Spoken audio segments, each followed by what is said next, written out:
Chapter 70 I'm saner. After saying goodbye to his parent and grandparent, Li Yun headed up to Wu Bin's apartment. He knocked once, but no answer. He tried again and then pounded the door. Wu Bin swung open the door and walked back inside without a greeting. "Wow, you really are moody," Li Yun commented as he walked into the apartment. There were boxes and papers laying in disarray, very atypical of the Wu Bin that he knew of. "What, aren't you here to talk about your mission?" Wu Bin asked in a snide manner. "Just sit down." "No, I think I'm saner than you at this point." Li Yun took a seat on the sofa and made himself at home. He meant what he said. Even if there were scientific explanations for Kiwi and spirit detection, the ability was convincing enough to assure himself that he wasn't completely insane. "I probably won't need your consultation for a while." "Seriously?" Wu Bin looked skeptical and dragged his feet over to the recliner. "Are you staying over?" "No, I'm going to leave after I talk to you." Li Yun was heading out to see Ruxi. "What happened with little Ling?" "About little Ling?" Wu Bin forgot for a moment that he lived in an apartment with noisy neighbors. "Gee, everyone in this apartment doesn't know the meaning of privacy." "Well, it's rare to see little Ling upset, so everyone is worried." "What happened?" "She's live streaming with a friend." "Little Ling is streaming?" Li Yun was shocked. His cousin wasn't the type to broadcast herself or cause any unnecessary attention. "Like live broadcasting?" "Yeah, on one of those apps." "Doesn't she know that there are a lot of creeps online?" "How did you find out?" "Someone from our apartment saw her on the broadcast, and sent me the contact information to her friend who was doing the live streaming. I messaged her friend and asked her to stop streaming with little Ling." "Old Bin, you can't be serious." Li Yun shook his head at Wu Bin's intrusion. "She's a grown woman, you could have asked her to stop instead of doing such a roundabout method." "You honestly think she'll listen to me?" Wu Bin was the only blood relative to Wu Ling in the apartment and took it upon himself to raise her after their father abandoned them. After she left for college, it was difficult for Wu Bin to let her be. "No, but it's her choice." "No wonder she's pissed. Can you ask her to stop live streaming?" "She seems to listen to you more than me." "That's only because I'm paying her." "Do you know what app they are using?" "I don't know, you can have her friend's info." "They are using her account?" Li Yun looked at the phone and raised his eyebrow. "You got to BS me." "Yeah, isn't this crazy?" asked Wu Bin. 10,000 people watch this crap." Li Yun thought it was crazy, but only because he recognized the owner of the account. After talking to his cousin, Li Yun left the apartment in a hurry and drove to a hotel where Ruxi was staying. He had already contacted her yesterday to tell her that he would be in Yide, and she booked a hotel for them. He walked into an upscale hotel. It was different from the previous hotels they had been to. Arriving at the room, he knocked, and a woman with soft features greeted him with a kiss. Forgetting what he was planning to say, Li Yun kissed her back, closed the door, and completely drowned himself in lust. Li Yun swore to himself, looking at the new light fixture the hotel had installed. Laying in bed, he didn't know whether to be annoyed at himself or at her. Li Yun couldn't help himself since it was the first time she greeted him without any makeup on. Ruxi cuddled her head on his arm and then looked at him. "Are you angry?" she asked, seemingly knowing the source of his annoyance. He would be lying if he said no. As soon as he saw the Chibo clip that Wu Bin had shown, he knew she went by another name. "Is your name really Chu Ruxi? Or Song Mylan?" "It's the name that I gave myself in the States, so it is my real name. You can check my passport. Song Mylan is my birth name, so I prefer you call me Ruxi." "Did you know little Ling before we met?" "Of course, she's the campus goddess, everyone knows her." "I didn't know she was your cousin until after seeing you on the news." Li Yun thought about everything that had happened. If she knew little Ling, it wouldn't make sense for her to hide it. There was no real purpose to hide it, especially since they also know Sugzu. He would eventually find out that she knew his cousin. The reason he couldn't figure out was why didn't she tell him? I get to listen to all her stories about you, it was fun, Ruxi said, guessing what Li Yun was thinking about. If I told you, it wouldn't be as fun and you'll probably make her stay quiet. Li Yun rolled his eyes, of course, it would be something stupid.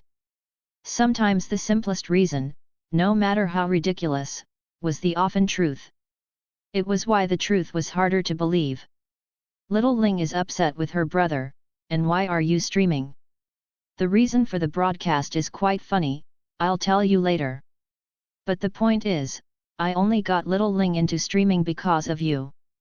Why is it because of me? Because you got some very sketchy people following her for a week. I saw a guy following her at the mall, and I had to pull her into my stream. I tried to capture them on my camera screen, but he evaded it pretty well. Definitely looked like someone with reconnaissance training. Li Yun's body tensed up as he remembered the monk Luba. When was this? A little before you appeared on the news. The guy looks dangerous, but I think he was just a scout gathering information. He wore a cap, but probably bald since his eyebrows looked drawn in. I followed her around for a week, but then he stopped showing up. Later, Little Ling asked me if she could continue streaming. I didn't want to at first, but she really wanted to earn some money. How do you know they were really targeting me? That's not too difficult. I don't think she's the type to involve herself with something that dangerous. And I knew she ran a shop for you with all the Taoist texts. I must admit, it's pretty impressive that everything is hand-drawn. They must be searching for a high-end forger. That's what I thought, but I'm not sure. They never showed up again. Why didn't you tell me earlier? I thought you would have solved the problem by now. They say when you were in college, you were a bit of a busybody who could solve anyone's problems. I was not, people came to me for help. Li Yun did try to help people because it gained him action points, but then other students started to seek him out for help. Ruxi laughed as though she didn't believe him. Her eyes smiled, and the knot in his chest loosened. I just realized, I'm your college senior. Li Yun pulled her up to meet his face and kissed her, sealing her mouth from laughing. Chapter 71 Waiting Line. Everyone waited in line to see the doctor, that was how things typically work at Yide Hospital. There was no appointment system set up in place. Hospitals distributed the tickets early every morning, but the scalpers snatched up the tickets before anyone could get them and resold them for money. Pai Wei had been waiting in line since 6 a.m. in the morning, hoping to get the early ticket. Unfortunately, everyone else had the same idea.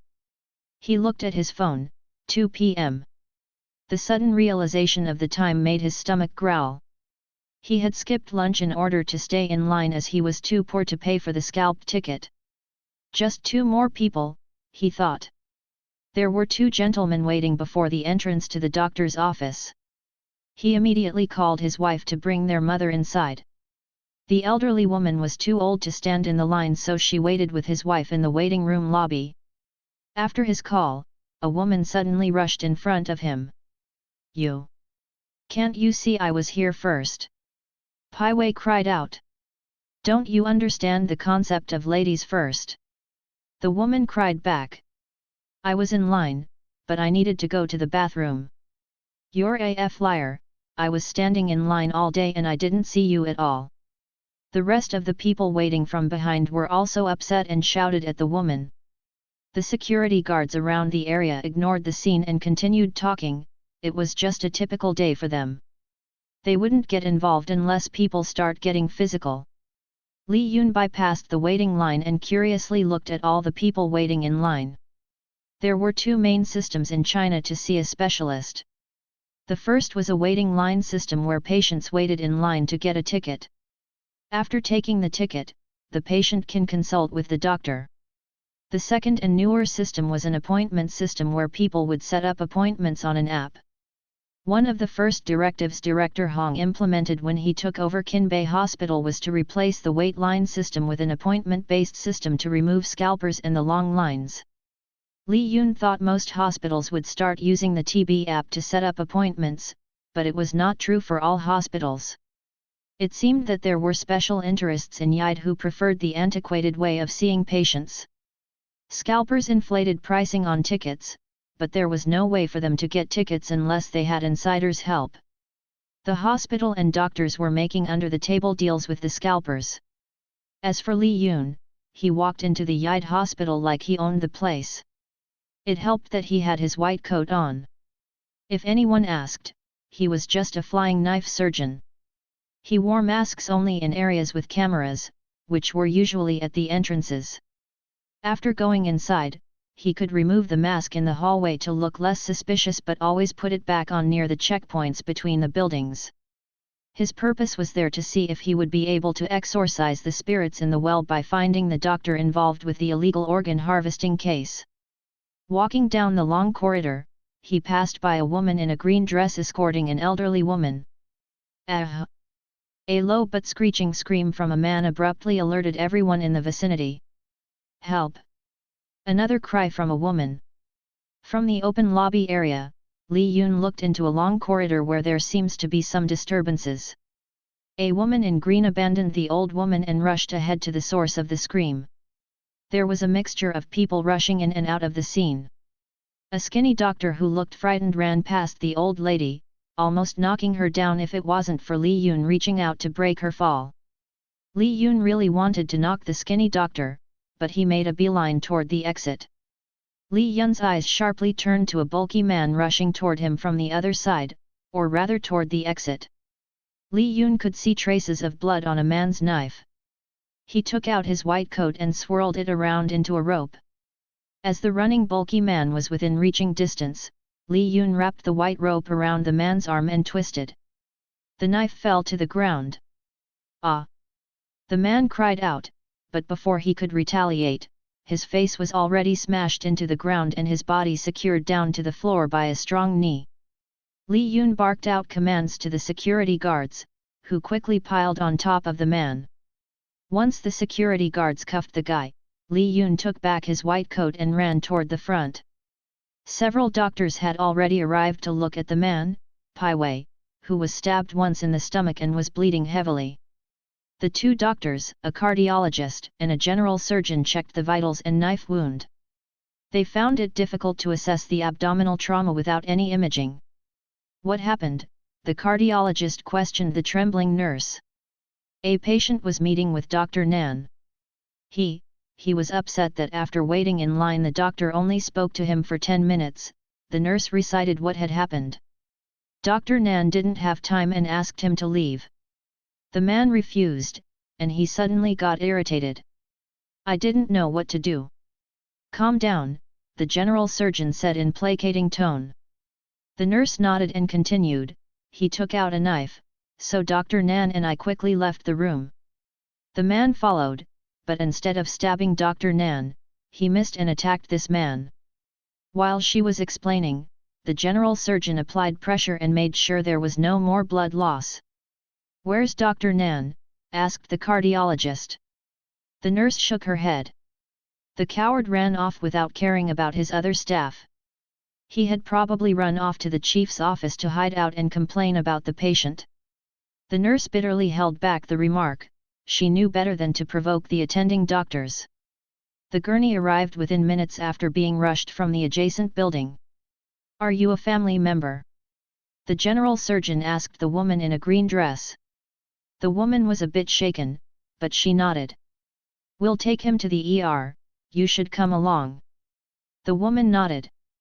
They rushed the man to the ER building next door to access trauma. The woman in green was about to follow but realized she still had to bring the elderly woman along. She panicked, not knowing where she had left her mother. Looking around at the large strange hospital, she felt despair and disoriented. Ms. Du, a voice called out to her. She was relieved to see that a young doctor was pushing the elderly woman in a wheelchair. Thank you, doctor. You go on ahead, "I'll push the elder Ms. Du along," Li Yun said as he pushed the wheelchair. Walking past the corridor and into the adjacent building, they arrived in the waiting lobby of the ER. Li Yun was horrified at the condition of the facility. It looked like the maintenance staff had been on vacation for the past 5 years, maybe 10 years. Nothing looked clean and everyone was slow, even when things seemed pressing, and there was barely any sign of urgency in the staff. The waiting room was overflowing with patients, and even some without any medical emergency. This was partially due to the long waiting line. It was often faster to see the doctor in the ER. However, judging from the environment, it wasn't that much faster. Li Yun wasn't sure how a facility like this was able to pass inspection. But then again, he shouldn't be surprised. He rolled the wheelchair by Ms. Du, whose husband was being operated on. Li Yun peeked into the operating room through the half-glass door and sighed in relief. At least the surgeon knew what he was doing. Judging from the surgeon's ability, Pai Wei should be able to make it. "Your husband is in good hands," Li Yun said to calm Ms. Du. "He will make it through." "Thank you again, doctor, for bringing my mother along," Ms. Du bowed as she spoke her sincere welcome. "It's not a problem," said Li Yun as he handed to her a sheet of neatly written prescription on a napkin. "What's this?" asked the woman in green. "It's a supplement for Ms. Du," said Li Yun. "It should help to alleviate diarrhea, but more importantly, you shouldn't discuss heavy topics with the elder Ms. Du." He had checked the elderly woman's pulse briefly, and she seemed to be suffering from Yangming diseases. Yangming diseases were usually associated with the large intestine and the stomach. The elderly woman was suffering from stomachache, constipation, and diarrhea. It wasn't a recurrent issue, but it had been happening more recently. The elderly woman was probably worried about the state of the household. The family didn't look like they had much, and her health was failing her. She didn't want to leave the world seeing her family still living in poor condition. Li Yun had called old Yi Bao for assistance, and they came up with a modified version of the Beihutang. With the instructions written down, Li Yun passed it to Ms. Du. She read through the list that contained round-grained non-glutinous rice, licorice, reed rhizome, and tofu. Some of these were common ingredients, and there wasn't anything odd. Traditionally, the recipe called for raw gypsum, but it might be difficult to find. Some brands of tofu use gypsum as an additive to increase the calcium content and was a good replacement for raw gypsum. Try to feed her a balanced meal, something light. Use this prescription for a week, and reduce the amount by a third the following week, said Li Yun. By the third week, she should be feeling better. The woman thanked Li Yun and left to see her family. Li Yun stayed in the ER and chatted with the nurses and staff in the ER. He wanted to know who was the most impressive doctor and surgeon, and who was considered the worst. Unfortunately, Li Yun wasn't able to find much information. He was going to need some help. "Hey Jude," Li Yun called. "What's up?" Jude was taking his midday nap in bed. That was the luxury of being a Sunday. His girlfriend shifted from his side and began to wake up. "Have you heard anything about the illegal organ operation on Kaoban?" Li Yun inquired. "Not much. Do you need help? The doctor involved with the case is still out there. Can you look into it?" "Sure, classes are getting stale. I'll call old Bulletin for the details." Jude hung up the phone, and his girlfriend glared at him. "What? You're helping Li Yun again?" she asked. Jude nodded. "Please don't stab the guy if you find him." Jude laughed. Chapter 72 Peach Luck. After failing to find the doctor, Li Yun was glad he was a surgeon and not a detective. Police work involved a lot of leg work, and often, it resulted in nothing. It wasn't simple to catch a criminal like in the episode of Detective Cannon. The only thing Li Yun got out of the investigation was what hospital to avoid if his parents ever needed immediate medical attention. Starting the new work week, Li Yun walked into the ER. Immediately, he caught an elderly woman who was about to fall. He called the nurse, and told her to bring the woman a wheelchair and then move her to the neurology department. He circled around the ER giving out different commands to the nurses and residents. Dr. Han, prepare penicillin for a patient with potential staph. Li Yun cried out. Even before he was the attending, everyone had a level of understanding that anything Li Yun suggested was bound to be correct. He wasn't always on the mark, but close enough that they trusted his judgment. However, ever since he became the attending, there was a different sort of aura. No matter how strange the command or diagnosis, Li Yun must be correct. Chief Gao and Dr. Hao watched Li Yun from behind the nurses' station. It was like watching a director directing a movie set. Is his head going to become too big? Asked Dr. Hao. Like it wasn't before. Chief Gao sneered. Well, you have to admit he has the ability to. Could you diagnose a patient so fast? That's not how you diagnose a patient. Chief Gao wanted to say that it was borderline supernatural. Li Yun's ability eerily resembled stories he had heard as a child about the ancient doctor. Bien Quebec Bien-K had X-ray abilities and could diagnose a patient's illness on sight. It was so unbelievable that Chief Gao had to tell Li Yun to slow down, but he also knew that Li Yun wouldn't risk a patient's health if he wasn't sure. Quick decisions and judgment were as important as accuracy in the ER. He's going to evolve from a Nian to a Xian, immortal. Li Yun overheard them as he passed by. He didn't believe he could diagnose every illness, but he could determine what specialist a patient should see and how urgent the illness was on site. Kiwi confirmed the diagnosis to a greater degree of accuracy, but it was limited. He couldn't confirm neurological and lymphatic disorders like Parkinson's without actually going through the patient's physical and history. Why aren't you two helping out? Li Yun asked the two senior doctors gossiping from behind the nurses' station. Oh ho, he's acting like he's our superior now, Dr. Hao teased. The last time I check, I'm still the chief, Chief Gao barked back. We also have a thing called lunch hour, said Dr. Hao, who knew Li Yun spent at most 5 minutes to get his meal. Li Yun was about to respond when his cell phone beeped. Dr. Li, do you have a moment to review a case? Chief Lim unexpectedly requested. Li Yun agreed. He arrived in Chief Lim's office and greeted her. The general surgery department has a patient who needs to undergo an appendectomy, Chief Lim explained. They recommend that you assist them with the case. The general surgery department didn't like anyone in ed, so the case must be either complicated or the patient had unusual demands. The patient is an actress, and she wants minimal scarring, said Chief Lim. She's the daughter of some local boss or something, asked Li Yun. Yep, 20 years old Chen Bingbing, said Chief Lim. Her father is related to the imperial city Chen's family. He's a local politician and happened to be a friend of Chairman Dan. Chairman Dan? Li Yun wondered. Chairman Dan was the one who got him the interview in the first place. Do you happen to know them? They specifically requested your help. I don't recall the name. Chief Lim showed him the picture of a young woman. Li Yun narrowed his eyes a bit. She did seem familiar, so he may have encountered her before. Thinking back, there was a young woman that looked different from the group of ethnic minorities he had saved during the mudslide.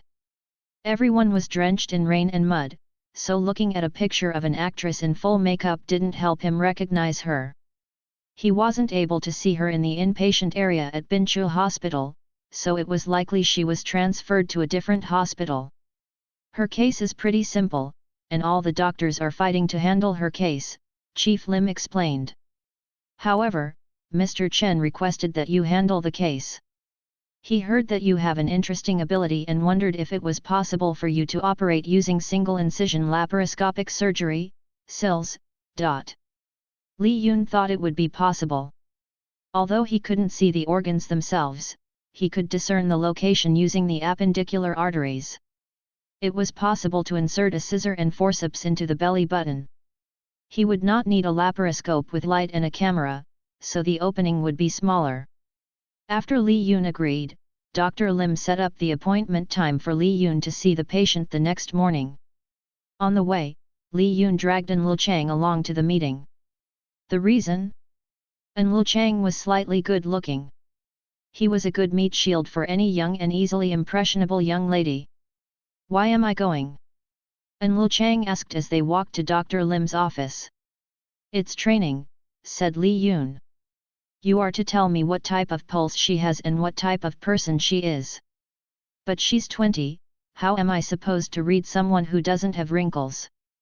Just guess, you already know a bit of her background. Oh, are you really 25? What's wrong with being 25? You're a damn virgin.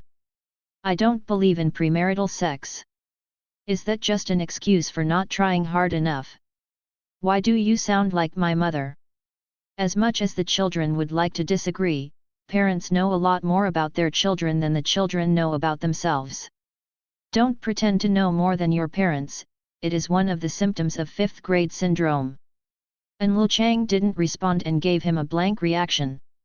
In other words, no comment. They stopped talking as soon as they entered the room. Mr. Chen and his daughter Chen Bingbing were seated across from Chief Lim.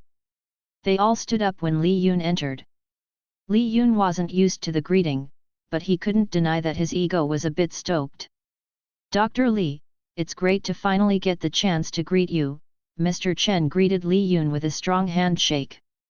Typical politician, Li Yun thought. Warm and welcoming, but lacked a bit of sincerity. Li Yun smiled back warmly. His smile also lacked sincerity, but his charm made up for it. Mr. Chen ignored An Lu Chang, but Chen Bingbing was kind enough to greet them both.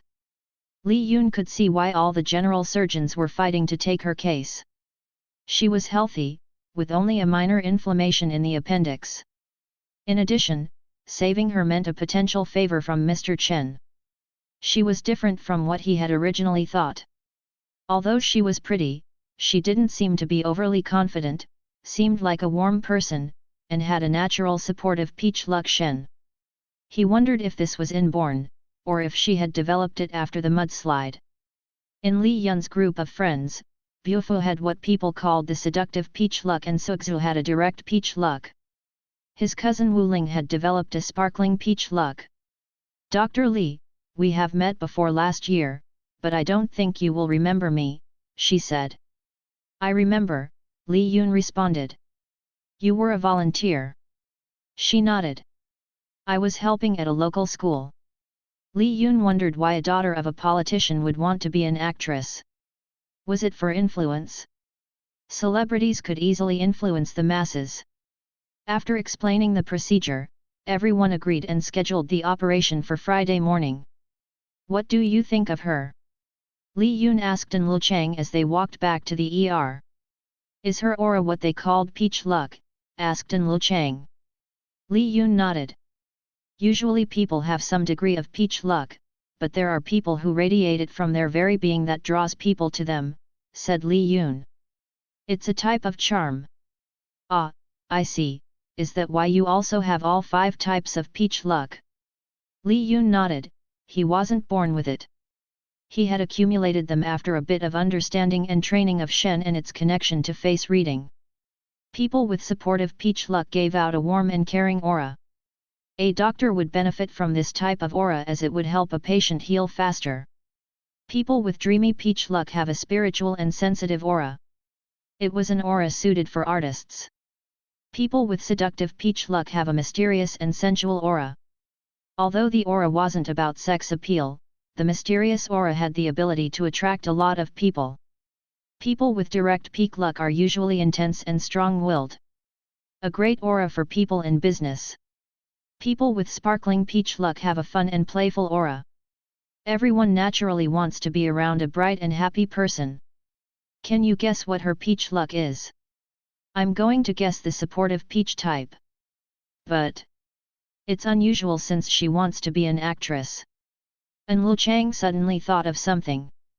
If she wants to be an actress, is it possible for her to be training her aura? Li Yun nodded. That's a good hypothesis.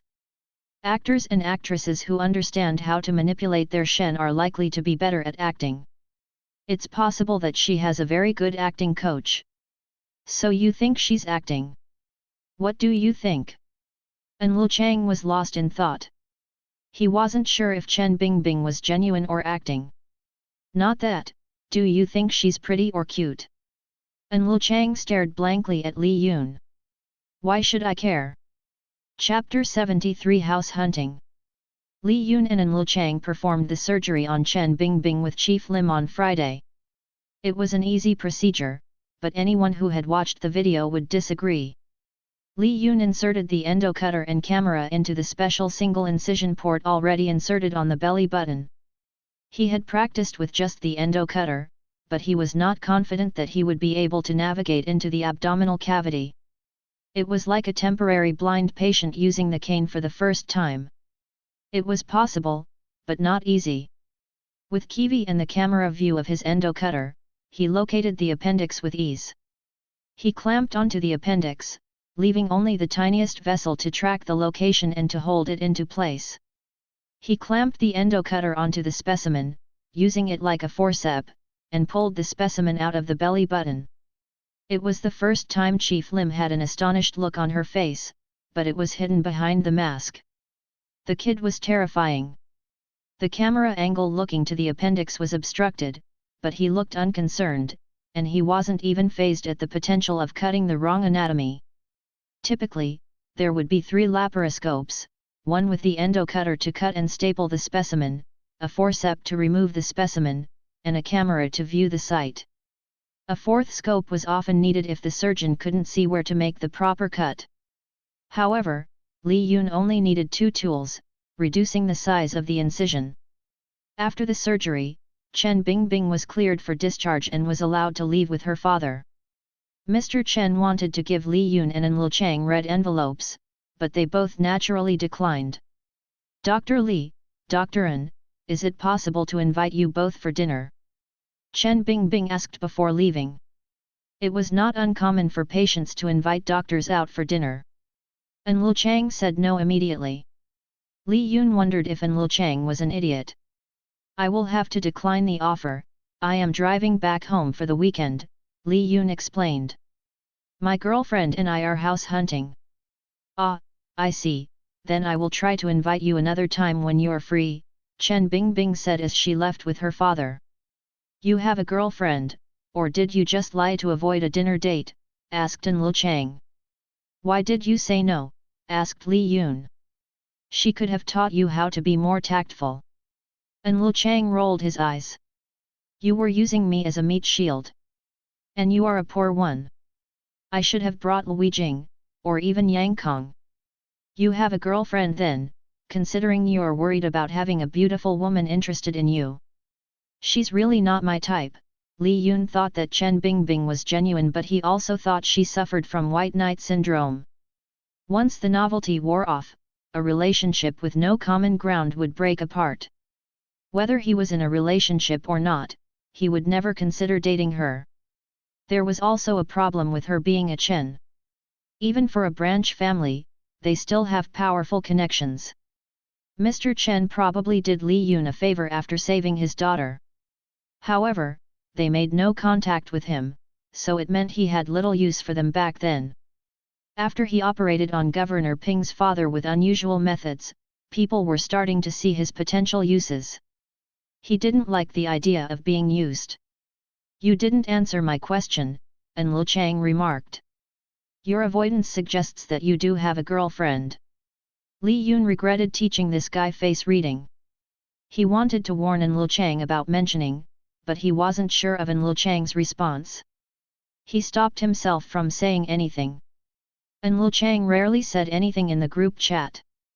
That was the main reason why Li Yun preferred Lu Chang over Lui Jing and Yang Kong. He wasn't a busybody.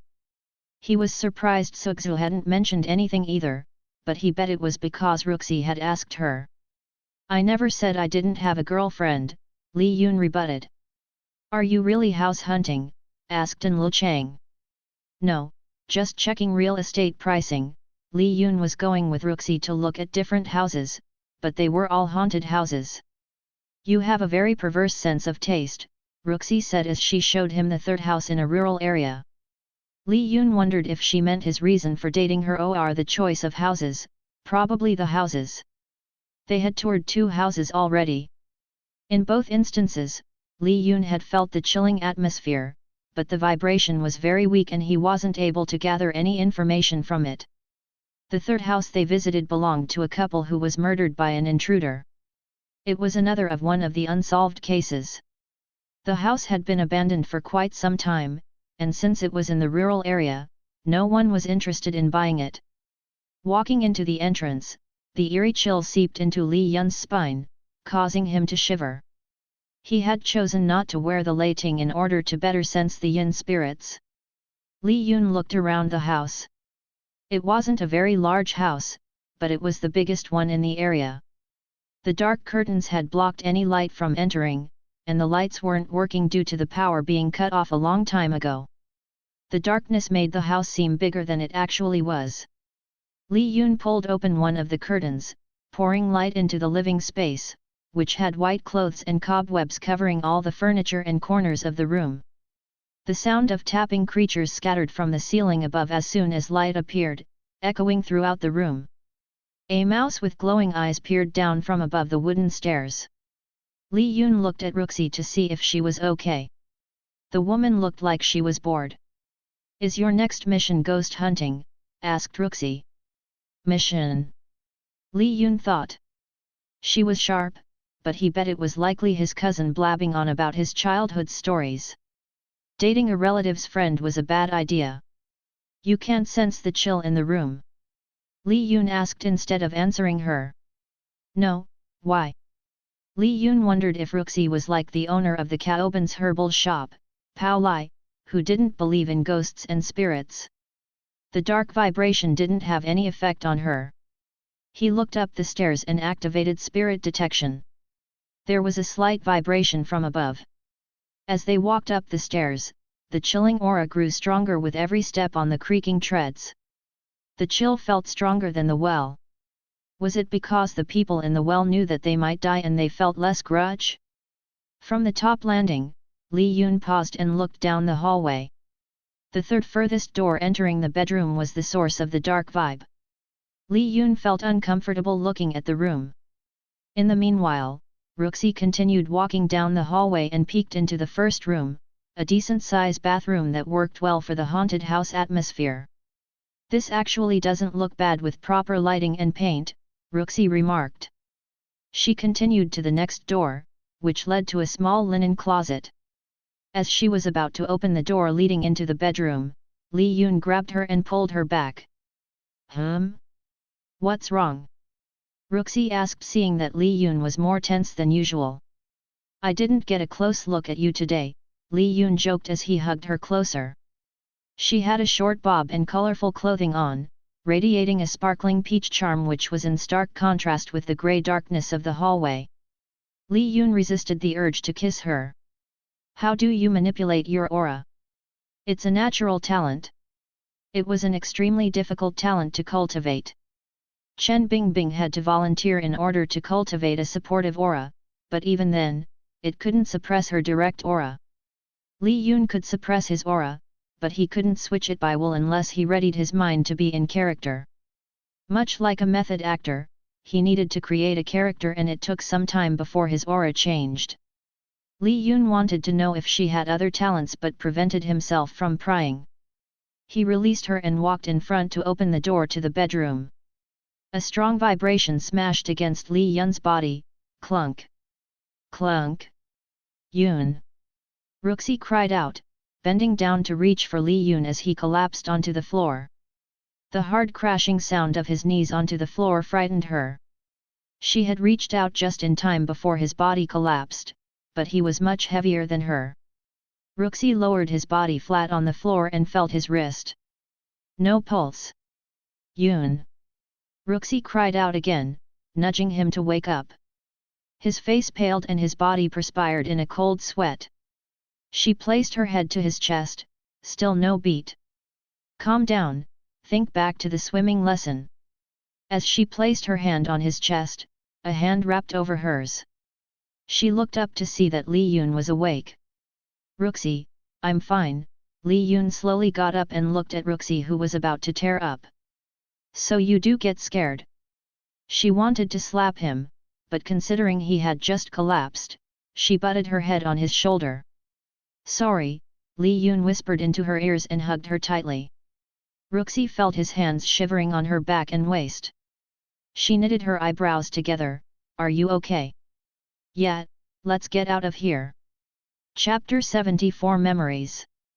Warning, mature audience only. Li Yun felt hazy as he floated in a dark space that was like the bottom of a deep ocean. He didn't know what was happening, but he could smell something. The sizzling sound of grilled fish and the smell of hot chili oil simulated his appetite. Someone is grilling fish. Li Yun thought and then wondered if Ruxi was cooking something. A heavy footstep appeared into the kitchen and approached from behind. "You're home early today," a woman's voice echoed. She screamed, not recognizing the intruder who overpowered her. "Please, let me go." She struggled and cried, begging him to release her. A loud slap across her snapped her out of her delusion that the intruder would listen to her. She wept quietly. Li Yun felt the stinging pain spread across his own face. After tying her and dragging her up to the bedroom, he sealed her mouth. She struggled to loosen the tape around her as she heard him walk down the stairs. Her husband should be home soon, but she was frightened for her own safety. She wanted to pound on the wall, but she didn't want to alarm the intruder. At exactly 6, the creaking door from the first floor sounded the husband's return. Instead of his wife, the husband was greeted by a knife from behind the door, puncturing directly into his stomach. "Yudan! You bastard!" The husband cried out, flailing his elbow to attack back. The intruder tightened a rope around the husband's neck and dragged him upstairs. On top of the stairs, the husband collapsed and almost lost consciousness. The intruder loosened up his hold. "Gyudao, you better not die now. I'm not done with you." The intruder cried maniacally. Dragging the husband into the bedroom, he tied him tightly to the iron bar by the window. He then proceeded to rape and kill the wife. The husband screamed out the intruder's name and shouted as his wife's eyes turned empty and lifeless. "Damn you, Yudan!" the husband screamed. Yudan laughed. "I will drag you to hell." Soon, the blood and hate from the husband drained, and he followed his wife to the afterlife.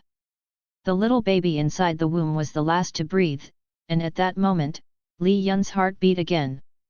In the span of 10 seconds, Li Yun lived the life of the baby during its last moments. "Are you really all right?" Ruxi looked worried as she drove him back. Although he said he was okay, she was still going to drive him to the Yide hospital for a checkup. Li Yun felt his own pulse. His Jing, Qi and Shen had been drained by half, but there wasn't any effect on his physical body. "I should be fine," he replied. Maybe using spirit detection wasn't the best idea. Or he should avoid it if there was a possibility of a Yinning, or a baby fetus ghost. According to legends, Yinning were powerful spirits because they were technically not completely human and couldn't just go to the afterlife. They stayed on Earth until their energy evaporated. However, Yinning with a strong grudge could create a gravity-like yin energy that absorbed negative emotions. He could feel the negative emotions from the husband, and a lot from the wife since she was directly connected with the baby. Li Yun didn't think spirit detection was that powerful, but the event made him reassess. He had heard of sonic boom before, but he had no idea yin vibration could knock him out like that. When Li Yun's consciousness appeared inside the womb, he could only hear things that happened around him. He could pick up a few pieces, but he had to fill in the gap with a lot of guesswork. Ruxi pulled into the Yide hospital parking lot and dragged Li Yun in line. Looking ahead, he saw Judah waiting near the front line. He remembered Judah was looking for the doctor in the illegal organ harvesting case. Ruxi also noticed Judah and dragged Li Yun near the front. "Judah, hand over the ticket," Ruxi commanded. Judah ignored Ruxi and turned to Li Yun. "Why are you hanging out with her?" "My girlfriend." Judah could quickly piece together that his sister had likely introduced them. He gave Ruxi the ticket. "Big sister Mylan, you owe me 5K for this ticket." New Year's have already passed. Little Jude, Rooksy grabbed the ticket. What is the ticket for? He just collapsed. Jude stared at Li Yun. You look fine. She's overreacting, Li Yun remarked. I'll look around some more, I'll talk to you later. Jude walked out of the line and looked around. After 30 minutes, they walked into the room to greet a specialist.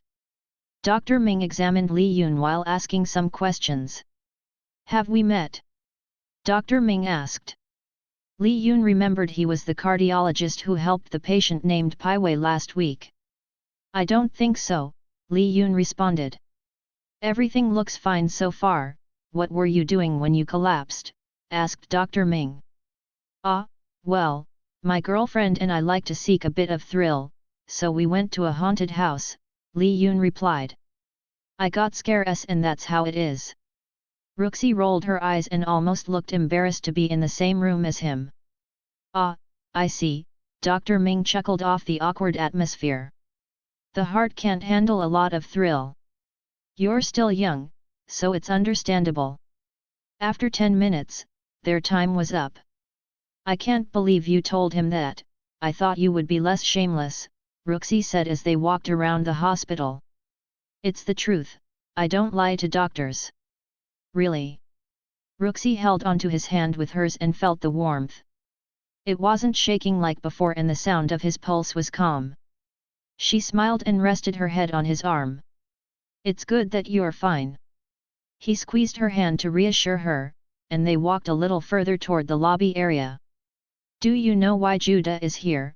She asked. He's helping me look for someone. Did you meet Judah at the same party you met Sugzu? No, I didn't meet Judah until I went to the university. Is he looking for another killer? You know the property on Kaoban Street? The doctor involved in the illegal organ harvesting? So the person works in this hospital. Rooksy looked around. There are a lot of doctors here, no wonder the police couldn't find anything. It's going to be tough to profile a doctor who's just doing this for money, said Li Yun. Anyone could kill for money. The person didn't have to be a lunatic or a psychopath to kill for money, just desperate. But if it's someone normal, they would at least feel a sense of guilt, said Rooksy. Someone who looks sickly, or someone who will overcompensate. Or it could be the type that justified what they did, and live normally. Li Yun thought those were the worst type of people. Okay, I'll help you search. Rooksy, I am not asking you to help, and you're still a student, focus on that. Sugzu is already complaining about Judah skipping class. Don't worry. As Rooksy drove them to the hotel, Li Yun messaged Bulletin Tao about the couple who was murdered. Bulletin Tao, why are you looking into cold cases? Li Yun, just curious, I was checking out a property, and saw something that might be useful.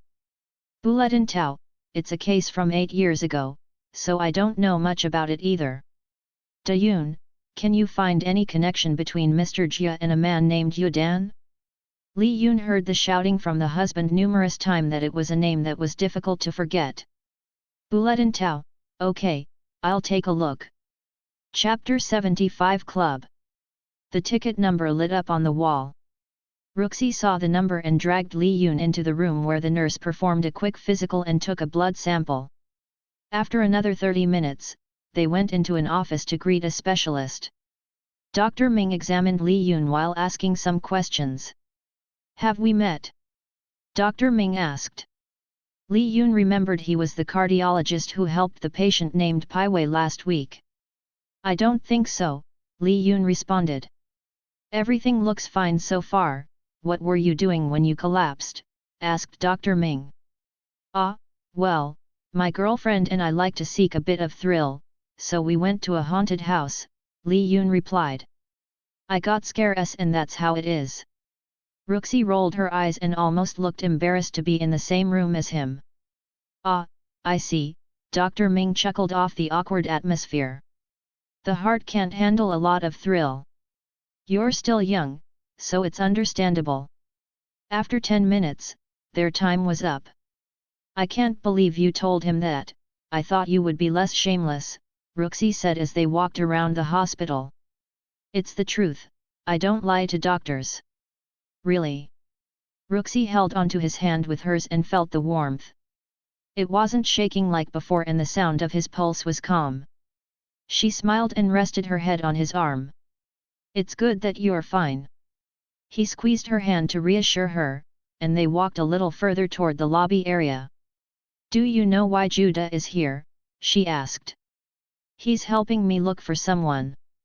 Did you meet Judah at the same party you met Sugzu? No, I didn't meet Judah until I went to the university. Is he looking for another killer? You know the property on Kaoban Street? Ah, the doctor involved in the illegal organ harvesting? So the person works in this hospital. Ruxi looked around. There are a lot of doctors here, no wonder the police couldn't find anything. It's going to be tough to profile a doctor who's just doing this for money, said Li Yun. Anyone could kill for money. The person didn't have to be a lunatic or a psychopath to kill for money, just desperate. But if it's someone normal, they would at least feel a sense of guilt, said Ruxi. Someone who looks sickly, or someone who will overcompensate. Or it could be the type that justified what they did, and live normally. Li Yun thought those were the worst type of people. Okay, I'll help you search. Ruxi, I am not asking you to help, and you're still a student, focus on that. Sugzu is already complaining about Judah skipping class. Don't worry. As Ruxi drove them to the hotel, Li Yun messaged Bulletin Tao about the couple who was murdered. Bulletin Tao, why are you looking into cold cases? Li Yun, just curious, I was checking out a property, and saw something that might be useful. Bulletin Tao, it's a case from 8 years ago, so I don't know much about it either. Da Yun, can you find any connection between Mr. Jia and a man named Yudan? Li Yun heard the shouting from the husband numerous times that it was a name that was difficult to forget. Bulletin Tao, okay, I'll take a look. The girls at the university chatted around their table as usual. However, one of the girls saw an unusual pairing. Is Song Milan with Jude? Li Chong commented in the university's dining hall. Wu Ling, and Zhang Mi and Zhu Anin all looked over at the other corner of the room. Outside of his usual group of friends, Jude doesn't communicate with anyone else. Jude would only sit with Ersin, but that was because they knew each other from high school. If Jude met Ersin in any other setting, they may not be considered as friends. As for Ersin, he was an architecture student and had no social life once class started. He was either sleeping or in the studio working on a project. So Judah ended up sitting by himself and emitted a loner aura that made everyone avoid his table. As for Ruxi, she was always sitting at a different table. She knew a lot of people, but she wasn't particularly close to anyone. Even though she hung out with Wu Ling during the weekends, they don't usually sit together during lunch. Wu Ling looked at Zhu Anin curiously. She knew they were dating, but their relationship was rather unusual. They rarely talked about it even though they had been living together for over a year. They are working on a case, Zhu Anin replied. What case? Li Qing wondered. Random cold cases. Really? And Zhang Mi sounded excited. Why are they working on cold cases? Zhu Anin shrugged her shoulders, she wasn't sure either. She could read Judah's lips, but Ruxi was facing the other way. Why don't we join their table? Wu Ling asked. She could tell that Zhu Anin also wanted to know. The girls approached the table, which had photos of doctors scattered across the surface of the table. It's not the rheumatologist, he's not thorough and lacks any sort of methodological thinking, Ruxi said as threw the photo aside. Judah looked at the 12 photographs still scattered on the table. How did you get the photographs? Ruxi asked. Someone hacked the hospital system and got the photos. Senior Fujian. Judah nodded and reorganized the photos. He didn't want to disclose too much information to her. It wasn't her reputation that worried him, but it was her ability to act normal. He did not know much about Sugzu's business dealings, but if his sister's business partner was Ruxi, then her identity wasn't simple. She had also fooled Li Yun before, so Judah was cautious of her. Ruxi heard two people near the table and glanced to see the girls heading their way. Ah! Perfect timing, you guys. We need more people for the detective club. Detective club? Zhu Anin eyed Judah carefully. Why? I was just passing by when I saw a bunch of pictures, Ruxi explained. I asked him what he was doing, and he told me about the cold cases. I then thought it would be a brilliant idea to create a detective club. She's my sister's friend, Judah explained to his girlfriend. Sister Sugzu's friend? Asked Zhu Anin. After a quick introduction to everyone, they realized that Judah was helping Li Yun on a case. Judah was forced to explain the case. Wu Ling felt her head exploding. She wasn't used to solving cases and had no idea why she was pulled into the situation. Somehow, by the end of the week, they worked their way to narrowing the suspects to 4 people. Even Li Yun was impressed. Bufu narrowed down the doctors who had been in the area for 10 years, Judah explained. We then found the 4 who were the most meticulous and had a cautious personality, and they are also skilled in surgery. It's likely they used organ harvesting as a way to get money and improve their skills. How did you manage to narrow it down to 4 so quickly? Asked Li Yun. My girlfriend, your cousin, and their 2 other friends camped out at the hospital and chatted with everyone, with me pretending to be sick, Judah said on the phone, sounding a bit annoyed. Why are you so annoyed? I'm forced into this random detective club your girlfriend made up. I'm the only guy. Congratulations, you have a spring blossom harem. Spring blossoms my ass. They gossiped about the doctors and nurses like they know them personally. A psychopath with 5 chatty university girls, it could be a show. Hey, you're not the only guy, you have 2 alumni sponsoring the club as well, said Li Yun. Are you seriously dating her just because she pulled a fast one over you? Asked Judah. That's about it, does it even matter? We're just dating. Judah rolled his eyes, but then again, it was none of his business. After talking to Li Yun, Judah shared the information with Bulet and Tao, who started a more thorough investigation. During the investigation, they found one doctor with unusual spending habits during the past 10 years, a general surgeon named Dr. Tsung. Unfortunately, there wasn't any way to make a direct connection to the case. Being extra careful, there was no physical evidence to tie him with the case. Li Yun arrived to Yide Hospital to search for Dr. Tsung. He had seen him once before when the man named Pai Wei was stabbed, and knew that he often worked in the ER. Li Yun entered the ER in his white coat and surgical mask, and watched as Dr. Tsung checked on a patient who was rushed into the hospital after collapsing. The patient had a slightly bluish complexion. Ruxi was partially right about the culprit. Dr. Tsung was a person who felt a sense of guilt, and overcompensated it by helping others. He was also justifying his actions, that everything he did was for the greater good. He was able to improve his surgical skills by operating on those people. Some had died, but it was their existing conditions that caused their deaths. A party with at least a dozen people coming in with food poisoning, someone announced on the loudspeaker. There were more people coming in. Li Yun was irked by how slow everyone besides Dr. Tsung was. Hey you! Grab the non-rebreather masks and prepare multiple ventilators for possible severe carbon monoxide poisoning. Li Yun called out to the residents still handling non-critical cases. The residents looked confused, but followed the command. He quickly dialed Lao Yi Bao. Master Bao, how to increase oxygen intake on patients coming in with carbon monoxide poisoning? Li Yun asked quickly on the phone. Li Yun knew that even if they managed to save the incoming patients, they would suffer from the after effect.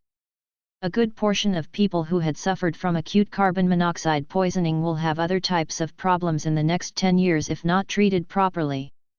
Hearing Li Yun's urgent tone, Lao Yibao didn't bother to greet him and immediately walked into the library to search for a manuscript. "Grandpa, what's wrong?" Yianxia asked. "Help me find the 12 Jing needlepoint method." Yianxia nodded and searched around.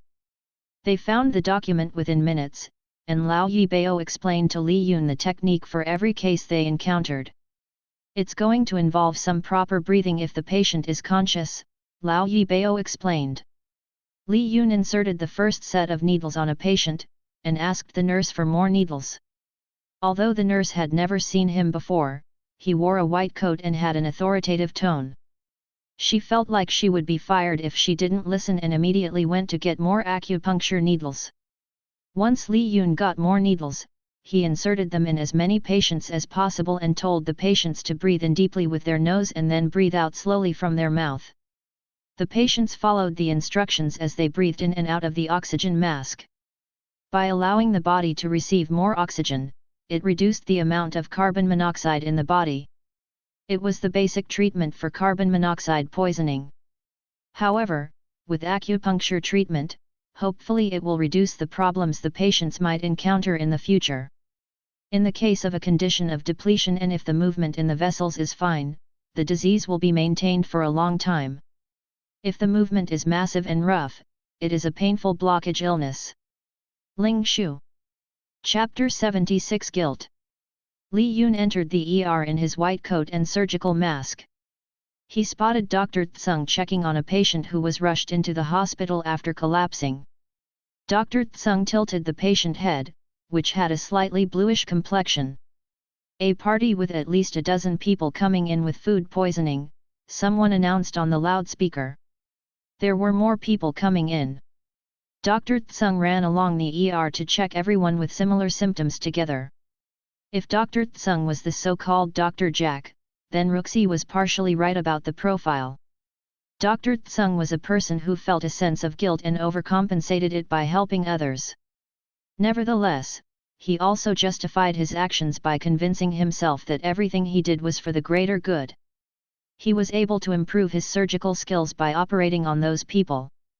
Some had died, but it was their existing conditions that caused their deaths. "Hey you!" Li Yun called out to the residents still handling non-critical cases. Was irked by how slow everyone besides Dr. Tseng was in the ER. "Grab the non-rebreather masks and prepare multiple ventilators for possible severe carbon monoxide poisoning." The residents looked confused but followed the command. With everyone running around, Li Yun quickly dialed Elder Yibao. "Master Yibao?" Li Yun asked over the phone. "How to increase oxygen intake on patients coming in with carbon monoxide poisoning?" Li Yun knew that even if they managed to save the incoming patients, they would suffer from the after effect. A good portion of people who had suffered from acute carbon monoxide poisoning will have other types of problems in the next 10 years if not treated properly. Hearing Li Yun's urgent tone, Elder Yibao didn't bother to greet him and immediately walked into the library to search for a manuscript. "Grandpa, what's wrong?" Yianxia asked. "Help me find the 12 Jing needlepoint method," Elder Yibao requested. Yianxia nodded and searched around.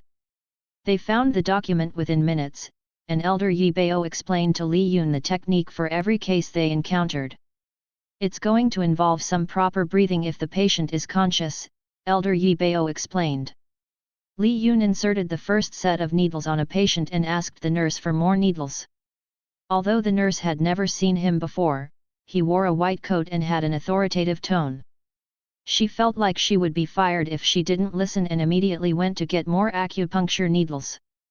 Once Li Yun got more needles, he inserted them in as many patients as possible and told the patients to breathe in deeply with their nose and then breathe out slowly from their mouth. The patients followed the instructions as they breathed in and out of the oxygen mask.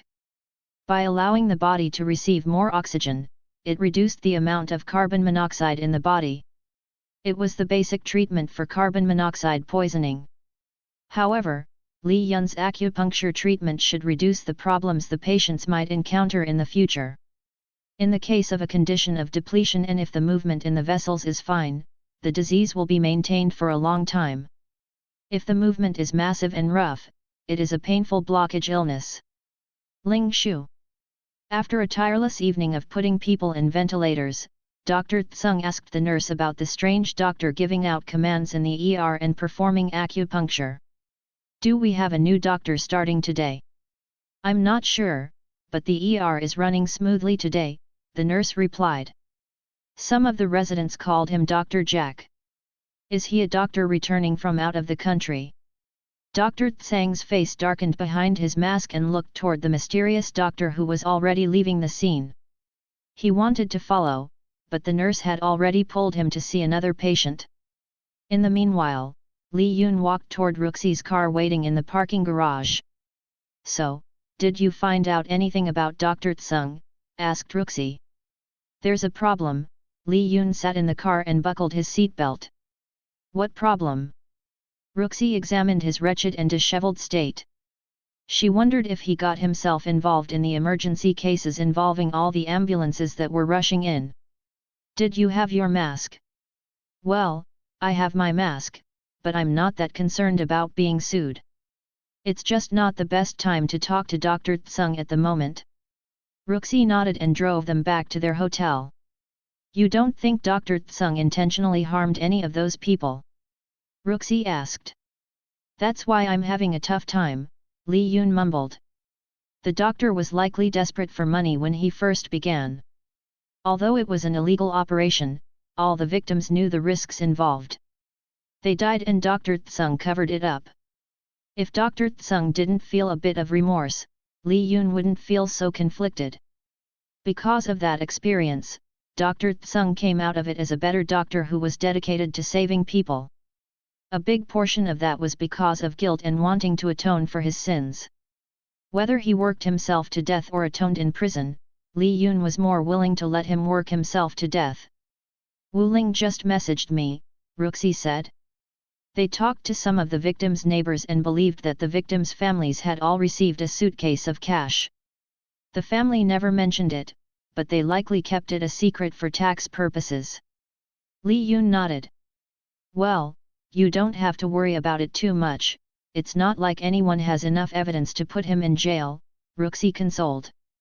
I could convince him to confess, given how guilty he's feeling even now. Are you doing this for your mission, or would you prefer to let him go? Li Yun sighed and rubbed his face. He didn't want to let go of exorcising 6 spirits, and there was no reason to let a murderer loose without proper punishment. Just because he was a good doctor now, it didn't mean he would continue to be a good doctor later on. The proper thing to do was to put him in prison. The only problem was, how much of Li Yun's reasoning was for his own selfishness. If he didn't have to complete a mission, would he let Dr. Tsung go? What would happen if Dr. Tsung turned himself in? On a quiet Sunday afternoon, Dr. Tsung walked into the police department and confessed to his crimes. Because of his confession, his crimes were reduced, receiving a 10 years prison sentence. The doctor wasted away 10 years of a surgeon's best years in prison, potentially saving hundreds of lives. He would gain 6 exorcisms and then what? Li Yun felt a pair of soft lips touching his, and snapped out from his train of thoughts. What is it? Li Yun asked as he wrapped his arms around Ruxi who was snuggling against his chest. Ruxi touched the space between his knitted eyebrows and smoothed it out. I didn't mean to ask, I was just wondering. You shouldn't think too much, it won't look good. Li Yun chuckled and hugged her tighter. He was just a surgeon with no involvement with the case, who gave him the right to choose. The following day, Li Yun appeared in front of the herbal shop, with Pao Lai showing him the shop for the 3rd time. Mr. Li, if you really like the property, I can lower it to 300k, but that's the lowest I can go, Pao Lai rambled on as he opened the shop. I'm showing another person the property, Li Yun replied. Pao Lai got excited. Great, more potential buyers is a good thing. Pao Lai walked inside the shop, but Li Yun looked across the covered portico toward a man in plain clothing and a cap. Dr. Tsung noticed Li Yun looking at him, and he wondered if they had met before. Walking closer to the shop he was once very familiar with, he felt the chill creeping down his spine. He wondered why he wasn't able to feel the chill when he worked there before. Was it because he had formed a conscience since then? "You are Mr. Li?"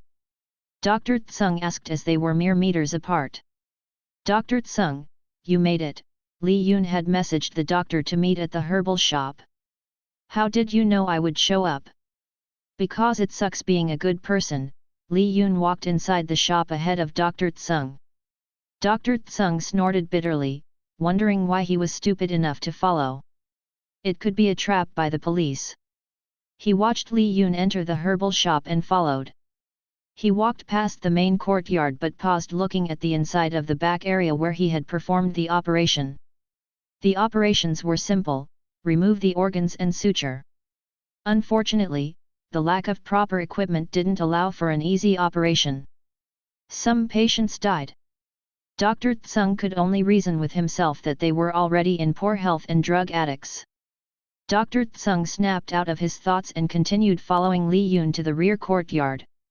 He looked at the well, feeling a bit of remorse, but there was nothing else he could do for them.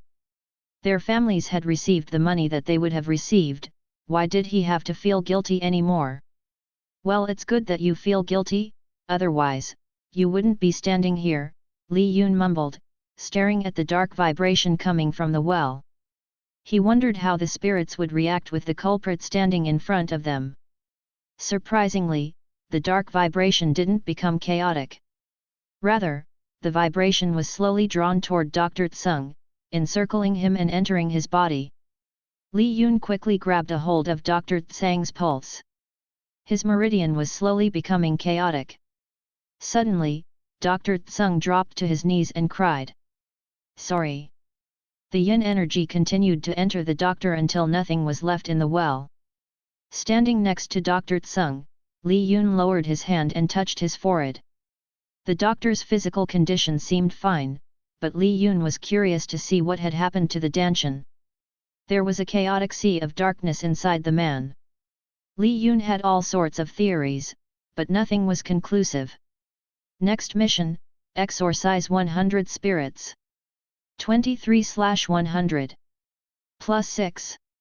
Chapter 77 Karma.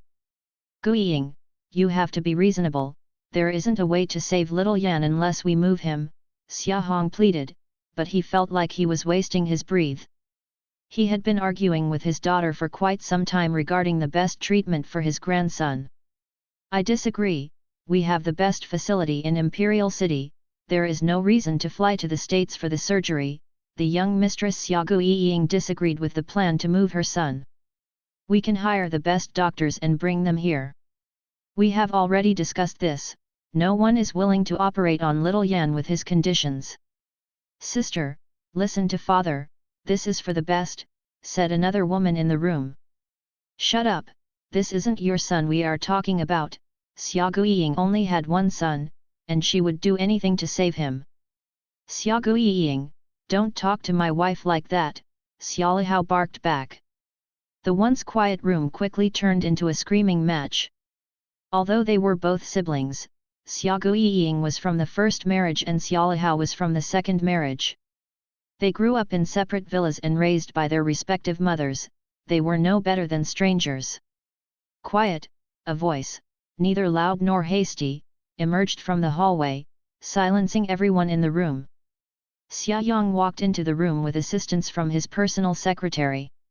He was the patriarch of the Xia family. As the man who had expanded the family wealth to greater expanse than any previous generation, no one dared to speak a word if Xia Yang had not finished his statement. Even his son, Xia Hong, paled in comparison. The old man walked inside with a commanding atmosphere that suppressed everyone in the room. It was difficult to tell that the man was nearing his 80s. "Who's the leading expert in thoracic surgery?" Xia Yang asked as he looked at his great-grandson. In the room, there were two doctors, Professor Yuan Yu, a general surgeon, and Dr. Chang, a TCM doctor. Naturally, the question was posed for Professor Yuan Yu.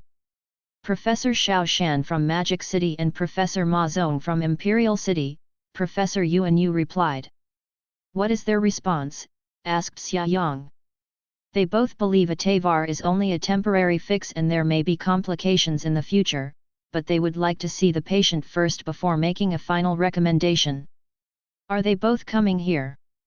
Yes, I have also invited Dr. Mori from Eternal City. Then it is settled, Xiaoyang responded. Meanwhile, at the Magic City University Hospital, Professor Xiao Shan was looking at the case. An aortic arch replacement on a 5-year-old boy. Professor Xiao Shan read through the profile of a patient in Imperial City. The details were blanked out, so it was obviously someone from the upper echelon. On his history, he boy suffered from a fall nearly a year ago. However, an aneurysm was not discovered until recently after complaints of chest pain and coughing. The initial consultation called for an open aortic repair, but there was some disagreement due to the boy's frail health. A second opinion called for a less invasive procedure, the thoracic endovascular aortic repair, TAVR. There were two problems with TAVR. One was finding an appropriate stent. Only the ANU stent was considered a proper replacement for an arch replacement, but it was rarely used. Second problem, TAVR was not typically recommended for people under the age of 18. It made sense as the heart would change drastically from toddler to adulthood. Most pediatric cases opted for an open aortic aneurysm repair because there were better results in the long run. If it was a descending aortic replacement, it wasn't a problem, but this was a complete aortic arch replacement. Professor SS, Dr. Li, are you interested in seeing a case in Imperial City? Doc Li, depends, who is it? Professor SS, 5-year-old boy who needs an aortic arch replacement. Li Yun thought it was sad that the boy had to suffer so early in his life, but since he was still young, it was possible to manage both illness and live a relatively normal life. He wondered why the professor needed his assistance for an open aortic surgery. Professor SS, if you're wondering why I need you, it's because the family wants a minimally invasive surgery. I do not blame them, the boy is in poor health. The only technique I know available is using the ANU stents, but I've only seen it performed on elderly patients. I do not know if it is feasible in pediatric cases. At Kinbei Hospital, Li Yun looked at the incoming text. Triple branch ANU stent was so rare that Li Yun had to search it up on the internet.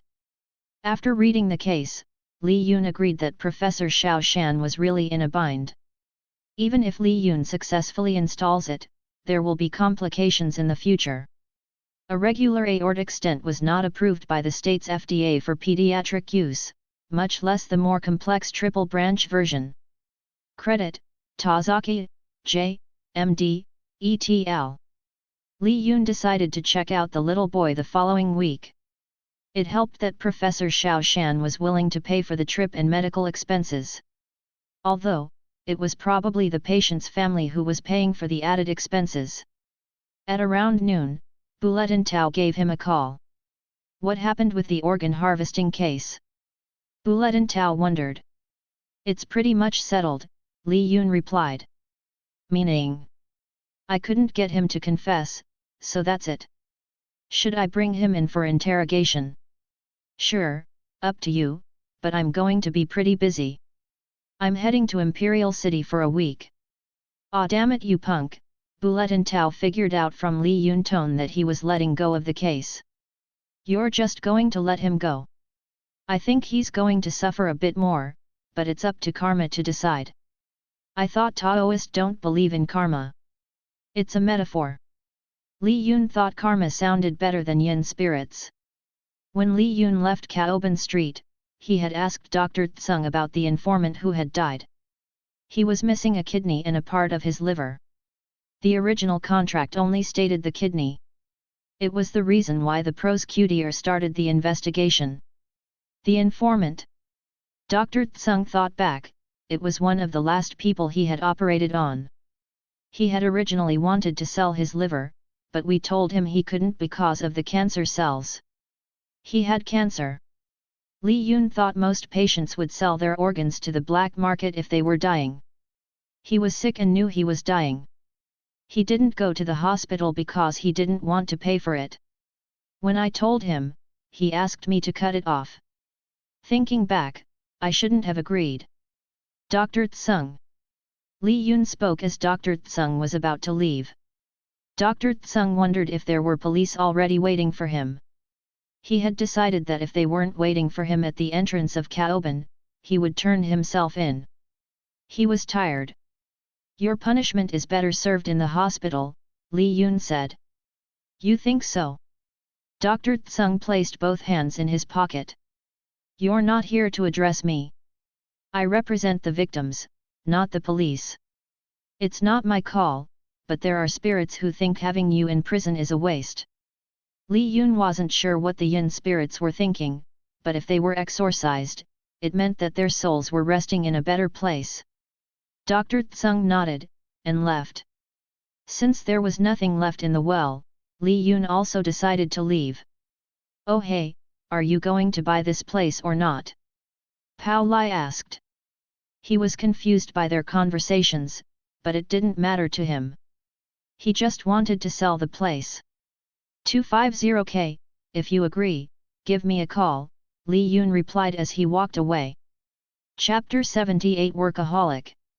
Is there a reason why you're in the inpatient room for 3 weeks? Li Yun asked as he looked at Qi Shou. You know how expensive it is to stay in the hospital. I could go home, but my parents are forcing me to stay, Qi Shou replied as he was packing his things to leave. I'm discharging today. If it was the old you would have walked out already. Are you sure you're not here because you wanted to see Mi Xian? Why would I do that? Qi sneered in response. My parents are forcing me to stay because of her. They know her. My mother works with her parents at our middle school. Were you close to her in high school? She was a childhood playmate in elementary and middle school, but we grew distant in high school. Why was that? Qi Shou shrugged. It's just how things are. She was always intense and focused on schoolwork. I was rebellious, so we didn't really get along. You mean she was always yelling at you? She was very annoying in high school. I can imagine. I didn't start hearing about you until junior year. Is that when you started acting out? Why? It doesn't seem like you lack attention. Did you want to piss off your parents to get them to stop running your life? You're an ass, you know that? Anyway, I'm heading off. Not going to even wait for Mi Xian to see you off. Tisk, like I care. Wait, let me get your contact. Why? In case of animal emergency. Li Yun took Qi Shou's contact information before he returned to the ER. The ER was relatively calmed. The residents were checking on incoming patients and the nurses were treating patients with minor injuries. Dr. Hao was in the OR dealing with a patient who had fell off a ladder. Chief Gao took the day off to spend some time with his daughter. Chief Gao was divorced, and his daughter stayed mostly with the mother. It wasn't often that his daughter stayed with him. Li Yun glanced at the waiting area, and no one looked like they had anything pressing. He took the next chart and read the report. Hey boss, I heard you're heading to Imperial City, Zhuiling said as he approached Li Yun. One moment, Li Yun read the chart, but it wasn't anything urgent or something he could cure. Migraine was a complicated chronic condition. Since it also involved neurology, it was difficult for Li Yun to treat, even with TCM and acupuncture. All Li Yun could do was provide temporary relief. Li Yun put down the chart and looked up. Yeah, what's up? Please don't tell me you're abandoning us. Weijing always wondered when Li Yun was planning to leave. Why are you guys acting like I'm scouting out another job? I'm just going there as a visiting surgeon. So they aren't digging you up in Imperial City? No, do you think I am famous or something? Weijing let out a sigh of relief, but Li Yun pulled back a grin. He was concerned that the residents were growing overly dependent on him. Every time they ran into a problematic patient, they immediately went to him for help. Dr. Hao looked too scary to approach and Chief Gao was an authoritative figure, so it was easier to consult with Li Yun. You guys were fine when Enlil Chang and I were away in Magic City, Li Yun said. No, we were not. Do you know how stressful it was during that week? And you don't think I feel stressed out? Boss, you don't look like it. The key to not stressing out is to look confident when you're not. There's a saying, fake it until you make it. Their pager peeped as Li Yun was talking. Li Yun and Lui Jing rushed to the front. They weren't sure whether to be glad Chief Gao was there, or if they should take over. Chief Gao was rushing in along with the EMT, who was pushing a gurney carrying a male in his 50s. Prepare the angiography suite for a thrombectomy, Li Yun called out to the resident.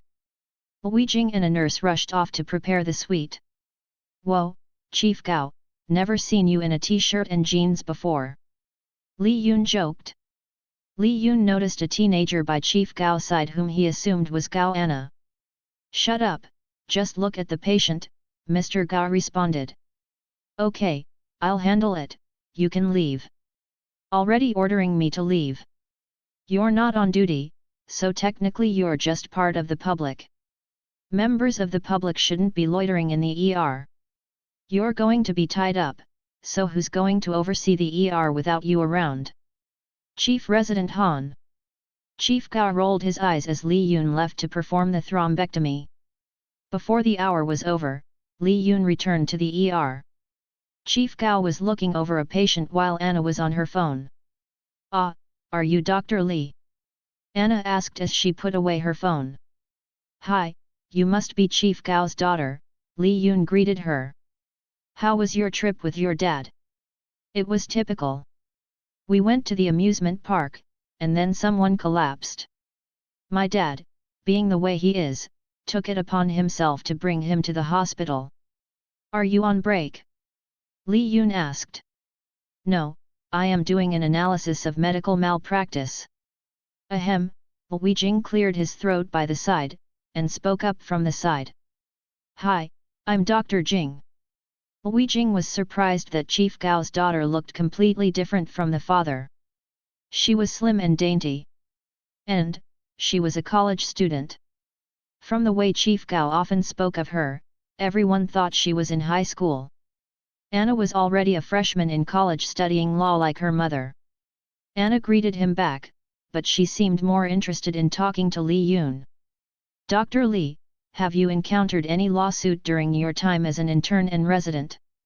Anna asked. Nope, Li Yun curtly responded. Do you feel that it is unreasonable that doctors have to deal directly with malpractice rather than the hospital? A bit, but I'm not the best person to ask. After Chief Gao finished looking after the patient, he walked toward them. Anna, ready to leave? Chief Gao asked. Dad, just interviewing Dr. Li for a moment, said Anna. Could we invite Dr. Li over for dinner? No, Dr. Li has no life outside of work, Chief Gao blankly stated. He spends 15 minutes eating and the rest of the time in the ER or sleeping. Why are you making me sound like a workaholic? Li Yun pretended to be offended. Like you aren't.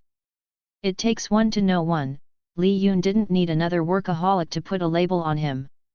How about the weekends? Anna asked. You're already leaving on the weekends, let's go. Chief Gao dragged his daughter out and Li Yun thanked the good doctor in his heart. I can't believe Chief Gao's little girl is actually so grown up. Lui Jing couldn't help crushing on Anna.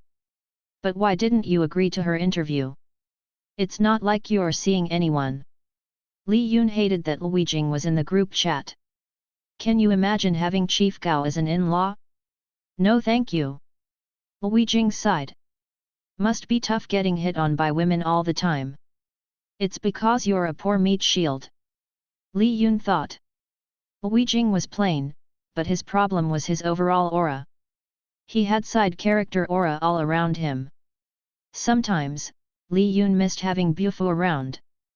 Chapter 79 Imperial City. Li Yun arrived at the Imperial City station. The shackling sounds of approaching trains and endless announcements from the prompter and indiscernible chatter filled the air. It was just as busy and crowded as Magic City. Looking around, Li Yun felt a bit lost. He followed the signs to the lobby area, and after leaving the checkpoint, he saw someone holding up a small signboard with his name. He approached the man, who looked to be in his mid-30s. "Dr. Li?" the man asked, a bit surprised to see the young man approaching him. He was expecting the expert Professor Xiao Shan had invited to be a bit older. "Ah, yes, are you Mr. Cho?" asked Li Yun. Mr. Cho nodded. He was an administrative staff at the Imperial City Private Hospital in charge of accommodations for visiting doctors. After the usual greeting, Mr. Cho led Li Yun to his car and drove through the traffic for an hour before reaching the hospital. Mr. Cho wasn't a particularly chatty person, but he found it easy to talk to Dr. Li. Mr. Cho thought most surgeons were difficult people to deal with. Maybe not all, but most. To some outsiders and patients, they were amicable, but after being around them for more than a year, it was easy to see all their flaws. They were simply arrogant complainers and egomaniacs. Li Yun listened as Mr. Cho complained about the various hardships of being an Imperial City private hospital. As a private hospital, the pay was better, but there was more competition between staff. They put on a smile for the patients, but behind the scenes, there was all sorts of drama and backstabbing. Everyone wanted to move up the ladder, and self-promotion and constant complaints about everyone else was the best strategy. Otherwise, sucking up to Director Xiaotong was another way get a promotion, but he was rarely ever there. Xiaotong was Xia Yong's second son and Xia Hong's younger brother. Li Yun had done a bit of research on the Xia family after Bern Pharmaceutical scouted him out. They also own several private hospitals and airlines around the country. Bern Pharmaceutical was originally a joint venture between the Xia family and a Deutschland company until the Xia family bought them out a few years ago. The business was divided between the adult third-generation children. Xiaotong oversaw the hospital business, Xia Hong oversaw the pharmaceutical business, and Xia Guiling with her mother oversaw the airline business. Once they arrived at the hospital, Li Yun could see that the hospital was newly built within the last 10 years, with high ceilings and high-class interiors. The waiting room was also running very efficiently. There were many foreign elders going in and out of the lobby. The nurses and staff all knew multiple languages and were very accommodating. Mr. Cho led Li Yun up the elevator and onto the top-floor VIP area. They entered a conference room where Professor Xiao Shan, Yuan Yu, and several other people were casually talking while looking at a screen with CT scans. "Dr. Li, you made it." Professor Xiao Shan greeted Li Yun first with a handshake, and then introduced him to everyone else in the room. "Ah, you must be Dr. Li, I have seen a couple of your surgeries," Professor Yuan Yu commented. "A great honor to meet you in person." Originally Professor Yuan Yu only invited Professor Xiao Shan, who then invited Li Yun. He wasn't opposed since he also wanted to meet the young doctor himself. "I have also read a couple of your research papers, Professor Yuan Yu," Li Yun responded. Professor Yuan Yu was the lead researcher for Bern Pharmaceutical. He was the one who had originally contacted Li Yun about the job offer at Bern. Aside from Li Yun, Professor Yuan Yu had invited experts in the field of cardiothoracic surgery to look into the case. There were 2 foreign doctors from renowned hospitals, but they both had differing opinions. He decided that it would be better to host a small conference with additional experts. Dr. Chong, the TCM doctor, also greeted Li Yun with a warm handshake. "You're the talk of the TCM world," said Dr. Chong. "If you have the opportunity, I would like to invite you to the Imperial City TCM Hospital." Out of the main experts, only Professor Ma Zong and Dr. Mori were not aware of Li Yun's reputation. "I am curious about Dr. Li's expertise," Professor Ma Zong asked curiously. Professor Ma Zong had a bit of air and sounded snarky, but that was his natural voice and he had enough experience to know not to underestimate young geniuses. "Dr. Li is an ACS surgeon, sometimes known as a trauma surgeon," Professor Xiao Shan explained. "Extremely talented in interventional and vascular surgery." Professor Ma Zong nodded his head, seemingly impressed. A translator restated the qualification to Dr. Mori, who nodded, but his head seemed to be a bit in the cloud. When everyone greeted Li Yun, he was the only one who remained seated far away, still concentrating on the CT slides, and was jotting down the heart anatomy and notes in his notebook. The translator was super cordial and did a full 90-degree bow. If Li Yun had to guess, Dr. Mori was likely the ones who would be performing the surgery. Out of everyone in the room, his hands were the most stable and experienced. Also, aside from Li Yun, he was considered young, not being older than 50. Everyone resituated themselves around the conference table and continued discussing the case. The patient, Xia Yan, was in the suite down the hallway. In order to minimize disturbing him, the doctors were only allowed to be him once every morning. Li Yun had missed the window of opportunity, and could only see the patient the following morning. Listening into the discussion was a bit boring, but it was a lot more relevant than the staff meetings. Almost everyone in the room was the leading expert in the field, and the majority of them thought open heart surgery was better for the child. The problem was convincing the mother. If we do perform the TAVR, he will need regular visits to check on the stents for the rest of his life, Professor Yuan Yu stated. Even with an open heart surgery, he will still need constant monitoring, said Professor Xiao Shan. There's no easy way out with his condition. Do we have a consensus on the source of the aneurysm? Asked Professor Ma Zong. The experts think it's trauma-related from history, but they haven't completely ruled out coagulation and even Takayasu's arteritis, Professor Yuan Yu explained. Oh, why Takayasu's arteritis? Asked Professor Xiao Shan, who had arrived only a few hours earlier than Li Yun and hadn't seen the patient personally. His pulse is weak and silent, explained Dr. Chang. We have already begun TCM treatment to see if it will reduce the inflammation. It has been effective to stop the swelling, but we are still concerned about a potential tear in the artery. The meeting dragged on into the afternoon. The only reason they stopped was because Director Xia Tong was hosting a private dinner for the guest doctors in the restaurant located on the third floor. It was an elaborate dinner and no expenses were spared. Thank you for coming to take a look at my great-nephew. Director Xia Tong was a very welcoming host. He rarely showed up in the hospital for work, but he always ready to host dinner parties. None of the other Xia attended, they didn't see the need to make connections with doctors and surgeons.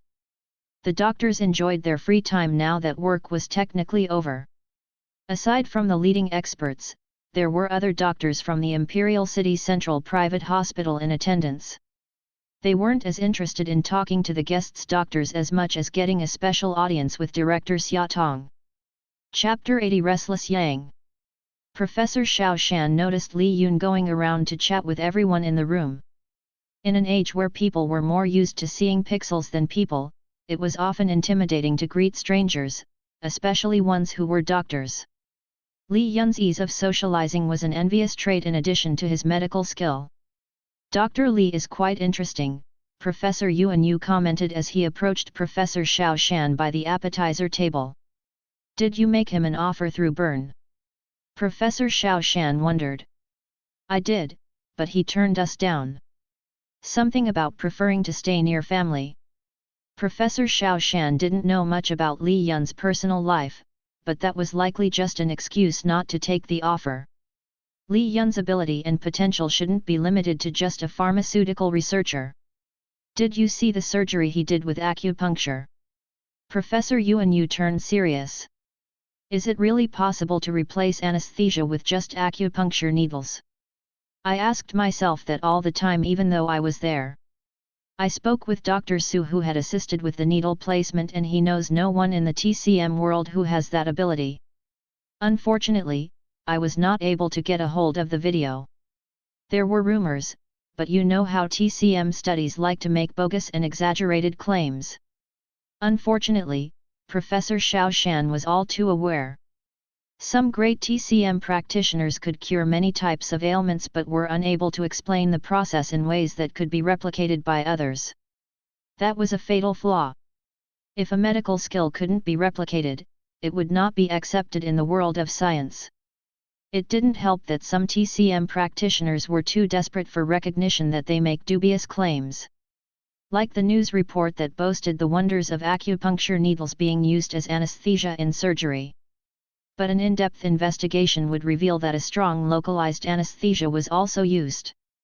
That type of reporting happened all too often, which made Western doctors distrust TCM. It was why Professor Yuan Yu still had a hard time believing that surgery without any anesthesia even existed. I have a video. Just as Professor Xiao Shan was talking, Professor Ma Zong approached them. "You two are bores, why are you talking about work at a dinner party?" Professor Ma Zong asked with his snarky voice. "Professor Xiao Shan is about to show me a very interesting video, top secret," Professor Yuan Yu boasted. "Oh ho, good things need to be shared," Professor Ma Zong forced himself into the conversation easily. "Where is the video?" Professor Xiao Shan kept the video, but the information about the patient was deleted, so he didn't see the harm to show them. Everyone who was in the know simply called the video the acupuncture aortic valve replacement surgery. The three professors headed up to the conference room. Meanwhile, Li Yun was in the middle of talking with Dr. Mori and his translator. Due to the cultural differences, Li Yun wasn't sure if it was possible to read Dr. Mori. But as some experts would say, all humans share similar emotional expressions. When a typical person was happy, the person would smile. This trait was shared even in an isolated tribe with no connection to the globalized world. "Dr. Mori doesn't like to touch other people," the translator said as Li Yun approached them to make conversation. Li Yun felt it was pitiful for a surgeon to suffer from mysophobia. But then again, surgeons wore masks and gloves all the time in the OR. As he was trying to make polite conversations, he was severely disappointed that the doctor did not know a single thing about manga and anime. There's something wrong with him. Li Yun thought. "Doctor, how can you not know anything about pirates, soul reapers, and ninjas?" Li Yun was aghast. As soon as the translator told Dr. Mori, they both laughed and spoke quickly in their native language. "Aha, Dr. Mori was just commenting how you are like some of his students," the translator indirectly translate their conversation. "They all complain about the medical books they have to read, but have so much time to read comics." It wasn't like Li Yun read a lot, just a few popular ones. Hobbies were important for maintaining a healthy mind. In college, Li Yun found out that when he relaxed, exercised, and even watched some TV, Jing Qi Shen recovered almost as much as sleep as long as it was in moderation. As Li Yun was about to make another comment, the professors all joined in. "Dr. Li, do you have a moment?" "Professor Xiao Shan." Li Yun wondered why all three professors were looking for you. "We are wondering if there's a way for you to use acupuncture to put Professor Yuan Yu to sleep," Professor Ma Zong proposed. He had been experiencing a case of insomnia.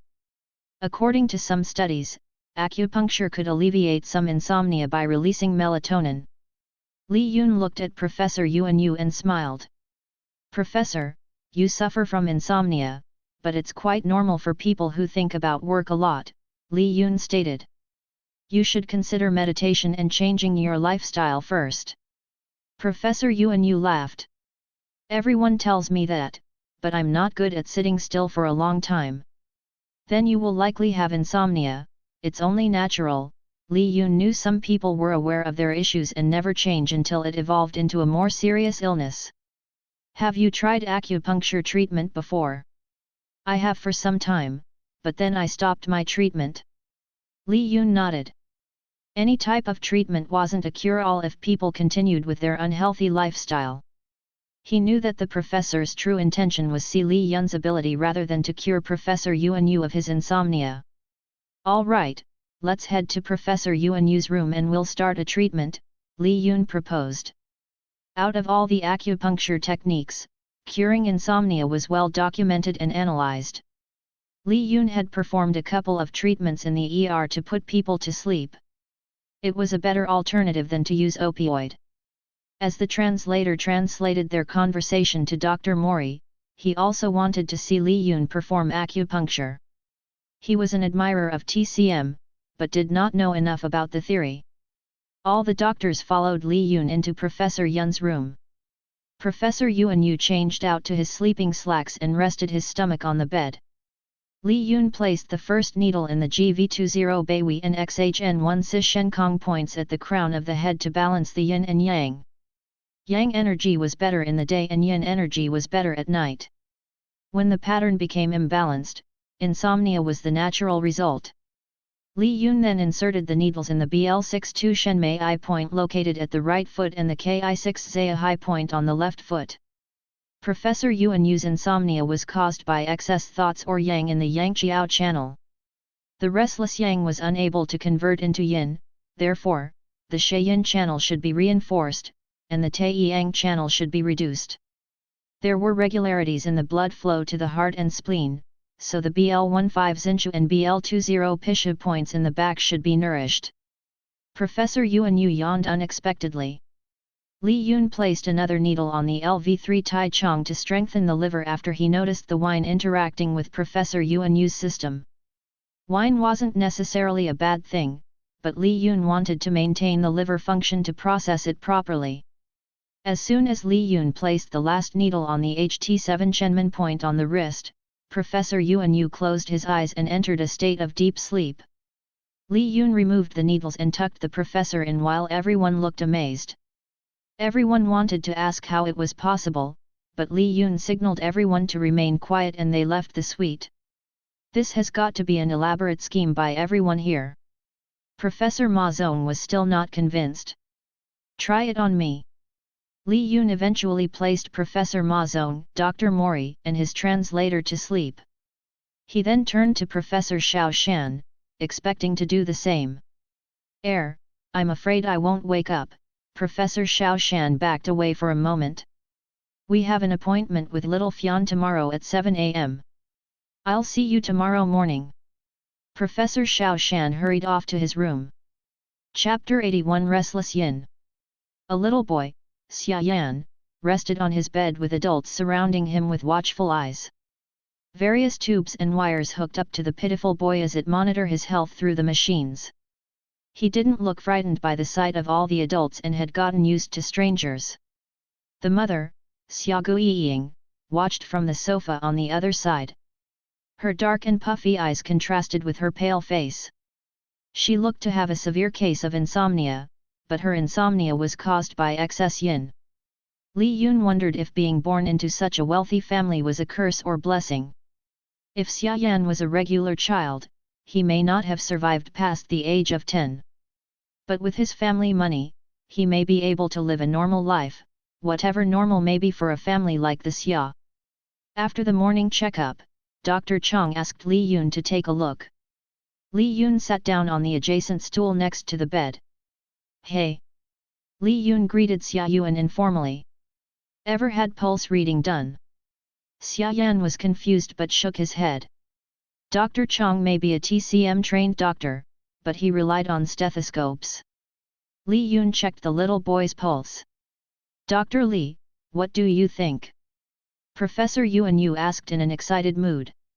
All the doctors except for Professor Xiao Shan looked healthy and alert in the morning, which made Professor Xiao Shan feel regretful that he didn't take the offer for acupuncture treatment. It's an aortic aneurysm caused by Takayasu's arteritis, Li Yun declared.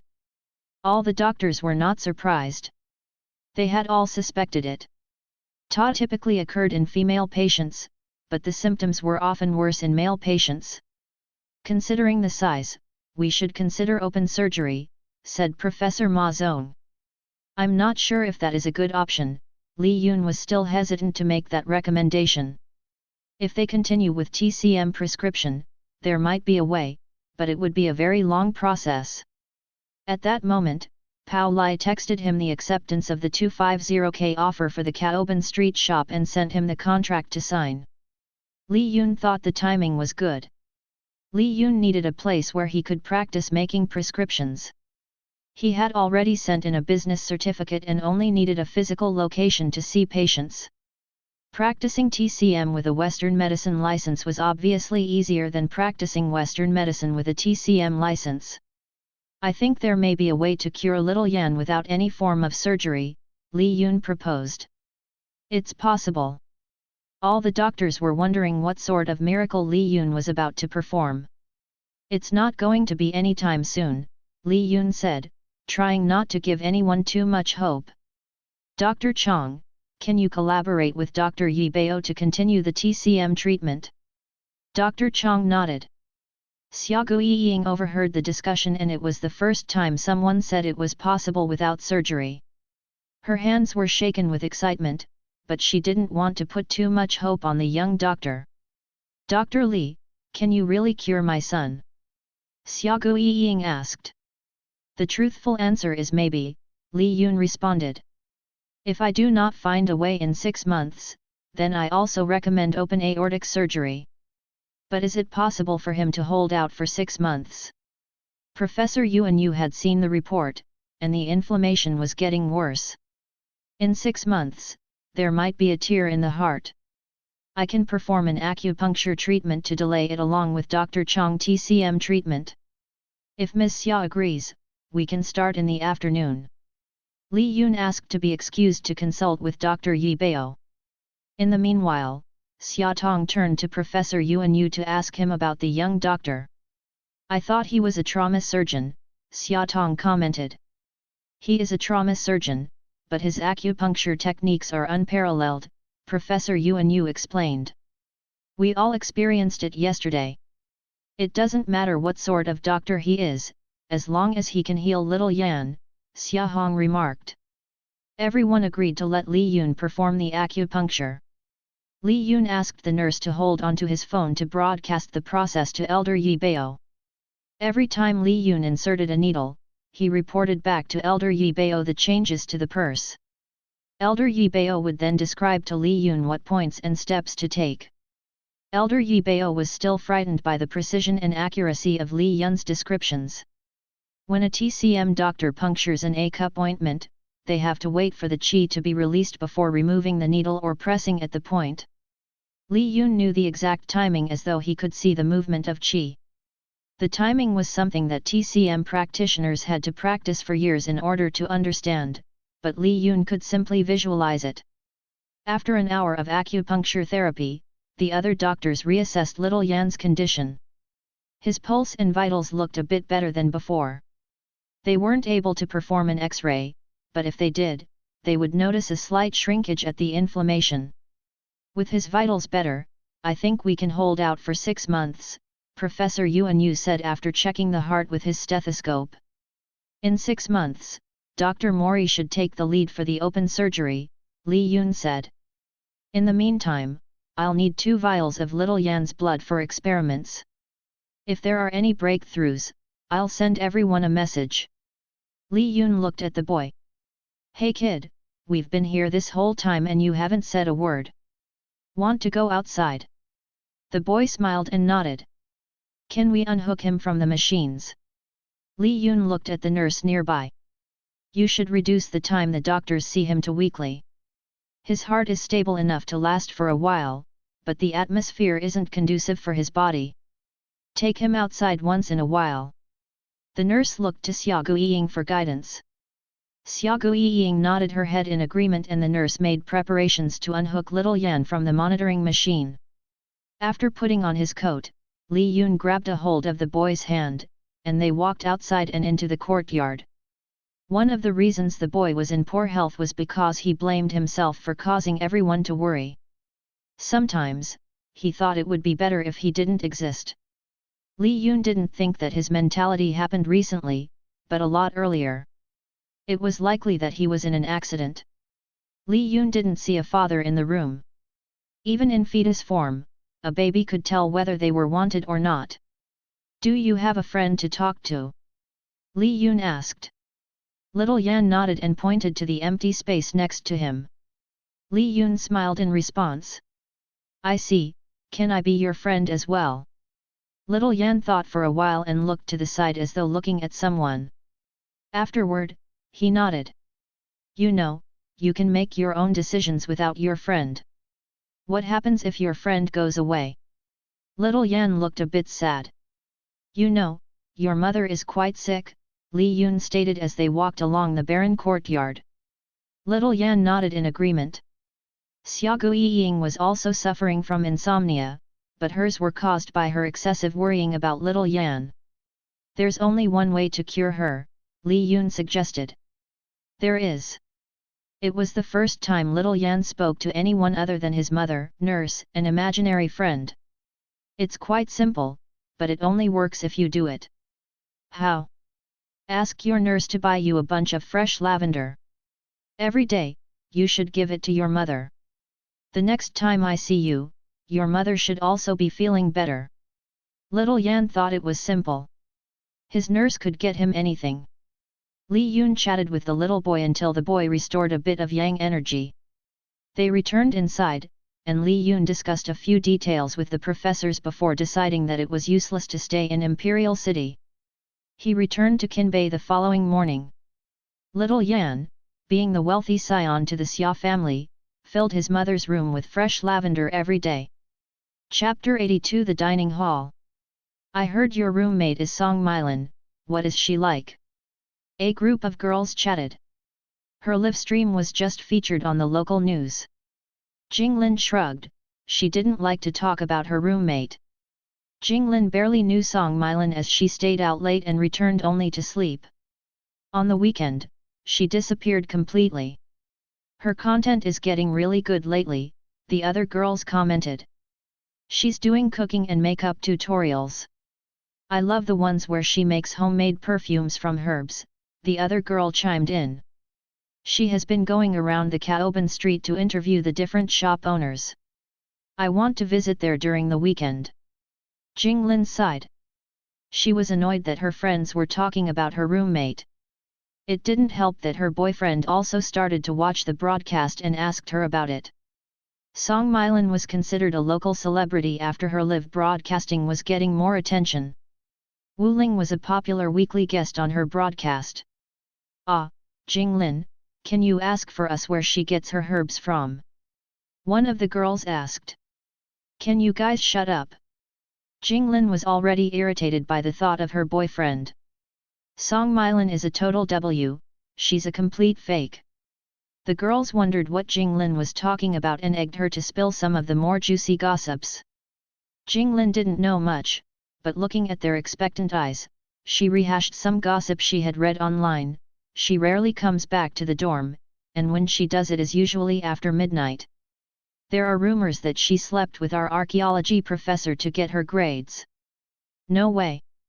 She seems so sweet, the other girls pretended to be shocked. But I guess you can't really judge a cover. No wonder her boyfriends all cheated on her. On the opposite side of the dining hall, the detective club had just finished closing another cold case. With the 5 girls working to interview witnesses and neighbors of each case, they were able to piece together timelines better than most people. Talking to witnesses required not only communication skills but the ability to dissect gossip. Gossips often revealed more facts than truths. The 5 girls were naturally in their elements. An Zhongmi majored in law, Li Qing majored in human resources, Zhu Anin majored in journalism, and Wu Ling majored in business administration. Ruxi was an archaeology major but also minored in business. All the majors required a lot of human interactions and communication skills. Is there a reason we have to meet here? Judah asked. He didn't like going to the dining hall to eat, much less to work on criminal cases. After they had acquired official permission from the school and local police station to look over publicly available cases, the detective club officially commenced. Your girlfriend and president of the detective club prefer the dining hall, Ruxi replied. Judah wrapped up his binder and stood up. I'm going to talk to Li Yun in a more quiet place. After Judah left, Ruxi looked at Zhu Anin. So why can't we have our own club room again? She asked, also siding with Judah about the oddity of having a designated table in the cafeteria for the detective club. Since I am voted in as the president, naturally I wanted the dining hall, Zhu Anin replied. Technically we picked Wu Ling, but she declined, and Zhang Mi clarified. And your boyfriend voted for you, so you won by default. Zhu Anin glared at An Zhang Mihpmh. You guys do not know what a goldmine this place is, it operates from 7 a.m. to 6 p.m. People come in here to talk all the time. But it's noisy. Even Wu Ling thought it was odd to pick the dining hall as the official meeting place. Yep, isn't it wonderful? Zhu Anin felt the most alive when she was around people. It was almost the complete opposite of Zhu Di. Not when we need to discuss a murder case. Oh come on, being in this room, and I can see that the girls in the economics major are gossiping about their professors again. The boys in the basketball club are currently ranking the cheerleaders. And the girls from archaeology are currently talking about you, Miss Song. Ruxi was amused. She could only pick up a couple of words, but the gossip queen lived up to her name, being able to keep track of multiple conversations at the same time. What are they saying? They said you are AW who is rarely in the dorm, and that you slept with your archaeology professor to get your grades, Zhu Anin revealed. Ruxi burst out laughing. There's only one that doesn't need Viagra, and it's easier to bribe all of them. You're not even upset? Zhu Anin asked. I believe the one spreading the rumor is your roommate. Ruxi shrugged. She barely stayed in the assigned dorm and had only met her roommate a few times. The roommate was the type who was easily jealous, but never tried to stand out on her old. It wasn't worth her time to deal with deal like that. It doesn't bother me. It bothers me, Wu Ling said as she suddenly got up. Lingling, what are you doing? Ruxi and the other girls quickly followed Wu Ling as she dashed to the girls from across the cafeteria. Anin, what table? Wu Ling paused midway when she realized that she had no idea where she was heading. Jinglin, that way, Zhu Anin pointed to the group of girls, and Wu Ling approached them. Hey! Wu Ling banged her hands on their table to grab the girls' attention. The girls from archaeology suddenly hushed up with Jinglin feeling particularly uncomfortable. Everyone knew Wu Ling was the queen of the campus, but she was also a wushu competitor. Who's Jinglin? Wu Ling asked in a confrontational tone. Everyone pointed to Jinglin, who bitterly felt like she was being bullied. I understand the need to gossip, but if you're going to gossip, at least make it even remotely believable, Wu Ling stated. Look at the other girls selling you out so quickly, do you know why? It's because none of them believe you. If you have ever watched Mylan's stream, then you will see her out late at night on her excursions. As soon as she finished, she would return to the dorm. Who the F have time to mess around? Jinglin snorted. You're her friend, of course you will defend her. But what about during the weekend? What? She couldn't return home to her family? You're either really stupid or insanely jealous. It's obvious she's both, Zhu Anin added. See how green her face is? That's envy. Jinglin looked around the cafeteria. Everyone was looking at the table, whispering amongst themselves about the impending catfight. None of her so-called friends stood up to defend her. Jinglin flushed with embarrassment, ready to tear up. Don't even dare to act like a victim when you're the one who is spreading rumors, Wu Ling continued. Apologize. Jinglin didn't want to be in the dining hall anymore. She quickly apologized and ran off. The other girls also stood up and apologized. Ruxi accepted their apology and waved for them to sit down. Lingling, people are going to call you a bully if you don't calm down, said Ruxi. In the meanwhile, Jude returned back to the table. His face scrunched in annoyance. The table was vacant, but a messy pile of documents and forms was exposed for the world to see. Albeit, they were all cold cases that no way cared about. Bulletin Tao was still going to nag at him if he knew that police documents were left unattended in the university dining hall. Why am I here? He thought. Chapter 83 Hatred. Bulletin Tao drove his daughter Little Nai to her kindergarten class on his work-issued car. It wasn't a regular police car, but an unmarked car with sirens attached to the roof of the car. Bye sweetie, your mom will pick you up later, okay? Bulletin Tao said as he urged his shy little baby girl toward her teacher. Her large beady eyes pleaded to stay home, but he shook his hand and waved her to go. As she walked slowly toward the teacher and other children, he returned to his car and drove off to work. In front of the police station, there was a bunch of men with bare chests and one woman doing push-ups. The new training cadets saluted Bulletin Tao as he walked past them. Out of everyone in the police station, all the cadets admired Bulletin Tao the most. It was easy for the cadet to ignore him at first since he was so young, but after he knocked them all down during the Sanda training, their level of respect for him grew. Bulletin Tao waved for the new cadets to ease up on the formality and walked directly to the cold case department. "So, what information do you have for me?" Bulletin Tao asked one of the men who were in charge of cold cases. "Sir, we found someone by the name of Yudan in connection with the Jia family's home invasion 8 years ago," the officer responded. "He and Mr. Jia used to go to high school together. Yudan is known to be in an underground gang that ran a gambling and lottery ring. Did he have any contact with Mr. Jia after high school?" Bulletin Tao probed. According to Li Yun, the two men should be familiar with each other. "We aren't sure. None of the people we have talked to thought they kept in touch after high school. Mr. Jia went to college and Yudan dropped out before graduating high school. Were they enemies?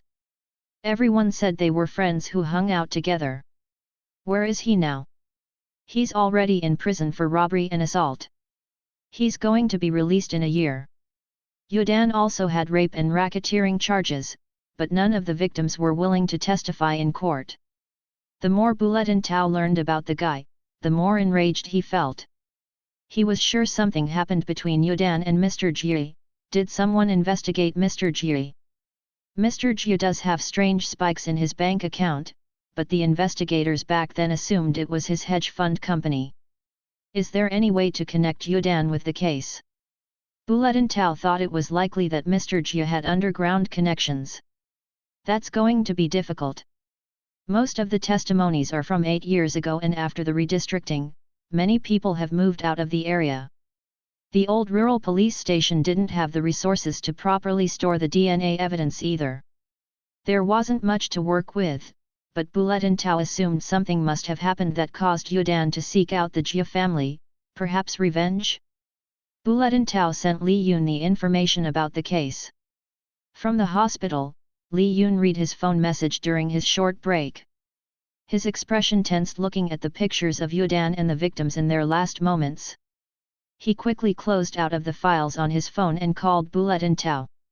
"Any updates on the other cold cases recently?" Li Yun asked. "Since most of them confessed, it was pretty easy for the court to convict them," Bulletin Tao replied. "I'm impressed a simple university club could solve it." "How did you convince Jude?" "Well, he was bored," Li Yun replied. The development of the detective club had helped him with the exorcism. As long as he had some involvement, solving a case fulfilled the mission requirement. Mission: exorcise 100 spirits. 30/100. After talking to Bulletin Tao, Li Yun took the day off to visit the Yide Northside prison.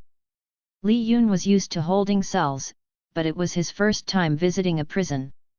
He didn't think he would be shaken up, but the thought of seeing Yudan affected him more than he thought. He wasn't sure if there was the leftover yin energy in his body, but he felt rage and hatred whenever he thought about the guy. Li Yun sat behind the glass barrier and studied a bulky man with hard eyes and bitter wrinkled lines around his mouth. Although he was only 35 years old, he was beginning to develop deep maniacal lines above his eyes. Yudan also studied Li Yun from across the glass barrier. "Do I know you?" Yudan asked impatiently. Li Yun remained silent and slowly tapped his knuckle on the counter, creating a low and deep knocking sound that vibrated the air. The clock ticked forward, turning its arm around in full rotation as though it was following the rhythm of Li Yun's tapping. "Look. This is my free time, what you want?" Yudan was initially fine with a visitor since he was bored, but it looked like the visitor was playing him a fool. "Do you believe in ghosts?" Li Yun finally asked. Yudan snorted. "What sorta nonsense are you here to sell?" "Not trying to sell you anything, but I have 3 clients who would like to speak with you." Would you like to hear from them? Yudan wondered what sort of message or code his former employer was trying to send. Well, nothing better to do. The first client came to me at 11 as I was about to head to sleep. She was a pretty woman, with mesmerizing eyes and a flowing blue dress. She was cooking sizzling fish before she died. Do you remember the scent and sound of the sizzling fish? Yudan couldn't even remember the last time he had a decent meal. The second visitor came around 1. He said you were a friend in high school. Yudan frowned, wondering who the second visitor could be. Do you want to talk to him? Sure, what you want? Yudan rolled his tongue, he was curious as to what this fellow was playing at. Hey Yudan, can you guess who I am? Yudan sneered. The name tag said Mr. Li. You were the last to see me, I'm surprised you forgot so quickly. 8 years isn't that long ago. Yudan tried to remember back 8 years ago. There was only one incident. I really thought we were friends back then, Li Yun reminded Yudan in an eerie tone. Yeah, I abandoned you back in high school, but it's a tough world out there. I did what I had to. But did you really need to stab me? You bastard. Yudan momentarily froze, and then faltered back from his chair. The manner of speaking was almost the same as Gyudao. Cut this be, who are you? Did some hoodlum send you here? You don't remember laughing when the blood snoozed out from my guts or that you were having fun with my wife's corpse? Yudan looked a bit frightened. No one should have known what had happened. How did he know? Did a kid sneak in and watch what had happened? A witness? Did you know you killed my little girl? Li Yun continued talking as eyes emitted dark yin energy. Yudan remained frozen as though he was in hypnosis, the hatred in his eyes was the same as Gyudao. Out of all of us, she was the most pitiful. Her hands were flailing around inside the womb, gasping for air. She clawed and knocked on her mother's womb, not knowing why she wasn't able to breathe. She drowned, with her murky eyes still open, looking eternally at the darkness, and never knowing the existence of light. Li Yun stared Yudan straight into his eyes. You better be careful, my little girl will be knocking on your window every night. Knock, knock, knock. The sound emitted as Li Yun tapped the glass barrier. Remember what I told you? I will drag you to hell. Li Yun suddenly got up and left, leaving a shaken Yudan sitting alone. The warden was a bit confused, but he had seen lots of strange things, so took Yudan back to his cell. Yudan was quieter than usual, and his heart was beating in an unusual pattern. He kept thinking about the night he attacked Gyudao's family. There shouldn't be any witness, but how? At 11, the lights shut off, but Yudan's body tensed. This is normal, he thought to himself, the lights were programmed to turn off every day at 11. Laying on his bunk, he tried to force himself to sleep. It was ridiculous, there wasn't such a thing as ghosts. Nevertheless, the only time he felt safe was when the warden walked by his cell. His eyes opened, and he looked out the window. After being in prison, his biological clock told him that it was almost 1 am. He suddenly felt a chill. Ah, bastard! Yudan threw the blanket over himself and closed his eyes. Later in the night. Knock, knock, knock. His eyes snapped open, but his body was paralyzed in fear underneath the cover. It's 3, he thought. Another knock at the window, he could feel someone's presence but he couldn't move. Move!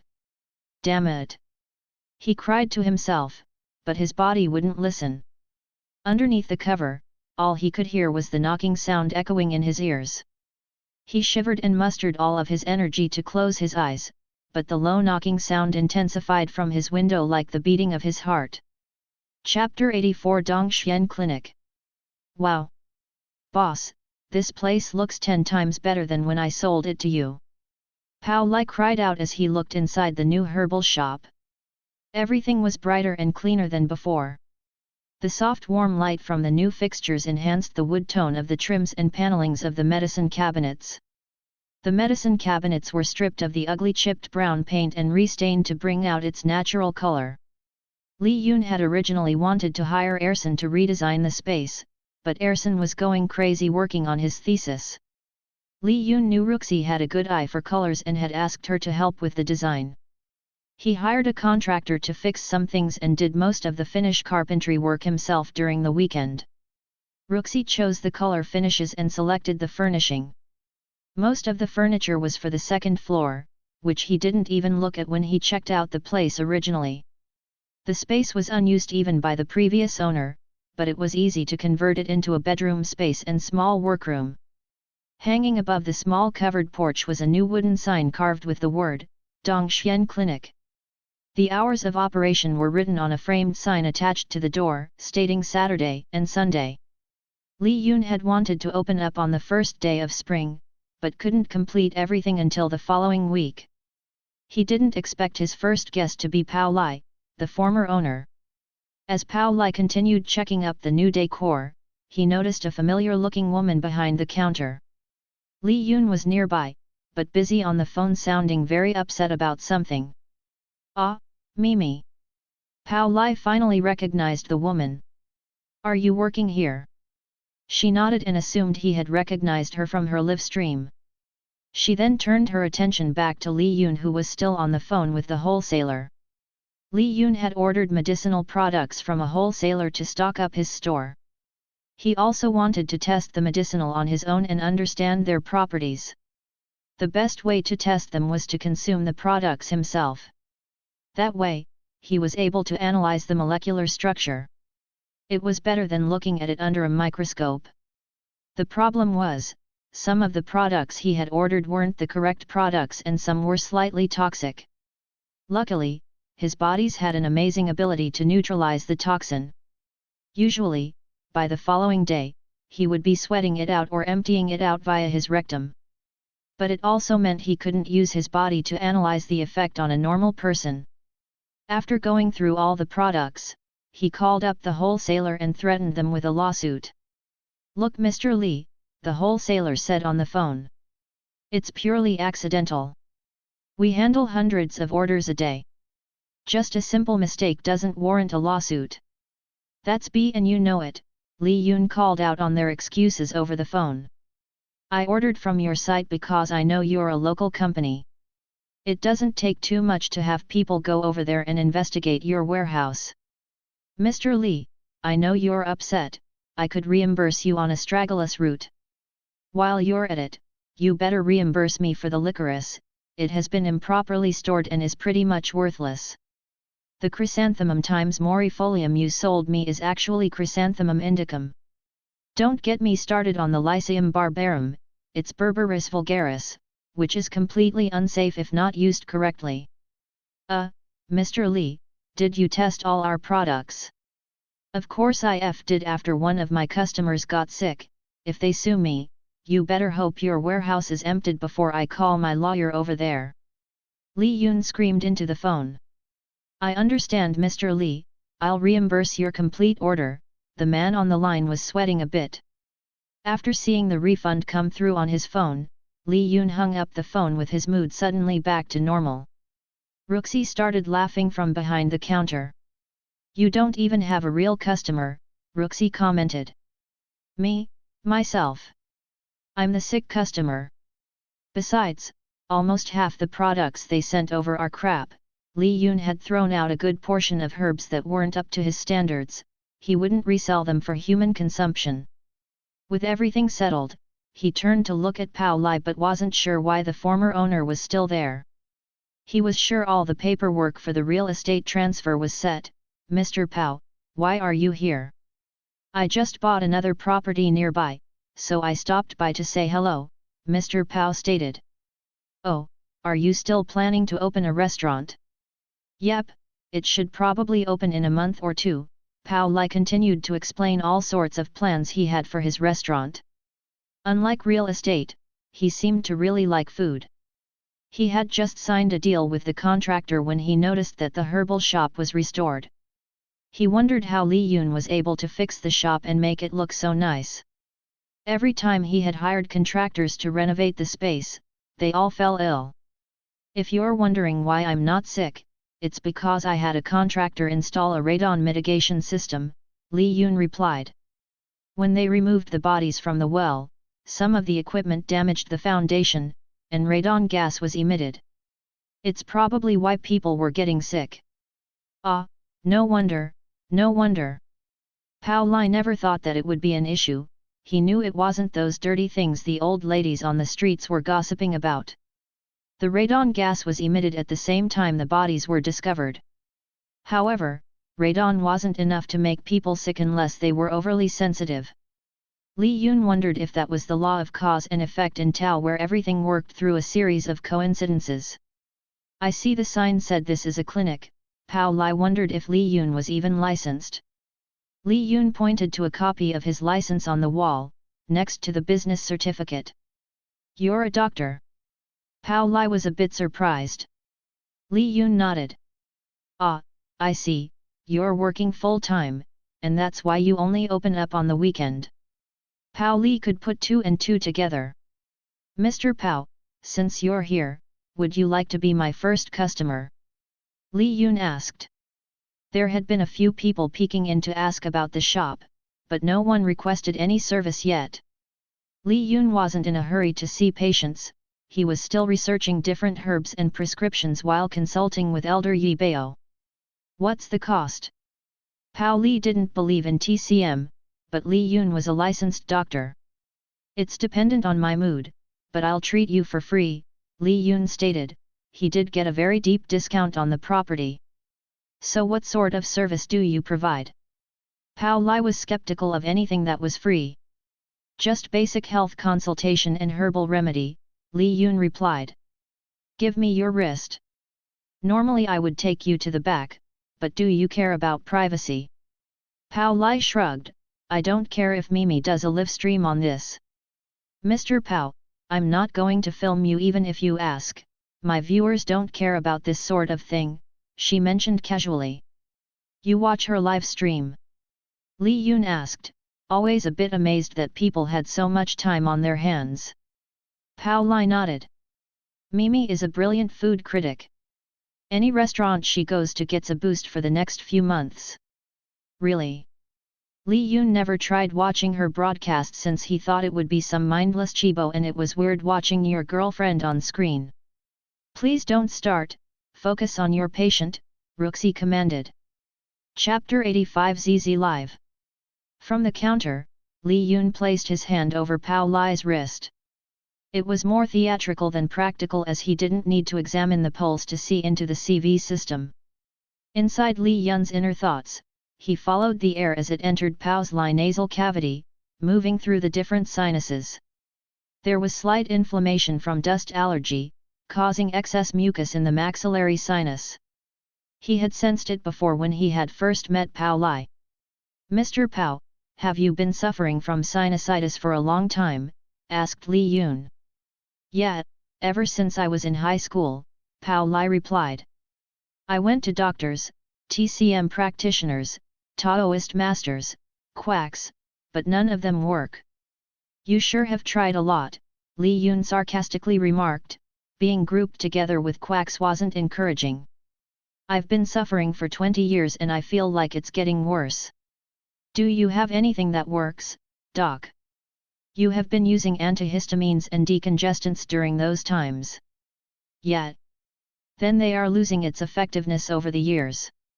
Your sinuses aren't getting worse.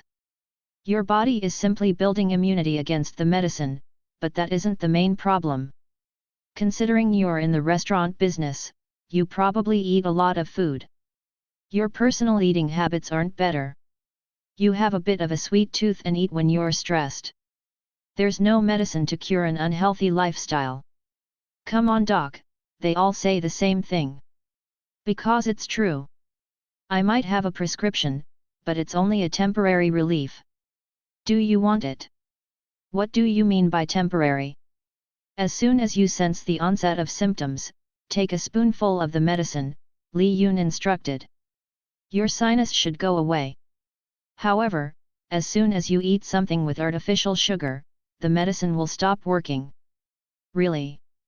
Come back in the afternoon, I should have the medicine ready. Okay, I'll look at my restaurant first, and then I'll come back. Pao Lai left the clinic. Li Yun pulled out a cabinet and unsealed a glass jar to retrieve a handful of dried mint leaves onto a wooden tray. He took out several herbs and started to grind them with a mortar. Afterward, he turned on the portable stove with 2 burners and set them to different temperatures. Different compounds broke down at different temperatures. If it was too high, the chemical would completely break apart and become useless. Extracting different compounds with different temperatures was important. So important that it was the key to the famed Nobel laureate to discovering a cure for malaria. After researching ancient Dr. Ji Hong's book, she was able to extract the active ingredient in sweet wormwood, artemisinin. For some formulas, it didn't matter, but for the one Li Yun was planning to make, it was a bit tricky. Do you need help? Ruxi's hands were getting itchy doing nothing. She was only planning to assist as the receptionist during the weekend, but there was barely anyone heading inside. The pedestrians occasionally stopped to look inside, but many people didn't need herbs or to see a clinician. Li Yun had her ground the herbs as he extracted the liquid from the pot. After an hour, they completed a liquid and poured it into a glass bottle. Li Yun labeled the bottle with the name of the person it was made for, the ingredients, the recommended dosage, the date, and the expiration date. A sudden thought entered Li Yun's head. Mission: exorcise 100 spirits. 33/100. AP +1. 3 people. Li Yun thought. Ruxi noticed his downcast mood. What's wrong? Nothing, he returned his focus back to writing the label. The rest of the evening, Li Yun continued to study the different herbs as Ruxi did her college report. After an hour, Ruxi finished her report early and took a peek at Li Yun as he drew the cellular structure of the dried ginger with a brush. His mood seemed to improve. Can I film you? Ruxi asked. Why? Li Yun looked up to ask. It's quite therapeutic, watching a hot guy work, she replied in a teasing tone as she grabbed his phone. Li Yun shrugged and agreed. Ruxi held the screen to his face for facial recognition and installed the ZZ Live app. Her eyes roamed around the shop to find a good angle and picked a view that spanned the rows of medicinal cabinets and into the open courtyard. In the background, the weeping branches of a willow tree swayed peacefully in the wind. Feeling the calming effect, she set the phone on a stand and began the live stream. The camera filmed Li Yun as he painted the illustration of the ginger with notes describing the different effects it had on the flow of the blood around the systems, what hormones were released into the bloodstream, and how the blood flowed into the different organs. If it wasn't for his modern clothing, he really looked like an ancient doctor or botanist writing a medical book. Li Yun's analysis was limited to the cellular structure. If he used Kiwi to zoom closer to the molecular structure, his energy would completely drain out and he would fall asleep. It was the same as when he zoomed deeper into the meridians and danshan of another person. Although he could look at his own danshan, it was not useful for him to analyze. He realized that his danshan was quite different from anyone else. While he continued documenting, Ruxi walked outside and greeted tourists as they passed by, welcoming them inside.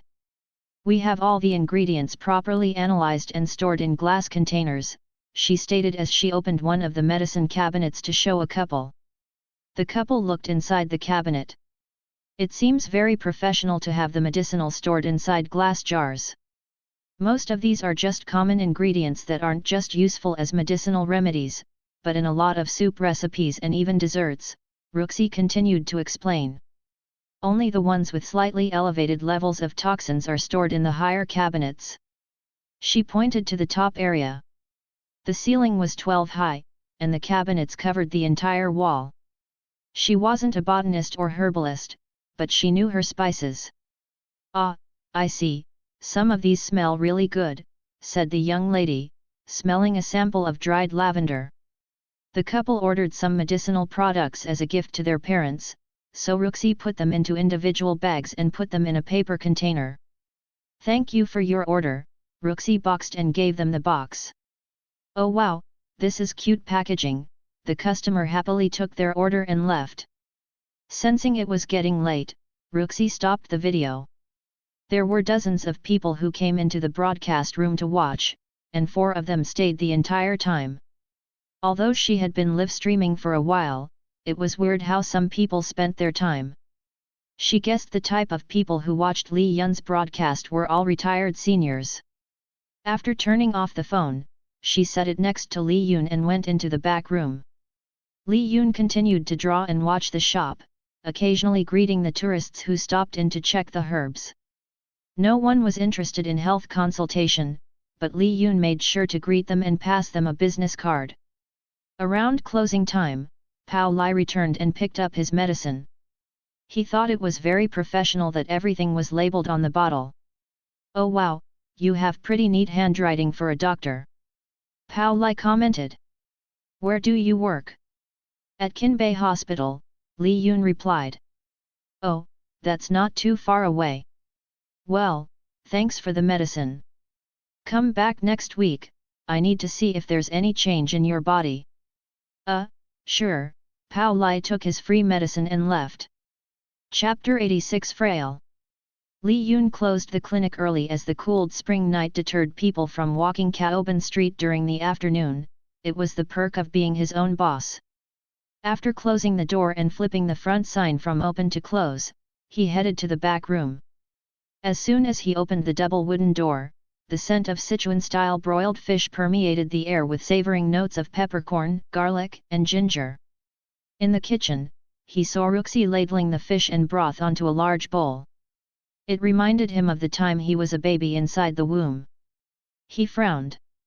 Ruxi turned around and set down the bowl of broth. "What's wrong?" she asked as she sat down. "Nothing, thanks for cooking again."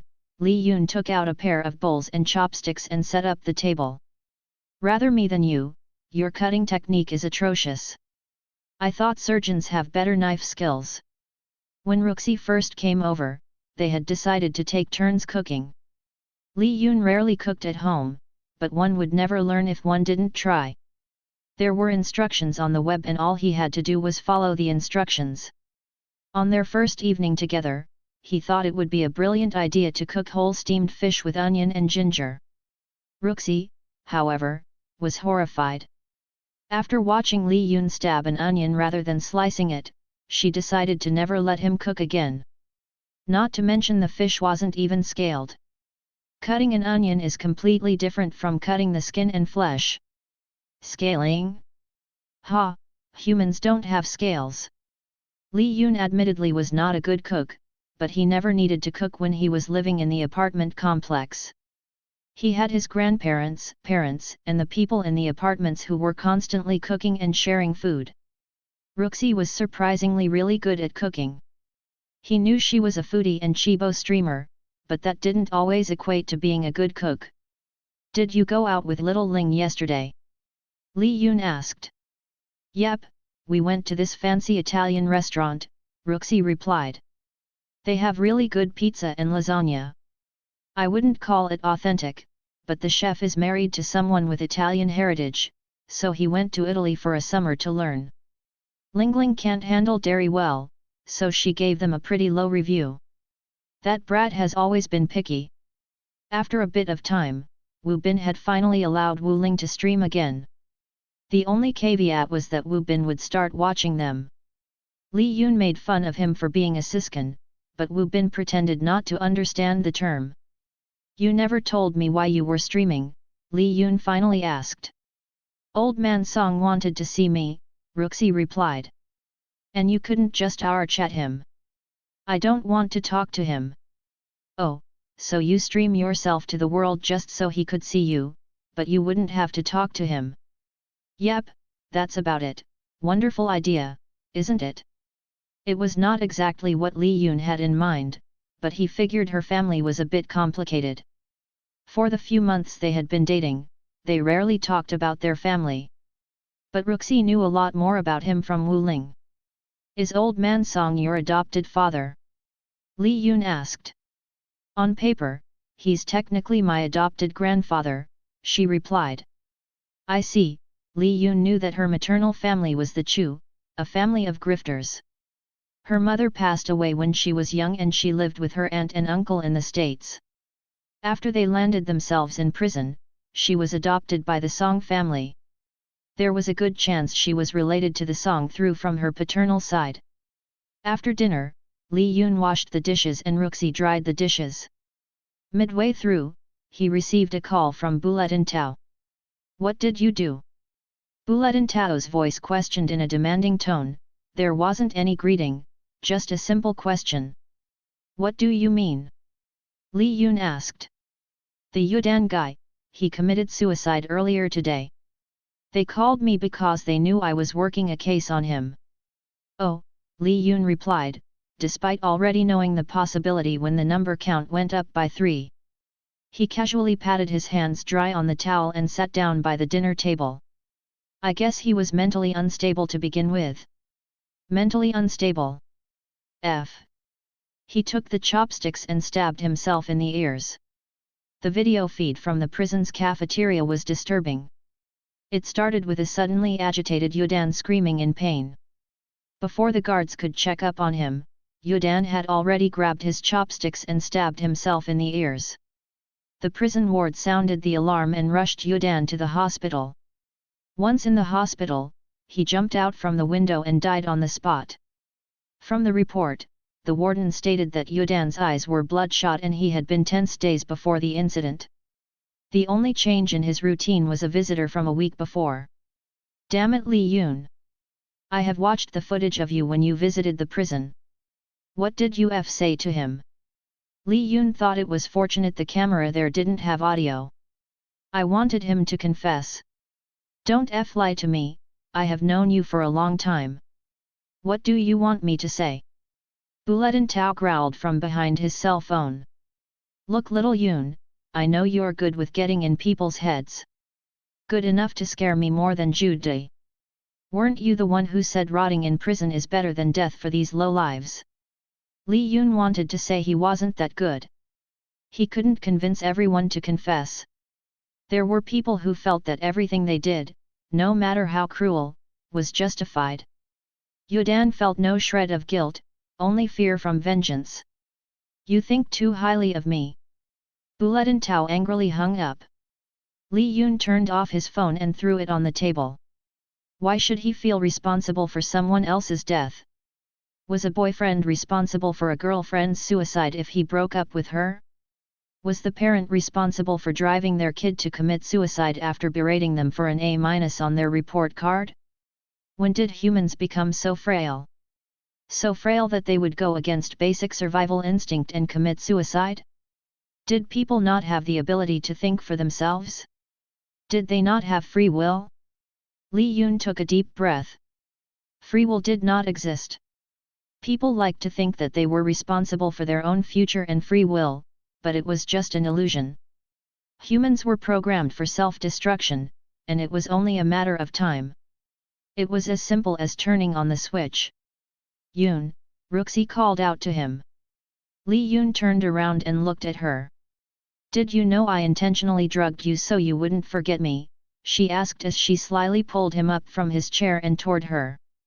"The thought had come up," he responded, tightly wrapping his arms around her. She gasped, feeling both the pressure from his arms and from the intense darkness emitting from him.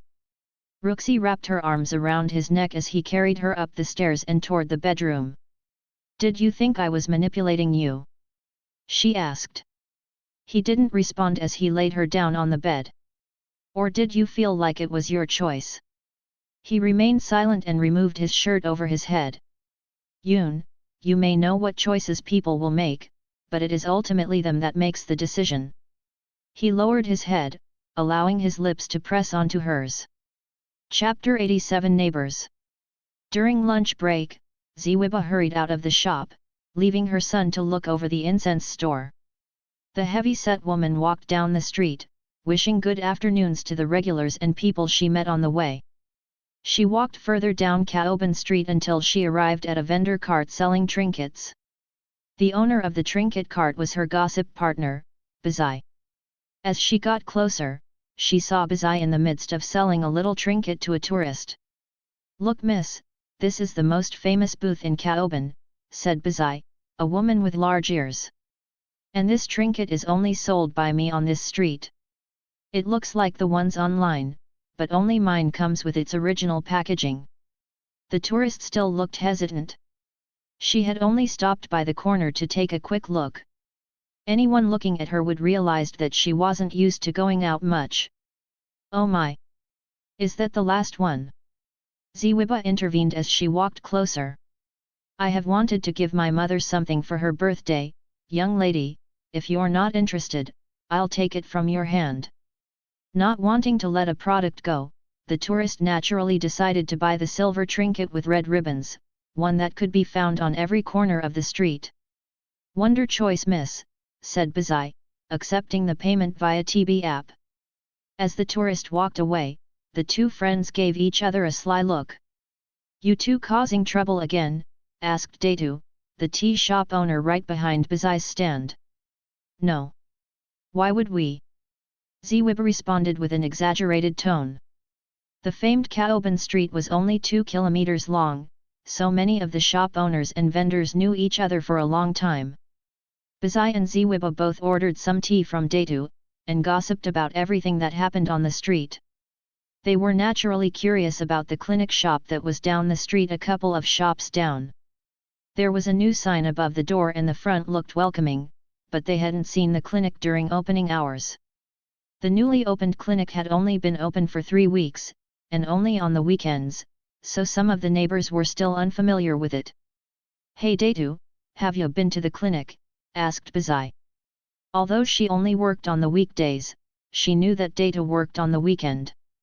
"Yeah, went over there to say hello last week," said Datu, the tea shop owner leaning against the counter. "The place where that strange couple was working?" asked Bazai. "Isn't that place haunted now? How in the world did they even open it? Did that guy Pao Lai hire a Taoist priest?" "Nope, there's a new owner there now," explained Datu. "A handsome chap, says there was some radon leak, whatever that is, and it was causing people to feel sick." "So it wasn't bad karma?" asked Bazai. "Hard to believe with everything happening over there." "Seems like it," said Datu. "I don't feel any weird vibe walking into the front shop." "Seriously? You went inside?" "Yeah, pretty nice and bright in there now. It looks like a medicinal shop, but he said it's a clinic. He is a Western doctor, and he even gave me a free checkup just for being neighbors." "Is he a real doctor?" "The license looks real, and I know a nurse at Kinbei. She said he's a new attending there. Probably why it opens up only on the weekend. But Dr. Lee is a bit strange." "What do you mean by strange?" Bazai asked. "Well, he does pulse diagnosis like a TCM doctor and he writes everything with a brush," Data said as he took out a sheet of paper. "You see this, it's my diagnosis." Bazai and Ziwiba both looked at a sheet of paper filled with small, but refined characters. "You know what else is amazing? He told me what was wrong with me before I could even tell him. He asked me what my favorite childhood activities were. When I told him it was to paint, he told me I should start painting weekly. He also did some acupuncture in the afternoon. I swear, I don't think I have ever slept so well afterward." Listening to his account, Bazai and Ziwiba both suddenly wanted to visit the clinic.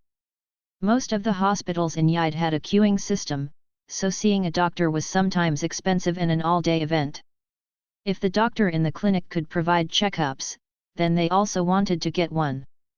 "You can request appointments on the TB app," said Datu. Bazai and Ziwiba both checked the app and searched for the clinic page. They were surprised that the appointments were already filled up on Saturday. There were 16 15-minute slots per day, starting from 8 am. They both booked the last 2 slots available for Sunday. It looked like the clinic was getting more popular. At around the same time, Li Yun arrived back home to his parents' apartment. Typically, on the weekends, Li Yun avoided going home and headed directly to the Dongxian clinic. It was a celebration for his grandparents' 50th anniversary, so he had to return. Inside the courtyard, all the elders and residents of the apartment were already out celebrating. There was the smell of freshly grilled pork, wings, and quails. The tables were lined with an assortment of dishes made by the residents. "Ah! Little Yun, you're late," called out Uncle Yun Shou. Li Yun approached the tall man, who looked to have gained a bit of weight since the last time they met. Aunt Su was feeding him well. "How are ya, uncle?" Li Yun gave his uncle a hug, and a couple of the residents surrounding the area. Li Yun then approached his grandparents and gave them both a painting he did of the mountainside view from the apartment. Grandpa Liu Yan and Grandma Nai had always kept everything Li Yun made for them, even the ugly bamboo ones he did as a kid. His parents gave him a plate full of food, and then continued socializing with the others. Li Yun looked around until he saw a table where the guys in his age group were sitting. It was very common for people to sit by age and gender. Li Yun sat next to Bulletin Tao. "Hey! Hey!" Bulletin Tao said as he passed Li Yun a beer. "Sorry for worrying you. I've already forgotten, why you have to bring it up?" Bulletin Tao chugged down his beer, feeling a bit relieved. "What's with the weird vibe?" Bufu asked, watching the two interact. "Did you get into a fight or something?" "What fight?" Bulletin Tao asked. "I was pissed off for a day, or two. Friends were like that. Sometimes, after an argument, friends simply drifted apart. Other times, they could easily shrug it off. No matter how flawed someone was, keeping the friendship was more important." "Why are you even here?" asked Bufu. Bulletin Tao wasn't part of the apartment, but Li Yun naturally knew that Bulletin Tao arrived at the party hoping to see him. They haven't talked for a few weeks, but it was enough time for things to settle. "I'm a neighbor, why can't I come?" asked Bulletin Tao. "Besides, Wu Bin invited me." "I almost forgot you guys were in high school together," Bufu said.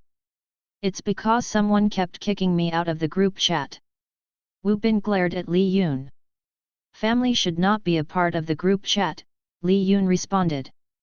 "Sukzu and Juda are siblings, and Mu Lian and I are about to get married," said Fatty Fang. "My therapist should not be a part of the group chat," Li Yun replied. "Uf brat." Wu Bin threw his slipper at Li Yun, who leaned sideways to avoid the impact. Instead, Wu Ling caught the slipper that was about to hit Mu Lian. "What the F old Bin?" Wu Ling hissed at her brother. "What's with your language? Wu Bin? Like you don't swear more than me," Wu Ling then threw the slipper back to Wu Bin. Wu Bin cursed slightly to himself as the slipper hit his shin. "I don't know how we are going to marry off this girl," Wu Bin complained, rubbing his shin. "Why are you planning her wedding when she's still in college?" Fatty Fang asked. "That's my concern, she's already in her 3rd year, and she has never gone out on a date yet." "How would you even know?" Bufu wondered. "Like a college girl is going to tell her brother who she's dating, are you dumb?" Everyone nodded in agreement. "I would hear something by now," Wu Bin barked back. "You know her group of friends can't keep a secret." Everyone nodded in agreement. "Yes, but if she specifically asks them, they won't say anything," said Fatty Fang. Everyone nodded in agreement. "Isn't Judah in their detective club?" asked Bufu. "Just ask him to spy for you." Chapter 88 Meddling. Ruxi laughed when Li Yun retold the story about Wu Bin asking Judah to spy on Wu Ling. "I don't think Wu Ling ever had a boyfriend in college."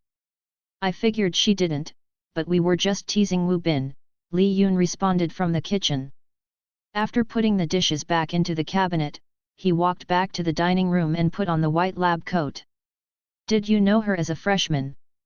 "We weren't friends during the 1st year, but she was well known on campus," Ruxi recalled. "She treated all the guys as either friends or strangers. Never saw any guy who was particularly close to her. I think she has a crush on someone." "Who?" "Guess." "It's not me." It's not you, darling, don't be so egotistical. I know, Bufu. Li Yun knew Wu Ling had a crush on Bufu while growing up. Wu Bin has always warned Wu Ling about guys like Bufu, but I don't think he's even aware that she likes him. She doesn't make it obvious, but the way she talks about him is very different from everyone else, said Ruxi. Does he know? I don't think so, but I want to avoid discussing his love life. Li Yun didn't think Bufu was ready for a real relationship. Wait, how come I never see you in college? I stayed out of sight my freshman year and the archaeology department is on the opposite side of campus, Ruxi replied. It was easy for her to dress down to blend in. Let's head out. Before 8, Li Yun and Ruxi headed to the front of the clinic and opened the doors, allowing the fresh spring air to enter from the streets. There were already a few pedestrians walking about to shop and to sightsee. Ruxi had been coming in to assist Li Yun every weekend as the store clerk. Li Yun had posted an employment notice, but it was tough finding someone to work for just the weekend. Li Yun hugged Ruxi from behind with both arms around her waist. I feel like I should be paying you for your service, Ms. Song, Li Yun whispered into her ears. Ruxi blushed. She wasn't particularly sure about what service he was talking about, but she ribbed him in the stomach. I'm only volunteering until you find someone. The door is open, Dr. Li, your first patient is about to come in. Li Yun backed away and greeted the first few patients. The first patients were the Guduo couple who owned a candle shop along the street. As Li Yun led the Guduo to the back, Ruxi entertained the patients who waited at the front of the shop, often explaining the different products available for sale. The majority of Li Yun's first customers were people near his shop who heard that he was a Western doctor. After leading them to the back room, he checked their pulses, wrote down their ailments and possible treatments. A lot of the patients were amused by the handcrafted diagnosis written with a brush. Do you think they will frame it? Ruxi had asked. Hey, my calligraphy sells for a good amount, Li Yun joked, but he was just practicing his calligraphy. The Guduo looked around the room as Li Yun wrote down his diagnosis and treatment plan. They were curious to see what had happened to the room where the illegal organ harvesting had taken place, but it looked nothing like they had imagined.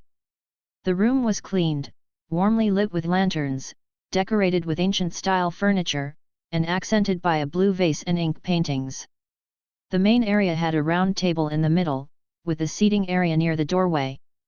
On the side of the folded floor panel was a bed for sick patients.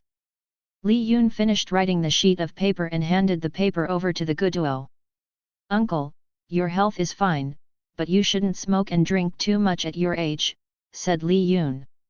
If you ever go out, the trick is to line the inner lining of your pocket with a plastic bag and a sponge. Just dump the alcohol in there. Ah! That's a good idea, Mr. Guduo nodded his head. His other old friends were always drinking together, and they would never let one leave without drinking more than one drink. Li Yun liked to drink, but he didn't like the feeling of being drunk and out of control. What do we owe you, Dr. Li? Asked Ms. Guduo.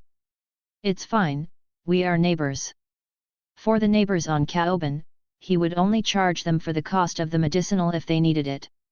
He was, in a way, studying them, so giving them free health consultation was a good trade-off.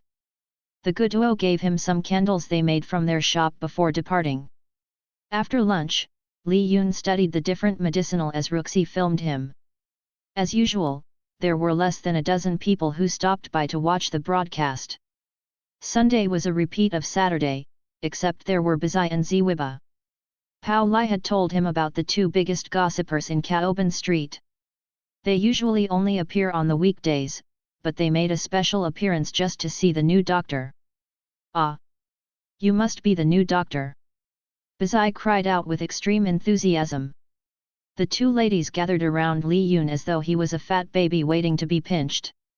Oh my, they say you are handsome, but we didn't believe it, Ziwiba said with a flirty laugh.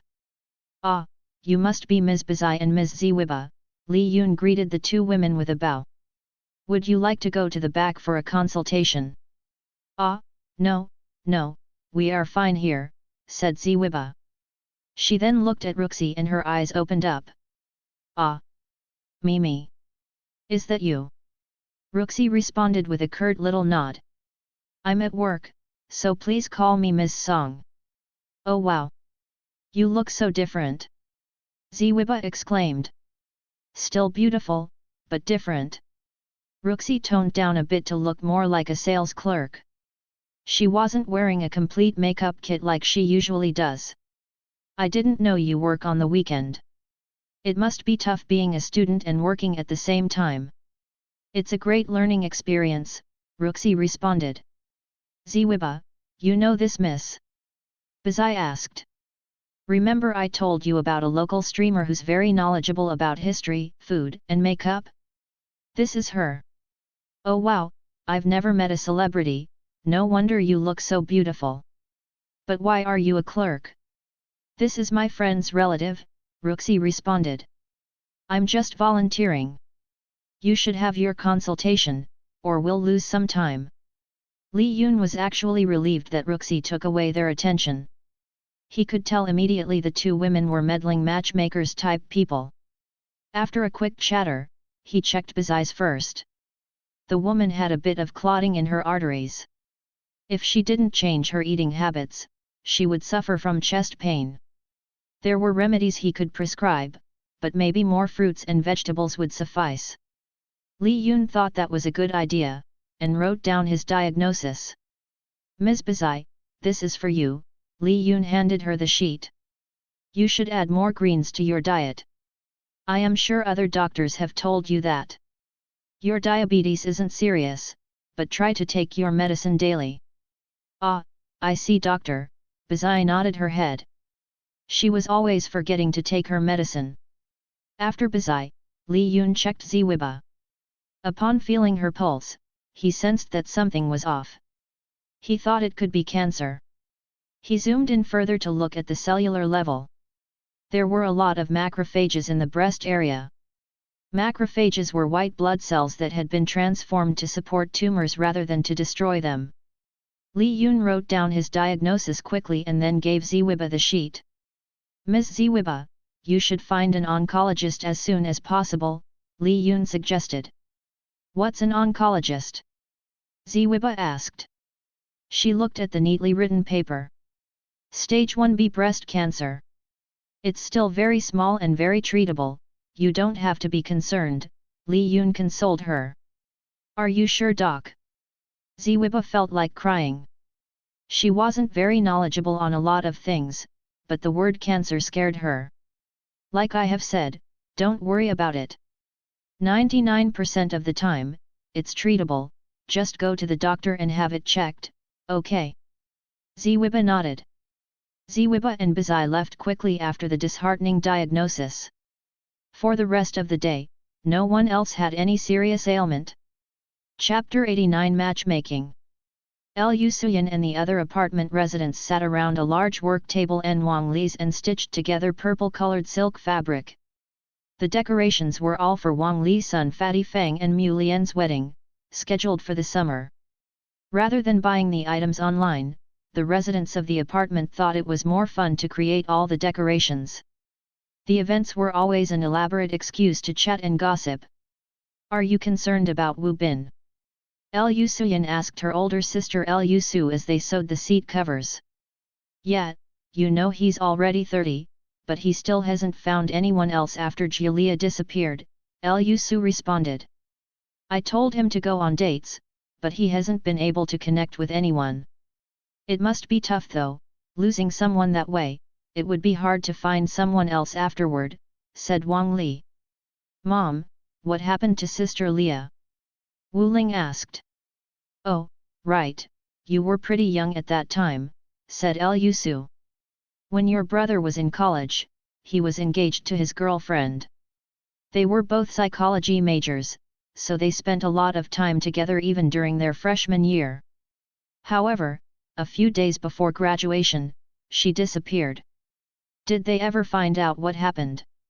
Unfortunately, she's still listed as missing.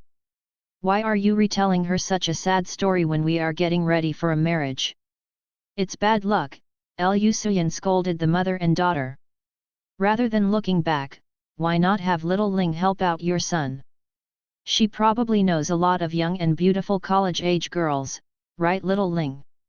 Well, most of my close friends are my age, so I don't think he would be interested, Wu Ling responded. Especially in Zhongmi since he was her homeroom teacher before, so that is a definite no. Li Qing doesn't want to date yet. How about your friend Zhu Anin? Lu Su asked. She's already dating Zhu De. Oh, the little sweet little boy named Zhu De who hangs out with Li Yun. Lu Suyan had already met him a few times. Do you know if his sister is still unattached? Wu Ling turned to Mu Lian as she didn't know Ning Suxu too well. Suxu is still unattached, but she's in Magic City, Mu Lian replied. She's going to be my maid of honor. Oh. Lu Suyan suddenly remembered Li Yun had visited to Magic City during Spring Festival. Didn't little Yun visit Magic City a while back? He had this glow when he came back.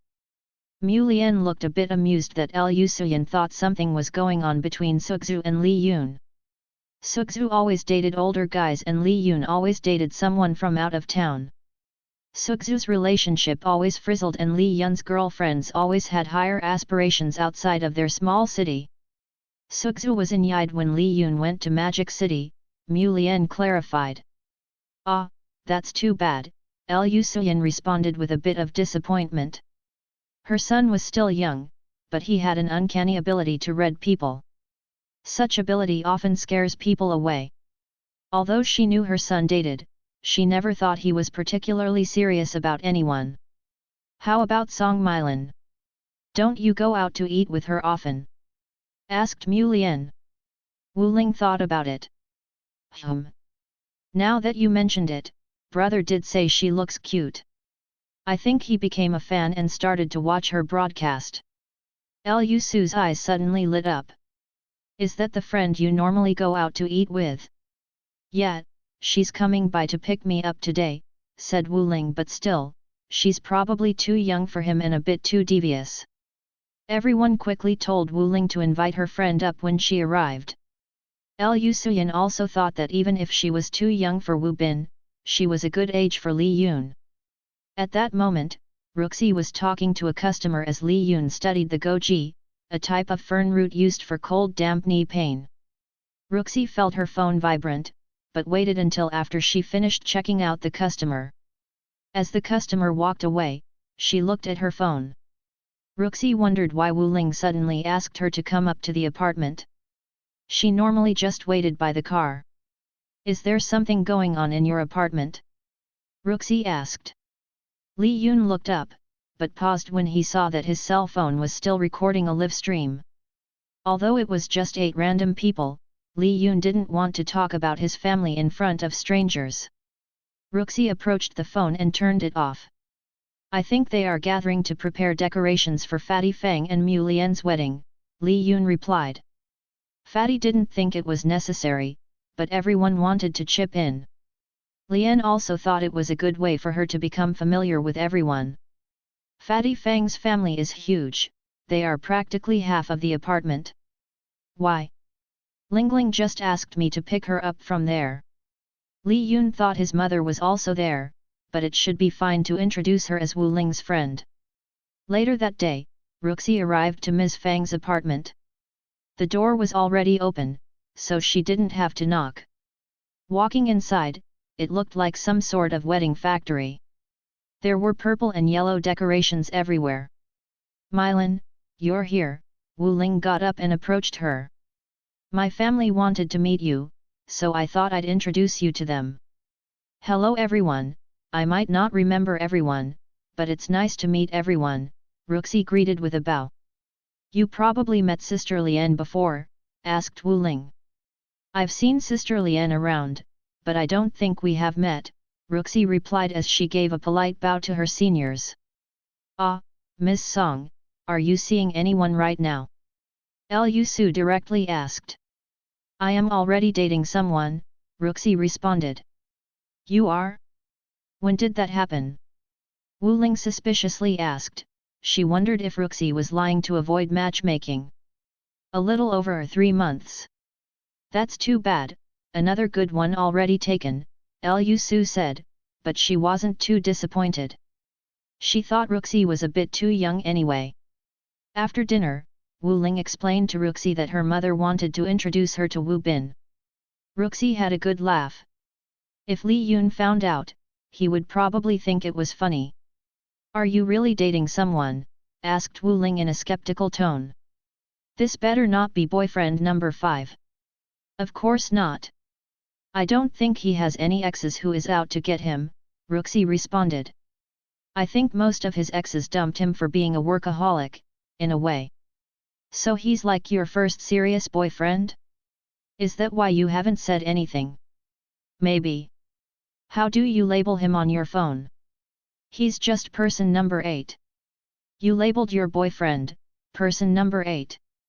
Yes, is that a problem, Ms. Lingling? Wu Ling rolled her eyes, only Song Milan would put in such a random descriptor. Him being dumped by his exes sounds like my cousin. Your cousin sounds like a decent guy. Even if he's a workaholic, at least he treated them right.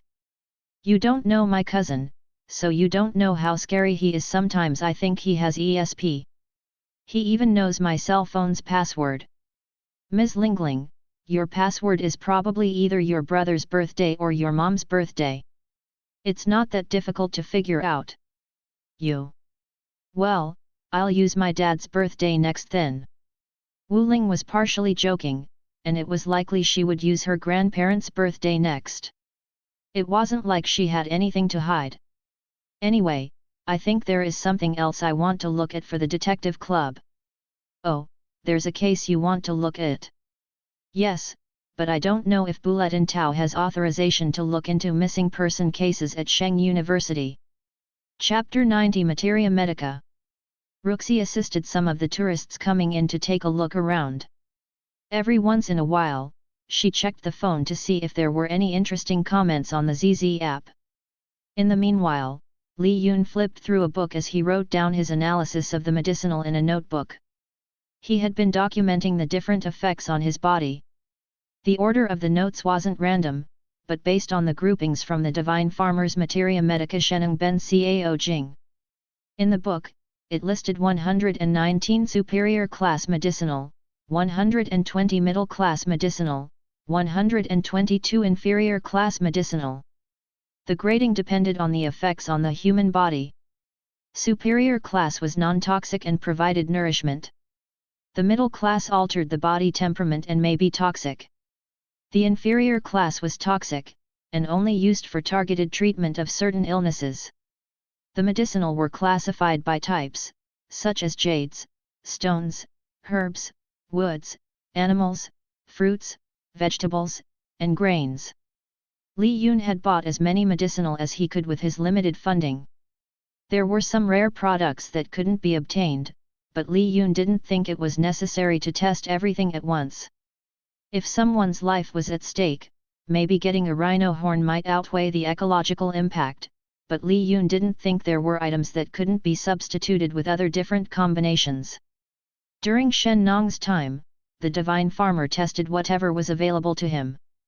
He didn't have the luxury of TB shop and the global medicinal market at him fingertips. There were medicinal from all over the world with unique properties. If Li Yun ever finished the medicinal from the book, there were other medicinal he would have to try. He also felt his body building more resistance and processing the medicinal faster than before, meaning he would be able to experiment with more medicinal.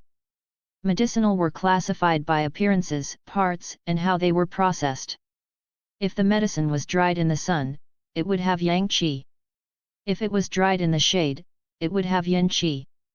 Although Li Yun couldn't see the yang and yin qi of objects, he could sense when the cold, hot, warm, or cool qi was released into his bloodstream. As Li Yun drew the philodendron, there were messages popping up on the phone. Mew, although I can't see what is written, I can tell it's a very delicate calligraphy. Hwasu, I was here last week, and the host shared a page with us. Not only the calligraphy, but the illustrations and information written looks very professional. I bet he's writing a book to publish. Random lurker, what's so fun about this stream? Just looks like a guy writing random things. Lurker, I'm just here for the woman voice in the background. Her voice is so nice and soothing. I would buy anything she's selling. Zahi, you don't study calligraphy, so you wouldn't understand. The way he writes and the way different characters are formed, you can tell he is a very good calligrapher. Hwasu, not only that, you will also see him prepare some of the medicinal for consumption. He'll tell you that some medicinal shouldn't be ground up and dissolved, as it would be harmful to the body if it enters the bloodstream too quickly. It should be digested in the stomach first and then absorbed by the body. Lurker, oh, I didn't know that. I thought you should boil everything together. So is this person a pharmacist? Zahi, could be, Ms. Song calls him Dr. Lee. Ruxi finished ringing out a customer and read some of the comments on Li Yun's screen. Li Yun noticed her reaction. What is it? He asked. Dr. Lee, user Hwasu wants to know what you are drawing and its usage, Ruxi replied. Li Yun picked up a piece of the philodendron and showed it to the screen. Anyone who looked at him could tell that he was an amateur streamer. This is Huang Bai or philodendron, Li Yun said to the camera. Philodendron/Huang Bai. Dr. Lee, you have to hold your hand to the back to give it contrast from the surroundings, Ruxi instructed, noticing the out-of-focus images on the screen. Like this. Li Yun placed the bark on top of his palm. Ruxi's eyes rolled to the top of the willow tree, she couldn't believe her boyfriend was in the same generation. Toward the camera Dr. Lee, Ruxi replied. Everyone in the chat started to crack up. Mew, lol, this Dr. Lee is funny. Random lurker, lol, he doesn't even know the basics? How old is he? Lurker, Ms. Song sounded like she was about done. Li Yun couldn't see the comments, so he held the Huang Bai toward the camera with his hand as the background. Huang Bai could be used to moderate diarrhea, stress, jaundice, and many conditions. Its active ingredient is berberine, palmotine, gitrizine. It's a powerful herb, but should be taken in moderation, particularly in children. There are berberine supplements out there, but like many supplements, it should be taken with caution. Since there are no other chemicals to balance it out, consumption may cause damage to the liver and gastric. Overall, Huang Bai as a whole is relatively safe. Li Yun took a piece, removed the old bark and began to process the Huang Bai. There are as many as 16 different methods to process Huang Bai. For example, it could be fried with salt, simmered with wine, and charred with honey. After completing the mixture, Li Yun drank the boiled Huang Bai concoction. It was unfortunate that he had to wait before he could consume a different mixture, but it was enough time for him to study what effect it had on his bloodstream. I thought Dr. Lee wasn't a good cook, but why do you prepare medicine so well? Ruxi teased from behind the camera. Li Yun eyed her for a moment and thought it was best to ignore her. He was on camera, and didn't want to look foolish in front of the 20 viewers. Instead, he showed the camera the sheet of paper he was working on. Mew, Dr. Lee, I've been drinking licorice tea, but I heard that it may not be healthy, should I stop drinking it? Ruxi repeated the question to Li Yun. Licorice tea is fine for consumption, but it is better to mix it up. Any type of food that is consumed in abundance will cause harm. Like eating rice, which is just a lot of carbs without many nutrients. So instead of drinking it every day, maybe scale back to once every other day. Try a different set of herbal tea. Mew, the doctor is very knowledgeable. Gift beer. Most of the people watching him were probably retired and had a lot of time to watch live stream. They also had disposal income. Ruxi gave Li Yun 2 thumbs up, but he had no idea someone gave him a gift. Suddenly, a message came up from a different app. Li Yun looked to Ruxi, who seemed to have an interesting reaction to the message. What is it? Dr. Lee, your friend is telling you to attend the reunion this year since you skipped out last year. Li Yun groaned with annoyance. Suddenly, Ziwiba and Bazai ran into the store. Dr. Li! You have to help me! Ziwiba cried out. Li Yun looked at Ziwiba. Although it had only been a few weeks, she looked a lot better. The doctor gave me a bunch of things, but I don't understand what it means. Ziwiba gave Li Yun a bunch of her paperwork. Li Yun explained to her that the doctor was recommending targeted therapy. Li Yun told her to go to the treatment once, and then he would check to see whether it was possible to cure the remaining cancerous cells with prescriptions. Li Yun wasn't even sure if he was capable. He was still in the process of learning everything.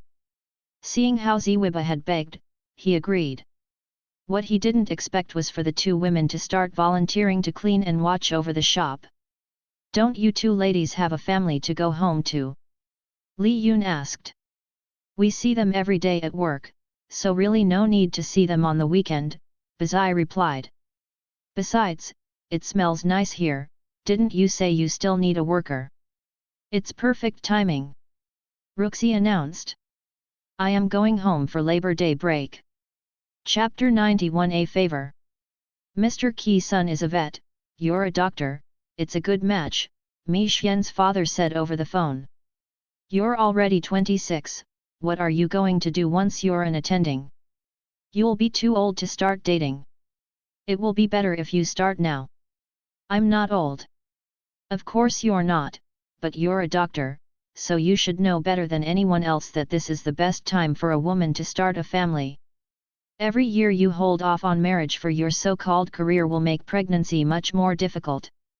Think about how harmful it is for a child's development. I know, Dad, but it's even more damaging if I enter a relationship that's doomed to fail. What's wrong with Chi Shou? He has a stable job and you have known him since he's a kid. Dad, how many times do I have to tell you? Mi Xian sounded exasperated, she expected the conversation from her mother. I know him, so that's why we are unsuitable. I have always seen him as a brat and he's younger than me. He's 24, more than old enough to start a family. Mi Xian, you got to think of your future. Who's going to look after you when you're old? Dad, I have to go, patience waiting. Mi Xian hung up and wanted to knock her head on the wall. Why was it so difficult to live life the way she wanted to? This was the same person that didn't allow her to date in college, and now suddenly, there was a rush to start a family. Are you okay, Mi Xian? Yang Kong asked as he passed by her in the hallway. Mi Xian nodded and dragged Yang Kong toward their next rotation. Yang Kong noticed that Mi Xian had been acting strange the entire day. Although he didn't hear the whole conversation, he knew that it was probably her family pressuring her to marry. As a guy, there was still the pressure of marriage, but it was much harder for women as their biological clock was shorter. Why don't you just give it a shot? Asked Yang Kong during their dinner break.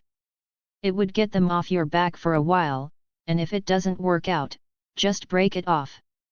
Mi Xian responded with an exasperated growl. Do I have to seriously date that guy? What guy? It sounds like you know him, Wei Jing asked when he saw them approaching. He was already within Lu Chang and Li Yun. Although Li Yun was technically an attending, he still needed to attend some rotations to different departments for the experience. Some brat from high school, Mi Xian replied. Ooh, a younger man, Yang Kong wondered who it was.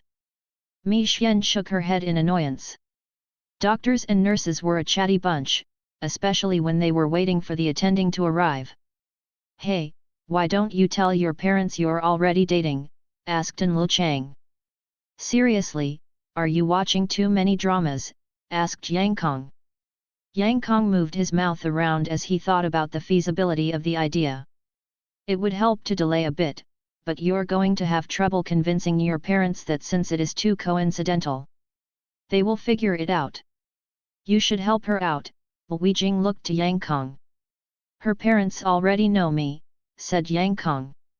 Although they don't know about my preference, I'm sure they suspect it. Why don't you call Chi Shou and make up an agreement to have a pretend relationship? Li Yun suggested. Ooh, boss, that's another good drama plot right there, Yang Kong said as he gave him 2 thumbs up.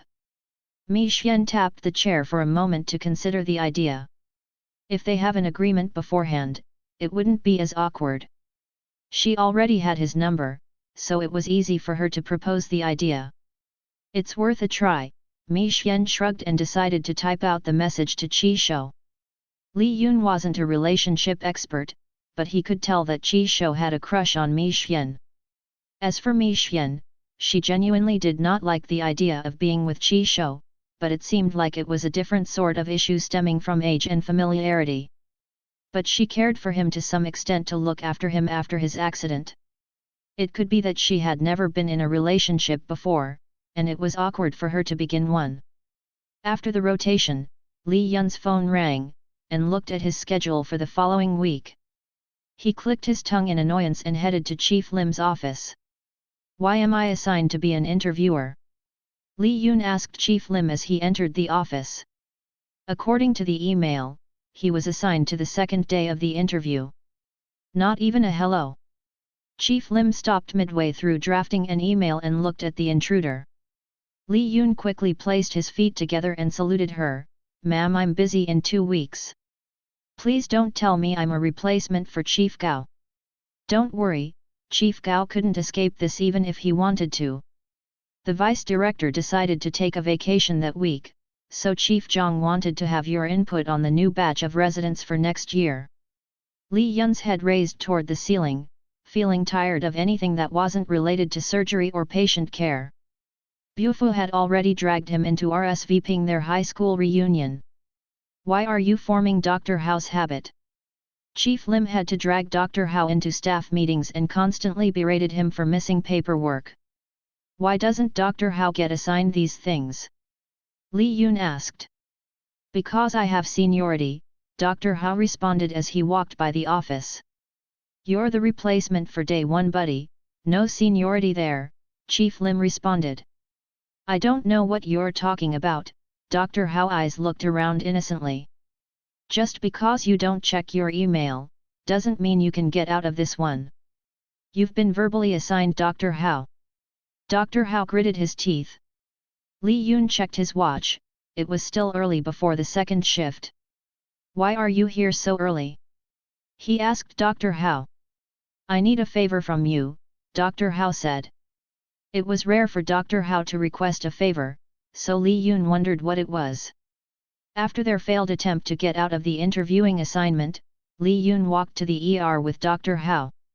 "A friend of mine has an old injury, I don't know if this is something you can perform at your clinic," Dr. Hao asked. Li Yun had heard rumors that Dr. Hao used to deal with the triad, so he wondered if the friend also had that sort of connection. He set up the clinic to study TCM, not to deal with shady underground people. "Did he do anything illegal?"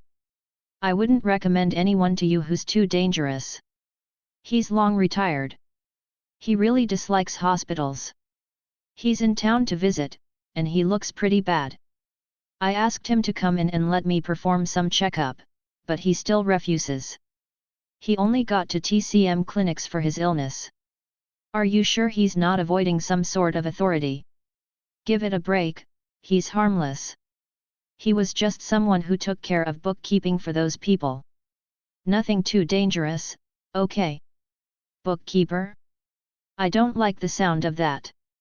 It sounds worse than an assassin. Are you going to look at him or not? If you take him to the clinic during the afternoon on the weekends, I'll take a look at him," Li Yun replied. Chapter 92 Quack. "Ma, why are you working for that weird clinic? It's the holiday, is he forcing you to work?" Fan Geng, a young man wearing loose and baggy tees, complained. Who was going to cook food for the household? His dad's cooking was crap and he could barely cook himself. "What cha mean weird?" Ziwib retorted with her country dialect and hand to her hip. She had lost some weight from cancer treatment, which was an odd benefit and much to her delight. "Dr. Li is my lifesaver. And unlike someone I know, he's a hard worker, you don't see him complaining. Pay. He's probably a con artist. What sort of doctor provides free medical service to the neighbor? That's why you're not in the advertisement. He's not charging, but he gets a lot of red envelopes. Obviously, the cheap one won't pay, but do you really think the people on Kaoban are cheapo like you are? The people who want to pay more than enough to cover those cheapos. What ma, it's being thrifty. Do you know what that means? Thrifty, whatever? You still have a long way to work before you can finish paying all your loans. But ma, even when I pay you, you spend it all away on those random and useless live shopping junk. Why are you yelling at me for? I like to buy things online, but what about you? You and your gaming obsession. What's wrong with gaming? Gaming is great for training eye-hand coordination. Really?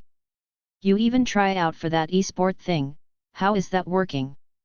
Fang Geng sighed and sniffled at his own inadequacy. He took a year off after high school to try his luck at e-sport. The team where he did his training never gave him a contract and he was forced to abandon his dream and live in the monotony of college life. Why is life so unfair? He wanted to have good hand speed, he wanted to have superpowers, and he wanted to be wealthy enough where he didn't have to worry about work. But alas, he had to work. During their argument, Ziwiba's husband and Fan Geng's father barely moved an inch. He knew his son and wife's habits and constant need to bicker and argue. "Honey, it's time to leave," he gently reminded his wife. "Ah. You're right," Ziwiba looked at the time and rushed out of the door. Fan Geng didn't like that his mother was going to work for a strange doctor, so he decided to take a look himself. He had enough medical knowledge, so he could confront the scammer.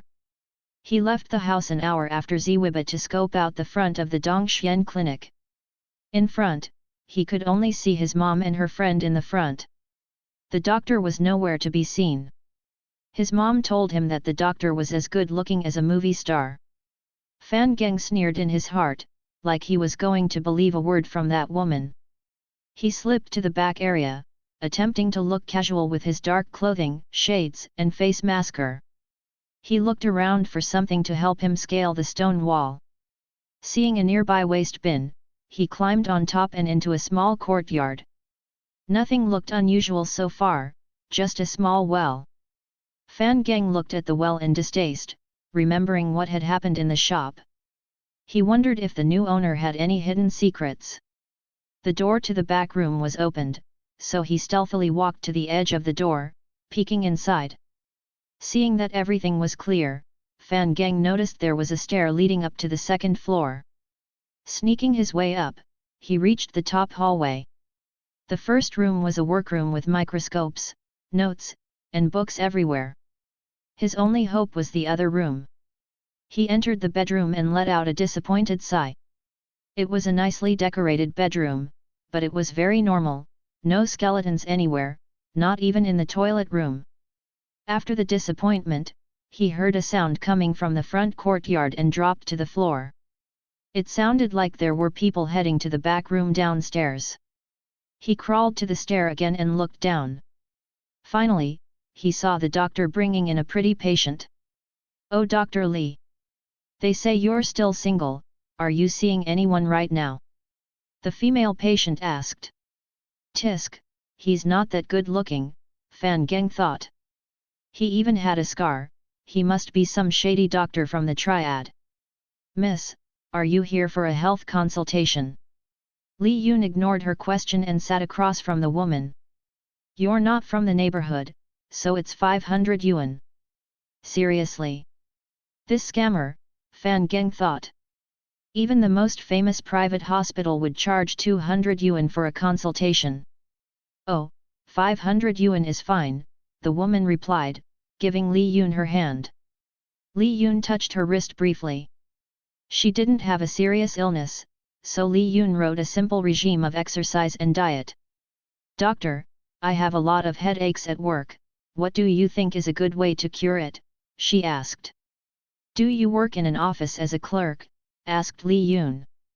"Ah yes, I've been working for a few years." "Did you have a bad breakup recently?" "Ah, yes, how did you know?" Li Yun guessed this woman suffered from boredom and liked to cause drama. It was likely she cheated on her boyfriend and he dumped her. He had met flirty women and patients before, and he could spot a narcissist when he sees one. "Miss, there isn't really a way to treat your illness," Li Yun finally said.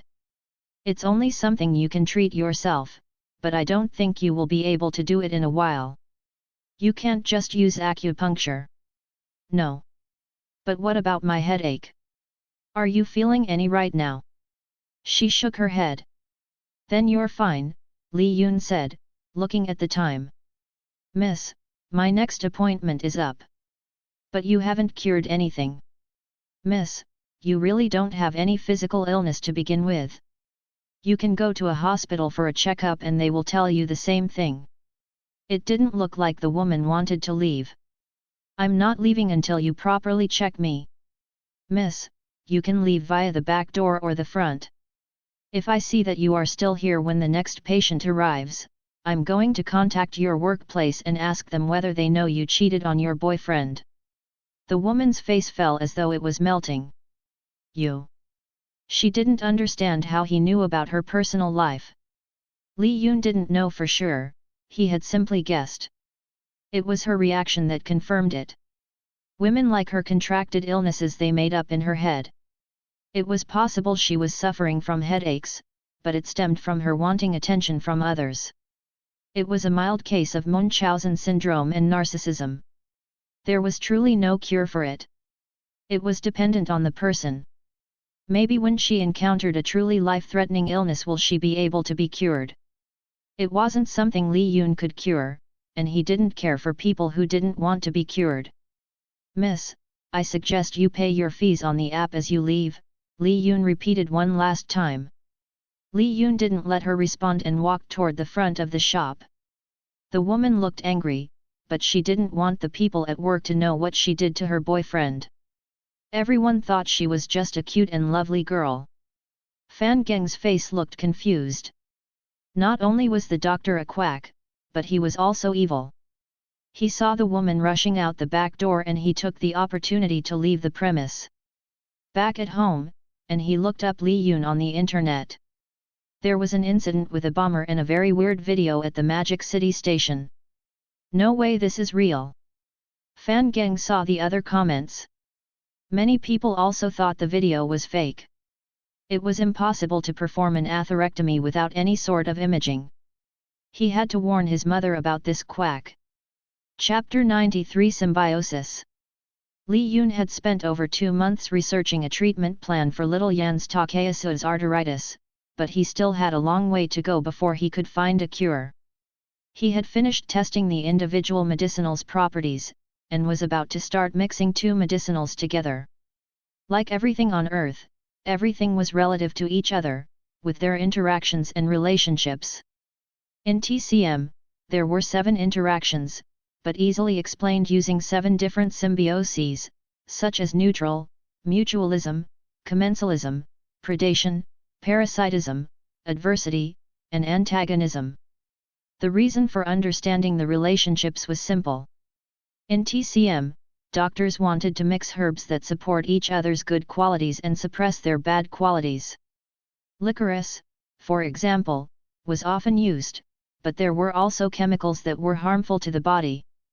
If licorice was mixed well with an ingredient that suppressed the negative effects, then it would minimize the damage to the body in the long run.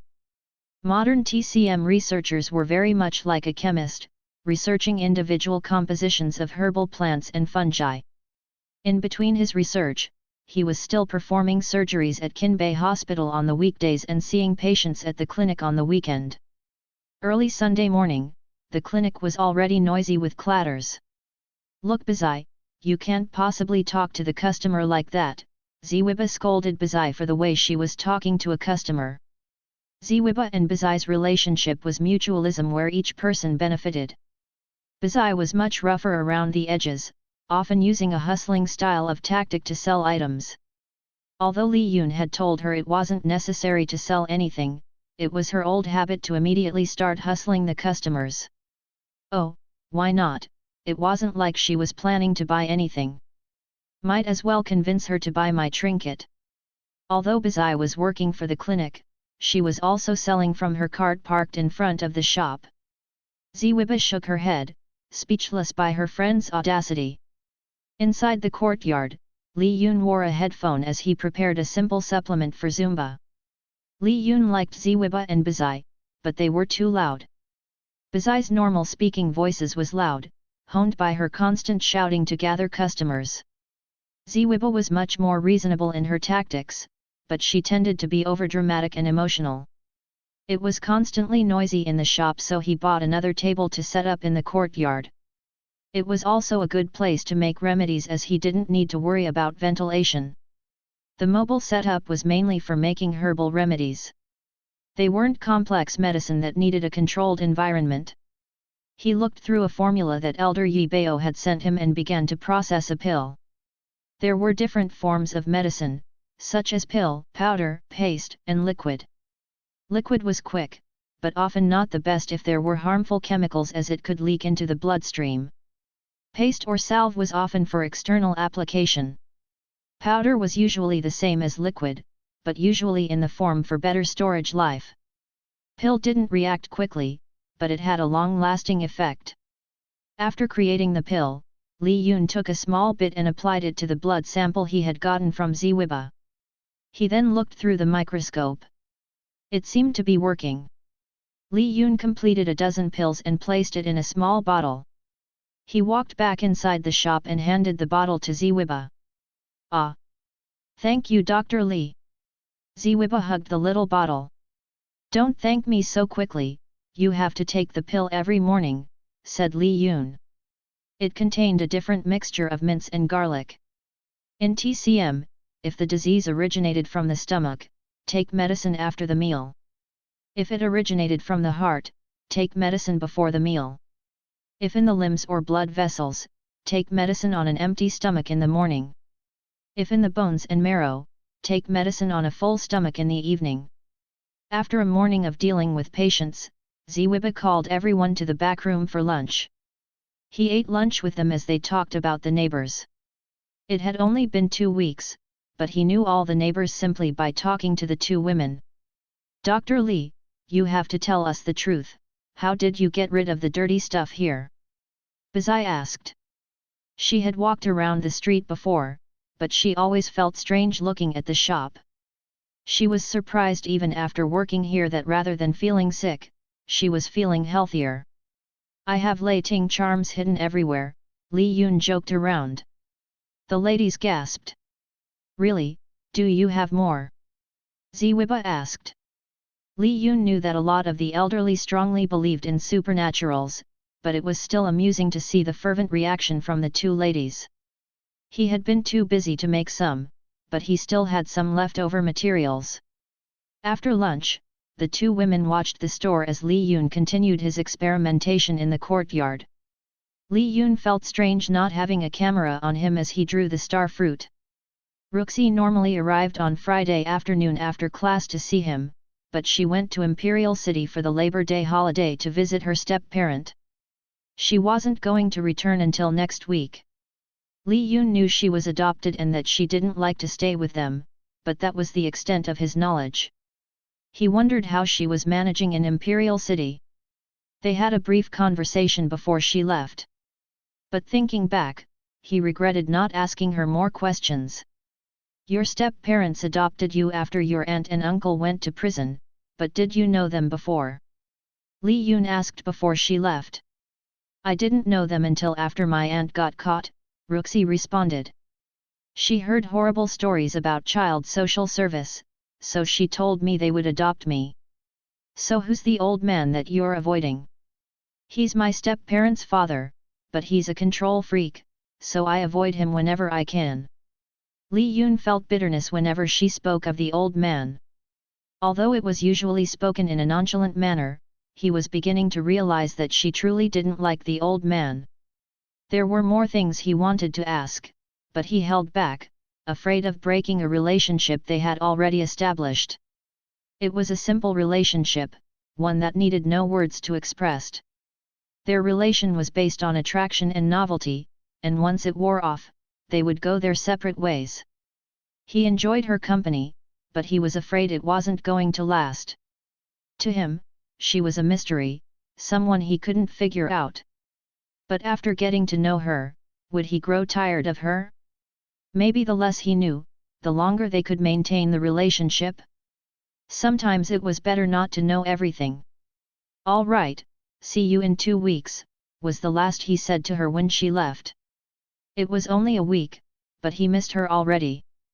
Despite being hesitant about their relationship, he didn't know when he had started to feel lonely without her presence. Chapter 94 The Bookkeeper. Ha ha ha. A short and skinny man laughed suddenly, but quickly started to cough and wheeze as though lacking air.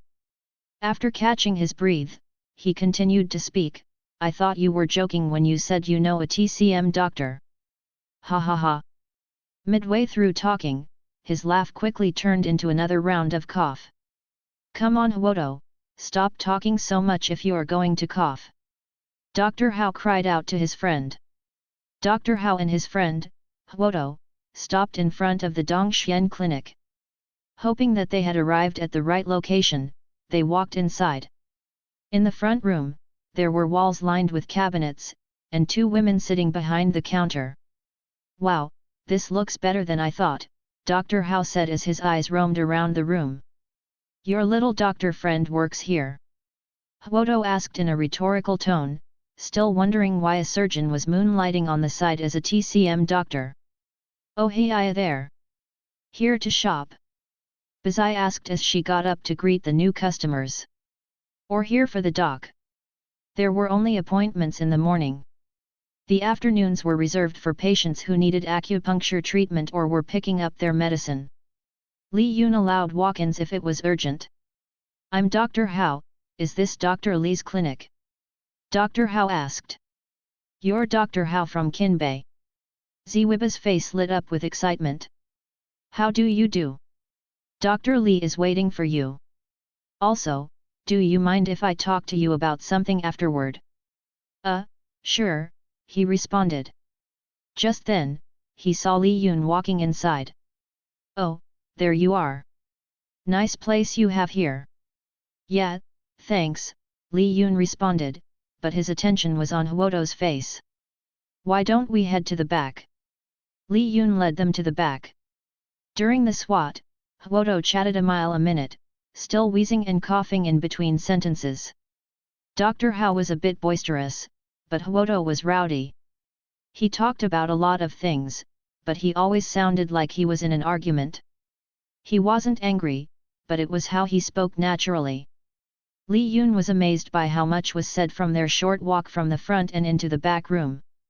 Upon reaching the back, Dr. Hao paced around the room to view the different calligraphies hung on the wall as though it was a museum while Li Yun checked Hwodo's pulse. From the irregular rhythm, he could tell that Hwodo wasn't the healthiest man. His job was stressful, and his body was starting to take a toll. The worst was his lung. He had chronic obstructive pulmonary disease, COPD, caused by smoking. "Are you currently taking Xiaoqing Long?" Li Yun asked. Hwodo was surprised that Li Yun knew. "Yeah, my doctor is a pretty well-known doctor in the GD province." "Oh, what's his name?" Li Yun had always wondered what other TCM practitioners were like after meeting Elder Yi Bao. "Master Chen Mei. I have a copy of his prescription." Li Yun looked through the prescription. There was Zixin, Bangzia, Gonko, Wu Weizi, Ganjiang, Gulti, Ma Huang, and Bai Shao. It was a slightly modified version of Zhang Zongjing's, a doctor during the Han Dynasty. Boil 8 herbs in 2000 ml water. Boil Ma Huang before other herbs until the liquid has reduced to 400 ml. Put other herbs together, boiling until the liquid is reduced to 600 ml. Reduce the liquid until the final volume of sauce liquid is at 4/5 the depth it was when you began. Zhang Zhongjing. The prescription is pretty good, but your case is a bit more severe now. Taking any additional medicine will not delay the decline. How long ago did you quit smoking? 2 years ago. Li Yun nodded. Generally, it was better to quit, but there were people who experienced worsening symptoms after they quit smoking. It wasn't normally discussed since the main purpose was to discourage smoking in the first place. I don't know if I can provide you with a better prescription, but I can perform acupuncture treatment, Li Yun suggested. It will also be temporary, and you will need to come back whenever you have a tough time breathing. I'm up for acupuncture, doc, anything except for those Western drugs, replied Huodo, who had a general dislike for synthetic medicine. You will also need to start meditating for at least 15 minutes every day. Is that something you can do? Meditating? Sure, why not? After the agreement, Huodo took out his shirt and laid on the bed. Li Yun inserted the acupuncture needles on Huodo. During the treatment, Huodo can already tell his breathing was improving and his wheezing had ceased by a bit. I can't believe you know such an impressive TCM doctor. Huodo cried out as he put back his clothes. Dr. Hao shrugged, but he already knew Li Yun was pretty good, yet, I wouldn't recommend him otherwise. He's more impressive than you back in the day. What sort of thing did Dr. Hao do? Li Yun wondered. Well, since it was a long time ago, I don't mind telling ye. You know a lot of doctors are poor and it's an unwanted profession, it was true even back then. It's strange considering how much power a doctor holds over a patient's life, but we're treated like servants. Anyway, back then, there weren't as much oversight, so a lot of hospitals have underground connections, especially in the GD province area. Yeah, I remember that time. As the bookkeeper, I normally meet with hospital directors to process bed rental fees, Huodo chimed in. We would also rent out doctors, and Dr. Hao was one of those doctors. Yeah, the screening process was pretty simple back then, wasn't it? Desperate, poor, but skilled enough to do the work. What sort of thing did you deal with? Li Yun asked as he placed his needles in the sterilization device. I took care of knife wounds and even gunshot wounds, Dr. Hao replied. Weren't you guys afraid that they might silence you? That's the thing, silencing people is usually the best bet, but that also means finding replacements, Huodo explained. Underground people are always walking on tightrope, Dr. Hao elaborated. If someone goes down, usually they take everyone down with them. So there's usually a mutual benefit to stay quiet. That's the reason why underground organizations can stay afloat. It's not mutual trust, but mutual distrust. How did you guys get out of the business? Li Yun asked. We were lucky. The boss of our company died naturally without a successor and it was absorbed by another gang. I became friends with Huodo and he managed to wipe out most of our connection to them. So you were able to get out peacefully, Li Yun said. A thought suddenly came to Li Yun. Is there any famous plastic surgeon in your previous line of work? Plastic surgeon? Dr. Hao thought about it. There aren't many in the underground, but there are a few that I've heard of. They all go by code names. Yet, among the people I have worked with, there are 3 types of people regarded with utmost secrecy: assassins, bosses, and the plastic surgeons. If someone needs to disappear, we hire Mr. Gumby for the operation. Once Mr. Gumby finished, we would transfer the personnel away on their own. Why are you interested in these sorts of things? Just curious. The more Li Yun knew about these sorts of things, the better it was to plan something in case those people ever make a reappearance. Chapter 95 Expose. Fan Gang, what are you doing here? Ziwiba asked in a suspicious tone. Ma.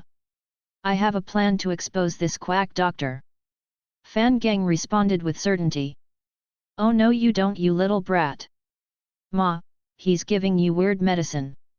I had it tested out at the lab, and the results are in. None of the ingredients in the pill has any special healing property. It's a complete scam. No day, Ziwiba shook her head in annoyance. She already knew as she had helped to prepare some of the ingredients.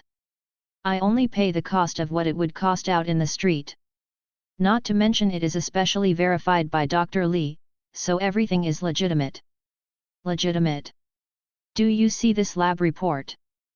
Fan Gang showed her the sheet. It's basically just ginger and ginseng. Basic stuff you can buy anywhere. Instead of trusting this quack doctor, you should go and finish your treatment. This is why I don't go to you for medical advice. You and your medicine and constant need to shoot everything with laser beams. Not laser beam, targeted therapy. Li Yun let out an exasperated sigh. Why was the son as loud as the mother? Dr. Li, Dr. Li. Don't listen to a word he said. He's still young and doesn't know how TCM works. Li Yun gave an understanding nod. What's your name? Li Yun asked. Fan Gang.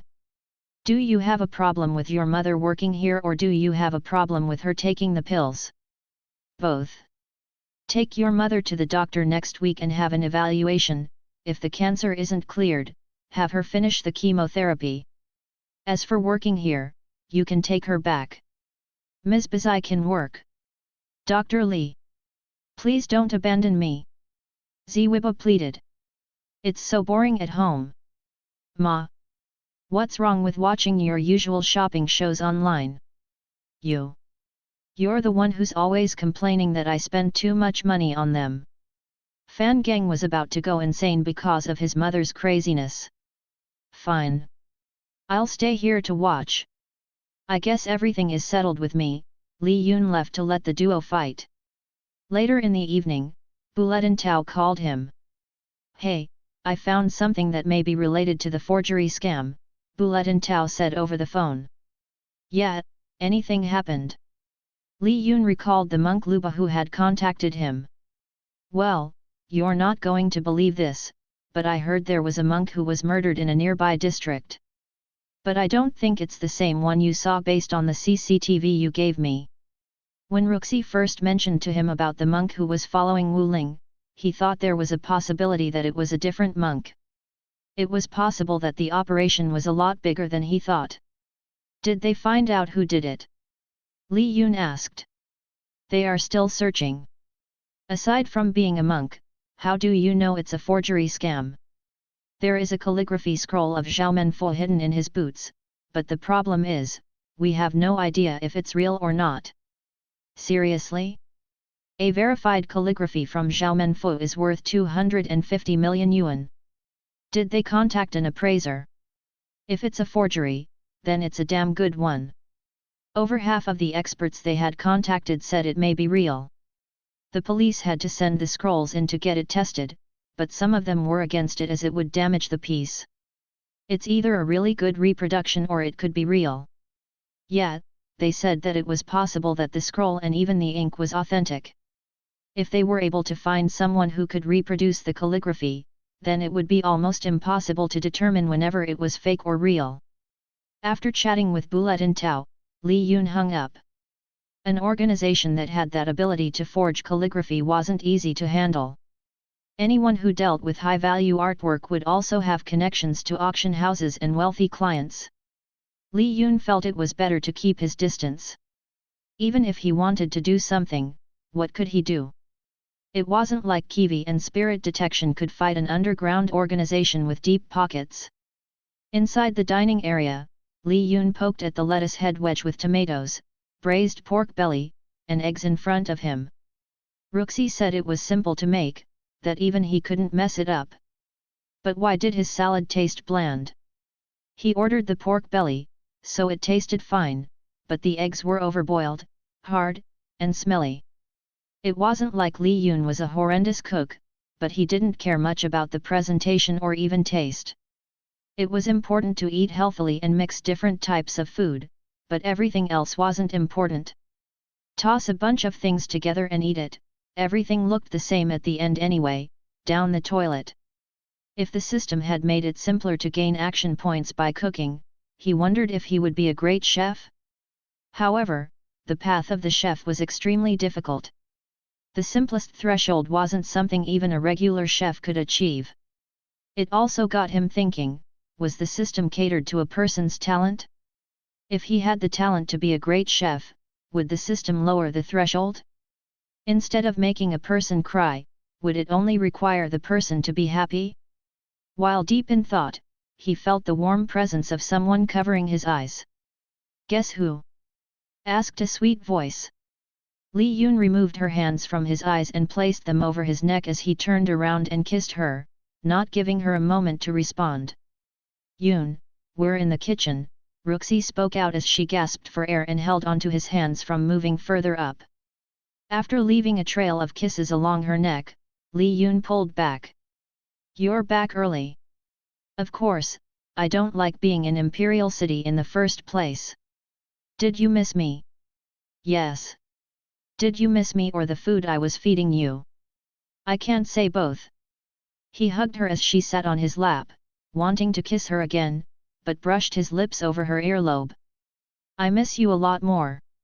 He felt her heart beating faster, but she pulled away. "If you miss me, you could have watched me on my broadcast." Ruxi took out her phone to the stream she did yesterday. He glanced at her in a bedroom somewhere in Imperial City. She was dressed in her pink donut pajamas, but he didn't like some of the comments on the screen. "Can I make a request that you don't stream from your bedroom?" Li Yun didn't like that other people could watch his girlfriend. "But I made a lot of money from that broadcast," she pouted. He looked at her bedroom. Although it wasn't big, he could tell her step-parents were well off. "You don't need the money." "I thought you said you don't mind me streaming." "I do mind. I only said it's your decision. This is my only request." "Dr. Li, are you jealous?" she asked in her usual teasing tone. He was more than jealous, and he couldn't help but feel that she was doing it on purpose. "All right, I'll stop." Seeing that he was serious, Ruxi decided not to tease him anymore. She quickly took out a small scroll from her purse. "I bought you a gift." Li Yun looked at the scroll and rolled it out to reveal a calligraphy and painting of a lotus root. "It's an authentic Bian Xiaoman's calligraphy?" Li Yun asked. Li Yun could usually discern the differences between a fake and real calligraphy piece. "Ah! My boyfriend is so smart. Why buy this all of the sudden? Isn't it common to buy things after returning from a trip?" It certainly was common, but not when the gift could be worth 60k yuan. He realized he knew less about her than he thought. "Ruxi, what's your favorite color?" Li Yun suddenly asked. "Rainbow." "That's not a color." "Yes it is. You're the one who said your favorite color is clear. Clear should be a color. And rainbow shouldn't." Li Yun rolled his eyes. "What type of music do you listen to? Are you going to ask all night? Until you feel sleepy, so?" "Music. I love boy bands, girl bands, any type of bands. And then Johan, the singer. See, I have a playlist on my ZZ account." Ruxi showed him her profile. "Seriously, why do you listen to so much crap?" "What crap? You know it makes many people happy." Li Yun laughed. She really was more normal than he gave her credit for. Chapter 96 Interviewer. Li Yun lounged on the recliner in the resident area after he completed his surgeries. He subconsciously glanced at the digital clock display on his phone. It was almost time for the interview. "Enlil Chang, wear a mask and pretend to be me for a day," Li Yun requested. "No, are you stupid? Chief Zhang and Gao aren't blind," Enlil Chang stated as he was reviewing a medical journey on the sofa. "Boss, it should be fun, interviewing all the fresh faces," said Lui Jing. "I would love to see more equality in the work environment. Please hire more female residents." "Equality my ass," Mi Xian wanted to flick his head. "How was your fake date?" Yang Kong asked Mi Xian about her date with Qi Shou over the weekend. "It wasn't a date, it was a collaboration meeting," Mi Xian replied. "We set up the rules for how we would approach our parents. I would write up things I like, and he would do the same. We will only go out once a week for 30 minutes to take a couple Y-type pictures as evidence." "Gee, you're really going all out," said Lui Jing. "Can I write a novel about this?" asked Yang Kong. "Shut up, this is actually a good plan." My parents have already stopped calling me. Li Yun listened to their rambling as he was planning to be late for the interview, but who would have known that Nurse Yun was waiting outside the residence hall and dragged him to the meeting room. Luckily, Li Yun didn't have to wear a suit for the interview. He showed up in his usual surgical scrub and white coat, similarly to Chief Gao. Only Chief Zhang had a dress shirt on. The interview was from 9 to 4. There were 18 candidates for the entire day. Li Yun sighed, hoping for interesting candidates, otherwise he would be on his phone researching online. As the interview began, Li Yun read through the possible list of suggestions for questions. Some of the questions were the same type that could be found online for people to practice.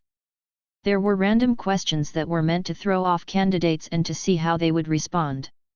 For example, why are the manhole covers round rather than square?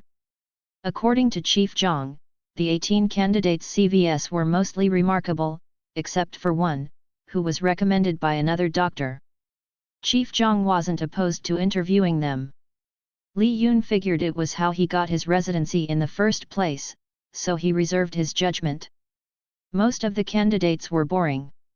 Li Yun was waiting to see if the family-friend connection could liven up the interview process.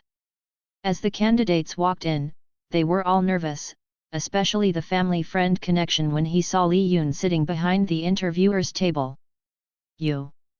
Fan Geng almost felt like he was in a twilight zone. Why is this quack here? Fan Geng thought. Ma says he worked in the hospital, but I didn't think it would be in Qinbei. Quickly realizing where he was, he bowed and apologized for his sudden outburst and sat down on his seat. Why are you surprised? Dr. Gao whispered to Li Yun. Who the heck recommended him? Li Yun asked. Believe it or not, Dr. Hao said to interview him. He said that you would also vouch for him, so I thought we would give him a try. Li Yun laughed. Zwiba probably asked Dr. Hao. You listed that you have 50k subscribers on Douyo as a skill, Chief Gao asked Fan Geng. Care to comment? Chief, there's a study out there about gamers being better at eye-hand coordination. Given the rate at which our nations advance in technology, I see the need for more people with this type of skill. Yeah, and a third best speedrun for a surgeon simulator. Chief Gao asked. Yes, I can remember all the medical events in the game, and it helped me through many of my exams. Chief Zhang scratched his head. Kids these days could learn anything from video games? It seems like we can't underestimate the new generation, but how much experience do you have with real patients' care? Chief Zhang continued to ask, not knowing a single thing about Surgeon Simulator. Not a single one, but I swear, this will be a good start since I have a really good foundation. Li Yun snorted out a laugh. Chief Gao turned to Li Yun. Dr. Li, do you have any questions for the candidates? Li Yun looked at the woman, the man, and then at Fan Geng. They were good candidates, stable and easy to teach. All right, if I, as your senior attending, ask you to stab a patient in the throat, would you do it? Asked Li Yun. No sir, I would first ask you why there is a need to, what if the obstruction could be cleared some other way? That was the male candidate's response. It's not about questioning the attending, it's about understanding the decision before making them. I believe in that situation, I would follow the order, the woman candidate replied. It's likely you're trying to create a passage for the patient to breathe. As an attending, you would have better judgment and experience. If we hesitate, the patient might not make it. The ER is a fast-paced environment, any loss in time is a potential loss of life. Fan Geng was the last to respond, but he wasn't sure how he would respond. In a normal situation, if it was an attending, he would follow the instruction. However, he was more inclined to the male candidate's answer. Following orders blindly wasn't his style, but it was also true what the female candidate said. He didn't have enough knowledge to make decisions, so listening to orders was better. I would not follow the order, Fan Geng replied. The term stabbing obviously has malicious intent. You would have used in size if it was for an operation. The intent of your question was to ask whenever we are dumb enough to follow your orders. The female candidate glared at him. Who do you think is dumb? Her thoughts wasn't vocalized, but her eyes were transmitting it to Fan Geng. Well, there's really no right or wrong answer, Li Yun replied. It would be based on how much you trust the attending. If you encounter a poor attending, it's fine to question their choices. If you trust their judgment, then as Ms. Wei said, then it's better not to delay a potentially deadly situation. But Mr. Fan, do you play a lot of horror games? Well, Resident Devil is my favorite game, Fan Geng replied. Chapter 97 Idol. After the interview, Fan Geng returned home. He was greeted by an angry mother and a broom for answering the way he did. But Ma, how do you know? Fan Geng asked while fending himself against the dirty straw brush bristles. Dr. Li called and said your interview was funny. Ziwiba replied. You're supposed to show your medical skill. Not show off how good you are at gaming. How did that quack become an attending anyway? If that's the type of people they hire, maybe it's better if they don't hire me. Well, shouldn't my screening show you that Dr. Li is the real thing? Fan Geng hissed. His mother's last screening showed that her cancer had reduced to almost nothing. You can't say it's him. It's your first targeted therapy session that is showing its effect. HPMH. You better not mess up on your medical exam. On Saturday afternoon, Fan Geng decided to visit the clinic to pick up his mother. As soon as he approached the front of the shop, he saw Bazai, who was about to close the door. Ms. Bazai. Hold up! Fan Geng cried out and walked inside the clinic. What are you doing here again, you brat? Ziwiba yelled out as soon as she saw her son. Your son can't come to escort you home, asked Fan Geng. Blah, like I believe that. The quack and a young woman walked to the front area from the courtyard. Li Yun was dressed in a casual tee and the woman wore a loose blouse and ripped jeans, looking like they were about to head out on a date. Oh my, Miss Song, you look gorgeous, cried Bazai. I can see why Dr. Li was so moody last week. He was. Ruxi asked as she looked at Li Yun. We're going to be late, let's go, Li Yun said as he grabbed onto Ruxi's hand and took off using the back door. Ah! Ma! Isn't that Mimi? Fan Geng was suddenly shocked at the revelation. His idol had a boyfriend. And the worst part was, it was the quack. Ziwiba slapped Fan Geng's head. Hey! Of course, it's Miss Song. But at least respect their privacy. Fan Geng sniffled and looked a bit sad. His idol with another man. In the meanwhile, Li Yun drove Ruxi to see a concert. It wasn't his choice of concert, but it was his gift to her for giving him a present. It happened that an idol group had a concert scheduled for the week, so Li Yun got them front row tickets at scalped pricing. Li Yun followed Ruxi around as she waited in the merchandise line. Why do we have to buy this? Isn't it cheaper online? Li Yun asked, looking at the long line ahead of them before reaching the merchandise booth. Why are you acting like an old man, Dr. Li? It's called the fan experience, Ruxi said as she took out her camera and turned on her webcam. Hello everyone. Mimi here with my boyfriend to see a concert by a boys. They are a new group, so I'm spreading support for this budding group. Since I am out here today, I'll have my usual chibo with Lingling tomorrow. Mimi number 1 fan, Mimi, you have a new boyfriend? Hoping he treats you better than those other bastards. Fang Club member number 43635, Mimi looks so fashionable in casual clothing. I got this at a discount store, very affordable for anyone who wants to go out, and look expensive without paying the price. Ruxi mentioned as she saw the comments. Xiaomei grandpa, Xiaomei looks good in anything. Give gifts. Mifan, Mimi, show us your new boyfriend. Ruxi looked at Li Yun. My boyfriend is a bit camera shy, so probably not the best.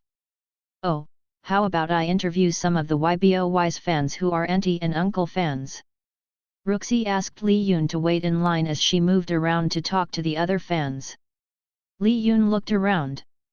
It was really just girls, and a couple of guys, but they were usually the father of a young child. Since the group was really new, the vast majority of fans were middle school and elementary school girls with their parents. Ruxi was considered an older sister or auntie fan. In the meanwhile, there were more people heading into the arena's gate. And joining to wait in the merchandise line were faces that Li Yun were familiar with. "Dad, you don't have to join us, if you don't know the group," Anna said. "Why not? It's not often you're here, and I get to meet little Luna," Chief Gao responded. Chief Gao glanced at Luna, his ex-wife daughter. "Who's the old guy waiting in line?" asked the little elementary school kid, Luna, pointing to the man who was a good head taller than the rest of the line. "It looks like he's alone. Maybe he's just waiting in line for his daughter." Chief Gao's voice abruptly stopped when his daughter interrupted him. "Isn't that Dr. Li?" Anna asked. Chief Gao's head snapped to look ahead, seeing Li Yun waiting in line. "Humph! I knew he was an idol pop enthusiast like me." Chief Gao's love for idol groups was genuine, but it was rare for male adults to be so into them. "Uncle Gao, it looks more like he has a girlfriend who's into idol groups," Luna remarked as Ruxi returned in line. "How do you know that she's his girlfriend?" "Could be a sister or cousin," Anna stated. "Come on sis, a man doesn't look at a woman like that if they are related." "How would you know? You're just a brat." "I'm 13, more than enough to know you probably have a failed attempt to ask him out." Anna reached out to mess up her sister's ponytail, but Luna ducked out of the way. "All right, that's enough you two." Chief Gao was going to have a headache watching the two kids. After an hour in line, Li Yun finally arrived at the merchandise table, but there wasn't much to order, except for this strange light stick and the head of a boy on a stick. Even Ruxi didn't even know who it was, but she made Li Yun buy it. "You know this is going to break by the end of the day," Li Yun remarked on his girlfriend's frivolous spending. "Well, Dr. Li, super glue exists for a reason. I know it's not common in the OR, but super glue saves a lot of lives." Ruxi checked the time, there was still some time before the concert. She decided to interview the back of the row. Li Yun saw Chief Gao near the back, and thought it was proper to greet them since they had already been spotted. "Dr. Li! What a surprise!" Chief Gao cried out. "Chief Gao, Ms. Anna, and this is..." Li Yun greeted them. "Luna," the little girl responded.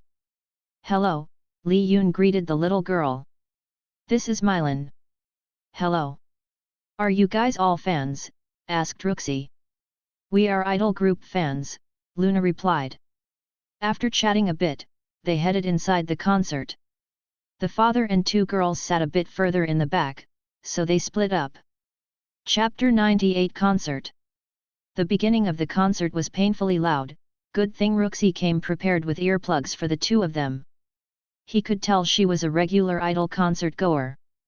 Ruxi screamed like the other girls, and Li Yun wondered if he should join them and look crazy, or stand there like an idiot. From the bewildered look of some male audience, it seems that he wasn't the only one. "Oh my gosh, they look so adorable." Ruxi laughed and cheered as the idols did their dance routine. They were really just babies dancing around. They didn't look older than 15. It was very uncomfortable to watch. "Do you think it's their choice to be up there?" Ruxi wondered. "Or because of their circumstances? Their parents?" Li Yun could see the determination in their eyes that these were children who wanted to be up there. There were different reasons, whether it was to escape whatever life they had, to reach their dream, to impress their parents, or to become famous, it was their decision. However, for children who knew very little about the world, how much was truly their choice? When Li Yun was their age, he wasn't sure if he shared the same determination if it wasn't for his system. He never thought about the future or the need to work for money back then. Were kids simply growing up too fast? During the routine, the dancing became intense. It was much more advanced than the earlier 90s boy bands. Lee Yoon noticed one of the members' complexion looked pale. Is there anything wrong with Ano? Ruxi asked, knowing her boyfriend's occupation. He's pretty, pale as snow, so the fans call him Snow White. How old is he? Lee Yoon asked curiously. He's the second youngest at 12. Lee Yoon wasn't sure of the exact problem. All the boys seemed to have some symptoms of exhaustion, but the boy Ano seemed to be particularly off. The color of his face suggested ailment in the blood. At the intermission point, the movement of the staff seemed concerning. They were carefully listening to their earphones with concerned looks. Something had happened backstage that made them worried. Intermission isn't usually this long, said Ruxi. Do you think Ano will be okay? There should be medical staff in the back. If anything happens, they will rush him to the ER, Lee Yoon replied. After another 10 minutes, the music started up again. People in the audience who sensed something was off were relieved that their concerns were unwarranted. The boys returned on stage with a ballad. Lee Yoon felt that Ano still looked a bit off, even Ruxi thought he didn't look too well. Their set list has changed, Ruxi commented. It's supposed to be another dance routine, not a ballad. The boys sang to the crowd, slowly making their way close to the edge of the stage. They were shaking hands with the girls in the front row. Lee Yun's eyes lit up. Do you think Ano will shake my hand if I call him out? Asked Lee Yoon. Ruxi held up both hands in fist form. Fighting! Lee Yoon rolled his eyes, but then started to yell out Ano's name. All the girls around him looked impressed. They were generally very supportive of male uncle fans. Some girls decided to film Lee Yoon during his screaming session while some others decided to also help him gather Ano's attention. Ruxi had to duck down a little, away from the camera. It was to avoid being randomly filmed with him, and she was slightly embarrassed. The combination of Lee Yun's deep male voice, along with the girls around him caused Ano to notice.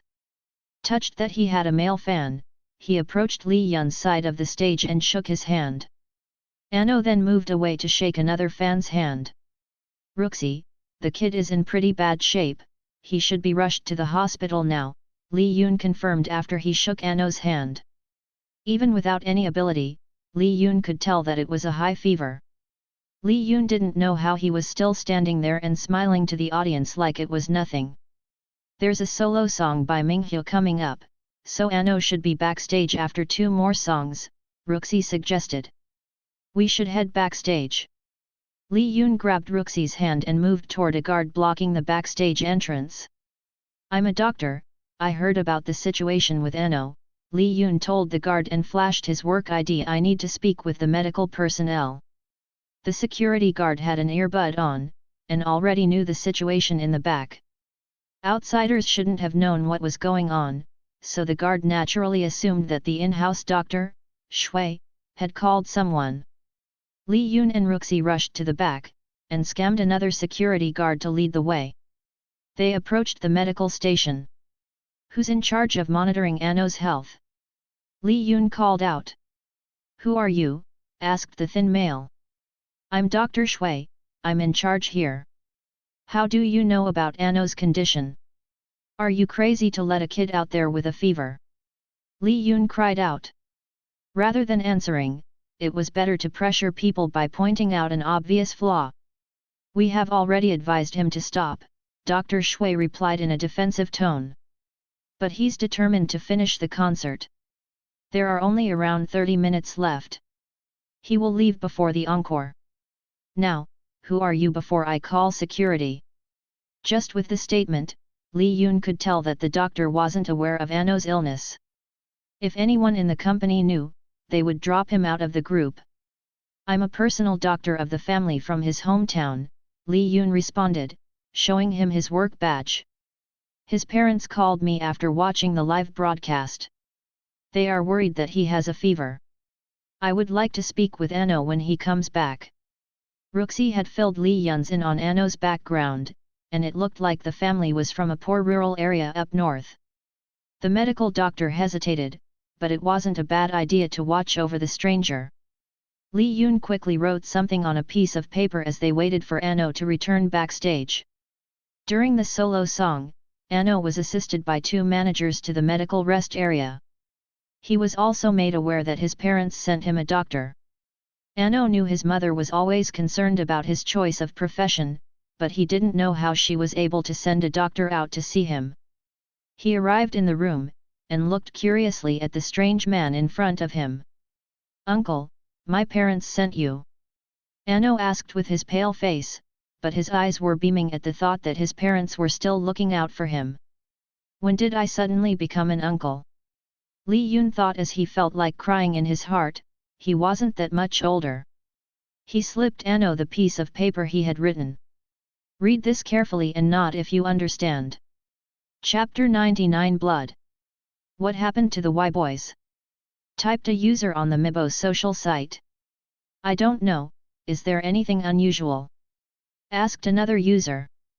"It hasn't been a year since their debut, but they suddenly disappeared after their concert a month ago." The fans had been discussing about their disappearance for weeks. There had been no communications on the Y-boys' official Mibo page. "I have seen someone say that their company shipped them out to a temple and shaved all their hair off. It's some sort of extensive training." "Geez, that's so harsh, they are just a bunch of kids. When will these companies stop with this need to train children? We should boycott the company. There are so many young boys and girls who are abused by the entertainment industry." Roxy scanned through messages left by fans and spectators on the Aboys' Mibo fan page. She didn't understand how the rumor had started, but what happened last month wasn't as crazy as some of the conspiracies listed on the website. At that time, the staff and crew were in constant motion backstage, working to maintain the technical aspect of the concert for more than 1,000 spectators. To the typical idol group, it wasn't much, but it was a lot for a newly debuted group. In the middle of the commotion was Ano, frozen in shock. He read the paper again, and his hands started to tremble from both exhaustion and fear. He would have collapsed if it wasn't for Li Yun and Roxy reaching for his elbows. The medical doctor took a step, but Li Yun signaled him to wait for a moment. Li Yun moved Ano over to the sofa and gave him a moment to think about his situation. Stripping away the glamour and eyeliner of an idol, Ano was simply just a boy, but he knew the word cancer when he saw it written on the piece of paper. Acute myeloid leukemia was the exact diagnosis that Li Yun gave him. He had a choice to ignore the diagnosis and potentially die. Or, he could get treatment immediately. The problem was, if he got treatment, it could potentially end his career. He was only 12, but he knew that with his existing contacts in the entertainment industry, he could create a new life for his parents and siblings. However, that was all at risk. With a single diagnosis, his path was completely blocked off. "Doctor, is it treatable?" Ano asked without any doubt. He was still a child, an easily trusted adult. There was no need to verify the diagnosis, he only wanted to know if he could live. Li Yun nodded. The earlier people receive treatment, the better. Ano was still young. If a path was cut off, he could make a new one. That was how resilient children could be sometimes. Like their body's natural ability to heal, their mentality was often stronger than those of adults. "What should I do?" Ano looked to Li Yun for guidance. It was strange, this man standing in front of him whom he had never met before. Was it because the man said he knew his parents, or was there something particular about this man that caused his instinct to trust him? Whatever the reason was, Ano wanted to grasp at whatever hope was remaining. Li Yun surveyed the innocent eyes staring at him with a glint of hope. In any other scenario, he would have left the decision up to the individuals. However, Ano was really too young. Just as he was about to respond, Ano nodded his head and mumbled something only Li Yun could hear. "I want to live." Forced with the decision to live or die, it didn't feel like a choice at all, but Ano responded in a way that made his path wider. Li Yun couldn't cure leukemia. Even after spending a month on a formula treatment for little Yan's TA, he still hadn't found a solution. Leukemia was more complex, but it was treatable with Western medicine. All he could do for Anno was advise him on the hospital and doctor for treatment. When Anno explained the situation to the company and to his teammates, rather than kicking him out, they all decided to go through with it together. The team was still young and had been training together for so long that they were closer than brothers. They all chose to pause their activities and shaved off their heads in support of Anno. Although their managers were supportive, the head executives weren't happy. There were a few rounds of threats, but they couldn't do anything with all the members sticking it out together.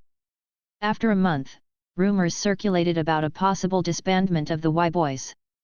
Ruxi wasn't sure if they were at the temple, but they were probably somewhere waiting for Anno to recover. In the meanwhile, Ruxi looked at the detective board Li Qing and Zhongmi made up after Jude complained about them leaving files everywhere. The board was laid out like the classic detective board.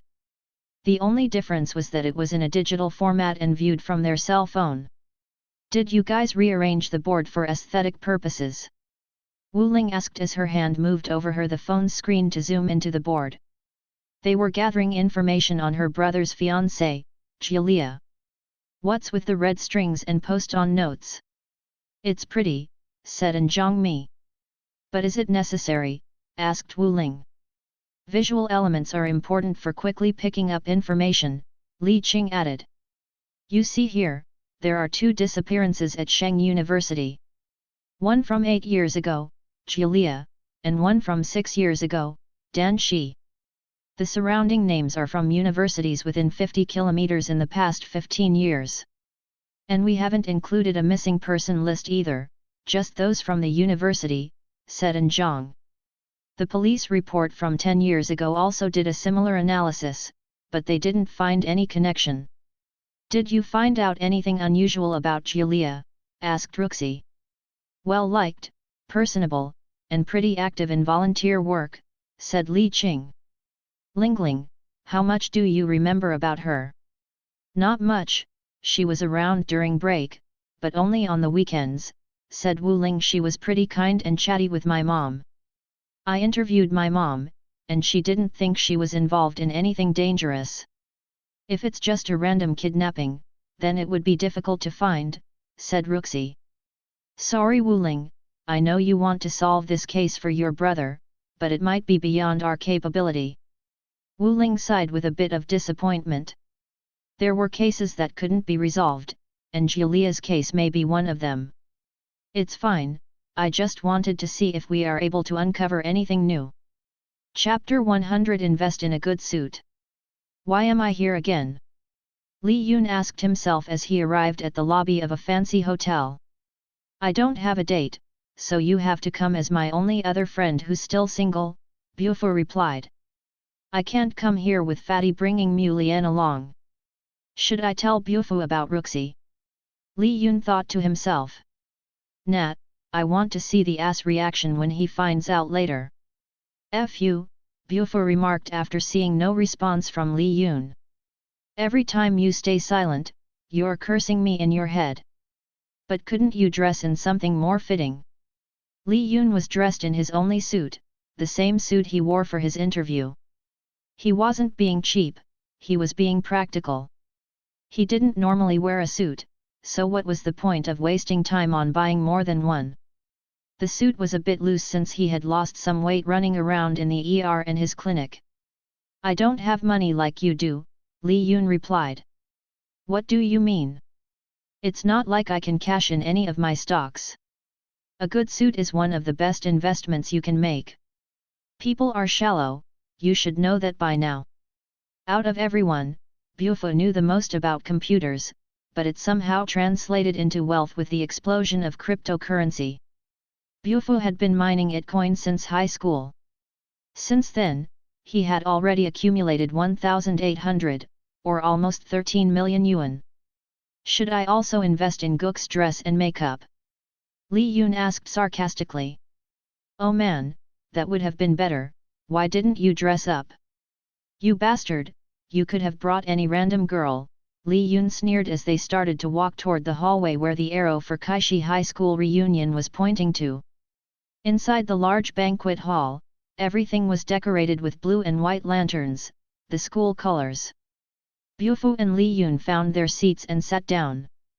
They both immediately noticed that the nameplate included Li Yun's ex-girlfriend was also arranged to sit at their table with a +1. Li Yun looked at Bufu. "You F bastard, who set up the table arrangement?" Bufu laughed. "I thought that would be your reaction, but I swear it's not me." Li Yun chugged down the water. His fake anger subsided with the arrival of Fatty Fang and Mu Liam. They sat at the same table next to Li Yun. "Oh, hey, isn't that your ex?" Fatty Fang asked as he noticed the seating assignments. "It was you, wasn't it, you bastard?" Li Yun glared at Fatty Fang. "Hey, you never told us what happened with your first girlfriend," Fatty Fang defended himself. "I wouldn't risk pissing you off, so it wasn't me who set this table up." "Who do you think is on the reunion committee?" "That be?" Li Yun suddenly remembered Sukzu was their class president. "She's not even here." After joking around, Bufu huddled closer to Li Yun. "Li Yun, I think I was able to prove that your lucky charm works." Li Yun nodded. After their trip to Macau, he made a plan with Bufu to test the lucky charm. Bufu had been running a team of card players in Las Vegas, technically 2 teams. One wearing the lucky charms, and one without. They were tracking their winnings on a software Bufu had designed. It had been slightly over half a year since they had started testing it out. So far, the team with the lucky charms had a consistently better winning rate of 1% more compared to the control, Bufu continued to explain. "I can't say it definitively with the experiment size, but if we increase the investment, we could get millions every year." The initial 2 teams had 4 people with a $25,000 USD bankroll for each counters. They must play at least 30 hours a week. The most difficult part was vetting the players. Some of the players Bufu had found by playing online. Typically, after the vetting process, they could find players who could gain between $40/hour to $50/hour. For using Bufu's bankroll as a loan, the professional card counters were paid 15% of the profit. From the scheme, Bufu and Li Yun were able to generate 200k yuan, or 100k between them. "So, how about expanding our operation?" Bufu suggested. Li Yun knew Bufu wasn't looking for investment, since Bufu was independently wealthier than Zhu Di. Bufu needed more lucky charms. The materials needed to make the charm wasn't much, but only Li Yun could make it. Thinking about it, they would really make a lot of money just by finding good card counters and creating more teams. After agreeing to the deal, the celebration kicked off with the Reunion Association introducing the members. Sukzu, as the alumni committee president, said hello to everyone over the live stream. She was in Magic City and wished everyone a wonderful time. Reunions were simple. It was simply a time for everyone to catch up, brag, and party. The people who usually hadn't accomplished much or had no friends didn't normally attend reunions. The class of Kaishi High was a bit unusual, they didn't have any bullies and there weren't anyone who was bullied. Although not everyone was friends, they were amicable with each other, even with the delinquents. Li Yun and Fatty Fang weren't considered popular, but they were well known in high school.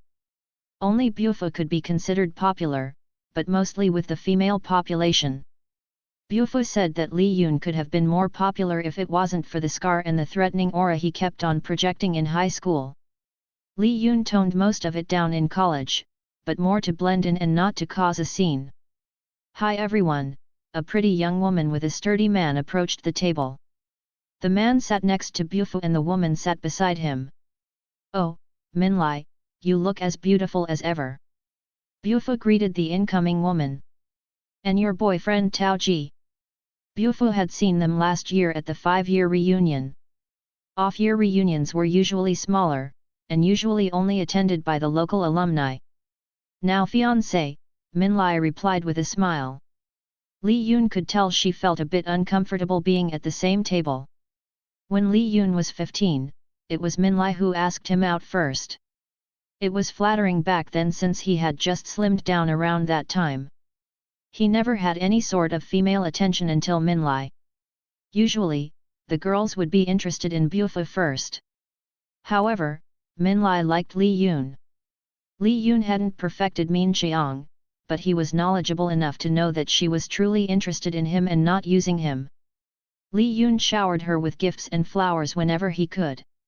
He was going to be a good boyfriend. He adored and loved her like any puppy first love. She was kind and funny, and at the time, he even thought that she would be the one he would eventually marry. Silly high school romance. However, when high school began, Minlai suddenly became more popular and had more friends. Li Yun could sense her becoming more distant. He was also becoming increasingly aware of human nature. When she finally called it quit, Li Yun nodded and agreed. He was only sad in a sense that his first love had ended. At that moment he lost more than just his first girlfriend, he lost a sense of innocence and hope. He no longer thought it was possible for him to have a healthy relationship with another woman. Shouldn't he at least feel sad and angry that she broke up with him because of her friends? But he didn't. Li Yun felt the scar below his eye, the lost love line. He knew that losing Elder Pei had caused the scar, but the moment he began to lose a part of his humanity, was when his scar deepened. Even with his unusual healing, the scar had always remained. His second girlfriend, Xiaxia, was his first attempt to be normal. They enjoyed each other's company for the first 5 months, but as she went to college, she naturally found someone else. It wasn't just because their connection wasn't strong, but because she was increasingly becoming afraid of him. All his other girlfriends followed the same pattern. "How have you been?" Li Yun asked Minlai. Out of all his exes, Minlai was the only one who he had lost contact with. He was still friendly with all his other exes. "Ah, good," Minlai responded. "How are you?" "Good," Li Yun responded and turned to shake hands with Tao Ji. "I don't think we have met, I'm Li Yun." "Oh, hi," Tao Ji responded. Li Yun laughed inside. Tao Ji was soft-spoken. The man was different from whom he thought was suitable for Minlai, but he guessed he didn't know his first girlfriend too well. Judging from the couple's interaction, it seemed like they dated in college and decided to marry afterward. Li Yun smiled, it was good to be wrong once in a while. If he wasn't wrong about Ruxi, maybe he wouldn't have tried to hit on her. He would have avoided her at all costs. After the party, Li Yun returned to Dongxian Clinic. It was close to midnight, but Ruxi was still awake reading a book in bed. "Hey! You're back," Ruxi said as she laid down her book. "How was it?" "It was good. Did you ask Sugzu to put my ex at the same table?" Li Yun asked. "Why would I do that?" Ruxi coyly asked. Li Yun slowly approached her and lifted her up until her face was close to him. "It's unusual for you to read a book." "Why?" "It's not like every book is online and it's easier on the eye." He thought before that he fell in love with her simply because of his inability to read her. He was frightened that once he knew her better, he would eventually fall out of love. But despite knowing more about her, he was falling deeper into a hole. "Ruxi, I love you." Ruxi blushed. He never said anything before, but she knew that he did. It made her heart skip a beat to hear him say it. "I love you too." He wrapped his arms around her tightly as they snuggled in bed. It was difficult to be so near her and not touch her more intimately, but he needed to talk to her. "Ruxi, remember when you asked me whether I felt like I had a choice to be with you?" Ruxi nodded. He had loved his previous girlfriends, or loved them in a way he knew how. He had always selected a girlfriend based on their motivation. They were people who would pick their careers over relationships. It made it easier for them to accept after knowing he placed more importance on his mission and work. Falling in love with Ruxi wasn't his choice. It was something against his better judgment. But she made a trap he willingly fell into. I chose to be trapped, Li Yun answered. Chapter 101 Variation. Testing Formula 87 Variation number 1 to number 25, Li Yun said, squeezing droplets of the formula into a petri dish. He placed the small round dish underneath the electron microscope. His head lowered to level his eyes with the scope. The cellular structure under 5000 magnification looked like crevices of a giant cavern. His free hand sketched out the structure. During the entire process, 30 people in various parts of the world were watching from their phones. Huizhu, so, any guesses as to what formula he's trying to make? Medicina Master, it's not any classical formula I know of. Mifu, when did this room become so crowded? He's just testing formulas. TCM Su, well, most of us are old guys recommended here by Dr. Yi. Apparently, Dr. Li is looking for a formula to cure someone. One of the lurkers was Dr. Chang, who was watching from the Imperial City. He had heard from Dr. Yu and knew that Li Yun had opened a clinic and was actively working on the formula. He was also surprised that Li Yun was posting up his process on the internet, although he never revealed specifically what formula he was researching and for what patient. Mifu, is that so?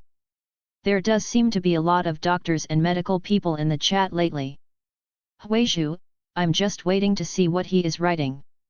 I can't tell which master have taught him such remarkable skill. His calligraphy still retains beauty even when writing boring information like test data. As the chat continued to fill the screen, Li Yun studied the interaction between Formula 87 and Xiao Yan's blood. Variation number 7, stable, but no noticeable sign of positive interaction. Li Yun was beginning to feel a bit discouraged. Li Yun was on his 7th batch of blood, and it was almost running out. Every time he ran out of blood, he felt a bit defeated, but he still had to request more blood samples from Professor Yuan Yu.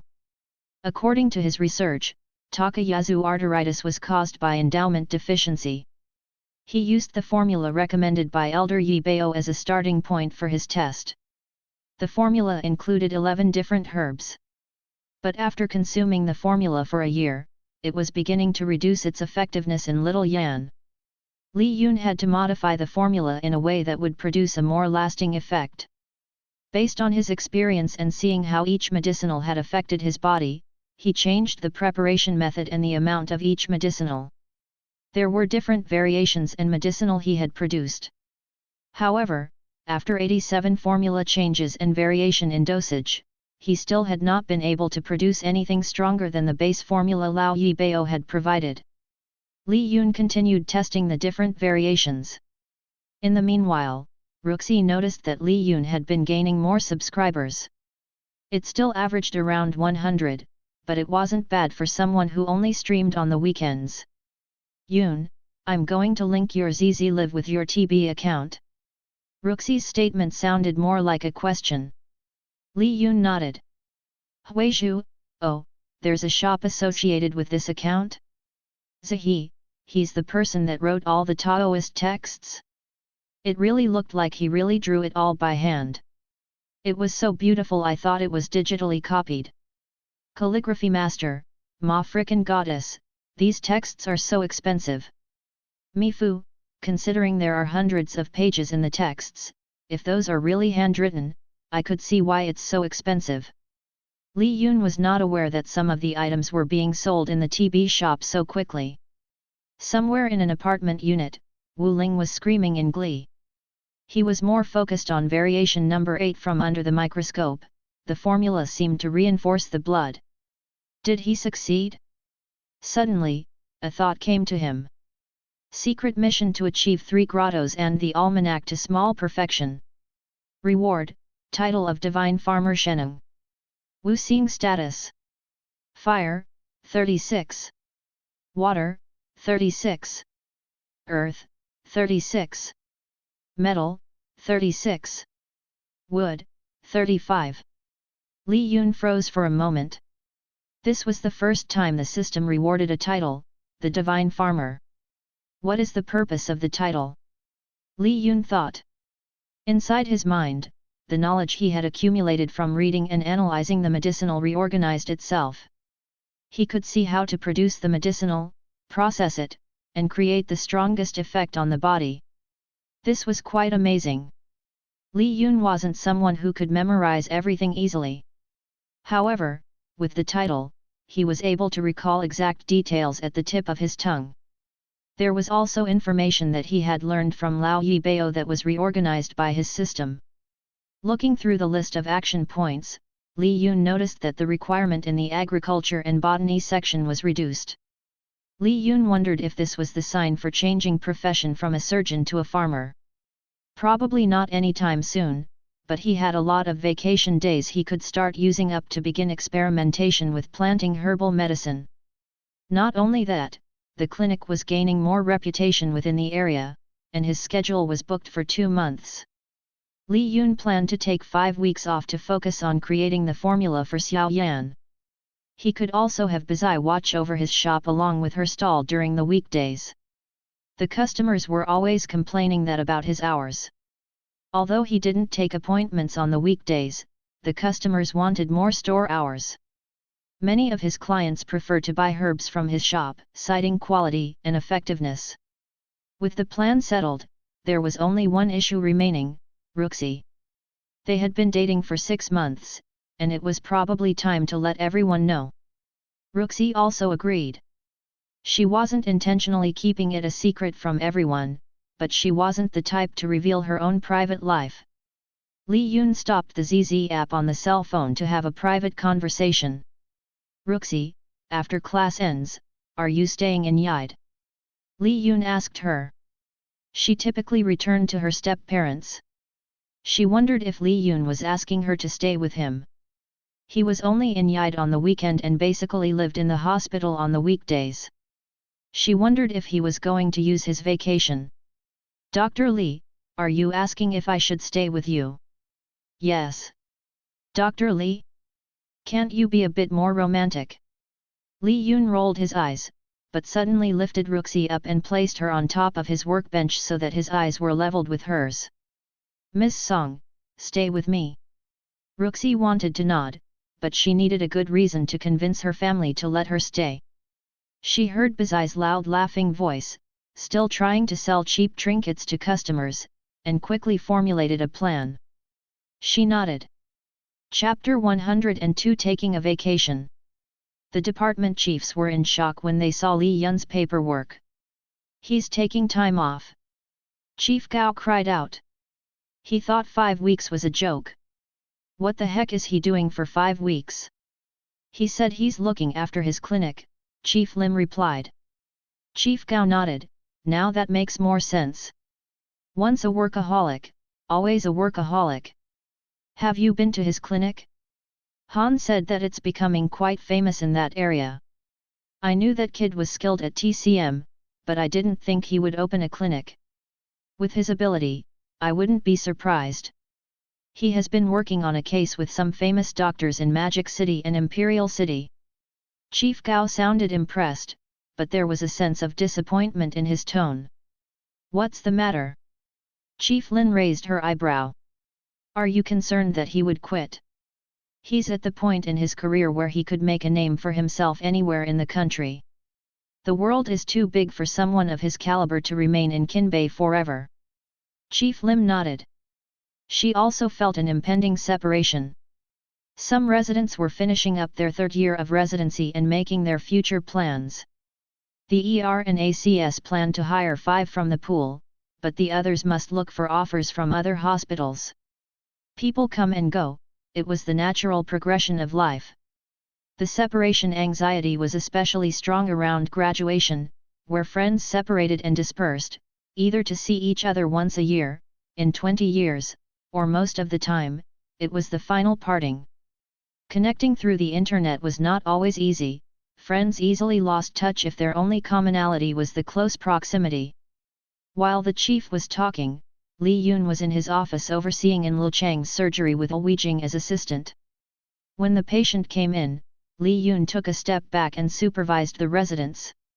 It was sometimes better to allow people to make mistakes so that they could learn from it. However, surgery was different, mistakes impacted the patient livelihood, so whenever Li Yun saw a mistake, he would immediately scold Lu Weijing or the other residents.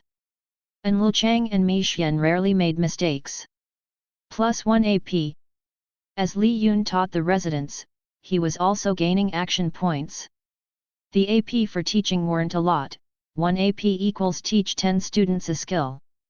Maybe a better teacher would find that to be an easy task, but it wasn't so easy for Li Yun. He needed time to groom the residents. It wasn't technically his job, but the residents found it easier to ask him for help. Li Yun entrusted in Lu Chang to lead the surgery like how the chiefs and senior attending had entrusted him. He had installed the hospital app in order to be connected to the ORS camera feed. He could always rush in if there was a problem. As he supervised the surgery via a monitor, he sketched out the clinic courtyard with planter boxes. Unfortunately, the courtyard was partially shaded by the willow tree, so he could only attempt to plant some medicinal suited for the shades. "What are you planning to do with so much time off?" And Lu Chang asked as he incised the appendix. He was obviously asking Li Yun through his phone. "Working, why?" Li Yun responded from his office. "Kinda obvious boss would be working," Lu Weijing remarked.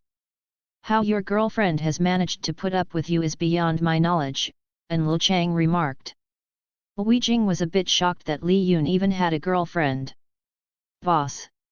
You have a lady boss? Focus on the patient, Dr. Lui." Li Yun noticed that the camera for the camera scope had shifted a bit. Although he had the ability to see into the CV system, he didn't have such vision over the cell phone. And Lu Chang also glared at him, so Lu Weijing adjusted the camera back into view. The rest of the surgery went smoothly. After the surgery, Li Yun refocused on planning his garden. The area was located in Hardy Zone 9, but it didn't mean Li Yun was restricted to just those types of plants. Greenhouse technology allowed him to grow anything he wanted. The courtyard wasn't an adequate space, but he could easily add a greenhouse on top of his residence for yang-based plants and grow plants inside the spare bedroom for yin-based plants. It would be a bit pricey to add humidity and temperature control, but it was important to recreate an environment for the plants to grow. Once Li Yun drew up his requirement, he messaged a couple of contractors to provide him a quote for the materials. Within a few hours, Li Yun selected one and immediately contacted Ziwiba to assist. Feeling that everything was settled, Li Yun returned back to the ER. Lu Weijing was handling a patient with minor cuts, Yang Kong was chatting with a woman about how to reduce pimples, and Lu Chang was talking to a woman complaining about a migraine. Mi Xian was absent as she had requested to come in late after visiting her grandparents over the weekend. She returned during the evening. Everyone was surprised that her boyfriend was dropping her off. Qi Shou took off shortly in his motorcycle. "If you ever use the term again, I will cut you off." Mi Xian glared at Yang Kong. "But I didn't say anything."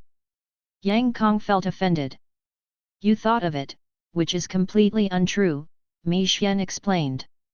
"My parents wanted to show little Shou, so they insisted that he came.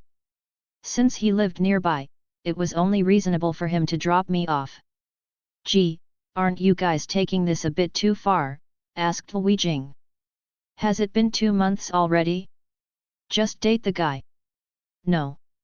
If I were to date him, I would have already dumped him. There's no point." "Ouch. I feel bad for the guy," Yang Kong was serious. "Well, you missed the news, but after this week, Dr. Li will take a sabbatical." Mi Xian shrugged.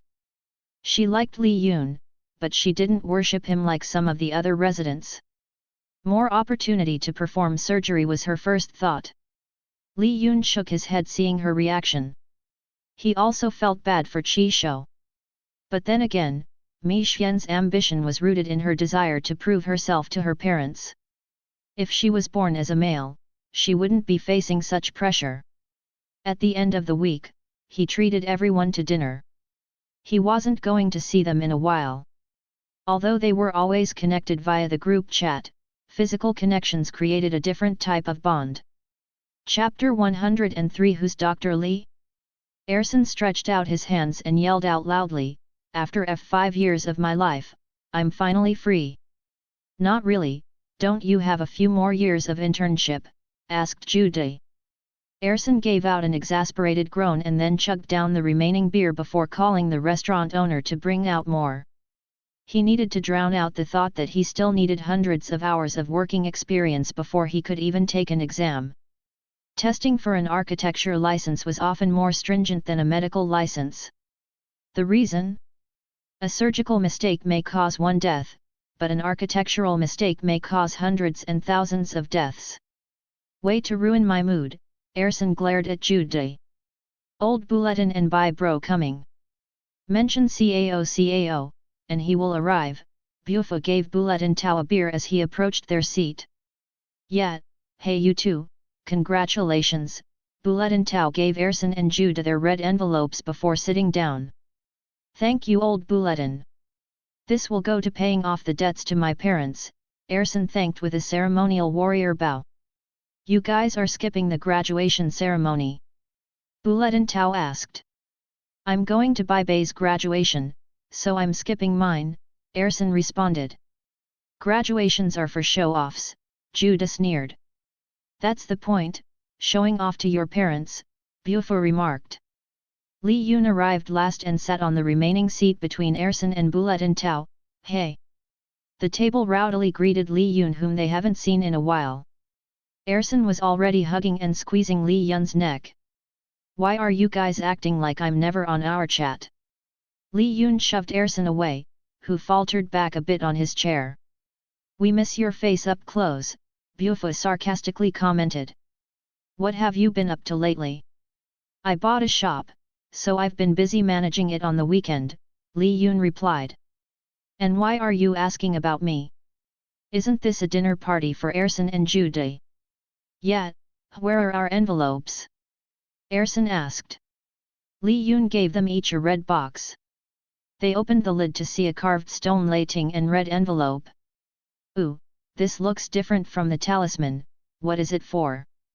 Erson asked. Doesn't every lating charm ward off evil? Li Yun asked. Jude and Erson both placed the item in their bags. Jude didn't believe in anything supernatural. Whereas Erson believed in them, but pretended that he didn't. The table started talking about more random things. Suddenly, Erson's cell phone rang with a poppy idol girl tune. Ah! There's a live broadcast today. Erson sounded excited as he picked up his phone. You can't be serious. When did you start watching those? Buffa found live streaming to be a waste of time. I have to watch this, it's going to be Mimi and Little Ling's last broadcast before summer break, Erson said as he excitedly turned it on. Li Yun felt like cringing. You know that's my cousin, he said, leaving out the "and girlfriend." Everyone knows your cousin, Erson responded. Buffa took a glimpse at Erson's phone, displaying two girls who were introducing the restaurant and the menu to everyone. You have a girlfriend, why are you even watching this crap? Asked Buffa. Don't be judgmental, Bai introduced me to this broadcast, Erson defended. Despite it looking like two cute girls just eating out, they are quite sharp with their reviews. Mimi would explain the recipes and techniques involved, the history behind the cuisine, and how she would make it at home to suit her taste. Little Ling would then rate the food according to 1 Lingling to 10 Lingling. Little Ling is known to be more critical, and if she likes it, more people are inclined to go. A female voice came up from the speaker phone and introduced the table. Erson then saw a familiar face as the camera panned around the table. Oh hey, Jude, your girlfriend is also there. Erson cried out in astonishment. I know, said Jude. He was also invited, but he refused to be a part of the broadcast. The so-called special guests were basically everyone from the detective club. Ah! Mimi, thank you so much for picking my restaurant. Pao Lai's loud voice could be heard through Erson's phone. You don't have to worry about today's meal, it's on the house. Mr. Pao. Thank you. A woman's voice replied. No, thank you. Dr. Lee is a lifesaver. I think I've been cured of my sinus. It's for real. I managed to cut off all the artificial sugar, and look for me, I think I've even lost 10 pounds. And you look fabulous. Oh hey, there's a Dr. Lee, Erson pointed out. Bufo looked curiously at the girl next to Wu Ling, and then it dawned on him, it was the woman Li Yun was looking for. Li Yun. It's her. Bufo stood up suddenly like someone had twisted his ass. Everyone aside from Judah was a bit shocked. The girl that drugged you? Was everyone's response. Li Yun nodded and pulled Bufo to sit down. I know. She's friend with Little Ling? Was it like a prank from the two of them? Asked Fatty Fang. They are friends, but Little Ling doesn't know about it. Li Yun wondered if he should tell them that he had been dating for almost 6 months. Bufo surveyed Li Yun's face carefully. So you confronted her? Something like that. You're obviously dating, Bufo pointed out. I can't believe you didn't tell your friends. In the meanwhile, at the Pao Authentic restaurant, the girls were finishing up their broadcast. After the broadcast, Wu Ling also stared curiously at Ruxi. Who's Dr. Lee? Wu Ling curiously asked. I work for this TCM doctor on Kaoban Street, Ruxi responded casually as she scrolled through her phone to read the missed comments. Oh? Is that why you haven't been in your dorm on the weekend? Don't you get paid enough with your live stream? I don't get paid, but I get free room and board, Ruxi responded. The place is pretty nice. Wu Ling looked at her friend in disbelief. This doctor isn't taking advantage of you or anything. Everyone at the table started cracking up. Really, Little Ling, out of all the people, do you think she's not capable of taking advantage of other people? Zhu Anin thought that Wu Ling could be naive at times. Hey! I'm serious, Wu Ling didn't consider herself a busybody, but once she became friends with someone, she would take care of them. Don't worry, he's only taking advantage of my cooking. Little Ling let out a sigh of relief. Is he a relative or something? Something, more like a boyfriend. Wu Ling looked curiously at Ruxi. He's the boyfriend you have been seeing? How old is he? He doesn't know a single thing about the ZZ Live and memes, so he's pretty old. Why are you so concerned? Why shouldn't I be concerned? But this sounds so much like my cousin. He's old and he doesn't know a thing about memes. Ruxi and the table burst out laughing. Meanwhile, in Imperial City, a man in his mid-60s turned off his screen as the girls of Binchu University waved goodbye on ZZ Live. Anyone who's seen the man would see him as a charismatic grandpa-type person. He was blessed with 8 grandchildren, well, 9 if he counted Ruxi. He looked at his secretary, a tall and sleek man dressed in a dark Armani suit and framed glasses. So, who is this Dr. Lee? The elder asked. A trauma surgeon from Kinbei, Secretary Liang responded respectfully with one hand to his lower chest and the other hand turning over a dossier that was over 10 centimeters thick. Song Taiji smiled, and a very warm and welcoming aura radiated from him as he looked at the photograph of the young man in a white coat. End of Volume 2. Volume 3, Sheneng. Chapter 104 Entourage. Song Milan. How could you date my cousin and not even let me know? Wu Ling demanded, partially furious that her so-called friend was keeping such a big secret from her. It's because once you know, Yun's entire apartment will know, Ruxi said, knowing that Wu Ling had a bad habit of gossiping, even though she was adamant that she wasn't. To Wu Ling, talking to relatives about each other was not gossiping, but a form of love. People asked and talked about each other because it was not only a sign of curiosity but interest and concerns. Indifference was the worst form of hate. Well, I have to say something to auntie and uncle. Wu Ling retorted. She was raised by gossipers. They are always worried about little Yun. How long have you been dating? Almost 6 months, Ruxi replied. Wu Ling's mouth almost dropped to the ground. 6 months was a long time, and to date without anyone noticing was unbelievable. She knew Ruxi, so she was relieved that it was someone she viewed as a friend. However, she was also a bit worried because all of Li Yun's previous girlfriends dumped him around the 6 months mark.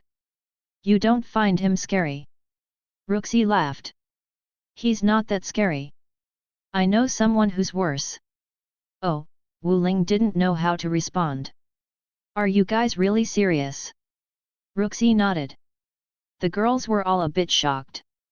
Song Mylan being serious is like the world ending, where am I again? Li Qing questioned her existence.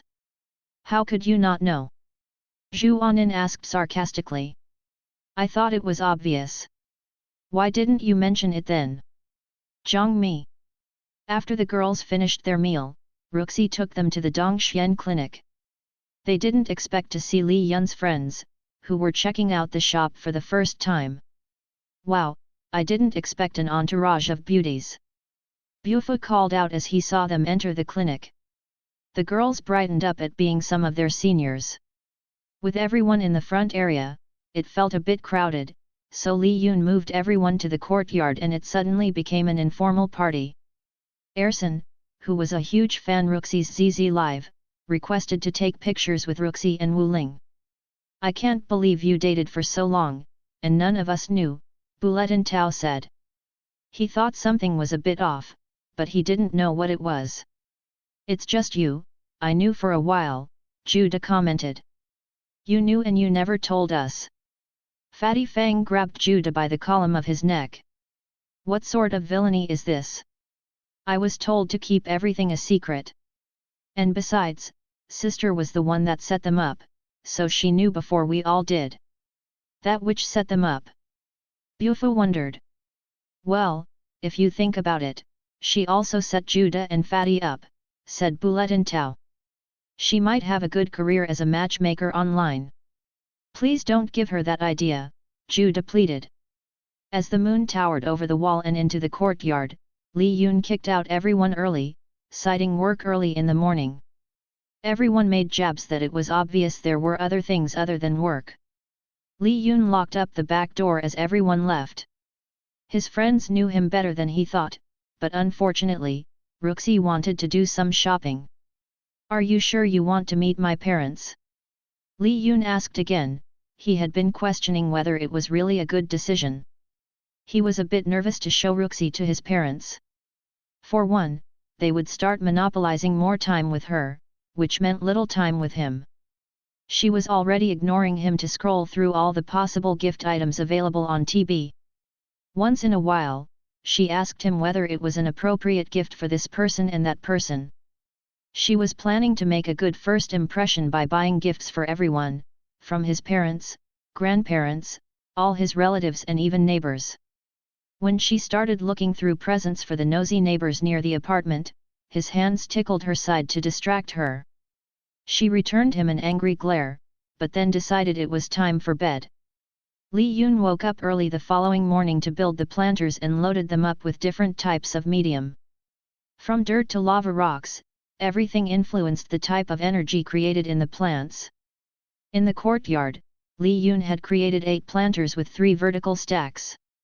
He had selected 8 types of herbs to experiment with: garlic, turmeric, ginger, mung beans, cayenne, ephedra, aconite, and rhubarb. They were selected based on their effectiveness and length of maturity. Ephedra and aconite/monkshood. With the willow tree blocking a portion of the sun, the top of the stack would have around 50% yang, the middle stack should have 30% yang, and the bottom stack should have 10%. The planters would also be influenced by insects or goo. In most cases, it was not a good idea since plants could die from diseases. However, if properly maintained, these plants would be able to develop goo resistance. Ruxi moved the phone around to show off the collection to the ZZ Live audience. After panning across the courtyard, she moved the phone up. On top of the courtyard were aquariums full of different varieties of seaweed. Huali, as expected of Dr. Li's garden. Dr. Yi, this is like a herbalist's dream garden. Everything is so packed together to maximize space. Mew, but is it really a good idea to grow plants without much light? Botanist, some plants prefer little light, or it's intentional to slow down growth, I'm not sure. Dr. Lee, is there a reason why you're planting so many herbs? Asked Ruxi, seeing that the majority of the viewers were curious to why Li Yun was growing the herbs instead of buying it from the market. The clinic was literally located on Kaoban Street, where it was possible to buy fresh and dried herbs simply by walking down the street. The plants here are considered a baseline, Li Yun explained as he continued digging holes in the soil. I want to analyze the plants that are produced in this exact environment. Once the baseline is established, I can start researching ways to alter their growth potential. Growing herbs were like growing people, they needed to be nurtured, but not all herbs were the same. Some want more water, some want less. Some need acidic soil, some need space. It was why people shouldn't raise their children according to one standard and rules. As he covered the turmeric with organic matter, his phone rang. It was his mother. Ruxi immediately turned off the broadcast and handed over the phone to him. Li Yun didn't even attempt to place it to his ear when he turned it on. Right on cue, his mother screamed into the phone about how horrible of a son he was, and he better bring the daughter-in-law for dinner next Saturday. Li Yun waited for her to finish her rant before agreeing to her dinner plans. Afterward, a man called out from the new flat roof. Li Yun looked up toward the contractor he had hired. Boss. Greenhouse is all set for inspection. Li Yun looked up toward the contractor he had hired 3 weeks ago and have him a thumbs up for completing according to the deadline. Chapter 105 Meet the Parents. Li Yun tugged along 4 large paper bags and stood before a 10-story apartment, preparing to introduce Ruxi to his family. Why are you acting nervous? He asked her. Isn't it normal to act nervous? Ruxi responded. Dressed conservatively in a long skirt and buttoned blouse, she seemed more nervous than Li Yun. Li Yun shook his head, suspiciously gauging her demeanor, not when you're pretending. This was a woman with a steaming broadcast in front of random strangers. Hey! I am nervous, Ruxi retorted. No, you're not. You're acting nervous to gain sympathy from my parents and deflect all responsibility on me for not telling them. He was beginning to realize that she liked to either surprise him or see him in a flustered state. You're just going to enjoy watching them grill me. Ruxi laughed. Her boyfriend was getting to know her too well, it's not entirely true. I need to act sweet in front of your parents, but isn't it only natural? Besides, I am still a bit nervous. Li Yun leaned over to her side and kissed her forehead. I know, I was kidding. A neighbor suddenly popped open the door, interrupting their little moment. Hi Ms. Wang, Li Yun greeted her, a bit annoyed that Fatty Fang's mother had likely been inside trying to eavesdrop. Oh, what a coincidence. I was just heading out, Ms. Wang's eyes smiled with a hint of mischief. Ooh, is this the new in-law my son was talking about? Mylan. Ms. Wang stared carefully at Ruxi. Haven't we met before? Ruxi nodded. She had met Ms. Wang briefly when she visited the apartment to assist Wu Ling with Mu Lian's wedding decorations. Ah, you're little Ling's friend, Ms. Wang said, but then she gasped. Oh. The boyfriend that you mentioned at that time, it was little Yun. Ah yes. Ms. Wang, this is for you and your family. Ruxi grabbed a box from the bag Li Yun was holding and handed Ms. Wang the box with both hands. You're such a sweet girl, come on up. Ms. Wang held the door for them into the apartment lobby. Ms. Wang, weren't you going somewhere? Asked Li Yun, but he knew she wasn't heading out, but specifically opened the door to greet the two of them. Just to get some fresh air, but now I may need to talk to your mother about something, Ms. Wang replied. Everyone in the building seemed to be aware that the young brat was bringing along his girlfriend. They popped out of their apartment, by coincidence, to say hello to the new apartment's guest. It was a good thing Ruxi bought extra gifts. Meanwhile, inside Li Fan and Lu Suyan's apartment, they were panicking over last-minute dinner details. Li Fan! You're supposed to take the meat out already. Lu Suyan yelled at her husband. Mom! Where are our special dinner plates? Dad! I told you! Don't bring out any alcohol. You're meeting the future daughter-in-law, not the son-in-law. As Lu Suyan continued screaming, the bell rang, causing the hectic Lu Suyan to put on her warm and motherly mask. She needed to make a good impression on her daughter-in-law. Her son was already scary enough, no need to frighten her daughter-in-law with problematic in-laws' behaviors. Lu Suyan settled everyone in a line to greet Ruxi. She then calmly opened the door when the bell buzzed for the second time. Ah! My dear! Mylan, come in. Lu Suyan quickly opened the door to greet the two guests but then kicked Ms. Wang away when no one was looking. Mrs. Lu, Ruxi greeted Lu Suyan with a hug and then everyone else in the line-up line. After every hug, she gave everyone their gifts. Everyone's overall impression was good. Lu Suyan remembered meeting Ruxi once before. I was so sad when you said you have a boyfriend. I had no idea that you were already seeing my son. We didn't think it was appropriate to reveal it at that time, Ruxi responded in Li Yun's stead. Auntie, do you need help with dinner? No, everything is set. As soon as Lu Suyan finished the remark, all the family came together with various dishes neatly set at the dinner table. After dinner, Lu Suyan took a seat next to Ruxi on the couch and showed off the family album from Li Yun's childhood. This little fatty right here is Xiao Yun when he's just a little toddler. Even Lu Suyan couldn't resist squealing at the round baby with rosy cheeks. Lu Suyan had collected a lot of pictures from even before cell phones were prevalent. Many of the photos were from the old digital cameras. Ruxi took several pictures with her cell phone as potential blackmail. She held in her laughter when she saw Li Yun in his high school days. She heard he was a delinquent, but she didn't imagine the full moody look, the untidy shirts, and the ink tattoos.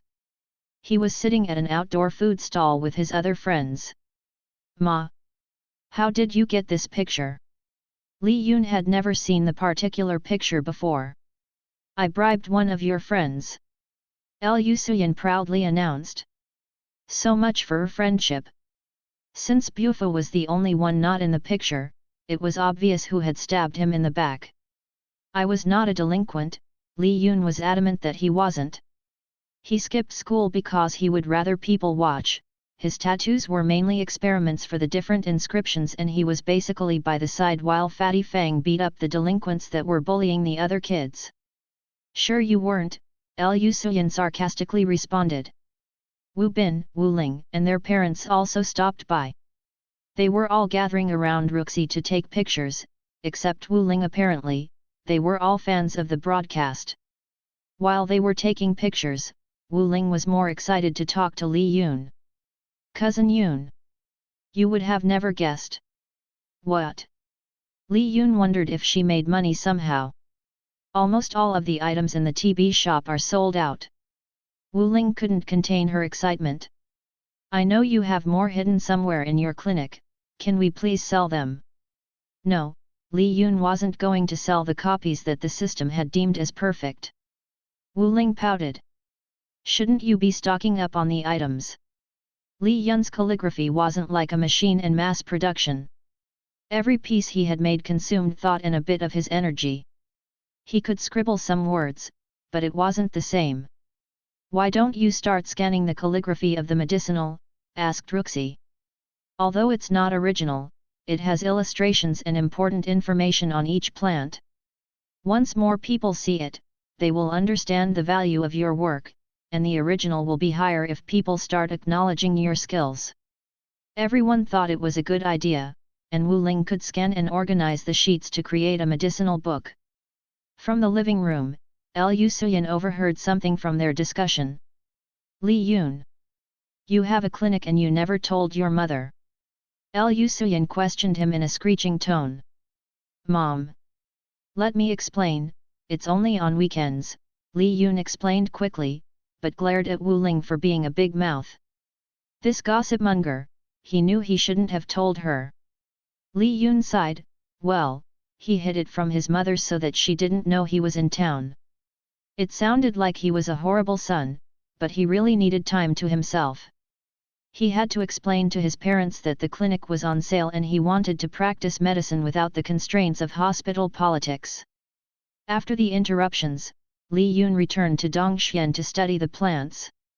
Plants were good, they weren't screaming at him. Just after a week, Li Yun was surprised by how everything was growing in the greenhouse. The plants had grown twice as fast as grown on the outside.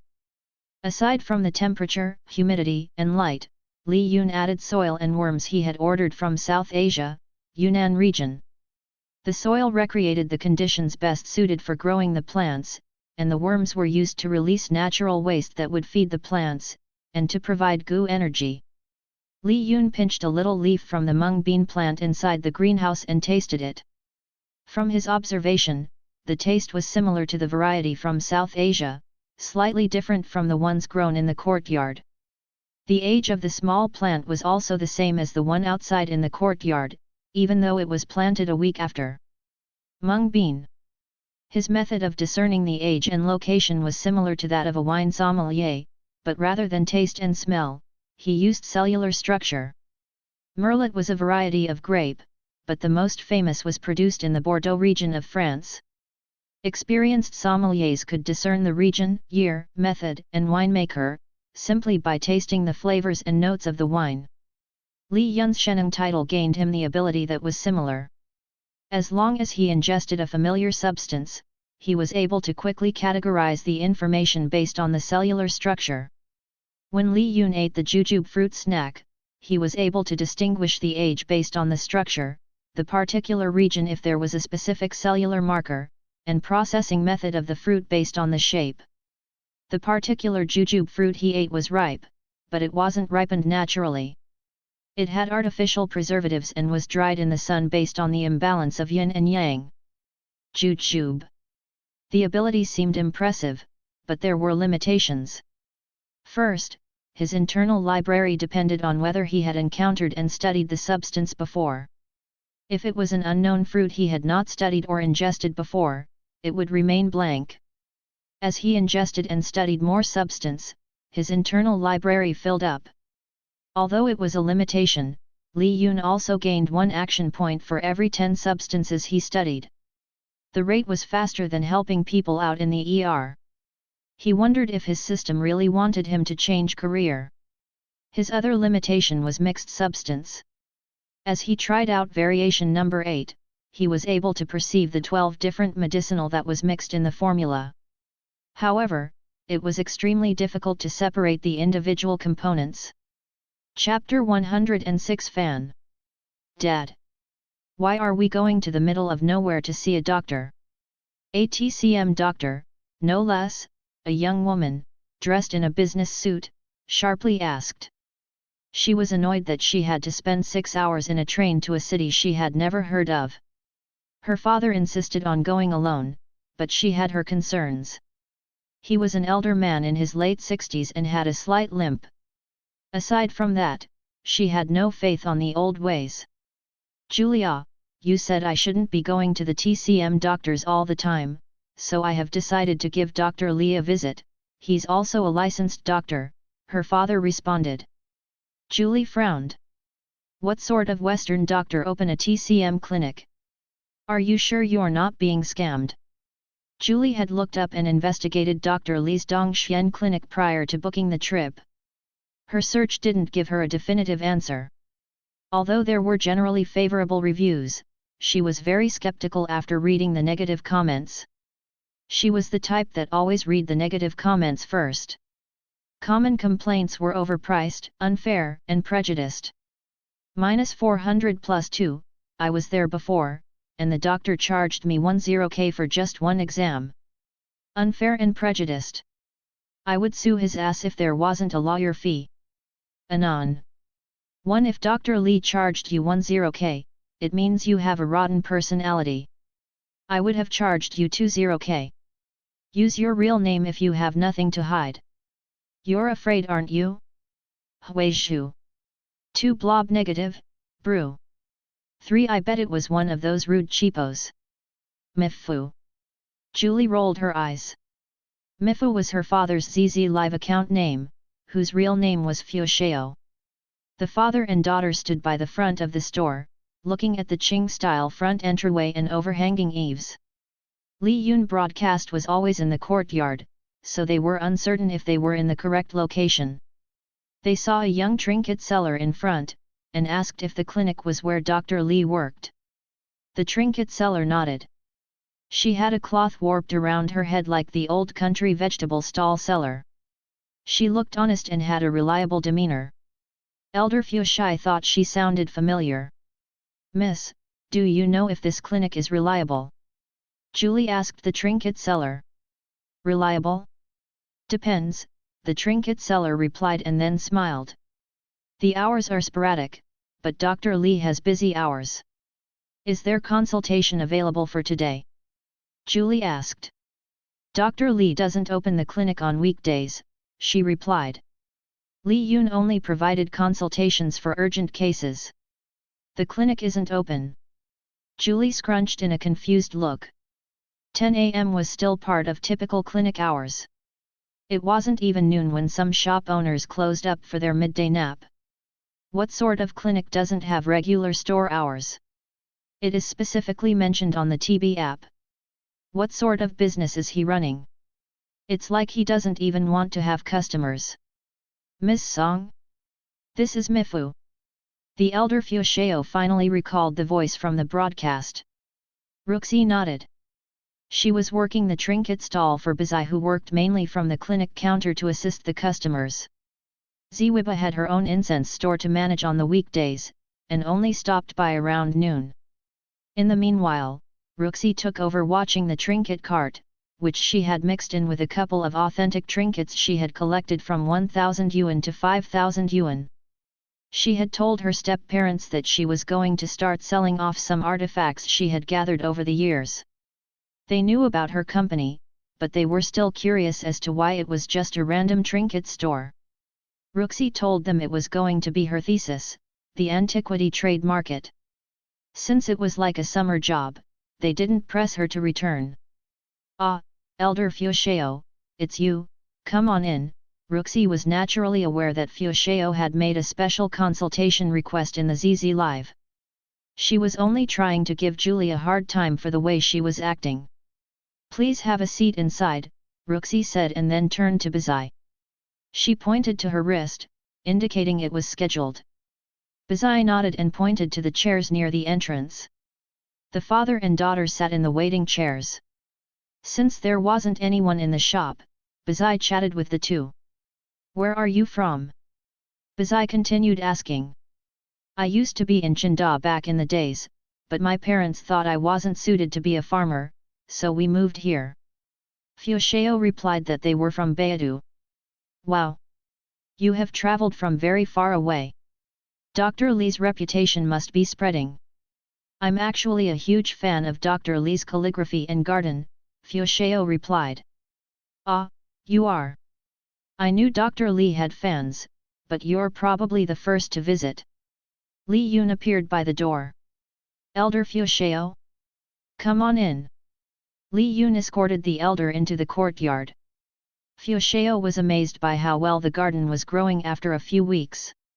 The plants were healthy and big enough to tell each plant apart. Although Fushao was not a big gardening enthusiast, he appreciated any sort of herbal garden. Li Yun wasn't sure if he wanted to show anyone his greenhouse. The growth pattern was extremely quick. After 4 weeks, the rhubarb was close to maturing. Rhubarb typically required 8 to 10 weeks. After touring the courtyard, Li Yun took him into the back room. The elder immediately took out his phone and started to record his own ZZ Live. Here live in Dongxian Clinic with Dr. Li. Fushao introduced. He was so enthralled by all the calligraphy piece hung on the wall that he had almost forgotten that he was there for a health consultation. I can't believe you have an authentic piece by Bian Xiaoman, the elder Fushao praised. He was still in awe of the painting. The one Ruxi gave is based on this image. It's a fan. Credit, Sotheby's. Li Yun nodded. But your calligraphy has far surpassed the masters, that's what I have truly believed when I saw your live stream. You are blessed with the hand of God. I wouldn't go that far. But elder, you should be careful not to drink too many herbal teas with strong stimulants. Tea is all right in the morning, but have regular water instead. You should be able to sleep better at night. After a quick evaluation, Li Yun gave Fu Xiao a written diagnosis and suggestions. That's it. Julie watched the entire consultation and was not impressed. He didn't even have a stethoscope, how was he a licensed doctor? Fu Xiao gave Li Yun an apologetic look, but thanked him for the tour. He knew Li Yun valued his time, and they had already spent more than half an hour chatting. He nudged Julie to head outside. The elder Fu Xiao nodded. Are you sure I don't need to pay you? Li Yun shook his head. It has been a long time since I have talked to someone about calligraphy, so the conversation is enough. You have also traveled far, so take it as a gift. The daughter sneered when he said it. Although it sounded nice, her consultation would have cost 5,000 yuan, so she thought it was a buy two get one scam. She wasn't a complete fool to take the deal. Too bad for her, Li Yun would have diagnosed her with kidney stones. Chapter 107 Drug. Yun, what are you doing? Ruxi watched as Li Yun wrote down some notes during dinner. There were crystallized forms of salt and sugar already drawn onto the notebook. Credit, Zeiss microscopy. Spending more time at dinner with you. Li Yun replied as he paused his fountain pen. Don't you always complain when I finish the meal too quickly and get back to the greenhouse? Ruxi rolled her eyes, this guy was really something. Well, that doesn't mean you should work at the dinner table. I said you should take the time to enjoy the food made by your lovely girlfriend. She set her head on top of her palms, creating a flower. I'm prettier than those plants. Li Yun laughed and took another bite of the mixed salad. I'm still eating. But seriously, what are you writing? I'm writing down the components from the salad. It was a simple spring mix of salad and a small portion of braised pork belly. Normally, he didn't like to invest a lot of time eating, but since Ruxi wanted him to thoroughly enjoy her cooking, the best method was to study it. Plus, there was important data that could be collected from food. His ability to see into the digestive and respiratory system were very limited. He could sense the movement of air and qi, but he couldn't navigate it and delve into it like the cardiovascular system. As the salad entered his body, he waited for his body to digest it, and started to collect the information as the nutrients entered his bloodstream. There were many reasons why so many doctors recommended people to eat a lot of salad. Vegetables, especially greens, have balancing yin and yang energy and many beneficial nutrients. Salads and food, from another perspective, were pharmaceutical formulas with curative and enhancement properties. Li Yun had already tested a lot of the vegetables, so it was easy to identify the lettuce, tomato, cucumbers, and radishes. His problem was the mixed concoction she called the vinaigrette. Apparently she took French for 3 years. Ruxi was fine with Li Yun working during dinner, but she had other concerns. Yun, I know you're very diligent in your study, but you shouldn't experiment with drug. I don't experiment with drug. You're growing ephedra in the garden. Have you been injecting toxins into your body? Li Yun scrunched. He thought he had avoided her whenever he started to experiment with more dangerous substances. Don't even try to deny it. You were high as a kite yesterday. Li Yun thought back to yesterday. Maybe shooting up ephedra into his system wasn't the best idea. His body could neutralize many poison, but there were varying degrees of speed. He didn't think he would react as much based on the recommended dosage. Ephedra was a known stimulant that was abusively used for weight loss, heart attack, insomnia, and heightened sexual appetite. Sorry. Li Yun had to apologize, he was pretty rough in bed. It's fine, it's just a little bit, it won't affect me. Ruxi sighed, Just be careful. There was no use to convince Li Yun when he already had a plan set in place. Not to mention, she was the one who had drugged him when they first met. Ruxi, any substance that enters the body and creates a physiological effect is a drug. This salad is a drug, and even you're a drug. Ruxi flung a piece of cherry tomato at him for being crude. Li Yun snatched it with his mouth and munched it down. Damn it! Ruxi forgot he had really good reflexes. Since Li Yun wasn't working in the hospital, he had to start jogging and exercising wushu again in the morning. It was to maintain his shape, as he was the type that would easily belly up if he stopped. He had lamented on the loss of his muscles during his intern years, as he was obsessed with using Zhuoang as much as possible. His super immunity did not include automatic six-pack muscle-building protein. I won't interfere with your work, Ruxi returned to their serious conversation. But can you promise me that you will not get sick? I promise, I will not get sick. Can you really keep that promise? Li Yun hesitantly nodded his head. He didn't want her to be worried, but he wasn't sure it was the right time to tell her about how his meridians were actively instructing his body how to properly remove any damaging and negative effects from his body. He returned to finishing up the notebook page labeled, Ruxi's mixed green with belly pork. Ruxi was still a bit concerned, but she knew he had good reasons to research poison. It was easy to understand that any food could kill a person at the correct dosage. 5,000 milligrams of sodium or salt, slightly more than 2 teaspoons, injected directly into the bloodstream could kill a person. If food could kill, the opposite was also true for poison. Any poison in the correct dosage could cure a person of deadly illnesses. Li Yun's main purpose of studying poisons was because of their potential usage against malicious bacteria and viruses. Ruxi surveyed Li Yun as he focused all his energy to identifying the ingredients in the vinaigrette.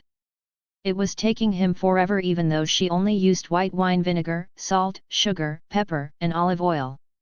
He was able to figure out the sugar, salt, and pepper, but not the other ingredients. However, shouldn't a regular person know that white wine vinegar and olive oil were the main ingredients in vignette? She could literally see the olive oil floating in the vinegar. She didn't need a microscope to identify it. Ruxi wasn't aware that Li Yun had not experimented with eating or injecting pure white wine vinegar or olive oil. It was extremely difficult for him to identify items that were not in what he called the Sheneng catalog. You added acetic acid? Li Yun asked. Is that the main acid in white wine vinegar? Ruxi asked, only vaguely hearing about acetic from science class. Couldn't you call it by a normal name? Li Yun smiled, and returned to checking the last ingredient. It was a type of oil judging from the reduced amount of glucose entering his bloodstream. Unfortunately, he was not able to identify the exact type of oil because he had not studied it before. Ingesting a substance and injecting a substance into the body was very different. When he injected substance into this bloodstream, it was much more potent, and he was able to see much more information. When he ingested a substance, the information was only collected when the substance broke down and entered the bloodstream, making it very difficult to identify the original substance unless it was something he had ingested and studied before. Shouldn't you be getting ready for the dress rehearsal for Fatty Fang and Mu Lian's wedding? Ruxi asked when she glanced at the dark rosewood wall clock. Hey! Li Yun finally released his focus, and then remembered the rehearsal was in half an hour. Quickly scrambling up, he ran up the stairs to pick up his suit. I'm going to be late. Chapter 108 Wedding. Fatty Fang towering figure stood nervously by the lilac archway as he looked down the aisle. Bufu stood beside him as the best man, decided by a fierce 10 rounds rock paper scissor. Li Yun and 2 of Fatty Fang's cousins lining along the front. On the other side was Sugzu as the maid of honor and 3 other of Mu Lian's friends. Mu Lian walked down the aisle, a simple band of white lace laying over freshly cut grass, to the sound of cannon on the piano. As the music began, everyone stood and watched with bated breath. The bride looked stunning in her white dress, with the train overflowing on the laced aisle. Although she knew people who thought Fatty Fang wasn't suited for her, she followed her own heart, to be with the person she loved the most. As she reached his side, he smiled and placed her hand into the hollow of his elbow. They looked like Beauty and the Beast with the way he towered over her. With their vows, rings, and kisses exchanged, they were officially husband and wife. Everyone cheered. The reception took place nearby manor with everyone slowly moving into a large dining hall, stopping occasionally to speak with friends they hadn't seen in a while. Inside the banquet room, there were tables set up with the dance area in the front. Fatty Fang and Mu Lian had a lot of relatives, so there were a lot of tables set up. The other half of the tables were the people from the apartment and college friends. Ruxi sat with Li Qing, Zhang Mi, Zhu Dai, Zhu Anin, Ersin, Jing Bei, and Wu Ling. This is basically the detective club table. Li Qing was happy to be invited given that she didn't know Fatty Fang and Mu Lian too well. We are considered the junior table, Wu Ling said. She was the one that helped sort the table setting for the people in her age group. She thought it was going to be difficult, but Sugzu had helped out with the arrangement. The only unfamiliar face at the table was Jing Bei, Ersin's girlfriend. She was the one who had introduced Ersin to Ruxi livestream, and a longtime fan. Her face was radiating like any other fangirl meeting a celebrity. They took a lot of pictures and chatted as they waited for the reception to start. As a general rule, receptions were never on time. Miss Mylan is Brother Yun's girlfriend.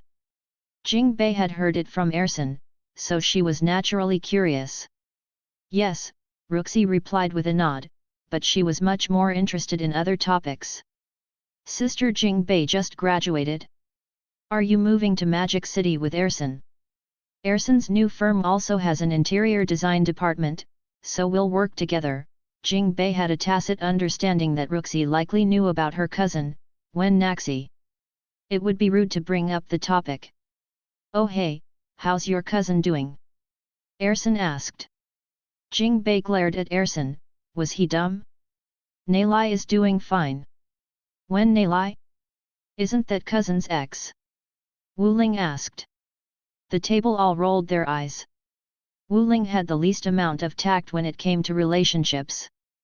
Bai Bei looked to Ruxi, who was a bit amused. Don't worry, some of these people don't know how to read the room.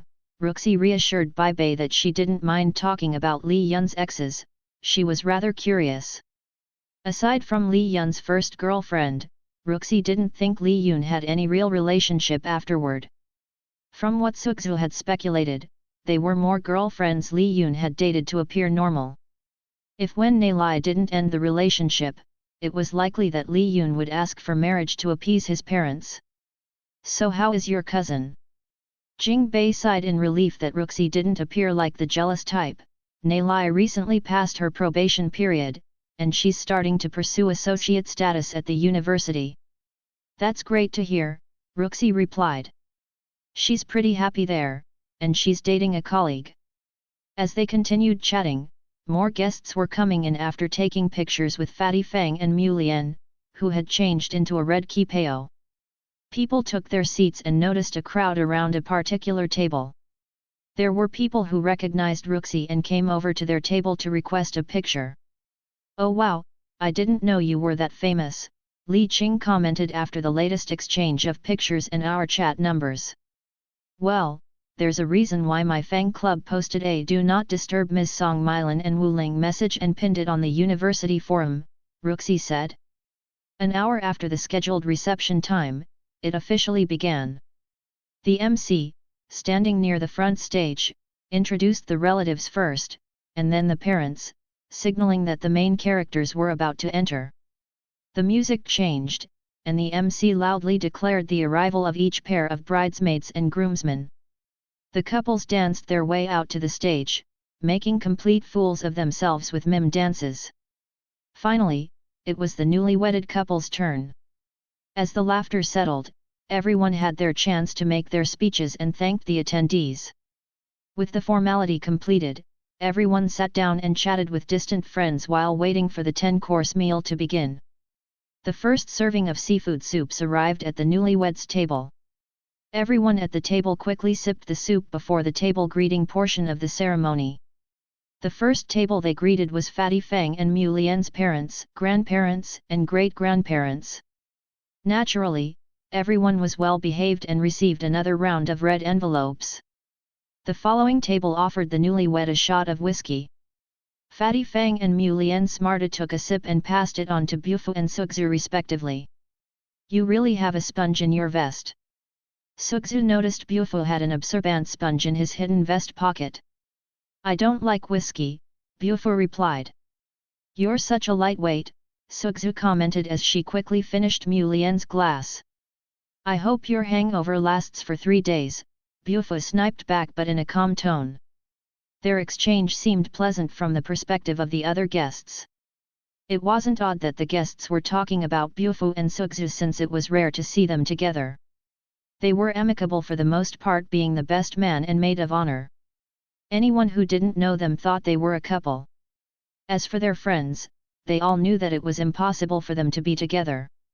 Whatever sparks people thought they saw between them was really just the two of them really disliking each other. Bufu had once thought of Sukzu as his idol, but she cracked his image of what a perfect woman should be.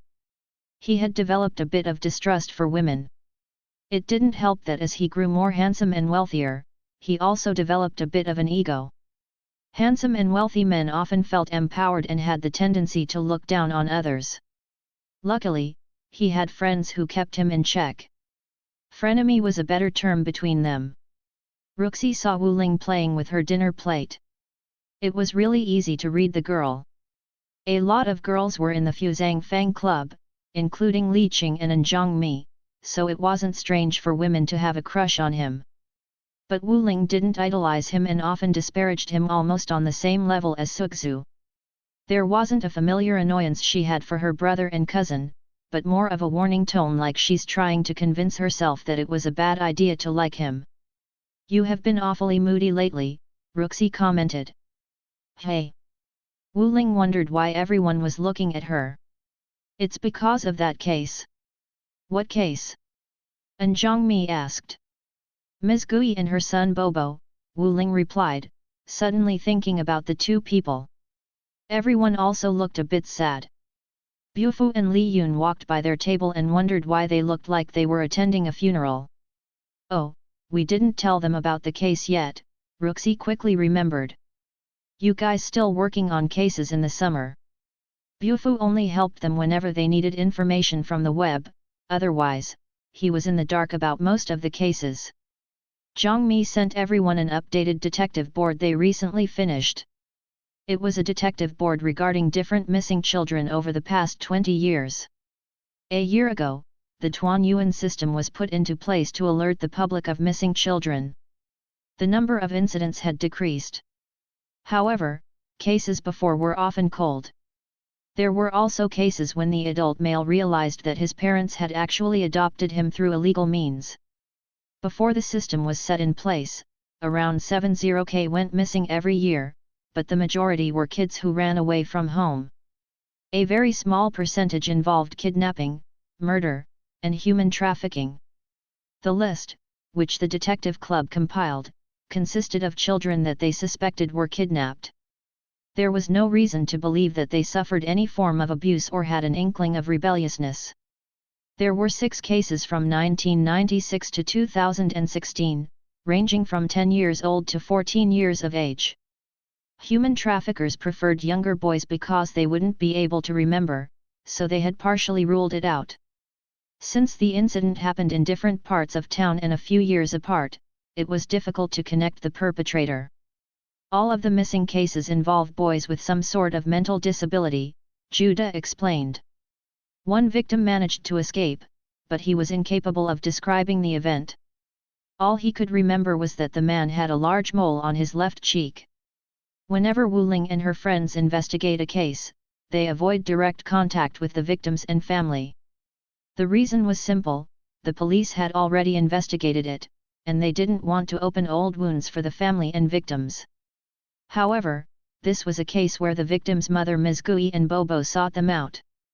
After what had happened, Bobo never had a proper sleep for the past 2 years. The girls felt uncomfortable that Bobo described what the man did to him. Bobo was just a naive 14-years-old boy who had the mentality of someone 5 years old. He wasn't fully aware of the abuse he had suffered, but it was enough to give him nightmares.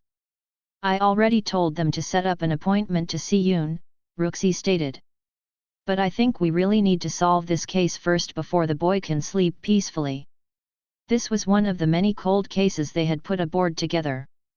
Although they weren't able to solve cases immediately, it would give them enough background information to spot any potential suspects. Chapter 109 He did it. Summer brought in the much-needed sunlight to the plants. The early blossoms had all faded away, leaving behind the lush green assortment of leaves from the ginkgos, evergreens, and oaks. A hidden courtyard on Kaoban Street was filled up with herbs. Li Yun looked at the vines twisting along the trellis. He reached out to pick a little leaf and tasted it. The information he gathered suggested that the bean sprouts were as mature as mung beans in 8th week, however, he had planted the beans only 4 weeks ago. Li Yun was amazed.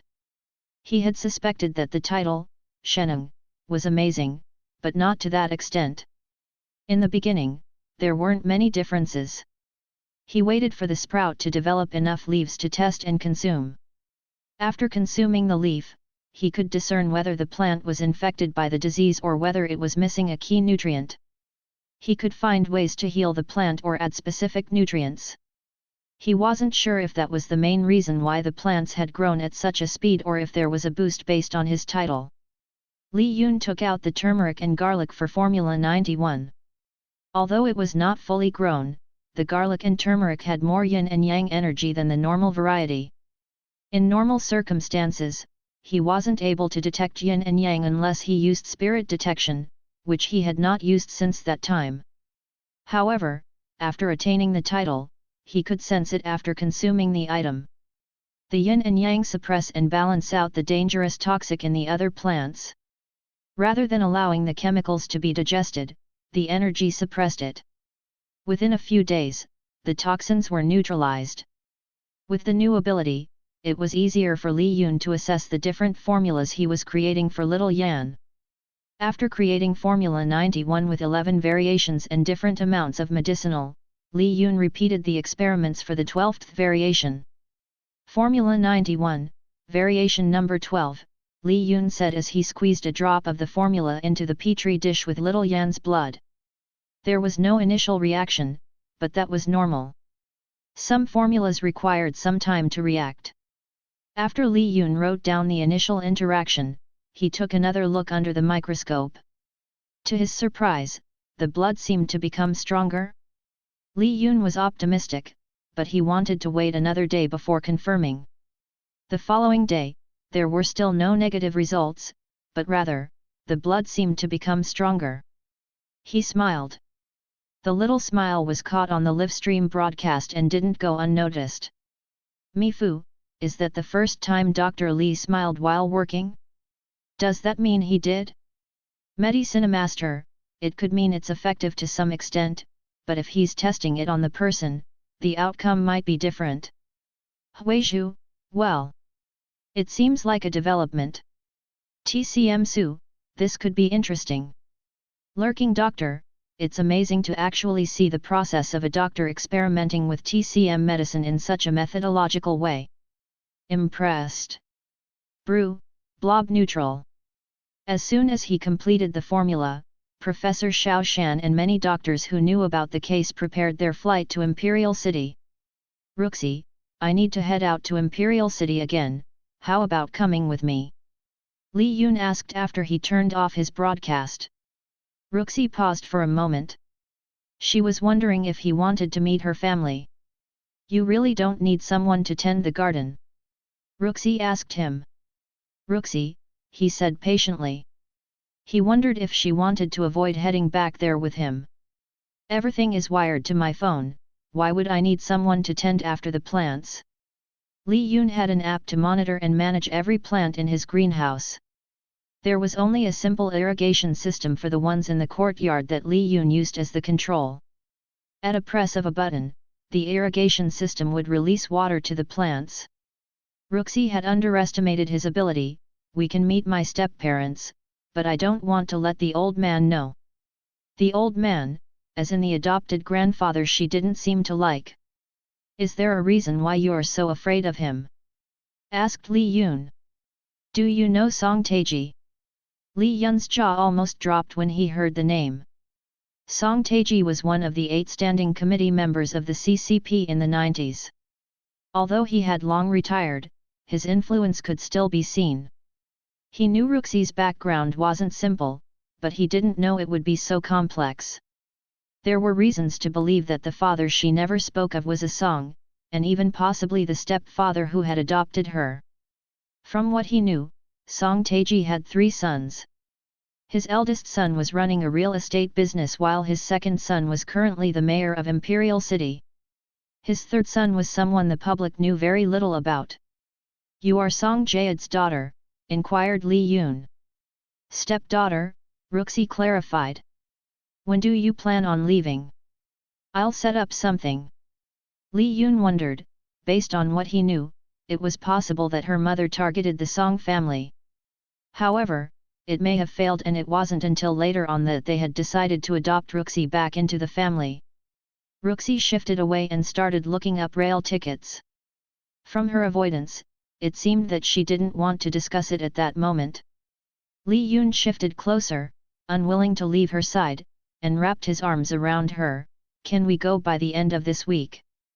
Ruxi gently leaned back against him and nodded. Unbeknownst to them, an old man was also watching the broadcast. This kid is interesting, Song Taiji commented as he finished watching the broadcast.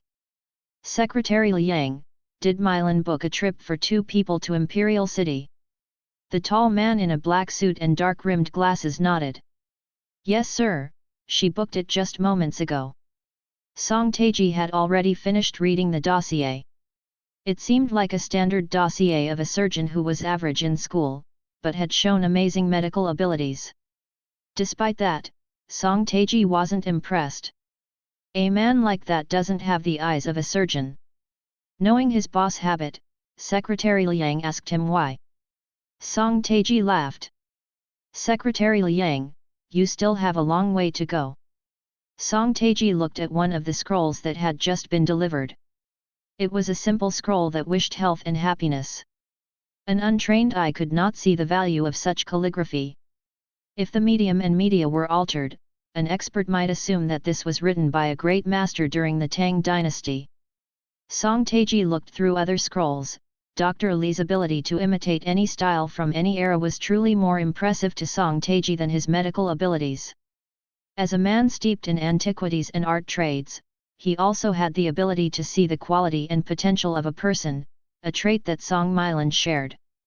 Chapter 110 Petty.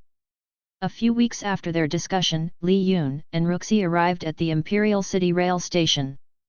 Li Yun had informed the Imperial Private Hospital that he had his own accommodations this time, and will arrive the following day to see little Yan. However, not expect to see personal guide from the Xia family. Dr. Li, Ms. Guiying said to make your trip as comfortable as possible. The guide bowed respectfully to Li Yun and then to Ruxi. We have transportation ready for you outside. Thank you for the offer, but I already arrived. Li Yun turned down the offer. Not a problem Dr. Li, I'll follow you from behind. The concierge service was a bit much. It's a little odd, if you're here to save a young scion of a wealthy family, shouldn't the family be escorting you themselves? Ruxi asked. Li Yun rolled his eyes. Are you reading too many web novels? People don't roll out carpets for surgeons when they fly around to operate. Are you telling me everything I've read is a lie? Ruxi asked sarcastically. Surgeon may be a well-respected profession, but it was a service-type career that the wealthy will still look down upon, especially in China. One would assume that a person who saved many lives would be better treated in some circles, but they weren't. The situation was worse for general and family practitioners.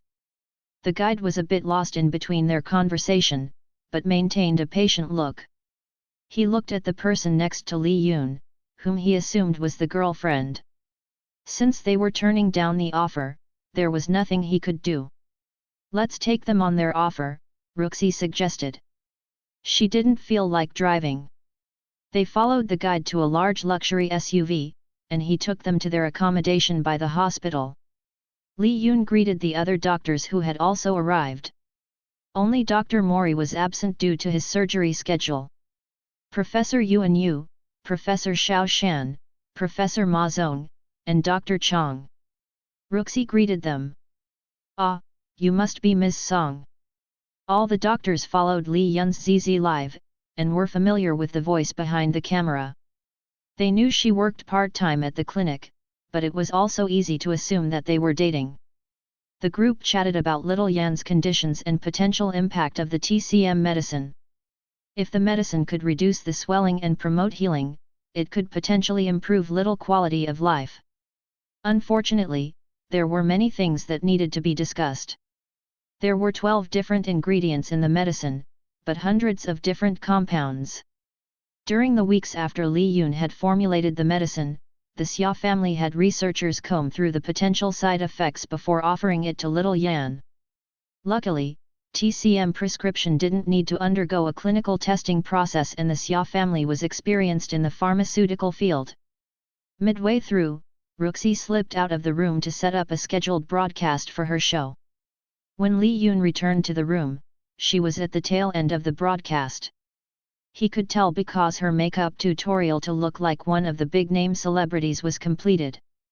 Early the next morning, the doctors headed toward little Yan's room for a physical exam. One of the nurses saw the entourage of doctors and she quickly texted her boss as instructed. "Unbelievable, I can't believe they're even allowing a TCM doctor to treat her son," Xiamiza sneered after receiving a message from the hospital. She took a sip of her expensive tea from an open luxury manor in a gated community. Sitting across from her was Xiaolihao, her husband. Xiaolihao also thought his half-sister was a fool. She was already scammed before, so she obviously didn't know much about people. He still wondered why his grandpa continued to give her managing rights to their airline business. Although he took care of the pharmaceutical end, he was only the manager under his father. "Let's go check it out," Xiaolihao decided. He didn't care if his nephew died, but if he died, his half-sister might have another one, so it was better if the weak son survived. If her next son was someone stronger, he would have a harder time controlling the nephew in the future. There were billionaires in inheritance at stake, it wasn't something he could sit back and watch. They arrived a bit later than usual, but it looked like Li Yun had already started acupuncture treatment after the initial dosage. "The dosage seems effective, and I will monitor him for the next 2 days, they heard Li Yun explain. If there are noticeable improvements, he will need to take the dosage for 3 months. I'll come again to check his status. By then, the artery should be able to back to normal." "Thank you so much, doctor." Xia Guiying was ecstatic that her son will be cured soon. "Don't thank me just yet," Li Yun cautioned. "This could last up to 10 years. Nothing is guaranteed to last forever. But by that time, his heart should have matured enough to undergo surgery and technology would have improved. Just make sure to keep him healthy until then." "I see that little Yan is looking better," Xiaolihao commented as he and his wife Miza walked into the room. The couple greeted their father, Xia Hong, but ignored everyone else. "Unusual for you to show up, don't you have work?" Xia Guiying jabbed. Xiaolihao sneered in his heart, but he was used to her biting remarks. It was better to appear as a patient and wise man in front of his father. "I am more concerned about my nephew. I rushed over as soon as we heard that the doctor has a cure for little Yan's condition." Xiaolihao was a bit surprised that the medicine seemed to have worked judging from little Yan's colored face. It had a brighter hue and complexion than before. "Dr. Li, I believe this is an advance in medicine. Are you interested in a partnership with Burn Pharmaceutical and cure others with similar ailments?" asked Xiaolihao. Professor Yuan Yu had asked Li Yun earlier, and he had already declined. Although it was possible to alleviate, it was not possible to cure Ta completely without Li Yun personally examining the individual. That was the downfall of TCM, it was very individualized. I already have a plan to distribute a modified version to alleviate inflammation, Li Yun replied. He didn't before, but after saying it out loud, it didn't sound like a bad idea. Starting a business had always been in the back of his mind. All he had to do was lease out a factory, hire workers, and distribute it. He wasn't interested in money, but having enough money would be able to fund his studies and complete whatever missions the system threw his way. Xiaolihao wasn't happy with the response. He was providing this lowly doctor with an opportunity, and instead of taking the offer, he was planning some startup. If this doctor thought it was easy to sell medicinal on the street without the backing from a large company, then he was sorely wrong. Bern Pharmaceutical had many contacts, and the new startup company was just another small rivaling company, waiting to be either absorbed or destroyed. That's too bad.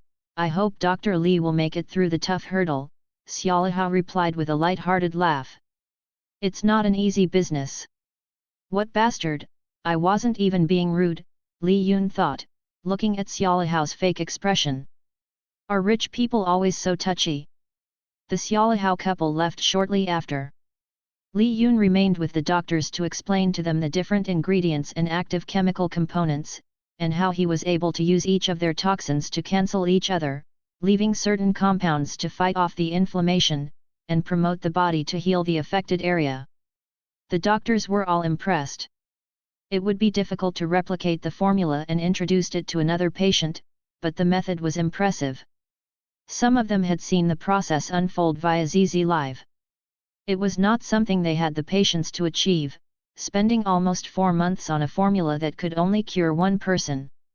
With the knowledge, they would be able to continue the treatment without Li Yun's presence. Chapter 111 How Bothersome! Brother Yun! Little Yan cried out happily as he saw Li Yun approaching.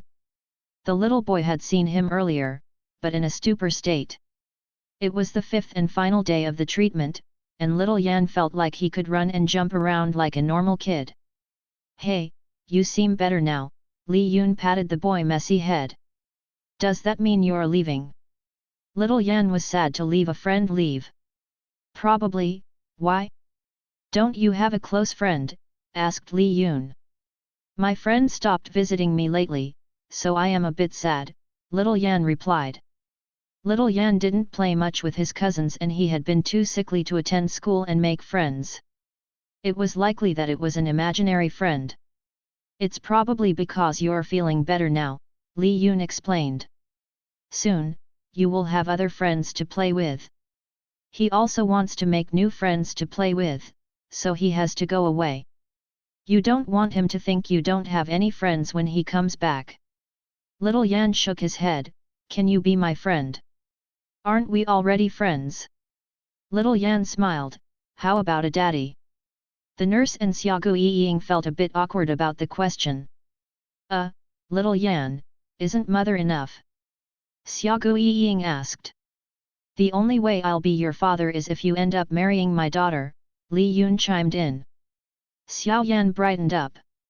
All right, when I grow up, I'll marry your daughter, Xiao Yan declared. Good luck with that, Li Yun truthfully responded. If he had a daughter, she was likely to be a handful if she was anything like Ruxi. After speaking with Little Yan, Li Yun and Xiaogu Yiying walked out to the hallway. She thanked him again and apologized for anything Little Yan may say that was too personal. She was aware from what her staff told her that Li Yun arrived in Imperial City with his girlfriend. It's not a problem, he's honest with what he's saying, Li Yun said. Is his imaginary friend really gone? He's becoming more aware that his friend doesn't exist, and having him disappear means that he is moving on to the next stage of his life. At this point in his life, it will be good to introduce him to new playmates to develop more communication skills and create interpersonal relationships. Li Yun was pretty sure he had one too, but he couldn't remember that far back in his memories. At that moment, Li Yun heard the elevator door opened and looked to see Ruxi approaching them. Ruxi had mainly been staying in the room and vlogging from there. Mylin. Xiaogu Yiying asked as she saw her. Hi Sister Gu Yiying, Ruxi greeted her. Ah, so you're the friend staying here with Dr. Li. Xiao Ying was a bit surprised that they were dating.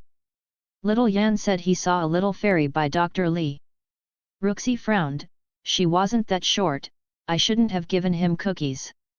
Are you going to visit your parents? Xiao Ying asked. Song Milan's history wasn't particularly a secret. They chatted briefly, but Xiao Ying didn't pry much when she realized that they were about to head out. She wished them well and returned to Little Yan's room. Unbeknownst to them, Xiaomiza had received a picture with all of them from her spy.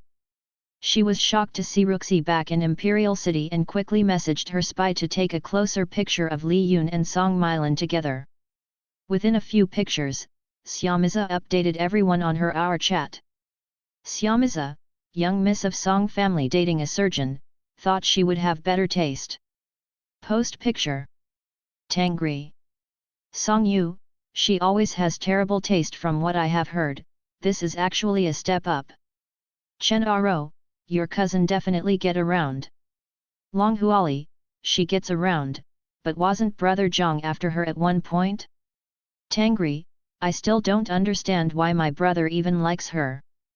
Brother Zhang is the most outstanding out of everyone in our generation, but uncle was adamant about pairing him up with her.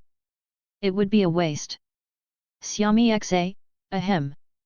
My Lihao isn't too far below Tang Zhang. Long Suaha. Song Yu, where is Milan? I thought she decided to stay in that small town. Xiaomi Xa, they were at my hospital dealing with patients, but they are about to leave. Chen Aro, how bothersome. The third generation of the upper echelon was a small crowd, and the news spread fast that the new stepdaughter of the Song's family was dating a commoner, a surgeon.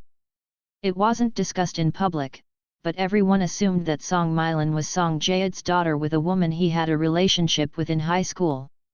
To many people, dating a surgeon was quite an accomplishment as their salary was 900k yuan a year. However, for the upper echelon of China who regularly receives 900k a month as an allowance, 900k was nothing.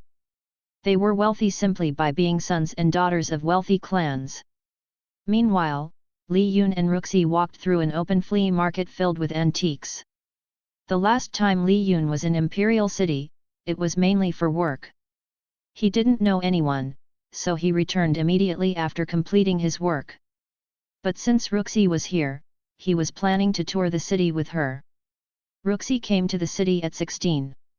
She knew the city better than Magic City, but not by much.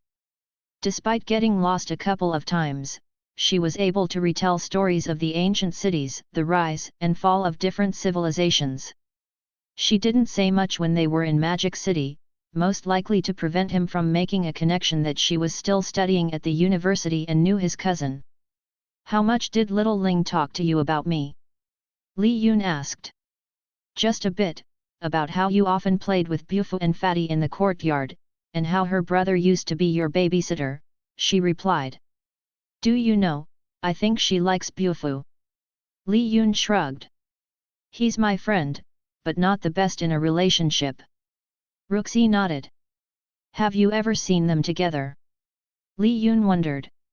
He had seen them together once during his second year, but after that, they never seemed to appear together. Li Yun knew she had a crush on Bufu, but was he also sure Wu Bin had warned her to stay away? Didn't you notice them avoiding each other at our gathering? Ruxi asked. She knew Wu Ling didn't like Bufu that much, but she didn't think he would avoid her either. He didn't mention any girlfriend during our reunion, Li Yun commented. Li Yun thought about it. Bufu hadn't had a girlfriend in a while, which was odd for a guy who couldn't stand to be alone. Bufu never gave away any indication that he thought of Wu Ling any differently. But then again, Li Yun had to be cautious about Bufu. Out of all his friends, Fatty Fang and Bufu had known him the longest. But Fatty Fang's head was simple. Bufu, on the other hand, knew Li Yun well enough that he could fool even him. Li shrugged. Not his issue. Relationships were best left to the people involved. Aren't you going to help me find presents for your step-parents? Li Yun. She nodded. They walked around the market and eventually chose a gourd filled with wine for her stepfather and a hair clip for her stepmother. Chapter 112 Song Family. A rental car pulled into the gated driveway that concealed a quaint little villa. Li Yun got out of the car first as he inspected his surrounding. He was a bit curious to see how the third Song couple lived. Unlike the other two elderly Song couples, or Ruxi step-uncles, very few people had seen Ruxi's step-parents in public. They lived in a modest house, probably 130 square meter, but located in a quiet and secured part of Imperial City's first ring. Li Yun rang the doorbell. A woman with salt and pepper hair opened the door, and gave them a curt nod. She looked stern and harsh like a teacher, quite different from how Li Yun had imagined. "Auntie?" Li Yun asked. She looked a bit hesitant to respond, but nodded. She was rarely ever on the news, but Ruxi had described her as an unassuming and pleasant woman. It was truly the case. She looked rather like a normal mid-age woman. "Hi? You must be little Yun, come on in, we made dinner for you," she said. "Kayan." Ruxi jumped on Song Kayan and hugged her. Song Kayan remained calm, and nudged Ruxi away. She looked annoyed when Ruxi wouldn't let go, and dragged the both of them to the dining room table. It seemed like she was experienced with handling a clingy Ruxi. Li Yun looked around the house. There weren't any maids or workers in the house, which was a bit odd for someone of their status. It looked like Song Kayan was the one that did all the cleaning and cooking in the house.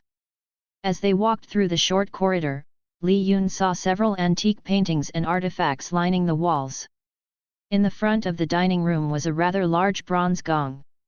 As all of them sat down around the round dark rosewood table, they were still missing Song Jayad, Ruxi's stepdad. After 10 minutes of waiting, Song Kayan looked a bit irked and took a mallet hidden under the table and swung it hard on the gong. A loud bang reverberated throughout the house. Suddenly, a plump man came running to the room, breathing heavily and with sweat beading both sides of his face. "Ah! Kayan! You should have warned me earlier!" the man cried out. He quickly approached Li Yun and gave him a bear hug. Li Yun was pretty strong himself, but couldn't help but feel pain in his chest. "Ah, you must be Mimi's boyfriend." "Uncle, it's nice to meet you," Li Yun greeted. "Ha! Ha! Don't act like a stranger, I'm not that much older than you, you can call me Brother Gao." Brother Gao." Li Yun slipped the words out of his tongue, and he quickly realized the strange family dynamics. Li Yun took out a bag and gave Song Jayad and Kayan their gifts. Song Jayad loved his gift and immediately opened it up, while Kayan politely thanked him for the hairpin. As they chatted, Li Yun learned that they were both quantum physicists, usually abbreviated as Song GD and Song Ka in published papers. Given their inherited wealth, they didn't need to do anything, but Song Taiji had high expectations of all his children and groomed them to exceed and excel in everything they did. However, Song Taiji never expected his third son to fall in love with quantum physics, and dropped out of his business degree. "You know, father always thought I was wasting my talent, but I say, screw you old man," Song Gao said as he almost finished drinking the gourd. Ruxi laughed and clanked her portion of wine glass with the gourd. "Well, you know rumors are going to fly," Song Jayad stated. "You know what those people are like. Father hates any negative rumors about the family." Ruxi suddenly checked her phone, and saw some people randomly chatting about her already. She wasn't friends with these people, but she still had to add them on because of business relations.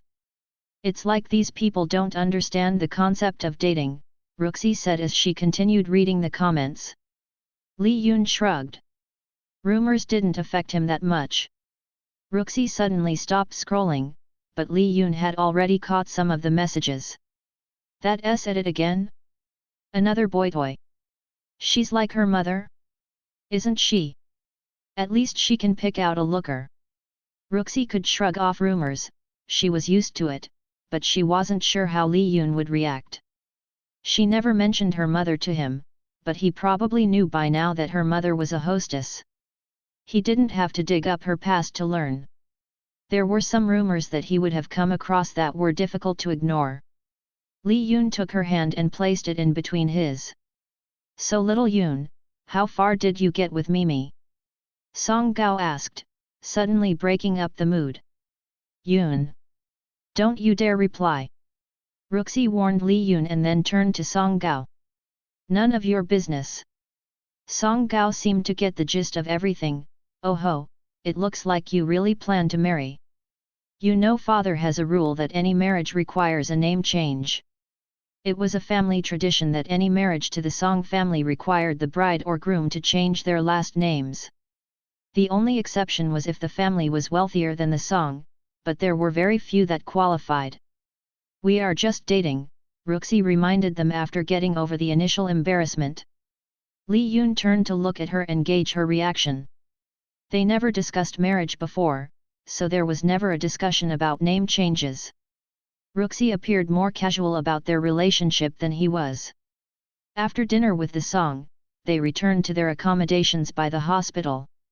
Li Yun was still thinking about his potential marriage to Ruxi. He wanted to wait until after she graduated, so he never thought so far ahead about the consequences of marrying her after she told him about her family background. While in bed, Li Yun shifted from side to side thinking about what Song Gao had said. In truth, he had never thought about changing his name. It was partially humiliating on a man's part, but women did it all the time in other countries. Most male families would never consider it because the decision also carried on to their children. What sort of man changes their name for a woman? Is that even a man? Did his family sell him? What a? I would never do that, it's like castrating oneself. Those were the sort of things people would say in the streets. Even in modern society, people like that exist. Ruxi might not care, but names were a family matter. Although most women in China kept their maiden name, their children often took the name of their fathers.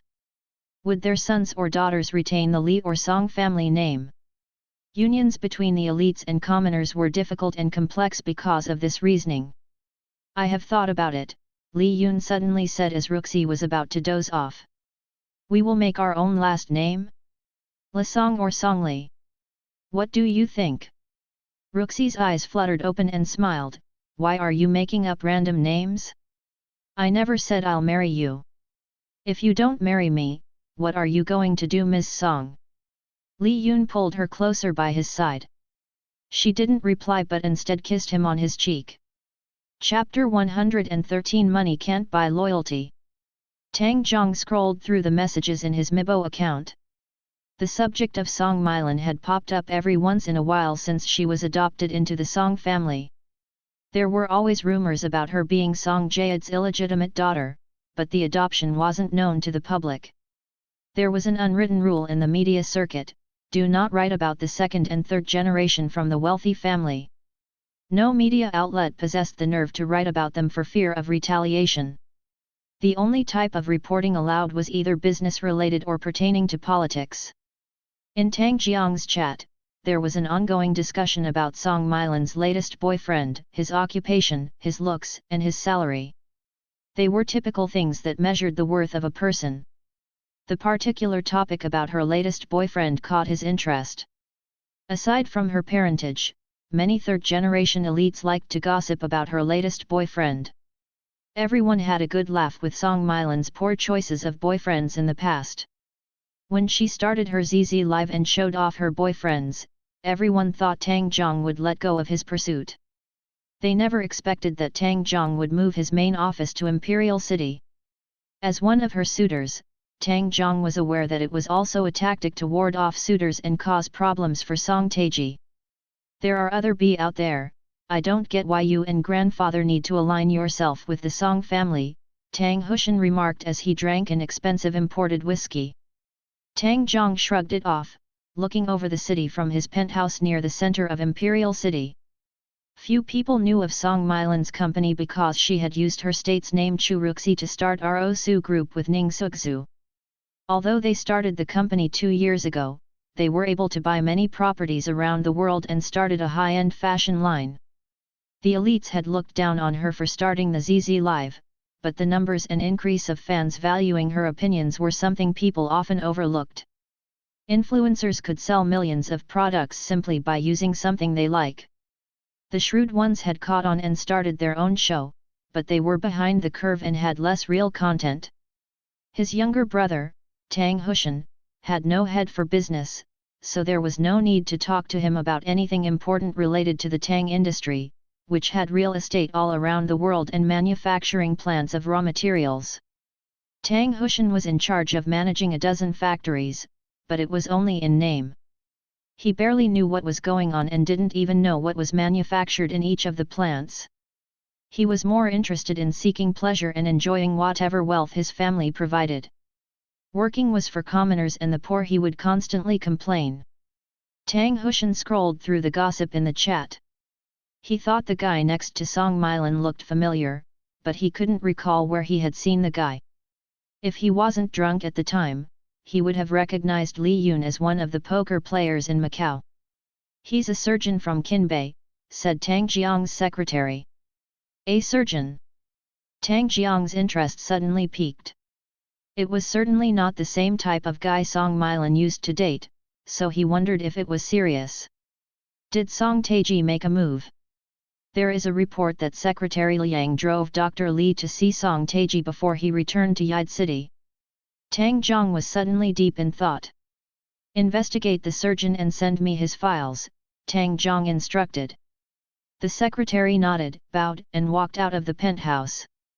"Bro, do you really have to go that far?" asked Tang Hushan. "Just some random boy toy she's fooling around with." "Hushan, if you don't recognize a powerful enemy when they are looking at you from below, you will never make it out alive when they are looking at you from the same level." Upon returning to Yide, Li Yun started a business plan for his company. Before he could begin, he had to request additional time off from work. The chiefs weren't thrilled, but Li Yun had a lot of vacation time to use. The plan was to create the Li Group with Dongxian Clinic and Zheneng Pharmaceutical underneath the umbrella. The purpose of the company was to fund all the materials he needed to study and consume knowledge.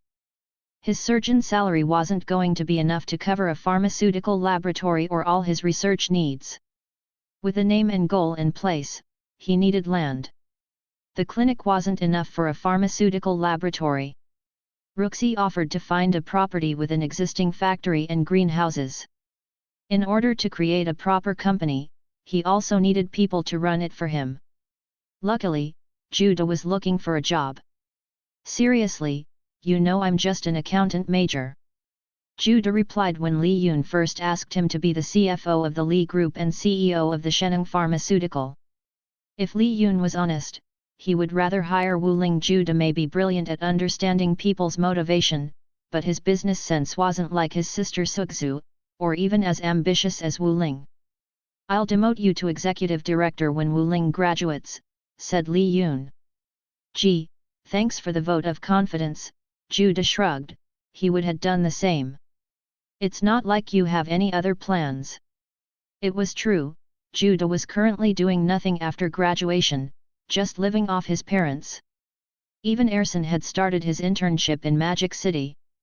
Judah looked at Fatty Fang. "Bro, what are you supposed to be? Head of security?" Fatty Fang gave him a thumbs up. Judah sneered, "So you basically get paid doing nothing while I have to do all the paperwork and hiring to get this company started?" Fatty Fang stared blankly at Judah. "You brat, I have 2 years of working experience filing and scheduling meetings. So you're more like a secretary. Call me a secretary again and I'll beat your ass." There were reasons why hiring and working with friends were not always a good idea.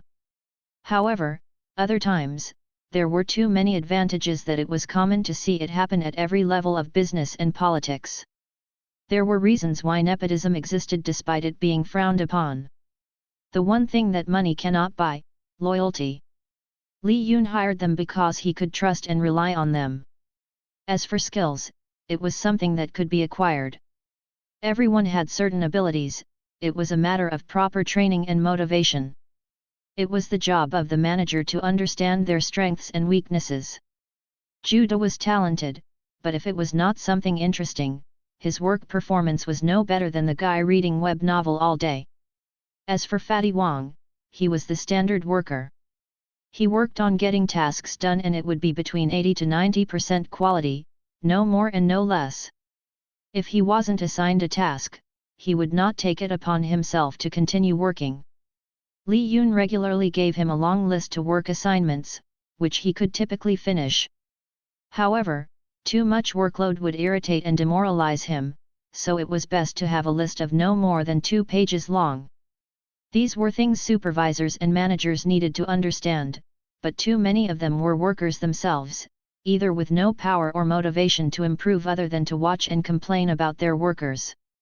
"You're going to need a lot of people," Judah commented, looking at the initial outline of the company. "How much did you gather?" 15 million yuan, Li Yun replied. "You and Bufa contributed the most. I had a lot of doctors chipped in." His friends were wealthy, but he couldn't take too much from them. A lot of it was Li Yun's own personal funds from selling calligraphy and clinic fees. He had already discussed details with Professor Xiao Shan, Ma Zong, and other doctors he had good contact with. Professor Yuan Yu could not be involved due to a conflict of interests with Bern Pharmaceutical but had warned him about possible sabotage from Bern Pharmaceutical and other companies. "Why didn't you ask Sugzu or your girlfriend?" Fatty Fang asked. "They recently cleared their debt, I don't want to interfere with their company." Li Yun also didn't want to ask Ruxi for money, it was a bit of pride. He mainly wanted to rely on himself to bring his company to the top. Chapter 114 Ready for War. "So, who's this Dr. Li that everyone seems to worship?" the new first residents asked. The new residents had been working for a month and were slowly acclimating to the hospital setting. However, they started around the same time that Li Yun had requested his vacation, so many ACS residents were unfamiliar with him. "Don't let the rumors fool you!" Fan Geng cried out. "He's a complete nutjob and a quack." Fan Geng had been spreading rumors to every new resident about Li Yun. Although Li Yun had a good reputation in the ER and ACS, everyone else thought he was borderline evil or annoying, so the new residents were somewhat inclined to believe Fan Geng, whose mother worked for Li Yun. Li Yun was not aware of what had happened during his vacation. A few days after he returned from Imperial City, he walked into the hospital in casual clothes and a cap, almost like he was in disguise. Technically, he was still on his vacation. While in the hallway, he could hear all sorts of gossip. To his surprise, the legend of the Neon had expanded into a quack. If a lion beast could quack, its name would be Li Yun, the residents would joked. That mother! Li Yun thought as he quickly figured out who was spreading the rumor. He knew from the work memo that the hospital had decided to hire Fan Geng. He wondered what sort of crack the chiefs were on when they had decided to hire that gaming-obsessed guy. Li Yun fumbled to himself, but he wasn't particularly angry. Instead, he ignored the rumors and headed toward the ER. It was running better than he thought with Liu Chang, Mi Xian, and Dr. Hao teaching the new residents the ropes. There were few true emergencies that afternoon, but Fan Geng was running around like everything was a death and life matter. "Fan Geng! Calm down, it's just a bacteria cold," Wei Jing said, trying to calm Fan Geng cold after the patient with a cold sneezed on him. "Even if you catch a cold, it's just a few days off." Fan Geng partially understood, but he didn't want to catch a cold. That was less time for him to play league. "Take care of people with chronic headaches," said Liu Chang, pointing to some of the people in the waiting room. "Yes, Dr. N." Fan Geng was a huge fan of Dr. N, who seemed to possess the ability to recognize a lot of symptoms just by looking at their faces. "Why doesn't he listen to me?" Wei Jing was a bit upset that all the residents only followed Liu Chang and Mi Xian directions. Li Yun let out a sigh after peeking at the condition of the ER, and walked into Chief Gao's office and set down a letter. Chief Gao looked back angrily at Li Yun after looking at the resignation letter. You're really going to resign? Asked Chief Gao. I don't know if I have time to focus, Li Yun replied. I don't want the work at the clinic to interfere with the ER. Chief shook his head. I thought you wanted to save lives. Are your missions over with? Yes and no, Li Yun replied. I have saved enough patients already, but there are even more that I could save in the future. One surgeon can only save a limited amount of people in their lifetime. But if you compare it to a businessman, politician, and even celebrity, they all have the ability to affect the lives of billions of people. Chief Gao nodded reluctantly. He could tell that Li Yun's mission had no bound, and it was the initial reason why he hated Li Yun so much. He had the potential to be a great surgeon, but he had an even greater potential elsewhere. It is expected, but I am still not going to accept this withdrawal. Chief Gao gave Li Yun his letter. Go wherever you want. I'll rather keep your name in our roster and put this in as extended leave without pay for you. Li Yun was surprised that Chief Gao was offering to keep him. The perk was usually reserved for senior surgeons. This isn't anything special or anything against hospital policy, Chief Gao said. Just take it as a thank you for training in Luchang, Mi Xian, and the residents. Thank you. It's not just that, the hospital has been receiving special requests to have you perform surgery on people with rare iodine allergy or severe kidney disorder. Most of the clients are quite wealthy, so the director is requesting the ER take special charge of them. Li Yun could understand that his reputation was being spread around within a small group of people. If you can gather enough patients, then schedule it twice a week, I should be able to complete them. Li Yun was confident he could perform the surgery quickly and efficiently. First day for consultation, and second day for surgery. After talking to Chief Gao, Li Yun met with Chief Zhang. He had to gain support from Chief Zhang, who had connections with CFDA, a national agency that review drugs for distribution. Sheneng Pharmaceutical. Interesting that you're going to start a pharmaceutical company, said Chief Zhang while looked through Li Yun's business proposal. But aren't you being hasty? Maybe I am, but I am confident that my medicine will work, Li Yun replied. It was Li Yun's confidence that had influenced many doctors to invest in the company. In the end, Chief Zhang decided not to invest, but with good reasons. If your medicine is as effective as you say, I can't imagine the other pharmaceutical companies just waiting to have you gobble up a chunk of their market share, said Chief Zhang. They have farther reach than me in CFDA, and you're going to need someone with no conflict of interests to back you up. I might be your boss, but if I put money into your company, my opinions will carry less weight. Li Yun nodded. He wasn't an experienced businessman, but he knew that Chief Zhang was correct. With Chief Zhang's support, Li Yun focused on researching. He had two main goals. The first was to create TCM supplements to reduce inflammation based on Little Yan's formula. The second goal was to create the nonsteroidal anti-inflammatory drugs, NSAID, basically his own version of ibuprofen and aspirin. Inflammation is a type of internal scar. It is beneficial to the body, but only if it was healed properly. When an inflammation remains after it had prevented a rupture or destroyed an infection, it would cause problems to the body. NSAID is used to reduce inflammation and pain by preventing the production of prostaglandins, a component that triggers pain. The main difference is that the medicine would not prevent cyclooxygenase, COX, from creating prostaglandins, which prevents the body from overclotting, raises the body temperature, and protects the stomach lining. Instead, the medicine would regulate and suppress prostaglandins from sending pain signals to the brain like acetaminophen. Li Yun slammed the table. Are you two listening? Fatty and Judah both shook their heads in denial and to wake themselves up from their nap. Once alert, they stared back at Li Yun, who was shooting death rays from the front of the conference room. Look boss, we're just administrators with no medical background, couldn't you simplify everything for us? Asked Fatty Fang. That's already really simple. Reduce inflammation and pain. Once the job was completed, all the components would be excreted out of the body. The idea is similar to the formula for Little Yan, but the pill version is less potent and much safer for use. The problem is getting this medicine approved and marketed. Are you anticipating problems with the approval process? Asked Judy.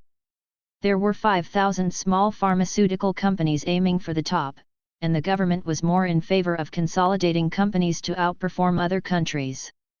Li Yun's advantage would be that his medicine was an original patent rather than a generic drug, which the majority of the domestic market was based on. With the global markets stabilized, the government will focus on creating more innovative drugs. If Li Yun's company became the leader in that respect, it was possible to gain an untapped market share. Unfortunately, the process for a drug to be approved was extremely strict. The domestic market was filled with counterfeit and poor quality drugs that were undermining the government's interest. Even the people prefer multi-international brands because it was often considered safer. It was the main reason why Bern Pharmaceutical kept the foreign name despite it being owned by the Xia family. There will always be problems when dealing with money, Li Yun commented. We are likely going to war with other smaller companies, and then bigger companies as well. Judah rubbed his hands together in delight. He might not like medical research, but he was always ready for war. Chapter 115 1P versus 3P. Why are you guys working during dinner? Ruxi watched Wu Ling and Mi Xian as they furiously typed on the laptop at the dinner table. We have a semester to work on our thesis. Mi Xian, Wu Ling, and Ruxi were casually eating out at Pao's Sichuan restaurant after class. Class had recently started, but Mi Xian and Wu Ling had decided to rent a place outside of campus and it was close to the Dongxian Clinic. I'm working on real estate acquisition laws, said Mi Xian. Looking up produces prices, Wu Ling responded. I'm thinking of doing my thesis on the agricultural market. I thought you're going to focus on the online marketplace, why the change? Ruxi wondered. Judah's new property has a lot of new unused farmland, Wu Ling replied. When she heard that Judah was looking for property, she had inquired about the business. Ruxi nodded. Li Yun had told his family that Judah had created a pharmaceutical company. He didn't tell them it was technically under his company. It wasn't a big secret, but he didn't want his family to be worried about his business ventures. Wu Ling naturally learned about it and asked Judah about his plans. She was skeptical that Judah would create a company all of the sudden. He's probably did it out of boredom, Ruxi explained. Wu Ling shrugged. He already have plans for the greenhouses, but there isn't any plan for the remaining fields. The factory is almost completely renovated and the greenhouses will be used to plant medicinal herbs to extract compounds. But isn't farming labor intensive? Mi Xian asked. It's a lot more involved than Mondu and the profit margin is unstable. You really think it's profitable? You do know Mr. Ma invested in farming? Asked Wu Ling. So there is market potential. Yes, but it's a dairy farm and he has made more from the Baba store, Ruxi commented. I'm talking about something more in line with what DPP is doing, which is connecting farmers directly with consumers, by cutting out the middleman. They provide fresh produce directly to consumers. Yes, but DPP ended their 1P, first party, model and followed many big tech companies to create an open online marketplace. They are generating more revenues from the 3P, third party, model. So why are you using the 1P model? First, it's to enhance the company's reputation. After DPP switched their business model, like many 3P models, their customer satisfaction dropped. It is extremely difficult to monitor quality. Pharmaceutical companies already have a bad reputation. We aren't looking for profit by creating direct sales of the product, but to show the consumers that everything produced in the greenhouses and farm is high-quality product without artificial genetic modification. If high-end vegetables could be produced, consumers would equate it better than Big Pharma. The farm is more for positive publicity than sales, and the added income is a bonus. Ruxi nodded. Wu Ling's business sense was a lot better than her own, probably on par with Suxu. Having a big portfolio and diversifying the business isn't a bad idea. You got all that idea from Jude buying an old pharmaceutical company. Cousin Yoon recommended that I create a report for the unused land. If they like the proposal, they'll hire me after I get my degree. I just need to have someone make the app. So are you going to contact Bufu? Ruxi asked. At the mention of his name, Wu Ling scrunched her face. Why would I want to contact him? Because he's the only person you know who's even capable of making apps at that scale, and he works for Baba, so he has a bit more knowledge. I have a lot of friends who know how to make an app. So you don't even consider him as a friend? Wu Ling thought back to her grandparents' gathering.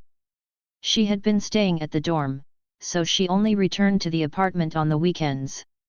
As for Bufu, he had also moved to a separate apartment, away from the noisy neighbors.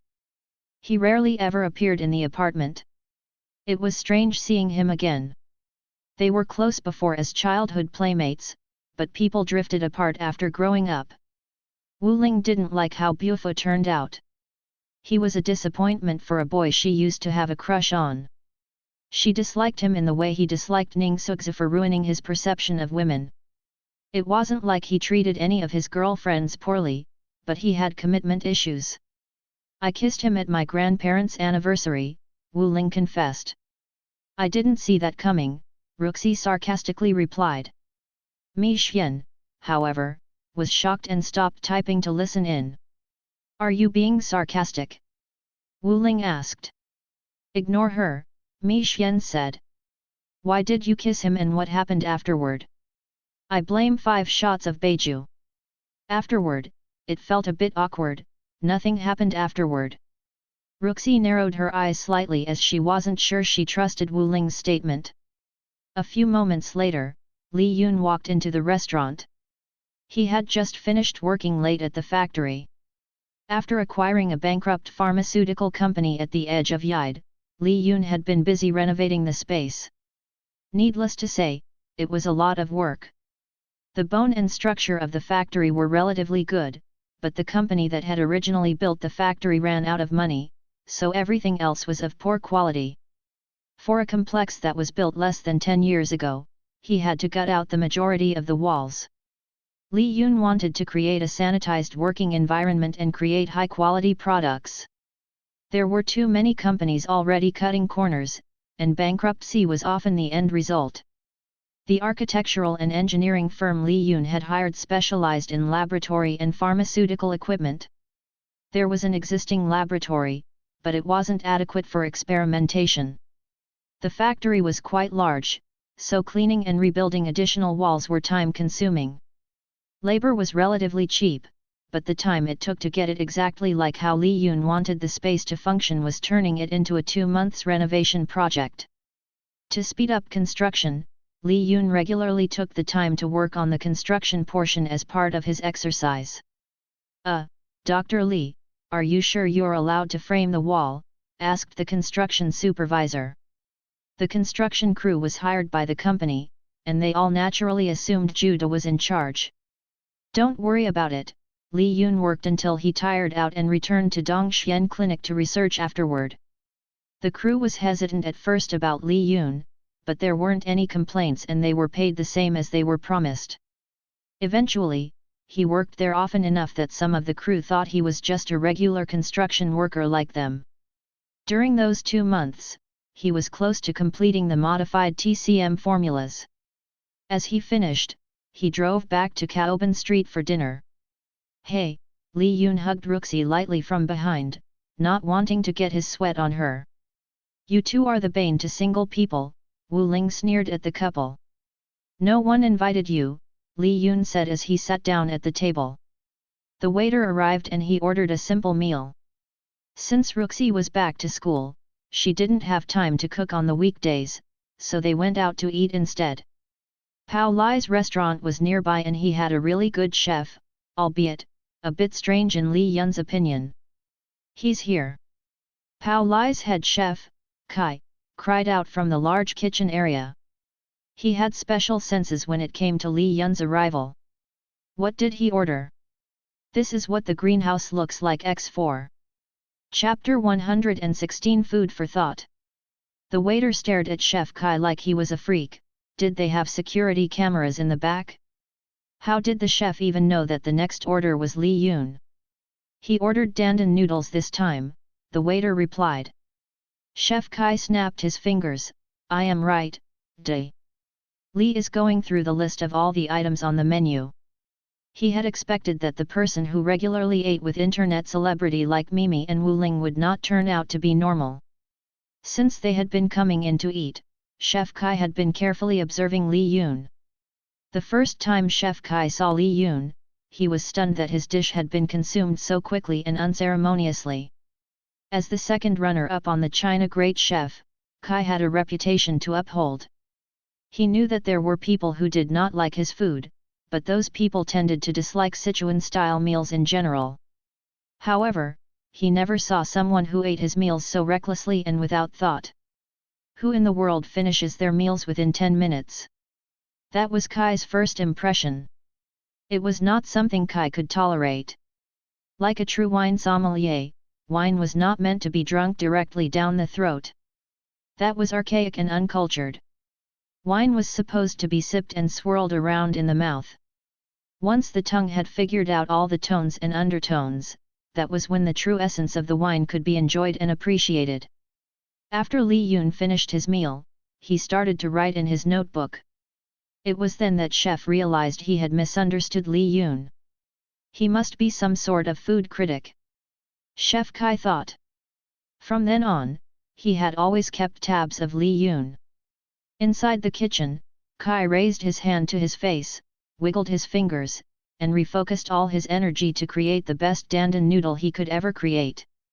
Pao Lai arrived as Kai was in his most fervent state, confused on the chef's silly wiggle. What is he doing? Pao Lai asked the dishwasher. The dishwasher looked at Kai dancing around elegantly in the kitchen. I think it might be Dr. Li's appearance again. Pao Lai scratched his cheeks. Why would Dr. Li's appearance affect him? Chef Kai thinks Dr. Li is a super critic. Pao Lai scratched his head. Hey, and why would he think that? Every time Dr. Li finishes a meal, he would send back tips and a letter asking the chef to confirm the ingredients he had used. Chef Kai was so surprised at first, but he got most of the ingredients correct. Over time, it was too exact that Chef Kai became concerned that his food was too simple. Pao Lai grasped. What sort of amazing tongue does Dr. Li have? No wonder he caught Mimi. Pao Lai decided to greet them. He had been too busy setting up another restaurant that he hadn't had the time to see the operation in Caoban Street. As he walked inside, he hamites as the first floor was completely filled. He moved to the top floor, typically reserved for VIP. Li Yun and his friends were able to eat at discounted prices, so they regularly booked the second floor where it was less crowded. The restaurant was designed with Qing-style decor in line with the rest of the streets. The space was open, and the mezzanine area had a balcony overlooking the street. Pao Lai walked up the wooden steps, and onto the balcony. His heavy steps creaked the floors despite losing a lot of weight. Dr. Li, I heard you have absolute taste. Pao Lai asked when he approached their table. What? Li Yun was surprised when Pao Lai mentioned this to him. If there was one thing he was bad at, it was his sense of taste. All of his senses were rather hyperactive, but taste, in the traditional sense, wasn't one of them. Wu Xing status. Fire, 53. Water, 53.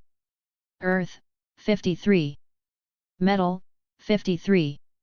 Wood, 53. Based on his understanding of Wu Xing and how his body had been reacting every time he added points into it, he had concluded that it was related to the five senses. Compared to the beginning, it felt like there was more than 50% improvement to all his senses, except for taste. Fire represented taste, but it wasn't like he could differentiate the different flavors. Maybe his original perception of taste was so poor in the beginning that 50% improvement meant nothing. To him, it didn't matter much, but it was funny that Pao Lai was complimenting his absolute taste. I don't think I have absolute taste, Li Yun clarified. Don't be modest, Dr. Li, I heard that my chef freaks out whenever you stop by, Pai Lai said. They said you can identify a lot of the ingredients used in the meal. Oh! Wu Ling, Mi Xian, and Ruxi were all amused and tried to retain a straight face. Li Yun was pretty good at identifying ingredients, but it had little to do with taste. From what Wu Ling could remember, Li Yun ate a lot of sweets and junk food when he was little. After Li Yun began his mission, he stopped focusing on food, and everything was for completing his mission. He started to eat very quickly and food lost its appeal. It was simply substance to refill his stamina and whatever strange Jing Qi Shen stats he was always going on about. It's not that I can distinguish food by the taste, Li Yun responded. It's really just based on how my body reacts to it. Pao Lai returned a strange expression. He didn't understand the meaning behind the strange doctor's words. So it's not the taste, but how it affects the body. Pao Lai repeated. His face twitched a bit. How was it possible for the body to distinguish food, but not the tongue? Li Yun thought it was simple. The tongue had microvilli, hair-like sensory protrusions in the taste buds. Microvilli assist in absorption, secretion, and mechanotransduction. It was mechanotransduction that processes the information collected by the taste buds and sends the information to the brain. The brain matched up and compare the compounds with the existing information, divided up into 5 qualities: bitter, sour, sweet, umami, and salty. The taste buds could detect glucose and ketones as sweet and a positive attribute because it is the main source of energy. Amino acids and protein as umami, sodium as salty, and acidic chemicals as sour, and heavy metal as bitter. People with more taste buds could collect more information to the brain. The typical person had 2,000 to 8,000 taste buds. For Li Yun, he was on the lower end of the spectrum. He theorized that his body had intentionally reduced the taste function such as umami and sweet to reduce his food intake. It was an evolutionary change caused by dietary habits. Many carnivores were experiencing similar changes. Instead of searching for food, the body was telling people to stop eating too much junk. The 5 basic taste classification were ancestral genes used to identify edible food. Much of that function was not needed as before. In prehistoric times, sweet was safe to eat, and bitter may be poisonous.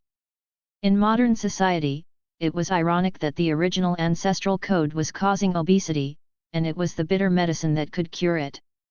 Li Yun's body had reduced his taste bud, but he had gained something more. The ability to detect the compounds as they were absorbed into his bloodstream and reorganized the information in his head worked in a similar manner, but more accurately. His body was basically skipping the taste function and directly classifying individual compounds rather than dividing them into 5 classifications. Taste was a redundant function, and therefore, his body saw no need to improve the tongue. The function of his stomach had replaced much of the taste function. The fire elements were simply allowing his body to process food a lot quicker than the average person. Ah, but what do you think of the food? Chef Kai asked. Overall, it's not bad, Li Yun concluded. There are more yang elements, so it should be good as the weather gets colder. Pao Lai nodded. Ah, I remember your good UTCM stuff. But still, can you identify any types of food? Well, just the ones I have consumed before. Pao Lai's eyes lit up. Ooh, I have a friend who works for this TV show. Are you interested in getting on TV? Chapter 117 Absolute Taste? No. Li Yun responded with uncertainty to Pao Lai's inquiry. His ability to identify compounds was useful, but not something he wanted to advertise. He wasn't even sure if he had the time. Dr. Li. You have a miraculous ability, Pao Lai said. We have already seen countless people with perfect pitch, but absolute taste is unheard of. Yun. It sounds fun, you should do it. Ruxi thought it would be a blast. Think about the potential publicity. Wu Ling chimed in. Li Yun sighed.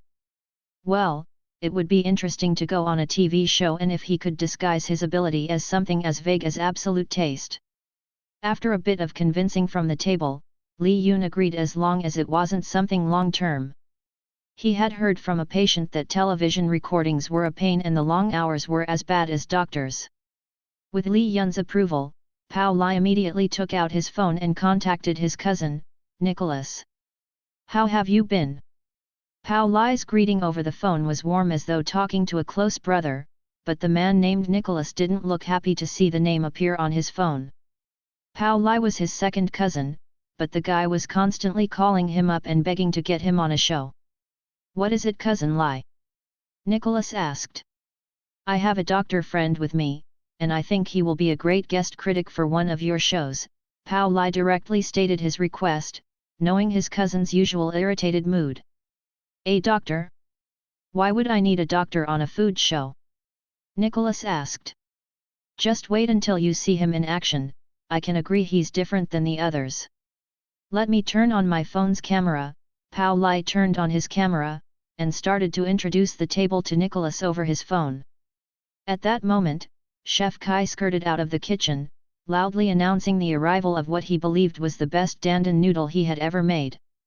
Chef Kai immediately noticed Pao Lai's camera, and his face glowed with confidence, an audience. He rolled the cart over to Li Yun's side and set the plates for all three of them. Wu Ling and Ruxi felt the blatant discrimination.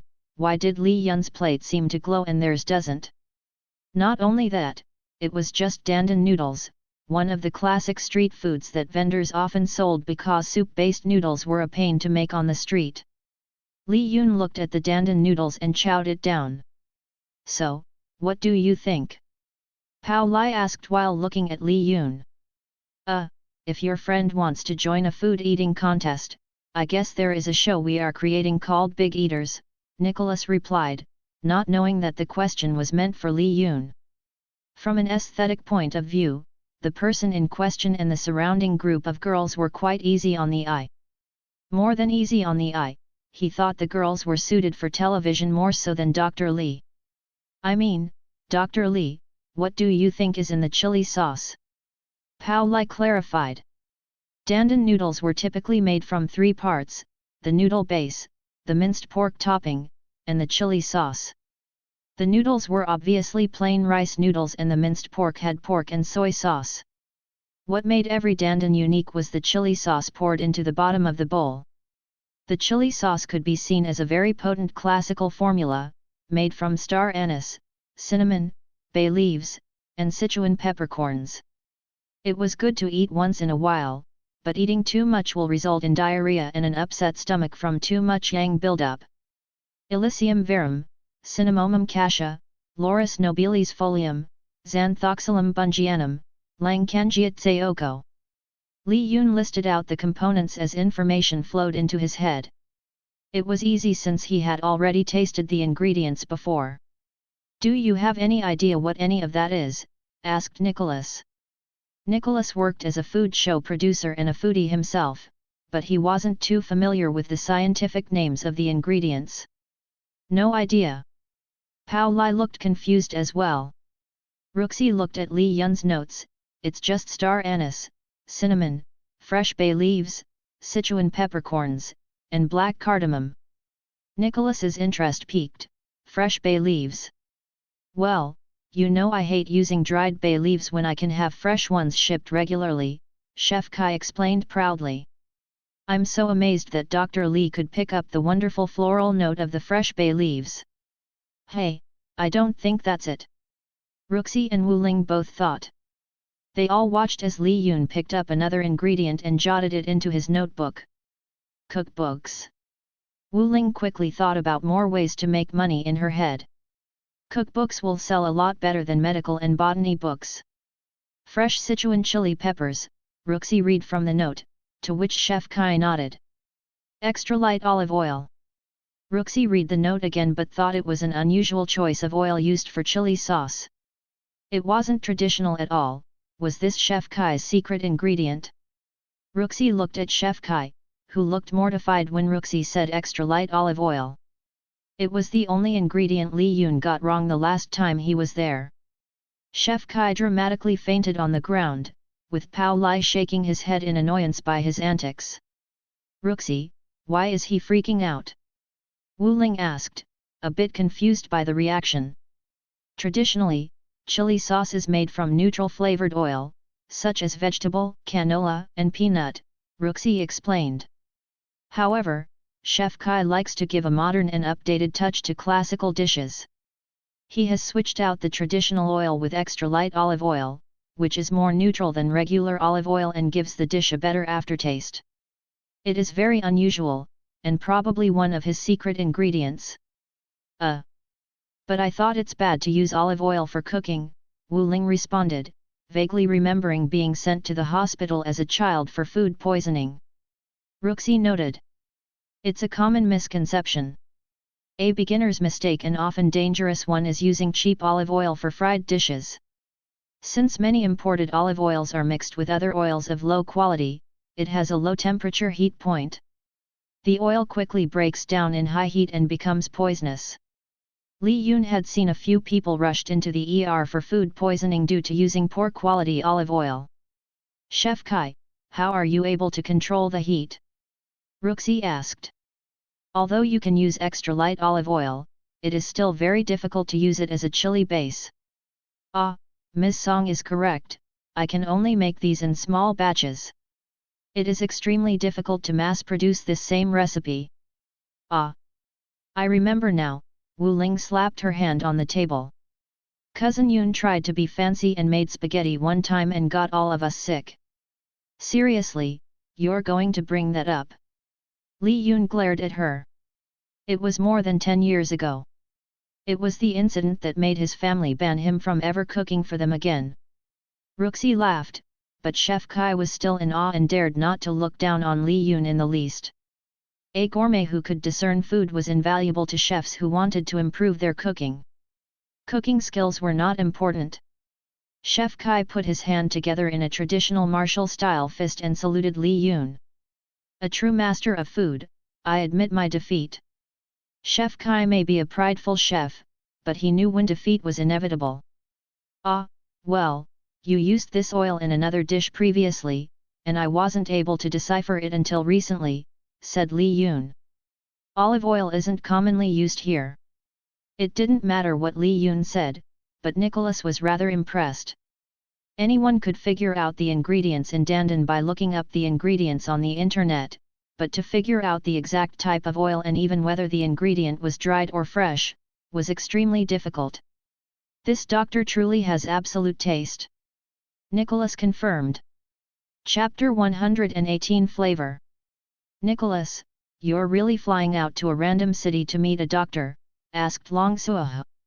You don't understand, my cousin Lai actually found someone with talent. Nicholas was surprised that Pao Lai found someone interesting. However, what if the doctor and Pao Lai colluded to get themselves both on TV? It was something he needed to visit and verify himself. If Li Yun could really name all the ingredients in the dishes just by eating it, it would be sensational news all over the food world. Your cousin? The annoying one that keeps bothering you to film at his location. Long Suoho was a bit skeptical. She was known as a food connoisseur, professional eater, and host of Great Chef. Born with a silver platter, she had the opportunity to eat cuisines from all around the world. Eventually, she made her career entirely from touring the world and eating from different locales. You're going to agree to have the next season in a small city. Yide is small, but it's near Panda City, Nicholas replied. Although Yide was not a huge city, it was close enough to Panda City that the production crew could use Panda City as a base as it was home to Sichuan-style cooking. After 6 seasons and a sharp decline in ratings, most of the original producers had jumped ship, leaving Nicholas and Long Suoho to helm the 7th 7 as the producers. Nicholas was rather fine without the other producers, as he would be in control. As a Michelin star chef and star of the show, he wanted to inject new life for the 7th and potentially last season of Great Chef. His proposal for the new format of the competition show will be based more on the food rather than the personalities of the contestants. Viewers had been lamenting on the deteriorating quality of the casts, but what they were suffering from was the nostalgic feeling of watching the first season. Another big complaint was the third food critic. For the past seasons, the other producers had invited musicians, actors, or famous actors as the third critic to increase viewers. Most loyal viewers wanted someone from the industry and who was knowledgeable about food. The third judge had recently declined for the next installation, and they needed to find a replacement. The new environment and talented guest food critic might not be enough to save the show, but it might be enough to generate buzz. Not only that, Dr. Lee was handsome enough that using him as a replacement for the third guest critic wouldn't affect the show negatively. Panda City would be fun. Long Sua hadn't been there before, the scenery should be gorgeous. So who is this doctor? Nicholas showed her the clip he recorded during his face-to-face conversation with Pao Lai. Long Sua was shocked that she recognized the people in the clip. Song Mylan. Long Sua knew her from social gatherings. This doctor, Dr. Lee. Ms. Sua knows them, asked Nicholas. Ms. Song is a small-time celebrity, but are you a fan? Not exactly, but this will be interesting. Nicholas arrived to Yide City with an assistant and was greeted by Pao Lai, who promised to give him a short tour of the city. No need, let's go meet Dr. Lee, Nicholas responded sharply. Okay Kaus. Pao Lai was used to Nicholas's sharpness, and drove him directly to his restaurant. Pao Lai messaged Li Yun of Nicholas' arrival. As the phone dinged, Li Yun ignored the incoming text. He was 30 minutes away from Yide City and working inside a pharmaceutical factory built around 2010. Next to the factory were 4 main greenhouses that used to grow just Achillea wilhelmsii or yarrow. The factory was surrounded by smokestacks, giant pipes, and tanks used to extract the compounds and compress them into tablet forms. Unfortunately, due to failed health and safety inspection and lack of marketing strategy, the company that owned the factory folded 2 years ago. It was extremely difficult to sell the property as it was seen as an eyesore and the farmland had not been used or managed in years. Li Yun got a good deal after bargaining with the previous lease owner for the remaining 23 years. As the renovation had recently been completed, everything looked bright and clean. There were new hired workers performing simple tasks like filling the greenhouse with fresh soil. The soil that Li Yun had bought from different regions. It filled the planters that were spaced evenly in rows. There were also vertical areas to maximize the vertical space of the greenhouse. The other workers were beginning to sow the seeds. Li Yun had finished creating the 2 concepts TCM-based pills, the Huifud 01 and Huifud 02. The first formula was prescription-based and the second formula was supplied only to hospitals to use during emergencies for an aneurysm. With the factory, they were both relatively simple to produce. There wasn't a need for a special extraction method as the combination of the medicine could be boiled down in high heat and combined with a neutral binder. Greenhouse 1 was dedicated to mass-produce specific plants for the TCM formula. Greenhouse 2 was for tropical-based plants. Greenhouse 3 for subtropical and Greenhouse 4 for temperate. In addition to separating by climate, Li Yun had to separate it by zones to prevent cross-contamination. He was already having the contractor build 2 new greenhouses for additional plants. Vertical gardening technology had been improving due to necessity, giving people space to grow food in cities where land prices were rapidly rising. Farmers were also benefiting, increasing production per square meter. In the future, production will likely be counted per cubic volume. After inspecting the greenhouse, Li Yun drove to the restaurant to meet up with Pao Lai and Nicholas. Li Yun was surprised that Pao Lai closed the restaurant down just to prepare the dish for Li Yun to test. Don't you feel like a celebrity? Ruxi asked as she took a seat next to him. He shrugged in response, it was just a free dinner to him. He needed to save every coin with the amount of money he was pouring into the company. In the back, Chef Kai watched as Nicholas prepared mapo tofu. The dish was created during the Qing dynasty by an elderly woman known as Ms. Chen. To be a successful dish, it must be numbing, spicy, hot, fresh, tender, aromatic, and flaky. The best kind of mapo tofu was made with the greatest simplicity. Nicholas had brought along a secret recipe that was passed down from his family. He had all the well-known food connoisseurs tried it, but no one had been able to identify the ingredients. If Li Yun could identify even 12 out of 16 ingredients in the mapo tofu, then he would hire him immediately as the guest judge. Nicholas finished cooking the meal and served it in a wide bowl. Ruxi and Wu Ling smiled just smelling the burning hot chili. They both ate theirs carefully as they couldn't eat too much spicy food. Everyone thought that Li Yun would chow down the food like usual, but Li Yun was extra careful. Unlike Chef Kai, he wasn't familiar with the sauce and ingredients that Nicholas had brought along. He couldn't underestimate this dish even though it looked very simple compared to Chef Kai's mapo tofu. Grandma Pao's mapo tofu, as Nicholas called it, consisted of tofu, chili oil sauce and spring onions garnishing. There was no ground beef. Li Yun tasted the sauce first by itself. After the first taste, he waited for his stomach to digest it and flipped open his notebook to an empty page, and started to write the name of the dish first. Nicholas had called it Grandma Pao's mapo tofu. As Li Yun drew in the simple structure of the compounds entered into this bloodstream, he labeled the simple components that were obvious. There was Xiaoxing wine, the rice wine that Ruxi liked to use for cooking.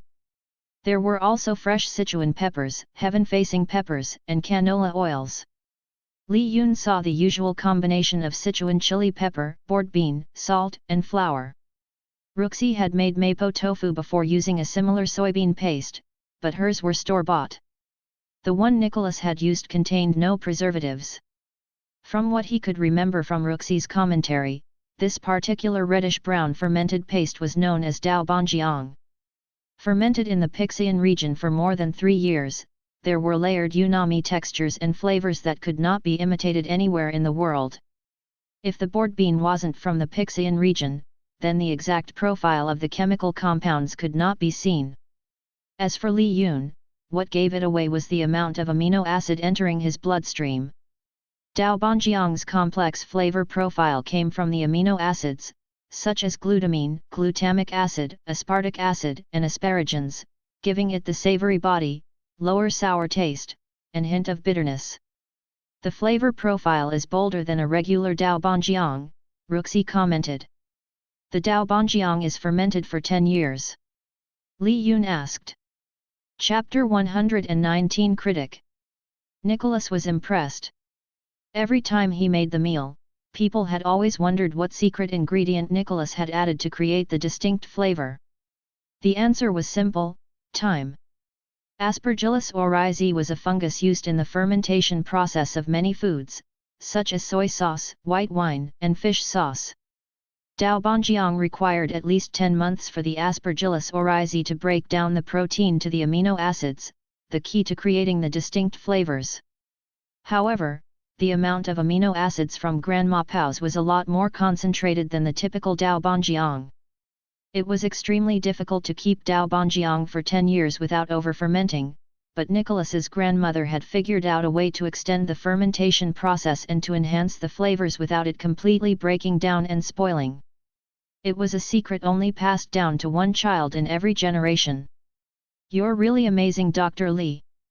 Nicholas didn't need to ask about the other ingredients. If Li Yun was able to figure out the sauce, the rest were simply add-ons. It would be an honor if you can join us as the third critic. Li Yun was still hesitant. Wu Ling and Ruxi already explained to him about the benefits of joining the show, which was mainly for the sake of publicity. If it wasn't for the publicity for the company, he wouldn't even bother. However, he really didn't know much about the taste of the food. What do I need to do as the judge? Li Yun asked. All the ingredients used by the contestants are already decided. Nicholas nodded. Li Yun did have a point. Li Yun might be able to identify the food by eating something, but the audience would already know just by simply watching the contestants make the food. Li Yun's ability was more of a one-off talent. It would be amusing to see it for the first time, but it wasn't enough to keep people's interest. It was like a magician's card trick. 1 or even 2 times were interesting, but it would get boring afterward. You don't have to worry, I'm sure the writers will come up with an interesting scenario, said Nicholas. How about health benefits and balance between yin and yang? Asked Ruxi. You're always telling me that there was too much yin or too much yang in the food. And even when there were too many fire elements or wood elements. Oh hey, that's not a bad idea either. Nicholas exclaimed. We don't profile food quite often according to classical profiles, and a lot of modern food critics have forgotten about the yin-yang balance. My grandmother used to tell me that Daobanjiang is one of the most nutritious foods because it combines all elements of nature. Li Yun also thought it was something he could point out with his ability. He nodded his head in agreement. When are you filming? We will start filming in 2 months in November. The production will be in Panda City. Are you able to spend 2 weeks there? Panda City, the birthplace of Taoism. For someone who had been studying it for so long, Li Yun thought a pilgrimage to the city would be appropriate. When will it be aired? Li Yun asked. After 2 weeks of filming, there will be a lot of editing to divide the footage into 12 episodes. We are hoping to have it aired next spring. If there's a delay, possibly summer 2018. Do you mind if I advertise the company I work at? Li Yun's main purpose was to use the show to advertise his company. We might start farming local produce. Cousin. Really? Wu Ling's ears perked up and her eyes smiled with the thought that her idea might come to fruition. It's a good idea, might as well do something with the empty farmland. Bufu will take charge of the project. What? Judah hired Bufu. Wu Ling had no idea why Bufu was even involved. He said he's overworked at Baba, so he's going to start in a few weeks, Li Yun explained. However, it was more likely that Bufu was bored and wanted a challenge. Dr. Li has a company. Nicholas thought the doctor worked in a hospital. I'm a researcher at Cheneng Pharmaceutical, Li Yun explained. We might branch out to farm local produce and sell them directly to consumers. Ah, I see, a pharmaceutical company. Nicholas wondered if a pharmaceutical company was a reliable source for produce. Dr. Li. If you do produce vegetables, let me be a customer, Pao Lai chimed in.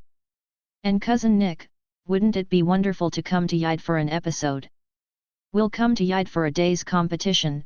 Nicholas thought it was the only way to stop Pao Lai from calling him. Once the deal was made, they simply chatted about food. With the notebook complete, Li Yun swallowed down the tofu like it was soup, causing everyone to wonder how his tongue and stomach were handling the burning hot flavor. Dr. Li is truly unique. Nicholas wondered if he should feel offended or happy that his food was swallowed down so quickly. He's like that, Ruxi explained. Can Dr. Li eat a lot of spicy food? Asked Nicholas. Most of my taste buds died and never came back, Li Yun replied. Nicholas, Chef Kai and Pao Lai all laughed, but he was dead serious. Li Yun was sure he had 2,000 taste buds left. He probably had a lot more as a kid, but the taste buds never came back after he started studying Taoism. Typically, taste buds grew back after 10 days, but his never grew back. His taste buds were very limited to the basic flavors like salty, sweet, sour, bitter, and umami. He could tell whether something was good or bad with his tongue, but the nuance of the flavors was lost on him. High-end coffee to low-end coffee, they both taste the same to him. Nicholas realized that Li Yun could be funny with deadpan responses. The audiences may like it. The following day, Li Yun focused on paperwork for Huifu 01 and -02. People looked down on TCM medicine, but it was because of the lack of oversight and regulation. Outside of China, TCM medicines were often classified as supplements and were not well regulated at all. It was not the case in China. TCM medicine needed to complete the registration and regulatory documents. Technically, as a TCM medicine, the approval process should be processed easily through CFDA. Huifu 01 was classified as a multi-ingredient TCM product and -02 was a TCM injection. The difficulty was that Li Yun's formula wasn't a classical formula, but derived from it. Many classical formulas had been used for centuries in clinical applications, and many of their effects were understood. The application process made it easier for those formulas to be approved. However, Li Yun's formula was different from the classical formulas and much more potent. It required the doctor to be well aware of its benefits in emergency situations to reduce aneurysms of the veins and arteries, as well as limitations. There were not many short-term or long-term side effects, but improper usage will cause diarrhea and dehydration. There were also more chances for people to experience allergic reactions such as hives. That was the main problem with TCM pills. While they were effective, they contained too many varieties of chemicals. More chemical compounds meant more chances for people to experience some type of allergic reaction. People were different and could have allergic reactions to anything, including fruits, fish, vegetables, and even the sun. This was why some TCM pills were not too effective in large-scale clinical trials. Also, any drug that reduces the pain could become an addiction. Li Yun had to limit the dosage and make it difficult for people to attain. Otherwise, the medicine was relatively safe. He made sure that any sort of overdose would be like a person overdosing on eating kale, which was possible due to the amount of thallium. Eating too much of any type of food was problematic. As Li Yun was typing the documents, Bazai watched over the store. Li Yun worked from home as much as he could, but once he finished drafting the report, he had to finalize it at the office. Fatty Fang and Judah had no problem going to work, but Li Yun hated driving 30 minutes to the factory. Chapter 120 Fertilizer. We have submitted the clinical trial paperwork for HWFO 01 and HWFO 02, Fatty Fang said sitting inside the factory's meeting room. Despite calling himself head of security, Fatty Fang's official title was executive manager. He dealt with more paperwork than Jude. Initially, it was difficult, but Fatty Fang had a straightforward personality and once a task was assigned, he was able to focus and complete it. And we still have funding to last 24 months, Jude chimed in. He dealt mainly with finances and hiring workers. Li Yun had expected to spend a lot of money, but the 15 million yuan investment he had gathered from everyone was only enough for a short while. He alone was enough to cover the research and development cost, but there was still production, labor, and maintenance. With production underway, there were several hurdles they had to overcome. Clinical trials could take 2 months, and publicity to make the public aware of their existence was undetermined. A great product couldn't sell if people didn't know of its existence. Celebrity endorsements or online publicity were often used by pharmaceutical companies. Pills were not easy to promote. Li Yun planned on using HWFO 01 and HWFO 02 for promotion within the medical field, but word of mouth was very limited and slow. Bufo said he'll start working next week on the app, said Jude. He's not allowed to use the structure of Baba, but he has built something similar, and he just needs to develop it. Li Yun nodded. Once the app is completed, they should be able to sell the produce. The problem was the weather. They were in a subtropical climate, so they had less than 2 months left to grow anything outside of the greenhouse. After settling the documents, Li Yun walked around the greenhouse. As usual, he greeted all the workers. Yo! Dr. Li! The workers all greeted Li Yun as they saw him. Many of the people he had hired were from the surrounding rural areas. They were finding it difficult to compete with big agricultural businesses and unable to sustain their crop during bad weather. Without much experience, many resorted to working in factories. Since opening the company, the main motto was to provide workers with higher pay, but with high expectations. Many retired farmers immediately signed up with the appealing salary. Judah was in charge of hiring, and he was usually able to weed out anyone unsuitable for the job. What do you think the company is using to make all these plants grow so quickly? The workers often chatted amongst themselves, and the plant growth was often the point of discussion. The workers shrugged. Almost everyone in the greenhouse had been there since the beginning, during the renovation process. They were the ones who filled the planters with dirt, planted the seeds or cuttings, watered the plants, and occasionally fed the organic fertilizer. It's the organic fertilizer, they theorized. There were different fertilizers for each area of the greenhouse. Since there wasn't any manufacturer label, they all naturally assumed it was a special mixture made by the researcher. Li Yun passed by them as they were discussing it, and he wondered if it was due to the precise specification he had researched, or if it was a special buff from the Sheneng's title. The real test would be the next 2 months when the workers start farming outside. Whether his buff could kick in would be a real test of his title's ability. After checking the greenhouse, Li Yun walked to his laboratory. Other than himself, no one else had card access into the laboratory. Sitting in front of a large workbench, he began his research to create a new compound, codenamed Yunli-01. Creating Huifo-01 and -02 was mainly to assist with the research on Yunli-01, which will be the real moneymaker for the company. The compound would have a wider usage and safe enough for over-the-counter sales. There will still be people who will react negatively, but they were so small that Li Yun expected less than 10 during clinical trials. After the meeting, Li Yun and Judah drove to an outdoor restaurant indicated on their group chat message, with Fatty deciding to head home to his wife. The detective club had solved another case, so Bulletin Tao had promised to treat them all out to dinner. Saturday was Ruxi and Wu Ling's Chibo, so they had decided to set a party for Friday. When you guys told me about this detective club, I thought it was a joke, but you gals really are efficient. Bulletin Tao praised as he passed to all the girls their red envelopes. Next mission, exorcise 100 spirits. 94/100. Li Yun was also impressed. He didn't think the detective club would be so efficient in solving cold cases, but in the span of 6 months since the detective club had started, he had almost accomplished the mission. With their help, they were able to narrow down a lot of suspects.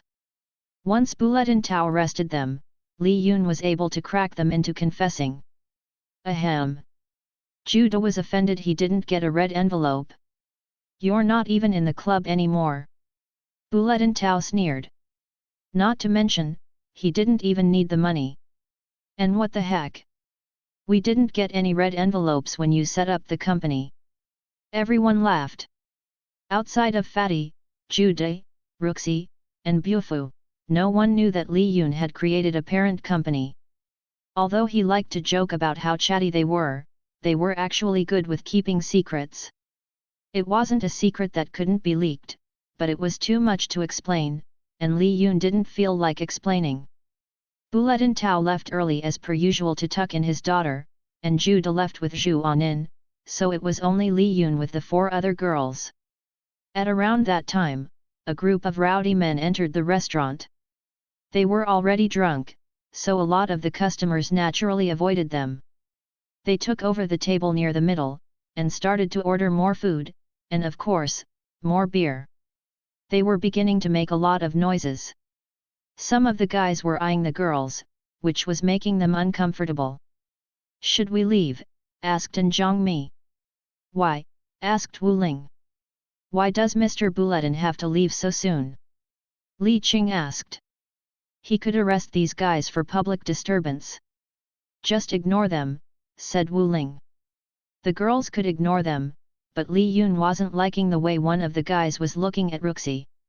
The guy was pretty big and his arms were tattooed with a dragon wrapping around his left bicep. Shortly after, they paid for their meal and decided to leave. Li Yun and Wu Ling were on alert when they realized that they were being followed. They unlocked their phones and prepared to dial the police if anything happened. Hey, you babes wanna head to a party? The tattoo guy asked, but even before anyone answered, Li Yun and Wu Ling stood in position to protect them. Little Ling, be careful, look after them, Li Yun told her. Wu Ling nodded. She had never seen Li Yun fight before, but there must be a reason why some people feared him in high school. Oh ho! What's this? Asked the guy. No need to be so cautious, we should just want to make friends. Despite his words, his other 4 friends were already surrounding them. Hey! We already called the police, you have 5 minutes before they come here. Zhang Mi called out to them. This is your last warning. They laughed. What a cute girl. As they laughed, Ruxi took out her phone and asked Li Qing to record. Why? Asked Li Qing. Proof of self-defense, said Ruxi. The drunken guys became irritated after seeing the phone. They didn't like to be recorded. Get that B phone. The tattooed boss commanded. The four underlings charged forward. Li Yun knee kicked the one in front charging toward Li Qing, slamming the side of his stomach, and low kicked the other two. The last remaining drunk got past Li Yun, but was kicked in the groin by Wu Ling. They were drunk already, so it wasn't difficult to dismantle them. One of them got up, ready to charge at Li Yun again. Li Yun watched as the guy jabbed with his right hand. The hand moved slowly toward him like watching a video at 50% speed. He wondered if his vision had improved or whether the guy was really slow. Either way, Li Yun easily grabbed the drunk's wrist, pulled him down, and knee the guy in the jaw, completely knocking him unconscious. US. Can't even knock down a punk. The boss cried. Instead of charging in, he took out a switchblade. I want to see you try this. Suddenly, the boss fell to his knees, shaking uncontrollably with a mini arrow sticking out of him. Li Yun traced the projection back to Ruxi. Just a tranquilizer, Ruxi said. Li Yun wasn't even sure how she had managed to sneak in an illegal weapon, but it may be hidden in her purse. He turned back to the assailant, knocked the knife away, and pinned the boss to the ground. He pulled out the tranquilizer and kept it in his pocket. He was sure Ruxi could get out of trouble with her connection, but it would be troublesome to deal with the police. The next moment, they all appeared at the police station. Chapter 121 Justice System. Most of the detectives in Yide knew Li Yun and the members of the detective club, so they didn't cause them much trouble. The three drunks were in their cell, while two of them were transported to the nearby hospital. Did you really have to kick that hard? Asked Detective Dan. The hospital just called me, 3 broken ribs. The other guy got 4 broken ribs and a broken nose. It was just in the moment, Li Yun replied. He honestly didn't know his own strength, it wasn't like he had been in the gym in a while. He exercised, but he hadn't sparred with anyone in a long time. Self-defense detective. Zhang Mi cried. We have proof that they attacked us first. Well, they can still press charges, but it probably won't be much since you have proof, replied Detective Dan. Excessive force was not allowed, even when it was self-defense. It wasn't excessive. Zhang Mi replied again. Just from the clips, you can see that those guys collapsed from a simple tab. They are clearly drunk, weak, and even a little kid can give them injury. Detective Dan nodded again and continued scribbling down notes in his report. As they waited for him to complete the paperwork, Li Yun and Ruxi caught sight of a middle-aged man dressed in a plain brown suit. He was talking to the officers about how he was late the other day and his client was a pain to deal with. The most interesting feature was the mole on his cheek. That really couldn't be that guy. Wu Ling asked as she followed their line of focus and caught sight of the man. After reviewing Bobo's case, she seemed to notice a lot more people with moles on people's left cheeks. She was experiencing the Bader-Meinhof phenomenon or frequency bias. It wasn't that there were more people with moles on their cheeks, but that she was more aware of it. Detective, who is that man over there? Li Yun asked after watching the man's casual and simple demeanor. Detective Dan turned to his side and took a peek. Oh, that's Mr. Wan, one of the public defenders. He had been around for a while. For how long? Probably 20 years ago? Pretty decent guy. A family man? I think so, talks about his wife and 2 kids often. Why are you curious about him? Detective Dan's paused scribbling and looked curiously at Li Yun. He had worked with Li Yun long enough to know that anyone could be a suspect. Li Yun used the fear line to confirm that Mr. Wan had unusual yearnings that he would like to keep hidden from everyone. He explained the situation to Detective Dan. Sensing that the case was far more complex, the police planned to scope out Mr. Wan's house in the morning with Bulletin Tao. Why did he have to bring this up on the weekends? Bulletin Tao grumbled to himself, looking at the house near the edge of town through a scope. Bulletin Tao yawned. There was nothing better to do on a Saturday morning than staring at a small house on a large spacious lot. Police work wasn't like in the movies or TV, it was actually boring as hell. Especially all the time waiting outside in a hot unconditioned car. "Captain, the suspect left for the market with his family, should we enter?" One of the detectives' voices echoed through the radio. "Team 2, proceed to enter." Bulletin Tao gave the command, and the officers snuck into the house. There wasn't anything unusual, so they continued looking around. Eventually, it led them into the basement. "We have time, make sure you inspect any potential hidden door," Bulletin Tao instructed over the radio. The officers knocked on the perimeter walls, listening for any strange echo. There wasn't anything unusual, so they inspected the floor. "Find anything?" Bulletin Tao got out of the vehicle and prepared to head inside himself. Captain, we found a boy." Bulletin Tao swore. What they found was a hidden chamber, built like a fallout shelter. Inside, was a 12-year-old boy chained to the concrete wall like a prisoner. The boy was frightened when he heard the police enter. He cowered in his little corner, scared by what they would do to him. Bulletin Tao immediately instructed the remaining officers to detain Mr. Wan and his family in separate cells. That week, Bulletin Tao had to deal with all the news and press related to the case. There were 9 bodies buried in a separate part of the chamber. Most of the bodies were orphans. The latest victim was also an orphan, so there was little press when he went missing almost 2 years ago. Ms. Wan swore she had no knowledge that her husband had a secret chamber. Her eyes flooded with tears and she begged to see her children during the entire interrogation. There was a mixture of shock and disgust whenever the police asked about her husband. Mr. Wan also said the same thing, that he had no knowledge of the underground chamber. "I really have no idea." Mr. Wan was in disbelief in the interrogation room. His face was disheveled and his voice quivered with shock. "Mr. Wan, if not you, how is it possible for a young boy to be locked up in your basement?" asked Bulletin Tao. "Your 8-year-old girl, your 4-year-old son, or your wife?" "My wife." Mr. Wan's questioning voice sounded like an honest everyday man who just realized his wife might not be who she said she was. "Mr. Wan, are you implying your wife is behind this?" asked Detective Dan. "No. It can't possibly be." Mr. Wang shook his head, still not understanding the situation.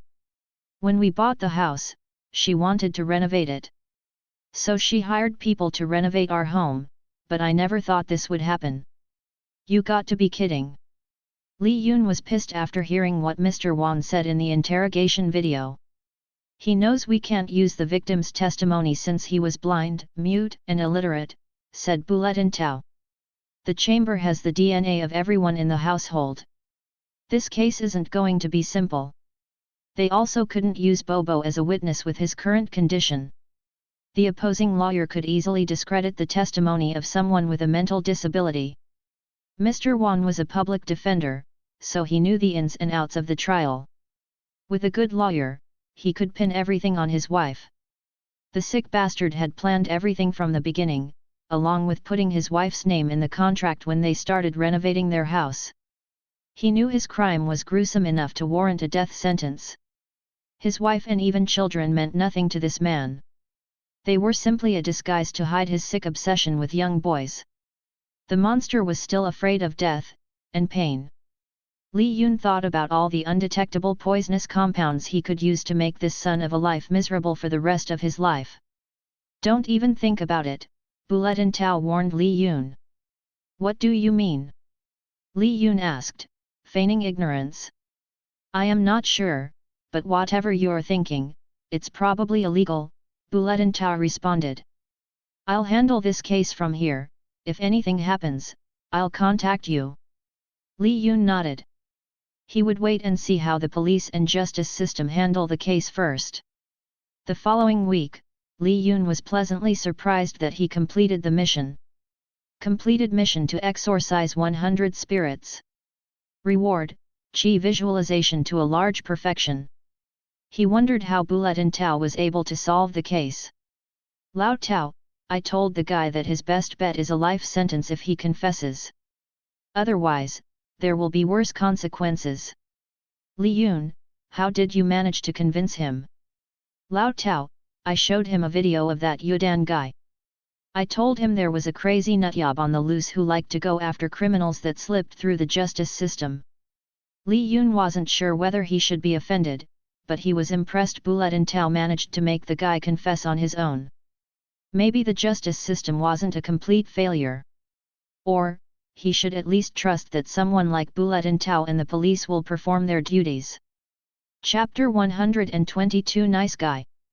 Reward, Qi visualization to a large perfection. Li Yun frantically tried to contain his excitement for reaching a large perfect action. Once he attained his calm demeanor, he walked out of his laboratory and randomly shook hands with the workers in the factory. He needed to experiment and collect data. How are your kids? Li Yun asked one of the workers after getting the worker health info.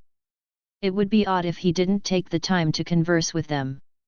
They are at the age where it's impossible to talk to them, complained the worker. I try to be a good mom, but they don't listen to me. Li Yun didn't pretend to understand what it was like to be a parent. However, he appreciated his mom who worked in the apartment as the cleaner and was in charge of the laundry. It used to be embarrassing in the beginning, but at least he saw how hard and difficult her work was. Do they understand what sort of work you do? I talked to them briefly about it, but they don't seem that interested. You know kids with their video games and group chat. Why don't you explain to them what you do at work? Bring them here sometimes. I'm allowed to do that. Li Yun nodded, just sign them in the guest area. The upper mezzanine area isn't just used for supervisors. It's one of the safer areas, so you can bring your children up there to show them how the factory works. If they are bored, they can stay in the office area. There is a security guard there all the time, so just treat it as temporary daycare. The worker brightened up. She had always wanted to explain to her children what sort of work she did, but for safety reasons, many places didn't allow children. Dr. Li, I heard there is an inspector coming, asked another worker. Li Yun nodded.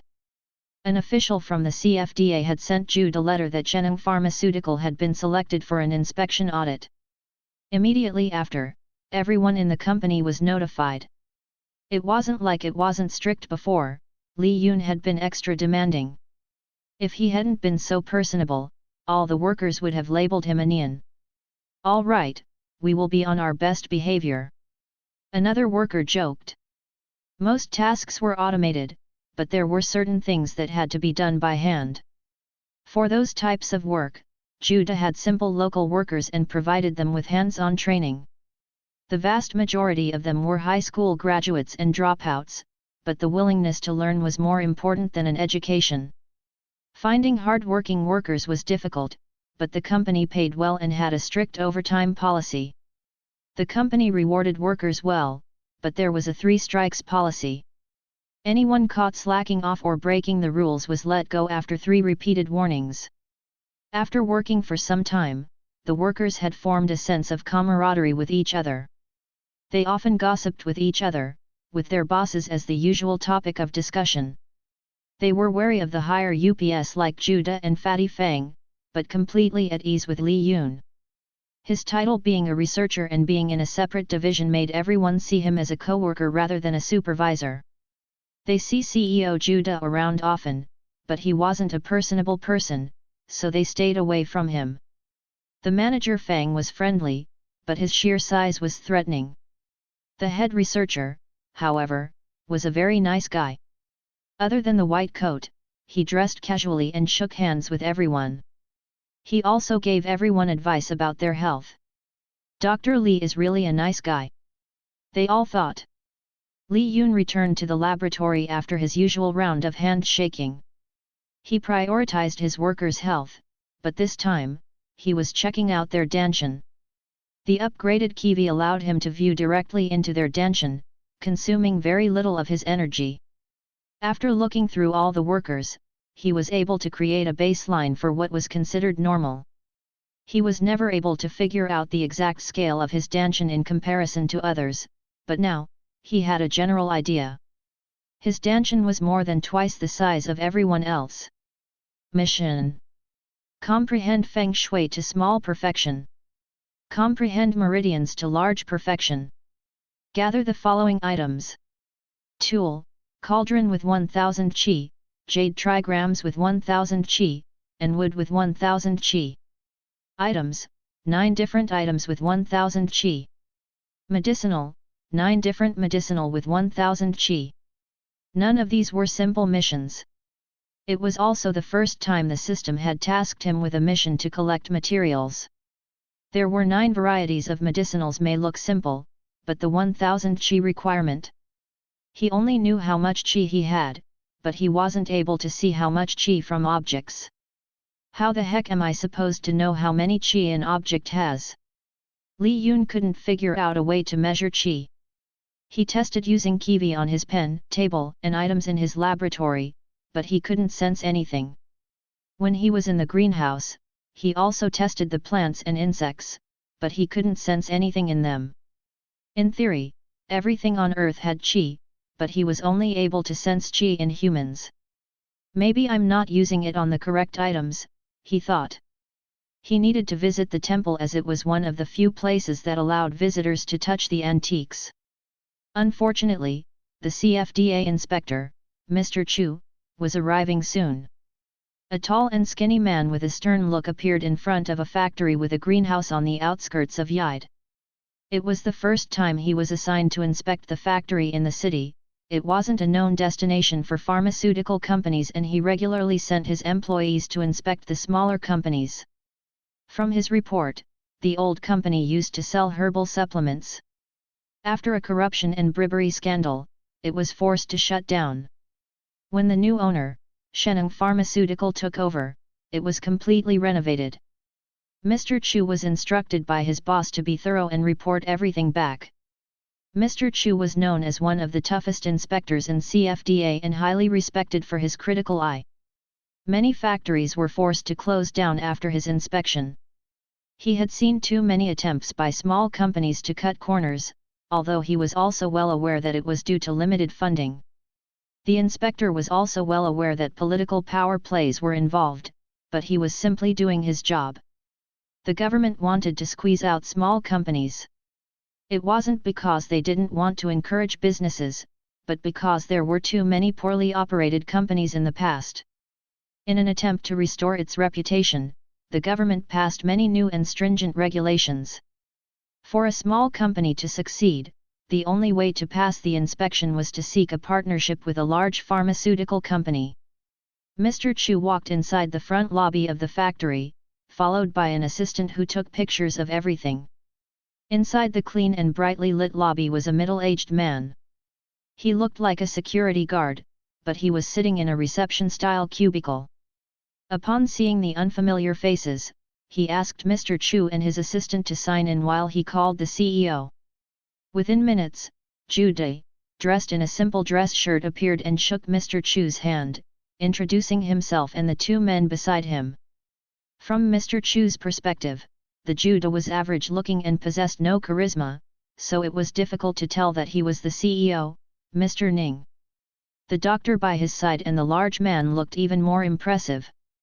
The only problem with the researcher was that he was reading something on his phone the entire time.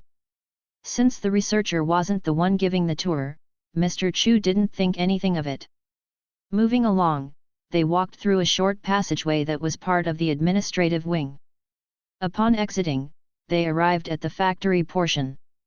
Judah used his ID card on an access reader, which beeped once before a glass door clicked to unlock. Judah led everyone inside. The factory was large and wide, but divided up into 3 different areas by temperature zones. Mr. Chu took the stairs to the mezzanine area that had an overhead view of the factory. It was so impressive how clean everything was. "We hired a lot of maintenance staff," said Jude. Robots could clean the floors, but there were many devices and machines that should be cleaned by hand. Many people from the rural area didn't know how to work the machinery, but they knew how to clean. They continued walking down the mezzanine, passing several engineers keeping watch of the humidity, temperature, and pressure. At the end of the mezzanine, Mr. Chu saw the final production area where the pill was formed. Once the production was finished, it entered the pneumatic tube and into the adjacent building for packaging and storage. Mr. Chu's assistant was surprised that his boss had barely made any comments or written any notes. Usually, there were all sorts of flaws. However, even the assistant could tell that the CEO had spent a lot of money on the factory and no expenses were spared. Mr. Ning by any chance related to Governor Ning? Mr. Chu asked. Ah yes, father, Jude replied. Mr. Chu nodded. It was beginning to make more sense. Someone in Imperial City wanted to cause the new company a hard time, but at the same time, they couldn't use the usual tactics like hiring local ruffians to destroy the property. Mr. Chu thought that whoever pushed for the audit didn't want to offend Governor Ning. Should I thank your father for making this an easy process? Asked Li Yun after the inspector left. He doesn't even know I'm working, so best to ignore him, Jude responded. Li Yun thought it was impossible that Ning Long didn't know what his son was doing. However, there was another possibility. He wondered if whoever was trying to sabotage his company knew of his connection with Song Taiji. Chapter 123 SUS. After dealing with the inspector, Li Yun drove to the 8th Cloud Buddhist Temple, the oldest temple in Yide dating back to Han Dynasty. At the footstep of 8th Cloud Buddhist Temple, Li Yun touched whatever items were in his way, from the stair rails to the lion statues and tall wooden doors. His Jing Shen Qi was maxed out at 100, but the enhanced Kiwi had reduced the amount of energy required. The problem was, he wasn't sensing anything. He could see live animals, but he was never able to sense anything in plants and objects. He was hoping that his enhanced ability could sense something in objects. His only hope was the most revered item in the temple, the large stone Buddha statue in the center of the courtyard. He walked casually in the statue when the only visitor left and touched the craved pattern on the Buddha's face. He blinked, but the moment his eyes opened, he saw a large monk in plain grey work clothes chiseling and hammering into the stone statue. The surrounding area looked like the rear courtyard of the temple. Another brief moment later, he looked around and everything returned to the present. I wasn't able to sense it when I was here before, but it seems like the upgraded Kiwi can sense Qi in objects, he thought. However, there were still many unanswered questions in his mind. What made the item possess Qi when there were other objects made around the same time period? Was there something special about the cauldron, or could it be the artisan? How was he able to see the flashes of memories from the past? More importantly, how could he distinguish the numerical value of Qi? Looking at the statue, Li Yun wondered if it was possible to lift it. Li Yun gripped both hands to the bottom and pushed the ground with his knees. The 500-kilo statue shifted slightly, but even with his strength, he was going to break his back if he continued. The monk sweeping the adjacent courtyard eyed Li Yun suspiciously. Ah, hi, Li Yun felt a bit awkward and backed away just admiring the beautiful statue. The monk returned another suspicious look with his brow kneading two vertical lines in his forehead. Have a nice day, sir, said Li Yun before leaving. Probably not the best idea to steal from a Buddhist temple. He wondered how much it would cost to buy something like this at an auction. Maybe the monk Luba was right, to break through, cultivators really needed a lot of resources. The problem was, his investments were tied to his company. He couldn't take the money out without jeopardizing his plans to distribute the drug. Although it was not generating any profit, once the drugs were approved, money would start pouring in. Another problem with gathering materials was his lack of knowledge on what was real and what was fake. There were many imitations and copies of antiques. Li Yun quickly opened his message app. Yun, any suggestions on antiquity books? Ruxi, why? Entering the antiquity market now? Yoon, shouldn't I at least have some knowledge of what my girlfriend is interested in? Rooksy, sus. Send ebooks. Lee Yoon opened one of the 3 ebooks she sent over on his phone. It took him a few more days to read through over suggestions online. Early on a Saturday morning, Lee Yoon stopped by the antiquity market. He was hoping to apply some of the knowledge he had learned to find antiques. He had watched a couple of live antique shows with Xiu Oong, but it was disappointing that the majority of experts had prepared information ahead of time. There were only 2 experts who had real-time antique hunting broadcasts. One was Lao Gulong and the other was Fu Yaeshu. Lao Gulong was an expert in vases and urns, and Fu Yaeshu was an expert in paintings and calligraphy.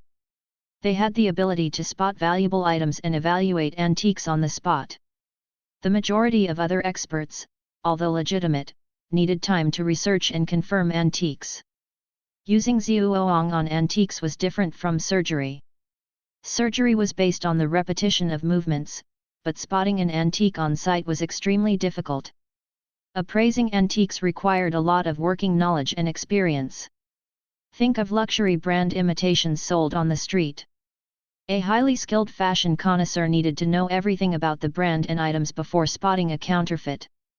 However, what if the fashionista came across an antique purse? Would they know if it was an imitation or fake? Without any knowledge of the brand, it was difficult to identify. Antiquity was tens and hundreds of times harder to train as there were also antiques that had never been seen or discovered before. The only accurate way to judge was by carbon dating an item, which was destructive and impractical to perform on the spot. In the broadcast of Elder Gulong, an elderly man approaching his 80s, was shown slowly walking down the antiquity market in Brocade City. Most of the time, he was simply discussing the common items that were sold. Elder Gulong, with his cane, pointed to an item that interested him. His assistant lifted up the small teacup for him to inspect. When buying at the market, you can't ask the vendor if they have carbon dating documents, Elder Gulong narrated in his broadcast. So you have to rely on sight and touch to find a flaw. Elder Gulong paid the vendor 150 yuan for the teacup and then held the teacup to the camera. This teacup right here has a Ming Dynasty reign marking. He pointed to the seal at the base. However, the style and painting of the blue glazing suggest it was made in the late Qing dynasty. From the coloring, it seems like an authentic item, but the marking isn't crafted by a first-rate artisan. You also do not see factories reproducing this type of teacup, so there's a 90% chance that it was made before the turn of the century. Although it is a counterfeit from that time, it is still over 100 years old, and could be sold to a private collector for 500 yuan. Rain mark. After using Xiu Oong on the 2 experts, Lee Yoon had a general idea of what to look for, but he wasn't an expert. If there was one thing he could recognize and assist with the search was his knowledge of calligraphy. Whether it was written by an expert, copied from a machine, or traced by an amateur, Lee Yoon was able to tell from his experience copying scripts. Lee Yoon stopped at the first vendor on the street, and knelt down to look at the various trinkets spread out on the ground. He recognized a lot of the fake trinkets and internally thanks Bazai. Prior to shopping, Bazai was kind enough to show him her distributor catalog, which had all sorts of counterfeit products. She had wondered if he was joining the business. Although Rooksy knew a lot about artifacts, Bazai proudly mentioned that no one knew more about fakes than her. Considering that everything she sold was fake, Lee Yoon was inclined to believe her. Back in the street, Lee Yoon looked through the trinkets. Some of the items were likely from the same manufacturer that produced cheap quality trinkets that Bazai sold. Lee Yoon didn't bother wasting his energy to use kiwi on those items. He touched a lot of items, unfortunately, nothing. Lee Yoon stood up in disappointment. He couldn't spend all of his energy touching random items. He spent 5% of his energy just checking the first stall. Lee Yoon walked into an antique store called Buried Treasure. The shop sold antiques, but they also provided services to authenticate items. The shop was part of the Antique Appraisal Association, one of the most trusted organizations. Elder Gulong and Fu Yaishu were both members and senior advisors. "Ah, hello sir, are you looking to buy or sell?" asked the store clerk. "I'm just looking around," Li Yun replied. There were higher chances of the items sold in the store was authentic. He didn't need to buy the item, just checking out what other items could possess qi. There was a man trying to pawn a blue and white porcelain.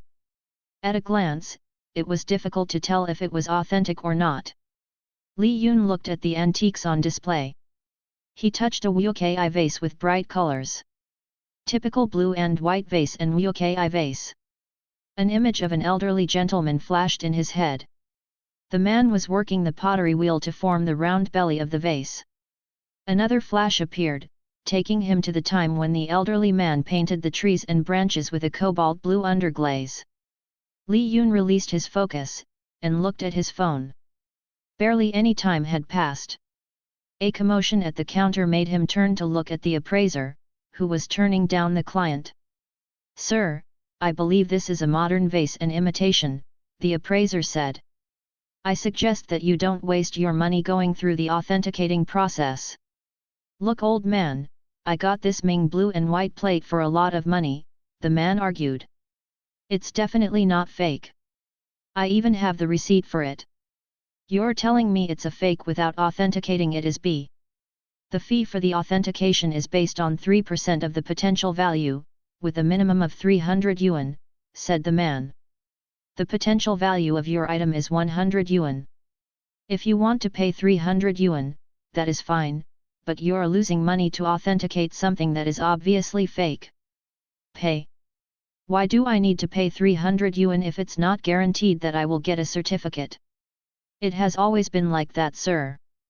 If you don't want to sign the agreement, please be on your way." The man wanted to argue again, but there were 2 security guards inside the hall, so he gave up and left angrily. The appraiser, Dun Mao, sighed and shook his head. He had seen too many cocky and arrogant treasure hunters hoping to find the big score. This is not the sweeper monk. Chapter 124 Hits. "Sir, may I assist you with something?" Dun Mao asked Li Yun, who had been pacing around the shop and casually brushing his fingers against every single display pieces. There were no restrictions on touching the items, but the young man was acting a bit unusual. "I'm studying antiquities," Li Yun replied. "I heard this shop sells a lot of authentic items." Dun Mao nodded with pride. The shop was one of the best in the area, if not the best. As a shop backed by a national antiquity organization, there were higher standards of inspection than the average shop and street vendor. "Unfortunately, most of the items are simple provincial items," said Dun Mao. Provincial. It was the first time Li Yun heard the term. "It means that they are created by highly skilled artisans, but not for the royal family," said Dun Mao. "They are simple everyday items, not comparable to items ordered by the imperial family." "Ah, I see." Li Yun was just starting to understand the basic rain marks and the particular calligraphy famous during each time period. He didn't have time to properly research everything about antiquities. China had 1,000 years of history and was one of the oldest civilizations on Earth. It was not possible to understand everything. Many appraisers had areas of specializations like doctors, such as ceramics, paintings, and jewelry. Li Yun chatted with Dun Mao to understand some of the basics. As the store manager, Dun Mao was the best person to ask. He was an appraiser that was considered jacks of all trades, but master of none. He had no knowledge of the item exact history, but enough to assist customers with basic information, such as whether something was fake or could be real. They chatted for some time until another customer walked inside. Li Yun thanked Dun Mao for his help and decided to test out his ability. He walked out of the buried treasure and down the street, slowly inspecting the street stalls. There were many shops and items, but he had to be more selective as he couldn't waste his energy checking random items. Li Yun's eyes caught sight of something. He bent down and looked at the jewelry box. The skinny stall vendor with gleaming eyes immediately labeled Li Yun as a beginner. There were three types of people in the antiquities markets: the treasure hunter, the tourist, and the amateur hunter. Li Yun didn't look like a tourist, but he was definitely not a treasure hunter. Most treasure hunters had a bit of reputation in the antiquity market. "Young man, I can tell you're an expert on antiques," the stall vendor buttered him up. "Just between you and me, all these items were acquired yesterday from an estate auction of the old Tang family. I can guarantee that you will find something valuable." Li Yun nodded. Most of the items looked fake, but there was an interesting jewelry box that looked like it was made from agar wood. Li Yun picked up the item and inspected it closely. There wasn't any marking and label other than the word beauty carved into the top. The inside was lined with soft peach silk and faded rust-red colored velvet. Using kiwi, an image flashed in his mind. A craftsman in a late Qing dynasty outfit was carving the word into the piece of wood with absolute care. Li Yun blinked and stared back. He wasn't sure who the craftsman was, but there was a high possibility that he had attained a high amount of qi in the crafting dao. With high attainment, it was possible for the craftsman to infuse qi into objects. Although Li Yun did not know the value, it was worth buying. "Boss, how much is this jewelry box?" said Li Yun. "You have great insight. This jewelry box is 200 years old and made by an extremely gifted craftsman. I can sell it to you for 1,000 yuan. "Really, boss, 1,000 yuan? Asked Li Yun in a skeptical tone. The box may be 200 years old, but Li Yun wouldn't be surprised if the vendor was bull and luckily got it correct. "I only need to buy a gift for my girlfriend. This looks like a nice gift wrapping box." Li Yun set the box down. "If it is for your girlfriend, more reasons to buy this unique box. 1,000 yuan, discount for the lucky young lady. The gift I bought her is already 750 yuan, kinda stupid to buy a box for 900 yuan, Li Yun wrapped his arm around and shrugged. "Considering you're a thoughtful boyfriend, I could sell it to you for 700 yuan. I could buy a handmade jewelry box on TB shop for 40 yuan, said Li Yun. "But those handmade boxes are new items, this was made several hundred years ago, I can sell it to you for 600 yuan, that's my final offer." Li Yun could have driven down the price further, but it was not worth upsetting the stall owner. The vendor had stiffened his shoulder and began to tap his elbow unconsciously. Li Yun paid the 600 yuan viaduct his TB shop account and took the jewelry box. After the initial deal, he walked through the entire market, but could only find 2 more items that had qi. It was a shame that he didn't have unlimited energy to check every single item. He felt like he had missed out on a lot of potential hits. Returning to the buried treasure, Li Yun lined up the 3 antiques he had bought earlier in front of the appraiser. "Oh? What is this?" Dun Mao asked curiously as he put his glasses back on. To the appraiser Dun Mao's surprise, the 3 items in front of him looked like something of value: a jewelry box, a teacup, and a tassel with a hediao nut bead.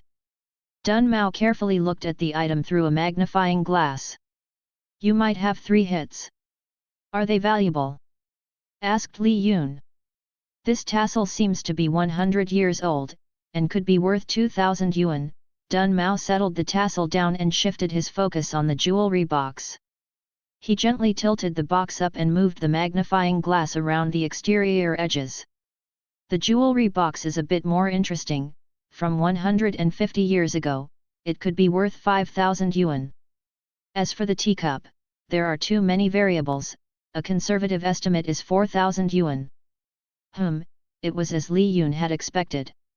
If you would like to have these authenticated, we will have 2 senior appraisals look through them before sending you a certificate.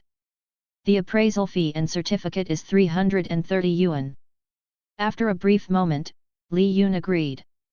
He took out his phone and sent the appraiser the deposit money over the Babapai. He agreed to turn over the teacup and tassel over to the store, but kept the jewelry box.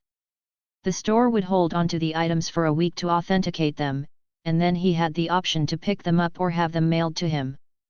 He had spent 1,830 yuan, and if he was able to resell the items, he would generate a profit of a little more than 10,000 yuan.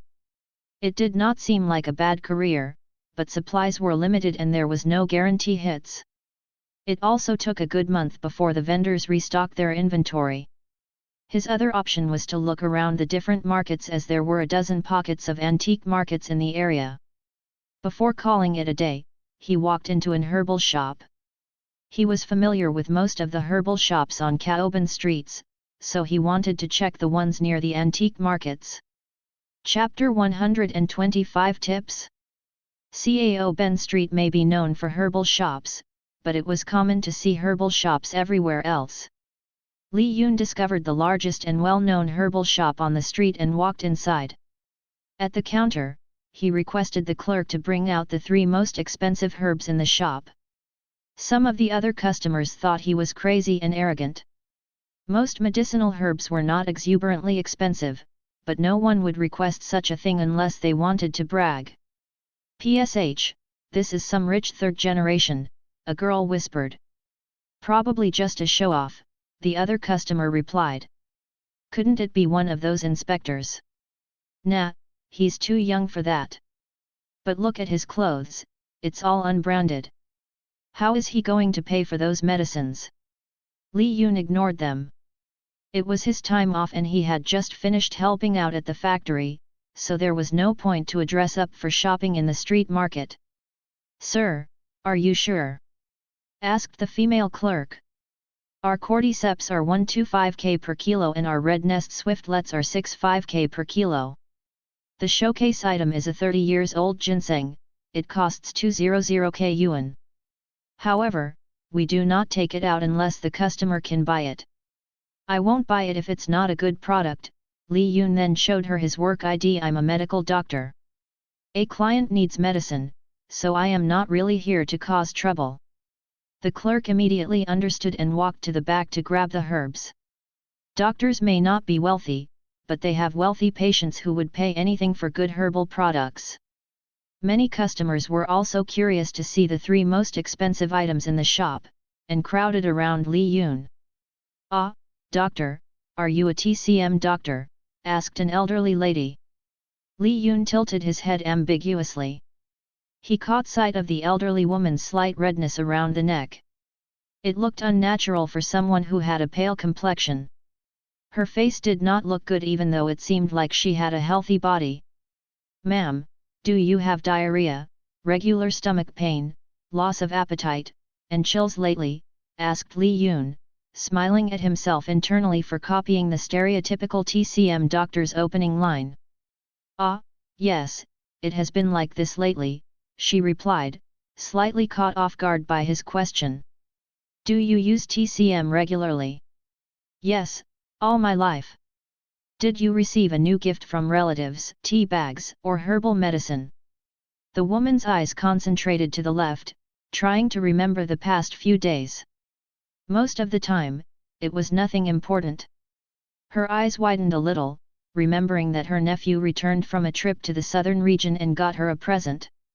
"Ah, yes, my nephew got me some herbal tea last week." "Does it have an herb that resembles a twig?" The elderly woman nodded again. "Elder, you should either throw them all out and remove all the twigs," Li Yun explained. "The twigs may be ephedra, a well-known medicinal with many harmful effects. TCM doctors do not prescribe ephedra unless it is for a rare illness.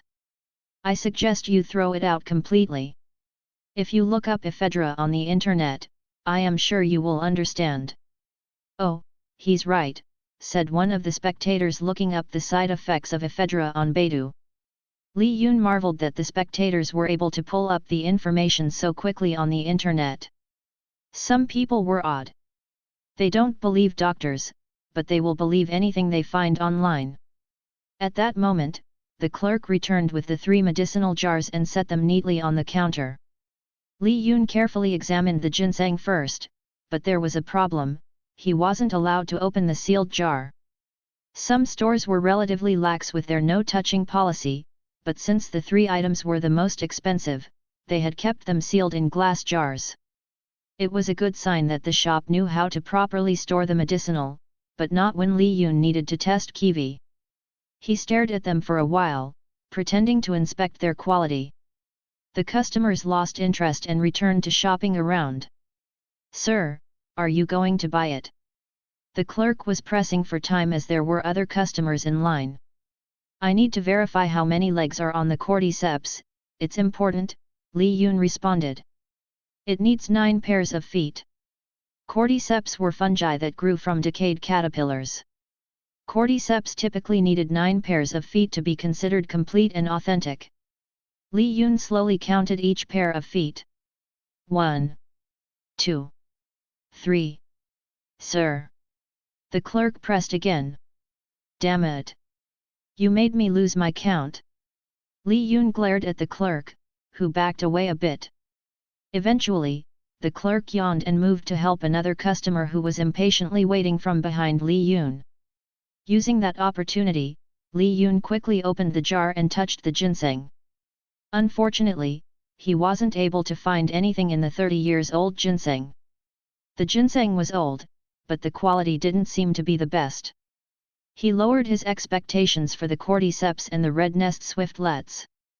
Again, no reaction for the red nest swiftlets. The cordyceps were a bit tricky as there were more than 3 dozen in the jar. He was going to exhaust a lot of his energy if he used kiwi on every single piece. He was also unfamiliar with how kiwi worked. It was not like a single piece like an antique. The red nest swiftlets weren't too small, and there were only 9 of them, so he was able to check each of them individually. Li Yun stuck his hand into the jar of cordyceps, and used kiwi. Surprisingly, it worked, and he was able to sense something, but it wasn't clear. He took each piece of the fungus into his hand. Upon using kiwi on a single piece, a flash of an image entered his mind. A bright orange string appeared, wiggling in space. There were 2 pieces that had a reaction and had a glow around them. Li Yun wondered if it was because the fungus had preserved the qi of the caterpillars, making it more abundant in cordyceps. Li Yun wasn't able to touch the remaining after noticing the clerk was about to finish assisting the other customers. He quickly twisted the jars back in place and waited for the clerk to return to the counter. "I would like these 2 pieces of cordyceps," Li Yun requested. The clerk glared at him. After all that time, the guy ordered 2 pieces of worm. "Tips." Li Yun offered extra money to the clerk, who reluctantly nodded and wrapped up the 2 cordyceps for him. He returned to the Dongxian clinic with the 2 pieces of cordyceps and the jewelry box. From his workbench, he began to experiment with the cordycep. Touching the cordycep, he sensed the qi of the cordycep wriggling in his mind and a glow around the item. It was the same image as before. He broke the cordycep in half, and both halves were able to retain the same type of image, but the glow was dimmer. As he crushed the substance into its powdered form, he could still sense the qi, but the less amount that was in contact, the dimmer the glow. He mixed in a small amount of neutral binder powder and tested it. He was still able to sense the qi until the binder mixture was more than 50%. At that point, he wasn't able to use kiwi to sense anything. "So purity of the substance is important," Li Yun remarked. Li Yun injected the cordyceps liquid into his body. He sensed the qi entered his danshan and slowly entering the fire element. However, the process was extremely slow. Looking at the jewelry box, he used kiwi again. There was a glow surrounding the box, and if he concentrated, he would be able to see the same flash of memory from before. Li Yun carefully detached the lid from the box. He was able to sense the memory from the main box and from the lid, but the glow was relatively dimmer. The memory he saw wasn't any different from the one he had seen before. He set the box aside as he wasn't planning to crush the box into powder. From the 2 items, he already had a general idea of how the upgraded kiwi worked. Afterward, he continued studying the different books on antiques. He needed to find any type of antiques with at least 1000 qi. Although he could sense qi, he wasn't able to judge what intensity of the glow was equivalent to 1000 qi. Chapter 126 Opportunist. "This is preposterous," why would the family request a trauma surgeon to remove a cancerous tumor? What idiot recommended it? The elderly man with a cane demanded an answer from his innocent-looking assistant. I heard it was a recommendation from Professor Xiao Shan, the assistant meekly replied. Humph! Even more ridiculous. He may be a well-known cardiologist, but liver cancer is nothing to joke about. Magic City Cancer Center is the best in the city and possibly in the country. With the best team and equipment available, why would he make such a hasty decision? It was Minister Yu and Dr. Kong's decision. I don't think we can change their minds. Who said we can't? The young Dr. Yu is my student, she will not allow this travesty to happen. The elderly man, Academician Tan, was one of the most well-respected scholars and oncologists in the country.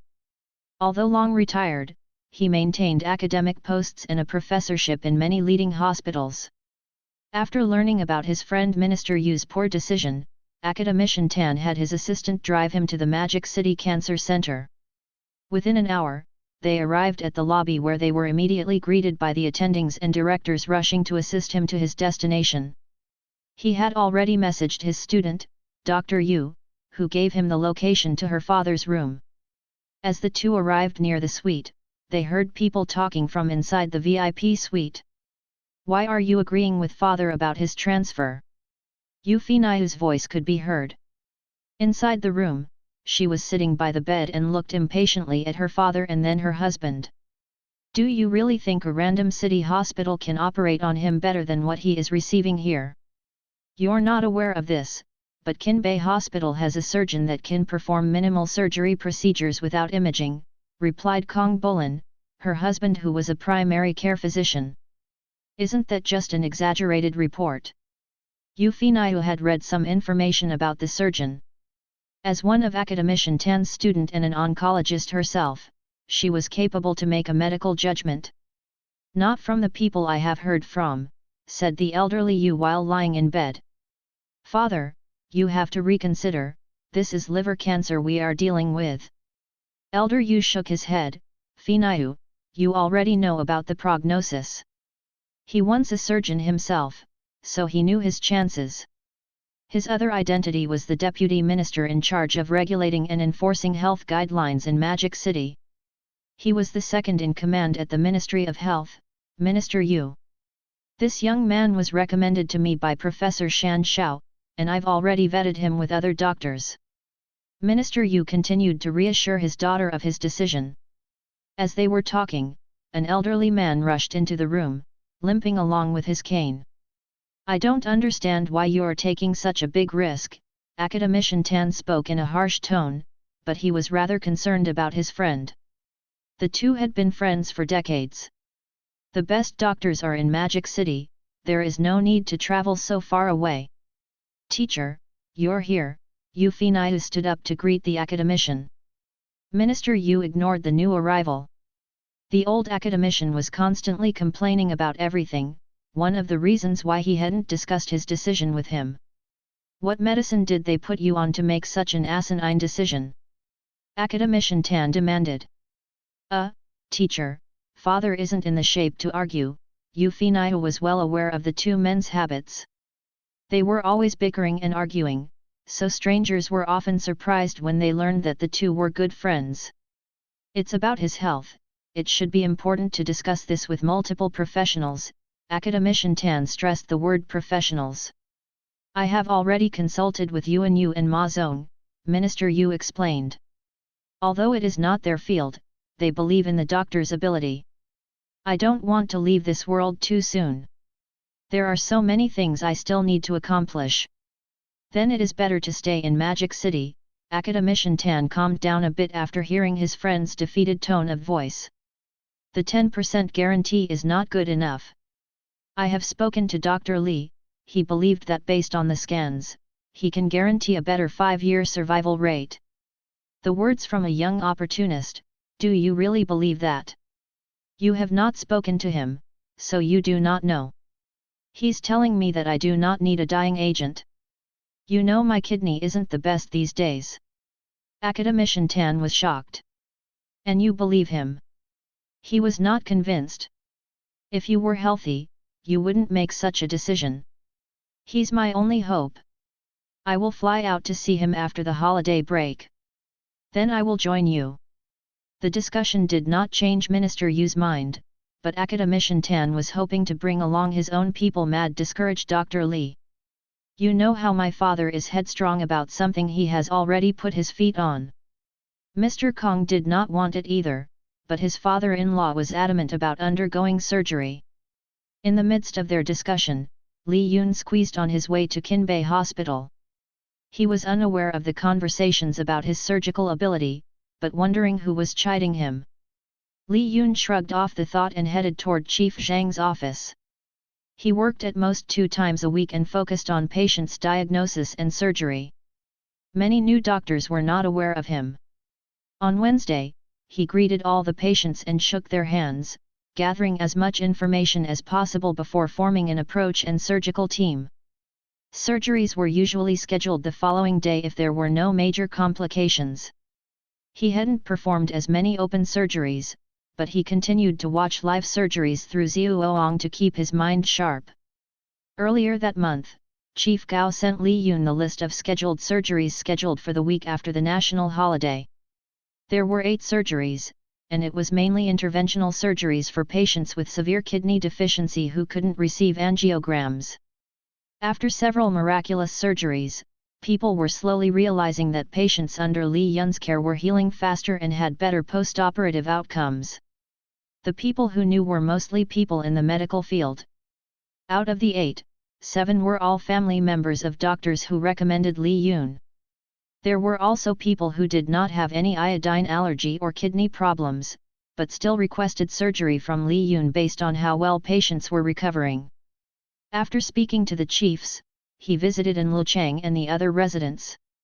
He only worked when there were scheduled surgeries, so it was good to meet up with the others.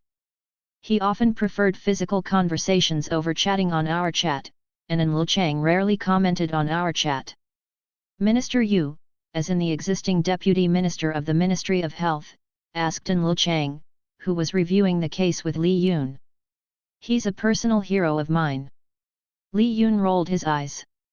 Young boys had Iron Man, but this guy had Minister Yu. You're becoming a celebrity surgeon to other doctors, said Lu Weijing. Don't forget us when you become famous on TV. Do I have a face for television? Asked Li Yun sarcastically. Well, if you apply makeup over your scar, you would probably gain a lot of fans, said Mi Xian. Nah, don't hide it, some girls are into scars, Yang Kong joked. You probably have to be careful your girlfriend doesn't get jealous. Li Yun wondered if it was possible to make Ruxi jealous. She didn't seem like the type, or was she really good at masking her jealousy? How are the new interns? Li Yun was curious how the gamer was doing. Surprisingly well, said Mi Xian. Fan Geng is surprisingly more technical, and the patients think he's funny. He's been shadowing Chief Lim and in Luchang quite often and he's rather good with robotics. Not at an Luchang level, but he's pretty proficient. Ziwiba would be glad to hear. Chapter 127 Animal Clinic. Mi Xian's phone rang with the default bell. She checked the incoming text from Qi Shou. He had encountered a problem with a dog and couldn't pick her up for their date. She closed out of the message and everyone's eyes peered over to see what the message was about. What? Mi Xian snatched her phone back into her pocket. She didn't know why they were so nosy about her non-existent love life. How long are you going to pretend you're dating? Asked Yang Kong. As long as possible, asked Mi Xian. If it's just pretend, why are you going out on more dates than usual? Asked Yang Kong. You're imaging it. Li Yun's phone also went off. He checked on his messages and then quickly gathered his backpack. Looks like I'm heading out, see you guys in 2 weeks. Everyone watched as Li Yun left in a hurry. At around the same moment, everyone's pager went off. There were multiple cases of stabbing heading into the emergency room. Li Yun caught sight of the ambulances on the way and his body tensed. It was a chaotic scene. There were street punks and cops rushing inside. Inside the car, Li Yun sped up and rushed to a small animal clinic. He had received a message from Qi Shou requesting help to fix up a friend of his. If he remembered correctly, Qi Shou didn't hang out with the best crowd in high school. Li Yun walked into the back entrance of the animal clinic as instructed. The closest exam room was only 2 doors down. As he walked inside, he saw a guy with multiple knife wounds laying on the bed designed for pets. Qi Shou, what the hell, rush the guy to the hospital. Sh. Qi Shou rushed toward the door, pulled Li Yun inside, and locked the room. I can't, he's going to be detained if he goes to the hospital. Qi Shou had already cleaned out some of the wounds and given him an X-ray, but he wasn't able to determine if there was any internal bleeding. Maybe he's better detained if he's going to cause all this trouble. Li Yun grabbed the guy's wrist briefly to check his CV system. The guy's breathing was stable and there were minor injuries to the thorax. The most pressing problem was the punctures around the abdomen area. Li Yun unzipped his backpack, took out his acupuncture kit and suture kit. Looking at the guy, he vaguely remembered him in one of the skirmishes back in high school. Hey Bing Tou, you awake? Qi Shou slapped both sides of his friend's face, who was beginning to lose consciousness. You still have contacts with these punks? Li Yun asked as he put on his gloves. It is partially my fault, Qi Shou admitted. After high school, I abandoned all of them and went off on my own. I had my family, but most of them came from broken families, and had no future ahead of them. Too late to regret now, and you were a kid then too, no need to feel responsible for their own decisions. Li Yun finished applying the needles around several acupoints to slow down the flow of blood. He looked around the room. Do you have a sealing device? Qi Shou nodded. He performed surgeries on dogs and cats, so some tools were similar to the ones used in the OR. Li Yun reopened the bandage Qi Shou had applied. Most of the internal bleeding was concentrated around the area of the knife wounds. Li Yun inserted the needle with the stitch scissors into the interior cavity. Qi Shou watched the movement of Li Yun's hands as they weaved side to side. Are you suturing? Qi Shou had never seen a surgeon suturing inside an interior cavity without a good view of the field, much less without seeing anything. I've practiced this quite a bit, said Li Yun. It's faster this way. There were multiple sites he had to stitch, and he wasn't planning to incise a bigger opening when he had a good grasp of the location. Also, it was an emergency, so he only needed to stop the bleeding. After an hour, Li Yun felt the blood stabilizing. I hope you don't do this often, Li Yun said, guessing that Qi Shou often helped his old gang. It's something that can't be helped. If Bufu and Fatty ran into problems, you would probably help them out. Li Yun nodded. It was true, but Li Yun wasn't like Qi Shou who would rush headfirst into a situation. Qi Shou continued to tend Bing Tou until he gained consciousness. Boss, you came. Bing Tou felt like crying. You idiot. Qi Shou scolded Bing Tou. I told you to stop hanging around with those people. But boss, it's a really good group. We are making good money from the gambling den. I told you we don't get involved with drugs and girls. But that punk Do Yao brought this outsider and they want to take over our territory and convert it into a massage parlor. Just call the police. Li Yun didn't understand why these people were causing so much ruckus. Bing Tou looked horrified when he recognized the guy who was standing next to Qi Shou. You're one of the evils from Kaishi High. Dr. Li Tou, Li Yun wondered if these people ever grow up. You can't call the police. They will shut down our nightclub. Bing Tou. Find a real job. Gang's activities sounded more tiring than being a surgeon, and the risk of getting stabbed was exponentially higher. From an economic standpoint, like any career choice, only the top 1% or a mob boss could make millions. Most of the time, underlying were paid the bare minimum and there were other risks like a prison sentence and poor reputation. Most of us have no skills, who's going to pay a bunch of high school dropouts? Bing Tiaoyu's gang had close to 24 people, and most of them dropped out of high school. There are many jobs that don't require a degree. There's a pharmaceutical company in Yide looking to hire people for farm work. Bing Tiaoyu scratched his head. Farm work sounded boring. I've never worked on a farm before. Figures, Li Yun thought. Gang members liked the thrill and excitement they couldn't get in a regular job. However, they were also too much of a coward to do money-making activities like extreme sports. People in gangs lived on the edge by choice. Unless they had a gun to their head, Li Yun didn't believe that life of crime was their only option.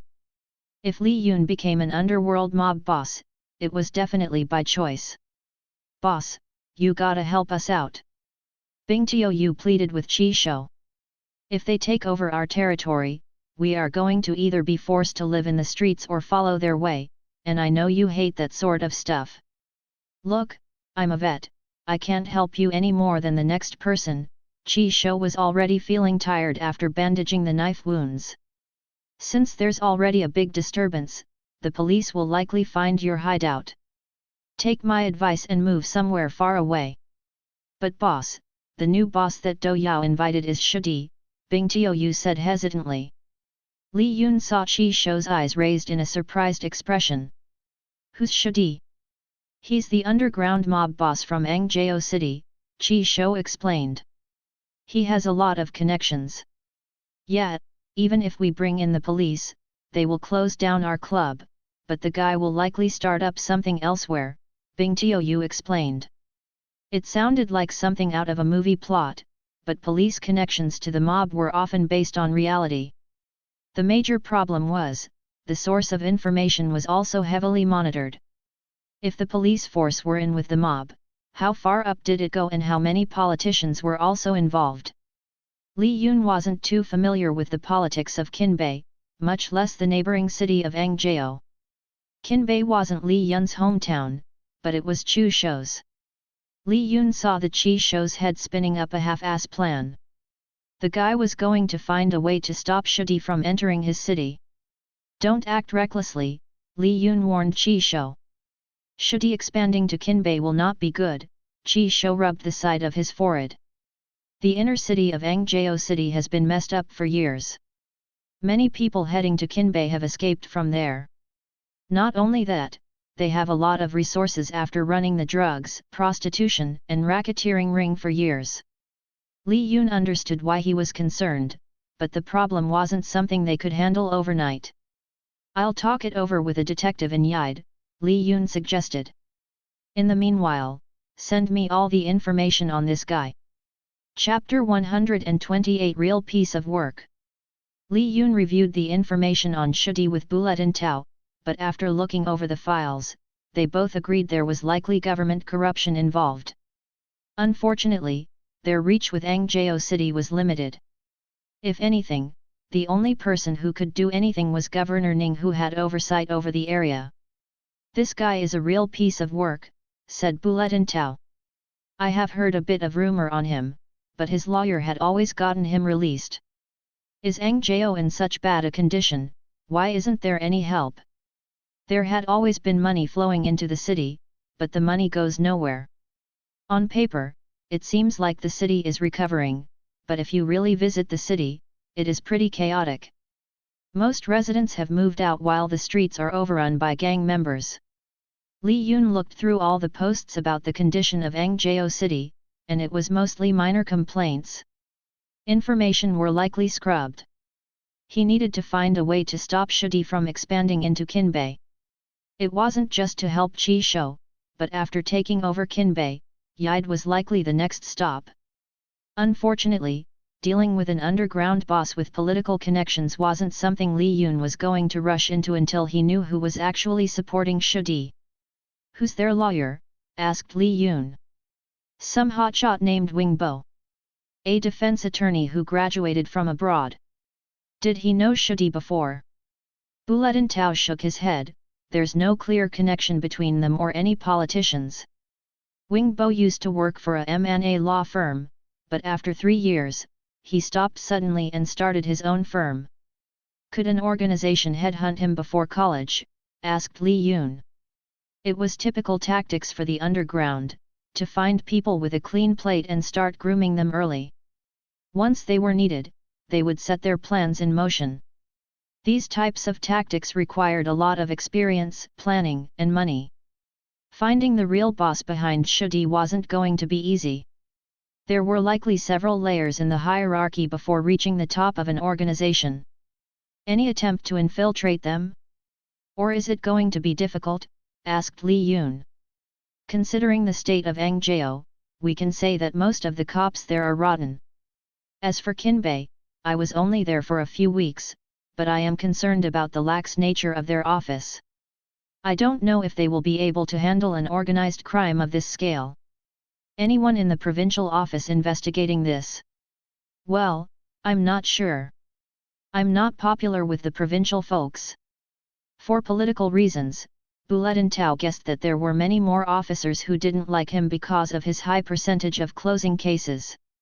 If there was anyone that deserved to be promoted to the provincial office, it was Bulletin Tao. It also meant that a lot of people from the provincial office wanted to see Bulletin Tao fail. I guess not. Li Yun had to figure out something. Anything you can do? This is going to take some time to find information, said Bulletin Tao.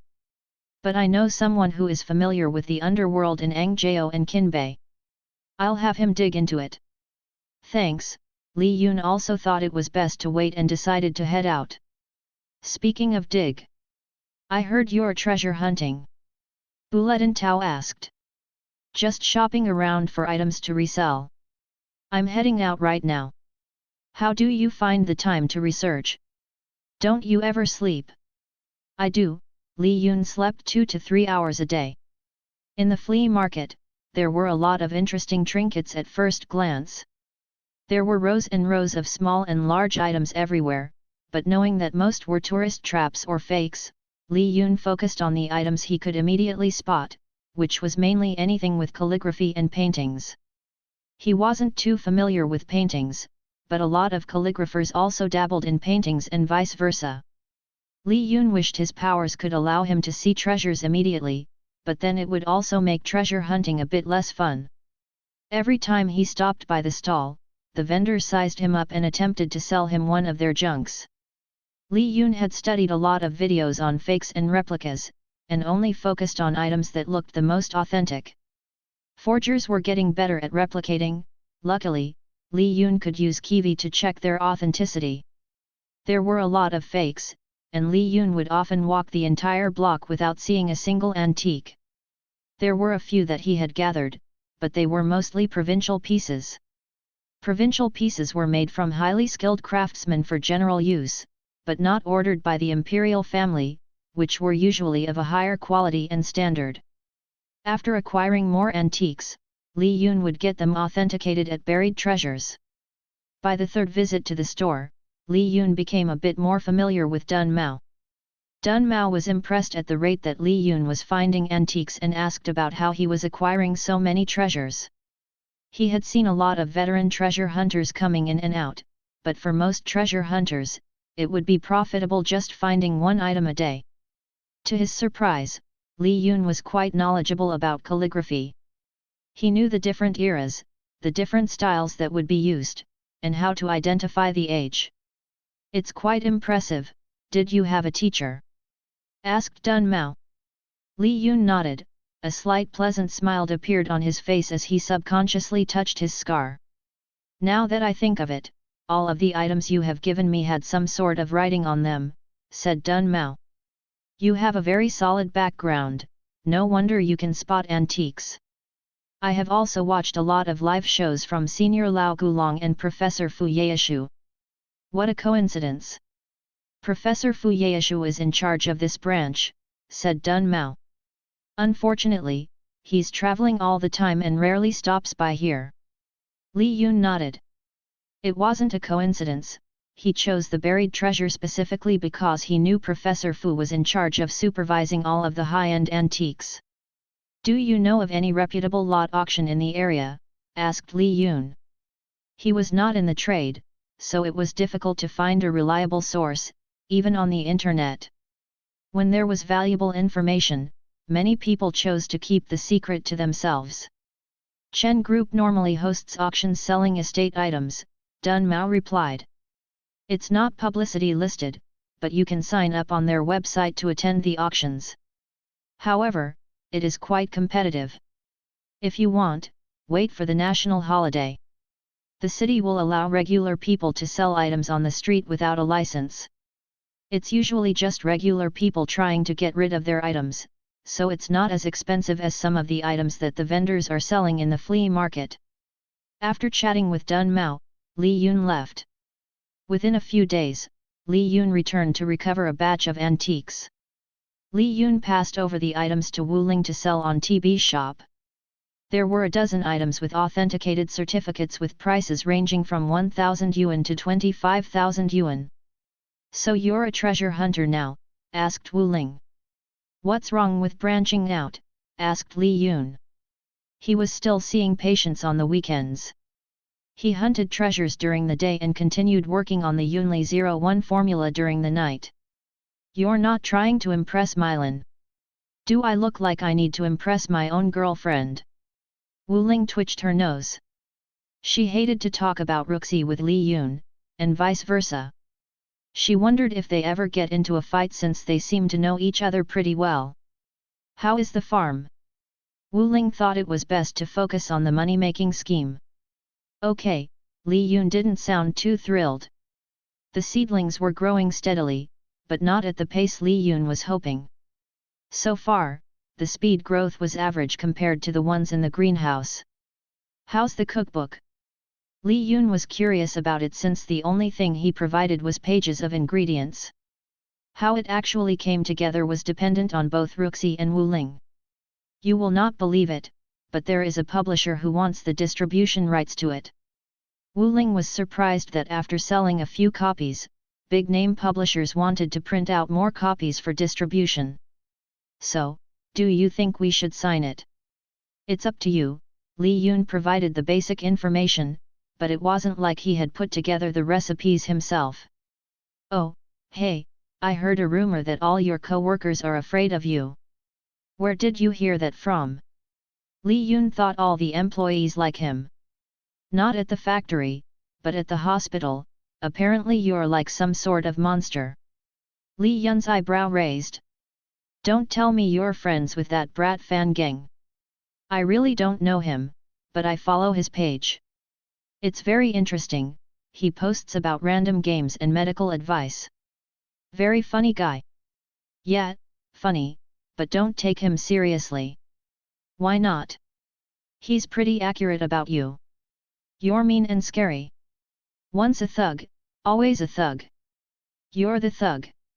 Li Yun flicked her forehead, and walked over to the sofa to sit down next to Wu Bin. Wu Ling sneered at him, but then rolled the cart out of antiques out of the apartment. Why are you still here? Wu Bin. Go back to your clinic or your parents. Ruxi is hanging out with my parents, and I don't need to be there when they go over my baby pictures. Li Yun cringed at the thought of looking over his childhood albums. Li Yun laid on the couch, with his legs resting on the coffee table. Wu Bin sat down on his recliner. Why aren't you telling them about your company? He didn't mention anything to his parents about starting a pharmaceutical business, at least not until he made some profit.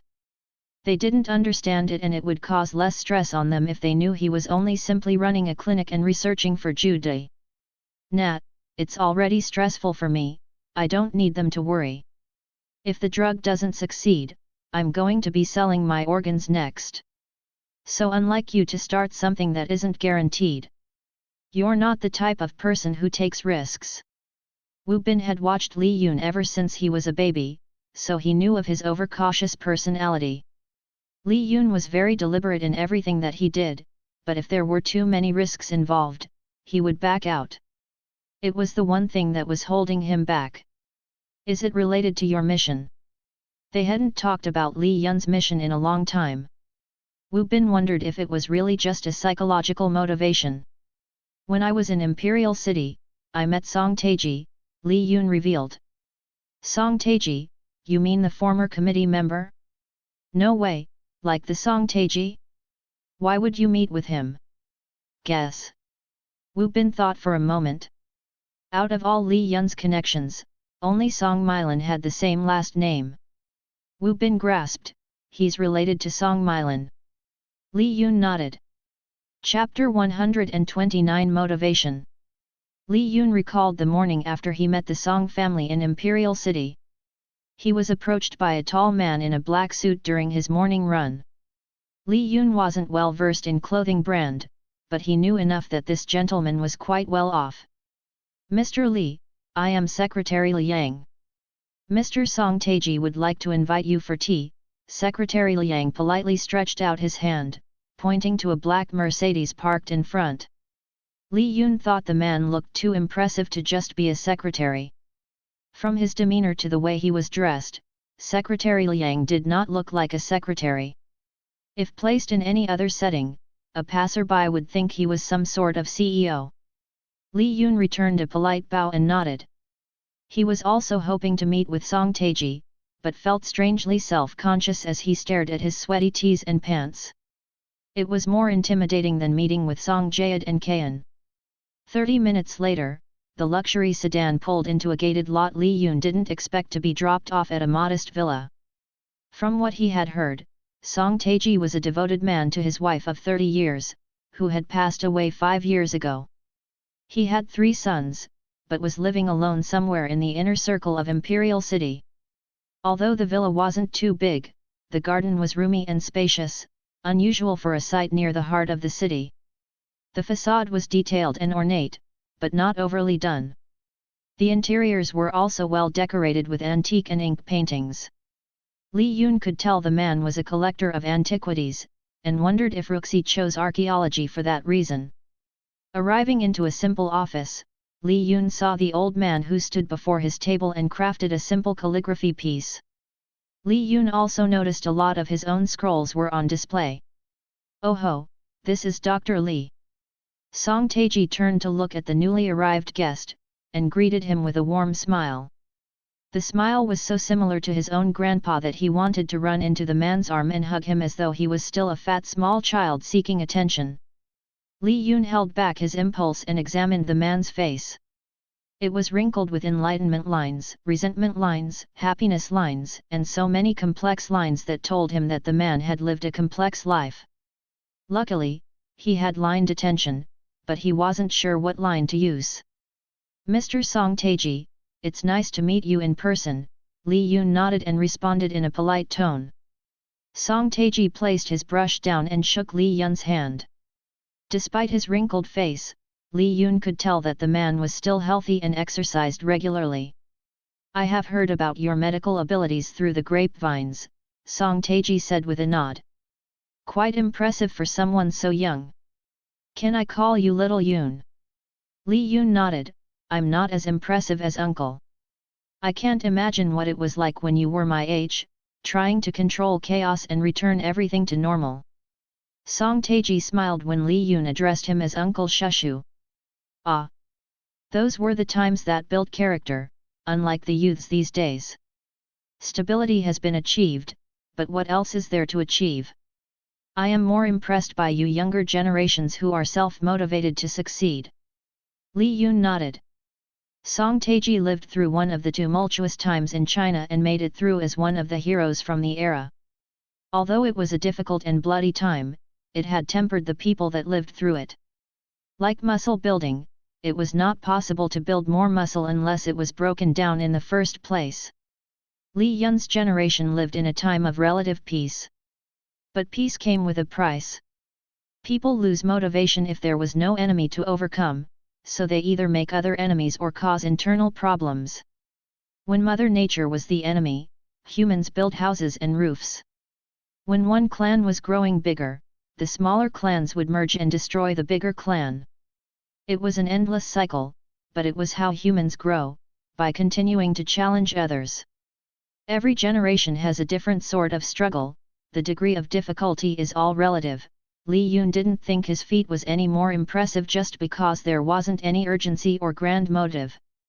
It was like when Li Yun was a kid, a remote toy car was the most important thing in the world. It may seem silly as an adult, but it was his motivation to finish his mission. Gradually, his goals for completing the mission changed. He wanted proof that he was sane, and once that was achieved, he wanted more. Dr. Lee is a lot wiser than I was. I was a young and hot-headed fool. Song Taiji nodded at his secretary as a signal to leave them alone. But today isn't about me. I heard you would be in the area, and I wanted to meet you. Come, have a seat. They moved into a cozy living space that opened up to the garden. Mylan had kept you hidden for a while, Song Taiji said, relaxing on the sofa, and offering them cookies and tea. She's a bit wary of me, if you haven't noticed. It's quite noticeable when she told me her reason for doing the ZZ Live. And shouldn't I take the credit for her being so popular? Song Taiji laughed. Did she tell you I got rid of her first 2 boyfriends? Li Yun knew she was hired by the exes to embarrass the boyfriends, but he wasn't aware that Song Taiji was the one that got rid of them. I had them transferred out because they were not good enough for her. I knew she wasn't serious, but it was a warning. I was surprised when I heard she was dating a doctor. But seeing you, I knew why she chose you. Li Yun wondered why. She knew I would not disagree with her choice. The wealthy family didn't like to mingle with commoners was a classic fictional trope, but it wasn't pronounced in reality. It was more of a subtle bias, like how people who shared the same interests gravitated toward each other. It wasn't that the wealthy were openly against commoners, but it was just difficult to understand where each other stood. From Song Taiji's point of view, he should be against Li Yun's status and household, but he wasn't. Do you know what I saw when you first arrived? Song Taiji asked. Li Yun shook his head. I saw the eyes of a man with a lot of potentials, Song Taiji explained. Every person I have met, if I see potential in them, I would want to befriend them. My secretary, for example, had a glint in his eyes that showed me he was an elite in his class despite being an orphan with nothing to his name. Mylan is very much like me. She has the ability to see potential in people. Li Yun curiously thought about his comment. Talent management and talent recognition were highly valuable skills for headhunters and talent agencies. But do you know what else I see? Song Taiji asked. Uncle, please advise. I see you as someone who is talented, but overly cautious. I do not necessarily see that as a negative trait. Do you know about Mylan's company, Rugzhu? Li Yun nodded. She is quite ambitious. When she moved to Imperial City, the first thing she did was use whatever money she had left to build a business on her own. She refused to take any of my money and she had turned down a marriage proposal from Tang Zhang, whose potential isn't any less than yours. She is younger than you, but already worth several times more than you already. Li Yun wasn't naive enough to see what Song Taiji was truly trying to say. Dr. Li is an intelligent man, so I can tell that with your ability, you will understand my meaning. I consider you as family, so if there is anything I can do for you, you can simply contact my secretary. After his conversation with Song Taiji, Li Yun returned to the accommodations and thought about what Song Taiji had said. For the first time, he felt cowardly. He had often joked about it when his friends mentioned his cautious personality, but he didn't like risks. He didn't care what anyone thought, because it was the path he had chosen. There was no point to take a risk when there were paved paths leading up the mountain. Why would anyone take the risks to stray off on dirt paths marked by hazardous trenches and cliffs? Li Yun pondered those questions on his way back to Dongxian Clinic. Yun, did something happen? Ruxi called out to him as he stood by the door, seemingly lost in thought. You should shower before we head to the station. Ruxi. What made you start your business? Ruxi thought for a moment. There were many reasons why she started the company with Sugzu. She was probably manipulated by Song Taiji to start, but she didn't care.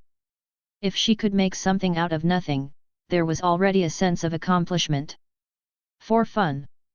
Ruxi responded. It's risky, but it's like going on an adventure. It might be dangerous, but there are a lot of rewards. Why? Li Yun nodded. She was right. If early pioneers didn't take risks to trek the trenches, they would not discover hidden treasures. I'm going to start a business. There wasn't any hesitation in his statement. That was the birth of Sheneng. Chapter 130 Questions. After listening to Li Yun's account, Wu Bin was amazed by Song Taiji. His ability was more frightening than what was rumored. Song Taiji was a man with his own bake page. He rose to power in the 80s and became one of the committee members. Later in his career, he retired from office to focus on his family. However, even after retirement, he became a mentor to many elite politicians and businessmen. He has only met you once, but he has already found your weakness. Wu Bin's voice had a mixture of awe and fear. I wonder how many different types of people he had to encounter during the early establishment of the country to gauge people's motivations so accurately. I'm sure he had me investigated, said Li Yun. With the kind of influences and power Song Taiji's possessed, Li Yun would not be surprised if the man had a copy of his baby pictures. Still, he is the Song Taiji. With just a conversation from him, it has made you step out of your comfort zone and start the business. It was already on my mind. Wu Bin chuckled. You're irritated that a complete stranger could figure you out. How does it feel to be on the receiving end? Li Yun shrugged. Even with his system, it wasn't like he had a mind shield that could prevent others from reading and predicting his next move. If he could predict others, naturally others could predict his moves. Once people were able to understand his motivations, they could foresee what his plans were.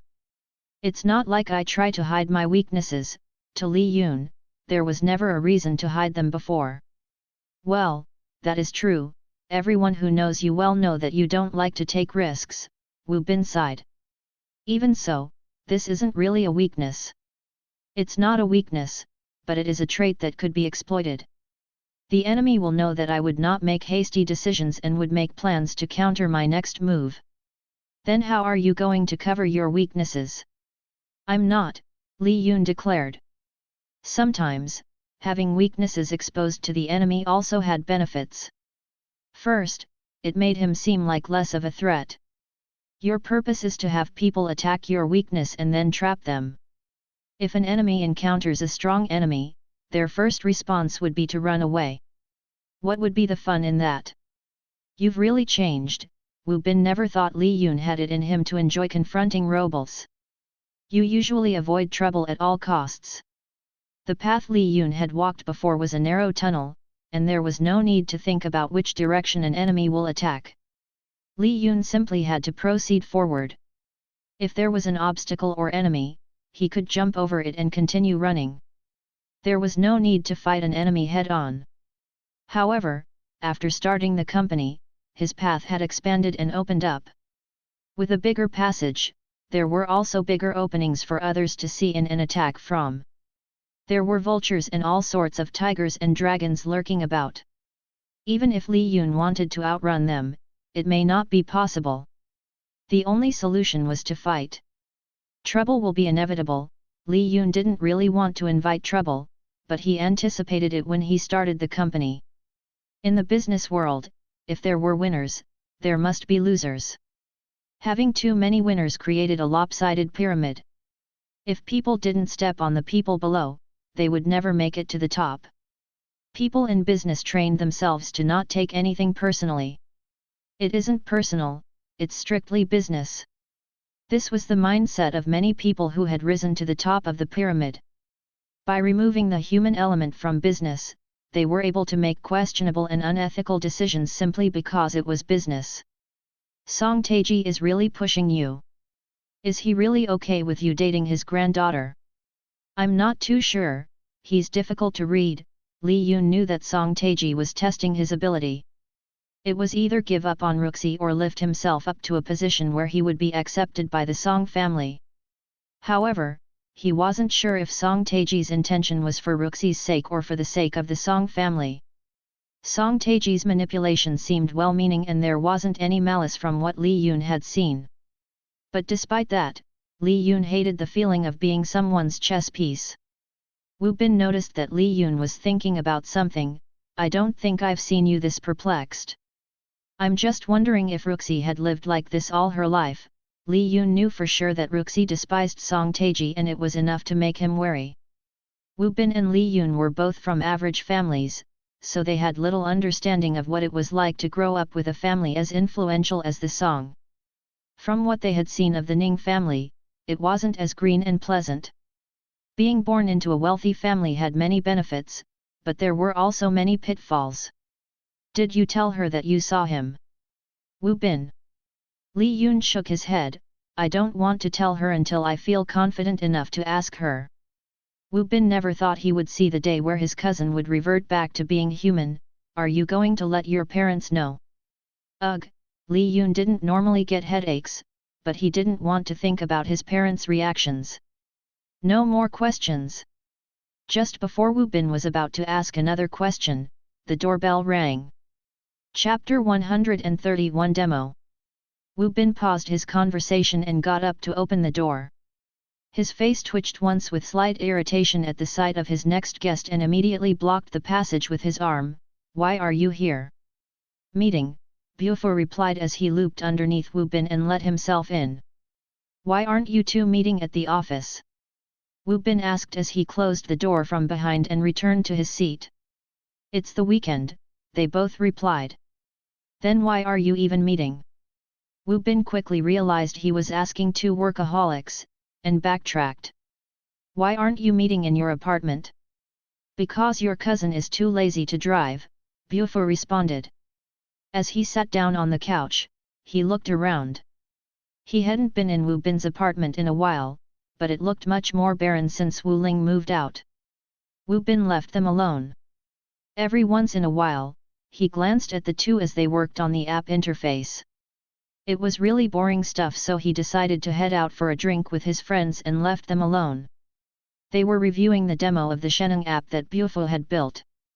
Li Yun simply wanted an app for buyers to view pictures and prices of the products, but Bufo's app looked more like a game. From the menu screen, there was an option simply to buy different available vegetables, but there was also a farm option for buyers to navigate the farm in 3D. After signing on, Li Yun had the ability to design the avatar and walk through the farm. The concept was probably a game first and you just added the buying option. Well, yeah, a simple vending app would be boring, Bufo said. He had been working on a game for a year, and the vending option was just an add-on. I'm going to start adding dungeons to the farm for them to visit. The more products they buy, the more coins they will collect to buy materials. If they collect enough coins, they can use it to buy real produce. Or, they can use the coins to create their own virtual farm to grow mythical plants for making weapons, clothing, armor, and buy it from each other. You're really making this into a game. Hey, why not? It had always been Bufo's dream to create his own game. By nighttime, they got the overall framework for the app. Bufo was going to bring in a couple of his developer buddies to assist with finishing the app. Most likely it could be completed around the same time as the first scheduled harvest. Bufo packed up his laptop, preparing to leave. Hey, anything I should know about you and Little Ling? Li Yun asked before he left. No. Bufo shrugged. You honestly think I would believe that? I already told her it wasn't going to work. It's good that you're self-aware. If Li Yun were to guess, after his grandparents' party, Wu Ling was too embarrassed to talk to Bufo. Why aren't you seeing anyone then? Why do you think I'm not seeing anyone? It's not like you know every girl I have dated. Li Yun stared at Bufo as he spoke. The words came out so naturally that it sounded like the truth.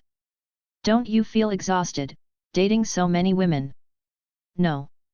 Being in a relationship is the most important aspect of life. If I don't date around, how am I supposed to find someone? Yeah, but don't you feel a month is a bit short to learn about another person? It's just how I am.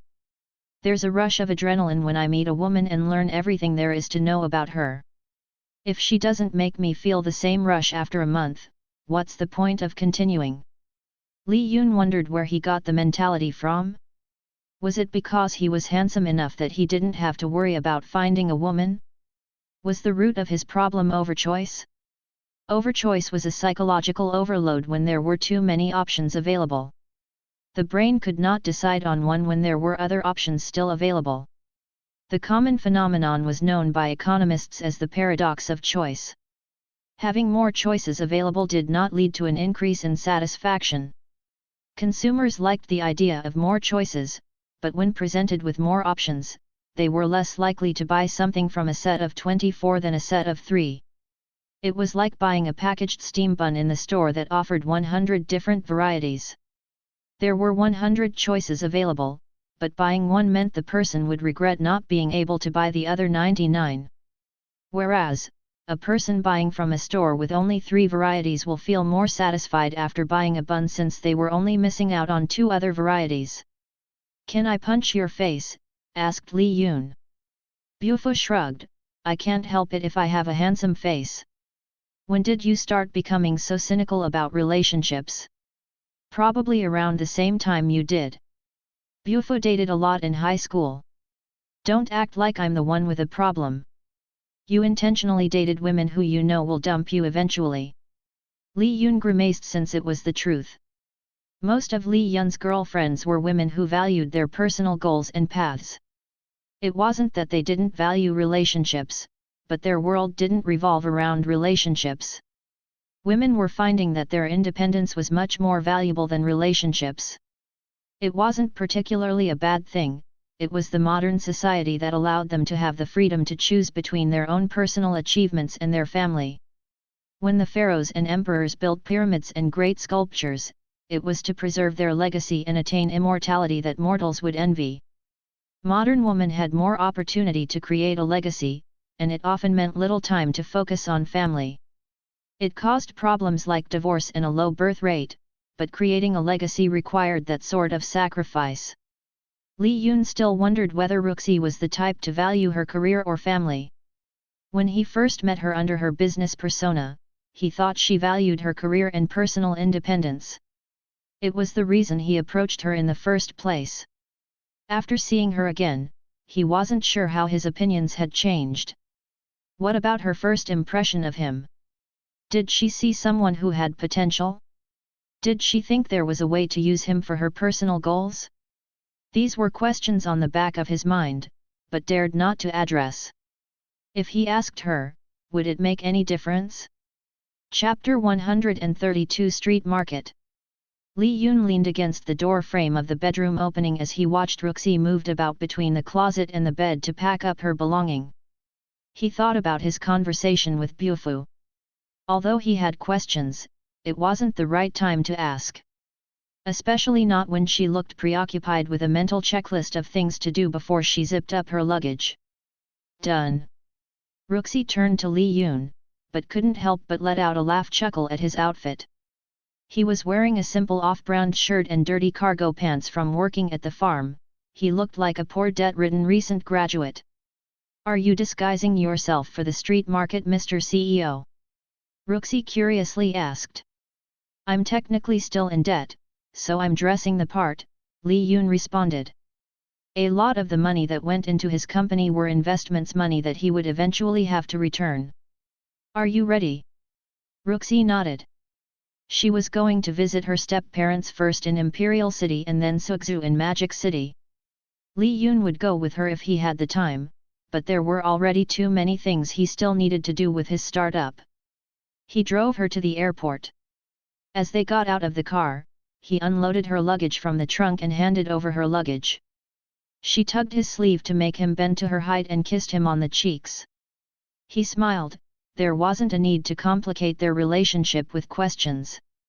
After dropping her off, he drove to the street market.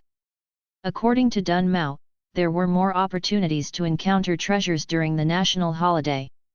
During this time, the streets were lined with regular people selling items from their homes. They weren't regular sellers, so they didn't have haggling skills. Most people just wanted to get rid of items they considered junk. However, due to this, there were also a lot of treasure hunters going around. It was quite chaotic. "Look, man! I saw this piece first!" A guy yelled at a man picking up the item he was interested in. "What do you mean? I clearly picked up this item first," the other man replied. "It got nothing to do with being at the stand first." "Boss, how much?" "Hey! Boss, I'll buy 10% higher than whatever this guy is buying it at." It was easy to see arguments erupting on the street over every little piece. Many treasure hunters had a dream of finding the one single piece that would secure their future. Everyone hoped to find the one chicken teacup that could be sold for 230 million yuan. It was enough to feed several generations. It was also enough for people to fight each other and lose any sort of self-respect. "Tisk, those losers, it's obviously a fake teacup," said the spectators. There were less than 20 Ming Dynasty chicken cups, most were either in private collections or museums. 99.9999% of the time, highly priced antiques seen in the streets or even local auctions were fake.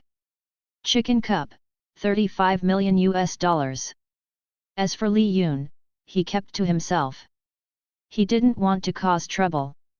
If someone did cause him trouble, he had a couple of poisonous compounds he could test out. In the market, many treasure hunters ignored Li Yun since he didn't look like he could afford anything. It was one of the reasons why he dressed poorly. The other reason was to avoid any vendors trying to jack up the price. The vendors were very astute. If they see anyone with brand clothing or a foreigner, prices would be tripled, 10x and even 20x times the amount they would sell to anybody else. Li Yun was methodological, stopping at every vendor along the street. He didn't want to miss anything that could be of value. Having a bit more experience, Li Yun focused on items with age markings rather than scoff marks. A lot of fakes tried to artificially make reproductions older by staining them or adding dirt. So when looking at antiques, it was better to find items that were actually cleaned. Li Yun spotted an elegant vase with a short poem.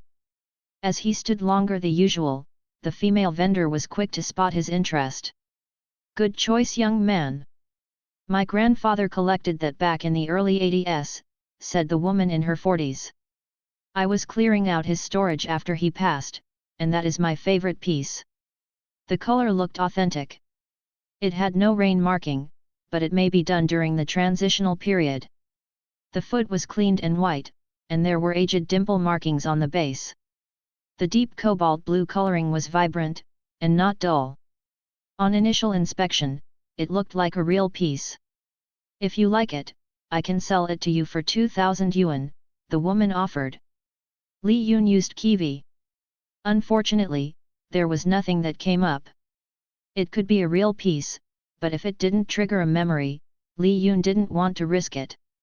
Disappointed, he set the item down.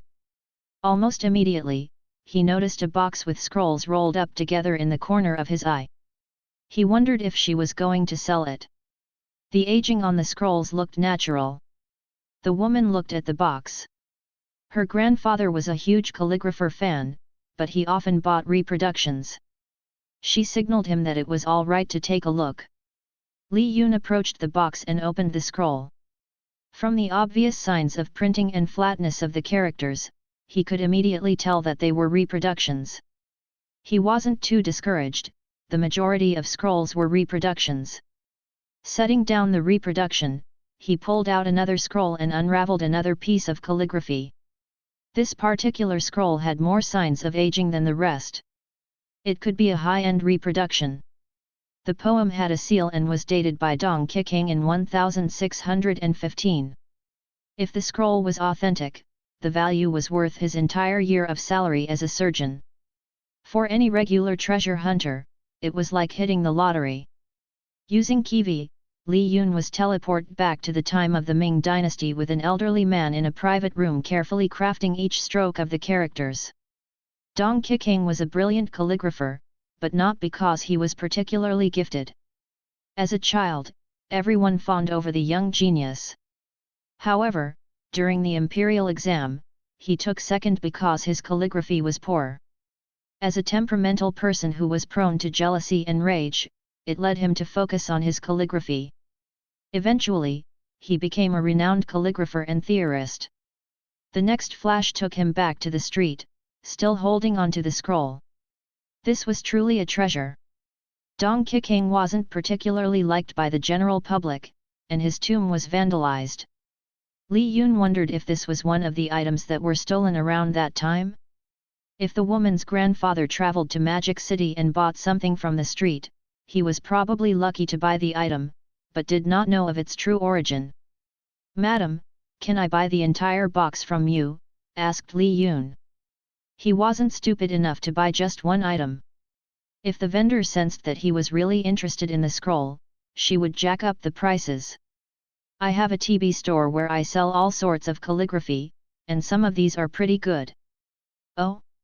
You sell replicas of calligraphy?" asked the woman.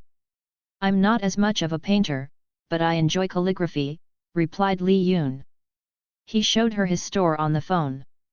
"Oh wow, some of the prices are pretty high," said the woman.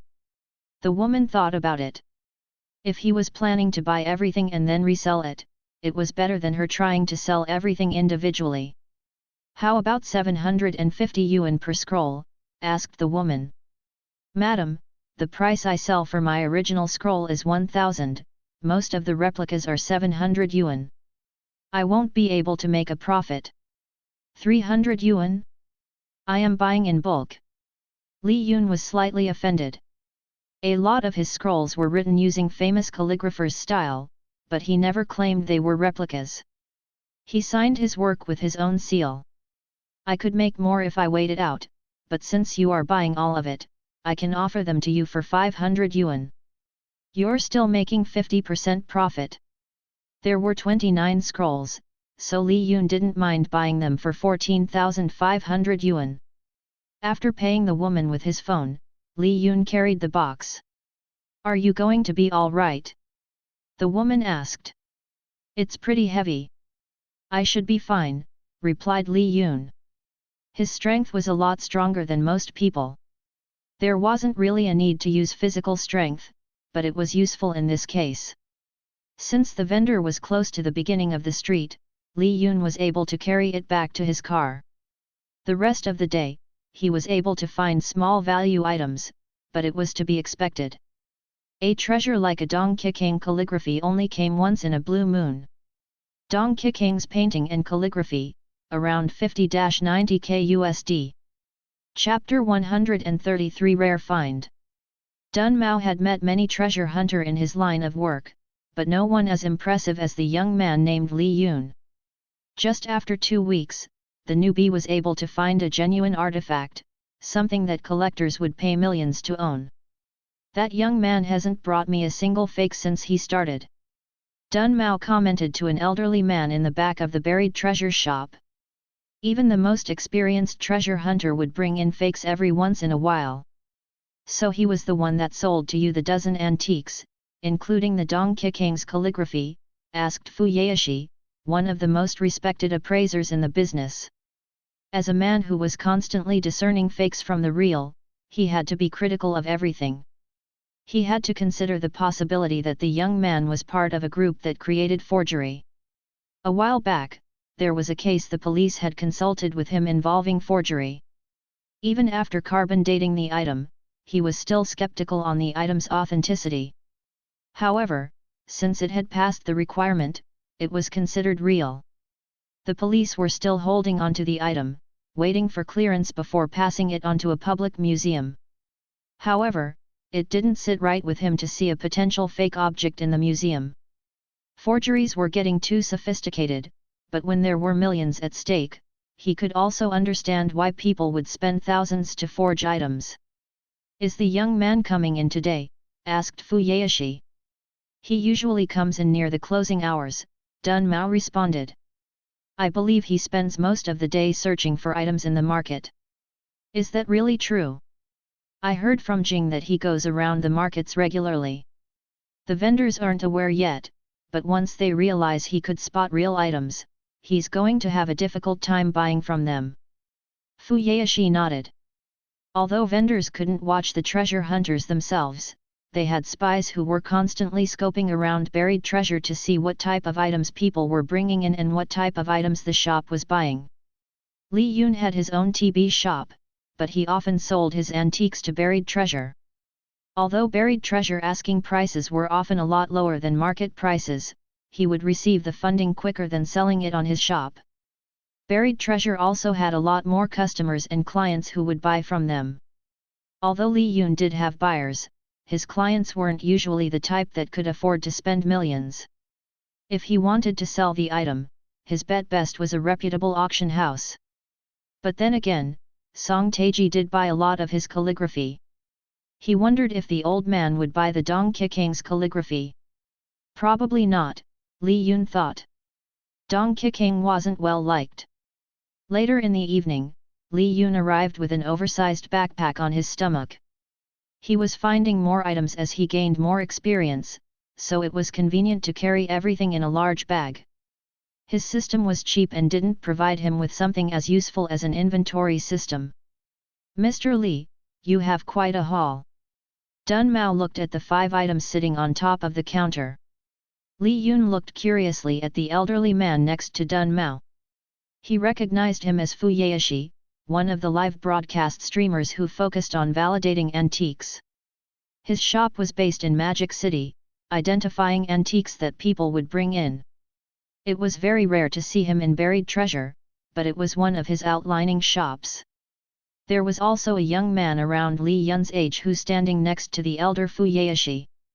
Li Yun also recognized him as Fuyashi's disciple, Peng Shi, who often followed Fuyashi around on their treasure hunt broadcasts.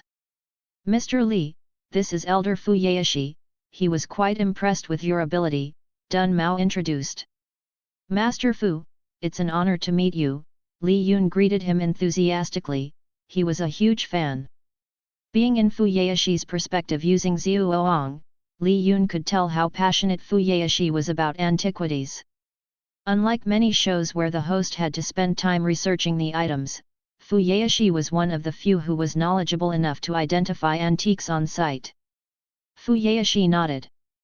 Outside of antiquities, he was a rather stern-looking and serious man. Mr. Li is rather young, I heard from Mr. Dun that you have studied calligraphy, asked Fuyashi. Li Yun sensed that Fuyashi was rather cautious of him.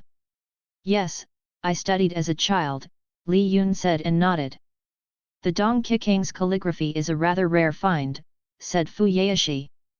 People don't normally find one in the streets. Considering that Li Yun had been restudying all of the characters from famous calligraphers and spending every single weekday walking around and spending all of his energy searching for antiques, Li Yun didn't think it was complete luck. He worked his butt off to find that one painting. His only advantage was that he could verify it with Kiwi. Elder Fu, I want to say I was lucky, but I know my calligraphy very well, Li Yun stated. He wasn't being arrogant.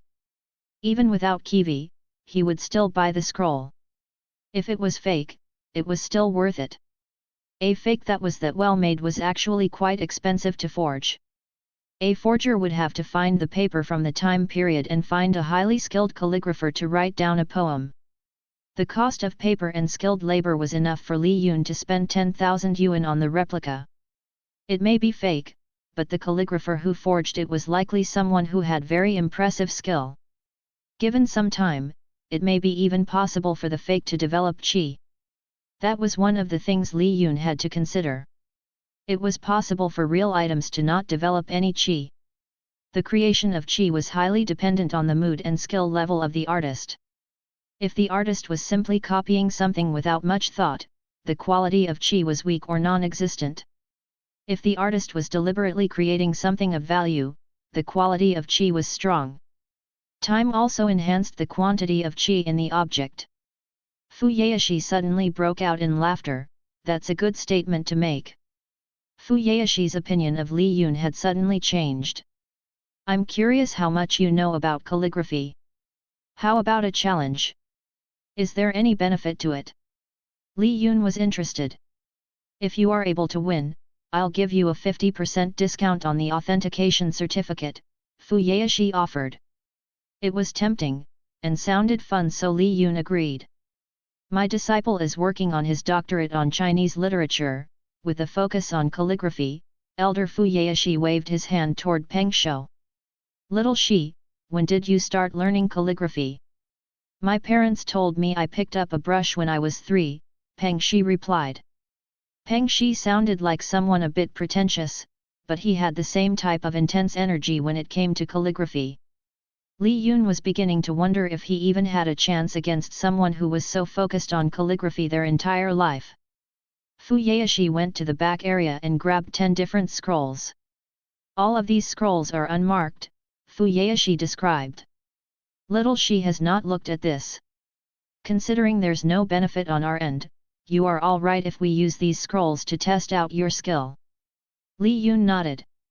The challenge was more advantageous to him. If he lost, there wasn't anything to lose other than his pride. For Fu Yaoshi, other than gauging Li Yun's ability, he was also using this opportunity to challenge his own disciple. Chapter 134 Challenge. Fu Yaoshi showed them 10 different items, mainly scrolls and a fan with different styles of calligraphy, such as seal script, clerical, regular, running, and cursive. Can you identify the calligrapher and date of this piece? Fu Yaoshi asked. Most calligraphy was rather simple to identify by their seals and dates. The problem was, during the 3,000 years history of Chinese calligraphy, there were many calligraphers, both famous and amateurs, who had copied previous works as practice. In many cases, it made it difficult for appraisers to identify whether the work was truly original or fake and spurious work. In some cases, the artist will insert their own seal, but in cases where they didn't, many copies were wrongly attributed to the wrong calligrapher. Elder Fu Yaoshi had covered the seal and signature, leaving only the painting and characters visible to the viewer. Li Yun and Peng Shi both looked through the 10 calligraphies and wrote down their answers on the paper given to them. In typical calligrapher fashion, Elder Fu Yaoshi had asked them to write the answers on a parchment with a brush and ink. Peng Shi looked at the characters and studied the text carefully. The majority of the works on the market were from known calligraphers who copied previous great masters. This made the challenge difficult. These weren't made by famous calligraphers, but that was to be expected. Elder Fu Yaoshi would not be carrying authentic works varying several 100,000 yuan from Mi Fu or Su Shi. While Peng Shi studied the calligraphies, Li Yun was in awe by the pieces in front of him. He wasn't much of a museum goer. He had seen many of the calligraphies from his phone, books, or reproductions, but to actually see many authentic pieces of calligraphy up close was quite different. Like Peng Shi, he had to personally inspect the calligraphy carefully. It was better to guess the calligrapher first before using Kiwi. The reason was simple. Kiwi allowed him to see the moment when the calligrapher wrote the best portion of the work. The process was like looking at a random short video clip. However, if the person in the clip was completely random, it would be difficult for him to identify the calligrapher. Not all calligraphers had self-portraits, and even if they did, Li Yun may not encounter their portrait to accurately identify them. Before using Kiwi, it was best to have a list of possible calligraphers, and then remember their famous characteristics.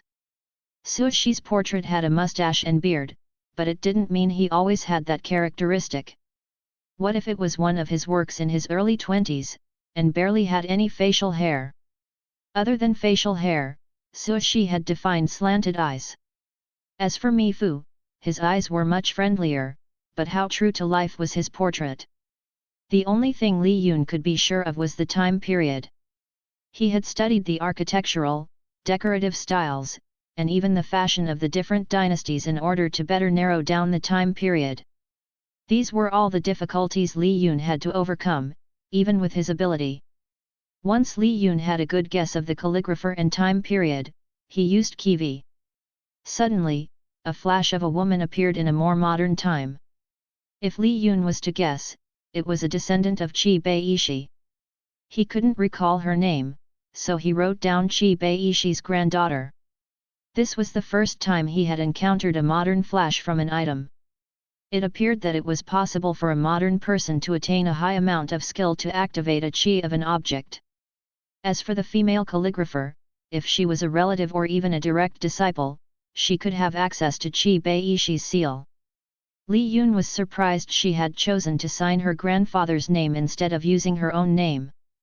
Although it wasn't a real Chi Beishi's work, the content and skill were enough for it to be valued at 75k yuan. If it was a real Chi Beishi's piece, the value would be 10 times as much. Other than the female calligrapher, he wasn't able to guess the other pieces accurately, especially since 7 of the 10 didn't resonate with Kiwi. After answering, Li Yun passed Elder to Fu Yaeshi the completed paper. He was a lot slower than Peng Shi, but he wasn't too discouraged. It wasn't like he was a calligrapher or a Chinese literature major. Elder Fu Yaeshi looked at the answers from Peng Shi first. Peng Shi was truly his best student, but he misidentified Chi Beishi's work from Chi Wan. He did not expect anyone to answer that correctly since Chi Beishi had many students and relatives who studied underneath him and could copy his work fairly well. Peng Shi did great overall identifying 5 of the pieces. He was surprised that Li Yun had answered 4 out of 10 correctly, including identifying it was one of Chi Beishi's granddaughters that copied the work. However, the one thing that blew him away was the way he wrote the answer on the sheet. This kid. Fu Yaeshi thought. He had to reassess Li Yun. All the characters were almost the exact replica of the person's signature. Not only does he know how to identify calligraphies, but he can also imitate their styles and characters. Peng Shi, you got 5 out of 10, and Mr. Li got 4 out of 10, said Fu Yaeshi. Peng Shi nodded, as it was to be expected. But take a look at Mr. Li's answer, said Fu Yaeshi. And let me know if we should reward Mr. Li with the discount. Peng Shi looked at Li Yun's paper. All of the sudden, there were tears in his eyes. Li Yun was also taken a bit by surprise. What was up with this guy? Can I have this? Peng Shi asked. Sure. Li Yun replied. This guy was very serious about calligraphy. Elder Fu Yaeshi sure had an eye for picking students. Fu Yaeshi also nodded, but he suddenly thought about Zhao Menfu's painting. Mr. Li, your calligraphy surprises me, said Fu Yaeshi. I don't think I have seen anyone who was able to replicate other calligraphers' styles so well. You have an unbelievable grasp of calligraphy. Li Yun wasn't sure if it was his training as a child, but different calligraphers exhibited different sensations and thought every time they wrote down a character. As Li Yun was practicing to display the true beauty of each Taoist text, he was able to tell that the system wasn't particularly picky about the style, but the thought and intention. Some texts were better written in running script and some texts were better written with a regular script. Seal, small, clerical, official, semi-cursive, running, cursive, regular, standard. As his ability improved, he was able to quickly identify the thoughts and intentions of each character written by the calligrapher. Replicating it wasn't too difficult. I do not intentionally try to replicate them, replied Li Yun. Some characters, especially their names, are so imbued with their style and spirit that it is better to write it out the way they want the world to see them. Fu Yaeshi had an unbelievable expression. Was this what they considered a genius? Are you familiar with Zhao Menfu's painting? Fu Yaeshi asked. Li Yun thought about the Zhao Menfu forgery case. Was Fu Yaeshi one of the experts who were invited to authenticate the painting that Bulletin Tao had mentioned regarding the dead monk? It wasn't much of a coincidence since Fu Yaeshi was one of the leading experts in the field. Elder Fu Yaeshi was invited by the police, asked Li Yun. Fu Yaeshi's eyes lit up. Mr. Li is also aware of the case. I'm a consultant for the Yide Police Department, said Li Yun. I was scouted out by a group, so I reported the event for a possible forgery scam. Fu Yaeshi laughed. No wonder. This organization must be very good if they were planning to recruit you for their scam. Honestly, your signatures look more authentic than the real signatures. Li Yun was curious about the Zhao Menfu's painting. If he touched the painting, would he be able to see Zhao Menfu, or the skilled artist who replicated the painting? "Mr. Li, are you interested in looking at the piece?" Fu Yaoshi asked. "We have the painting stored in Imperial City during the police investigation." Li Yun nodded. There were other things he wanted to do in Imperial City. Chapter 135 Distraction. During the holiday, the office and factory closed for the week. While the majority were out and about shopping and taking advantage of a warm spring breeze, Li Yun continued with his research from his home clinic. "You brat! It's the holiday, and you're not even going to bring Mylan to visit us." Lu Suyan nagged on the phone. She had been talking for the entire afternoon. "Ma, she's in Imperial City right now, she won't be back until the end of the week," Li Yun said over the speaker of his mobile phone. His hands were preoccupied with adjusting the data on the computer, which displayed a wide variety of technical data of his blood sample affected by his new formula. "We'll visit when she comes back." "All right, are you looking for a job in Imperial City? You know your Aunt Nan is over there. She said that her son has a job as the assistant chief of the health bureau. He can introduce you to a couple of jobs. I still have my clinic to run." "I know you do, but what will happen once Mylan graduates from college? Where are you guys going to live permanently? And the in-laws living there? Do you plan to stay in Yide forever? Isn't there more opportunity in Imperial City?" Li Yun didn't get headaches, but if he did, he would be feeling one right about then. There were a lot of things he still had to talk to Ruxi about, but there were too many distractions. The timing wasn't right. People often underestimated timing when it came to relationships. It was possible to meet a partner that meant all the qualifications of a spouse, but the timing didn't allow for it. Two people who were in love, but still hadn't achieved their goals were doomed to separate if their priorities weren't each other. On Sunday, Li Yun picked Ruxi up from the station and took her to his parents' house for dinner. Ruxi spent time chatting with Grandpa and Grandma outside in the courtyard. During that time, his mother chided him for not taking her on a date. "What's wrong with you? Don't focus on work and whatever weird thing you get yourself involved in." Lu Suyan chided. "Mylan still has 3 days of vacation left, so spend time with her." "Ma, I already have that planned," Li Yun responded. They had been dating for a while, but he never really took her out on a date. He was already planning to stay home for 3 days to be with Ruxi. It wasn't like he was so obsessed with his mission that he would forget about his own girlfriend. "Why aren't you focusing on your clinic? What is this about being a treasure hunter?" Lu Suyan didn't like the idea of a clinic, it was too risky. As for being a treasure hunter, what did her son know about antiques? "I sold 10k yuan last week." Li Yun. "You already know the TB shop is doing well, it's not like I can't afford to feed myself." Lu Suyan thought treasure hunting was a waste of time.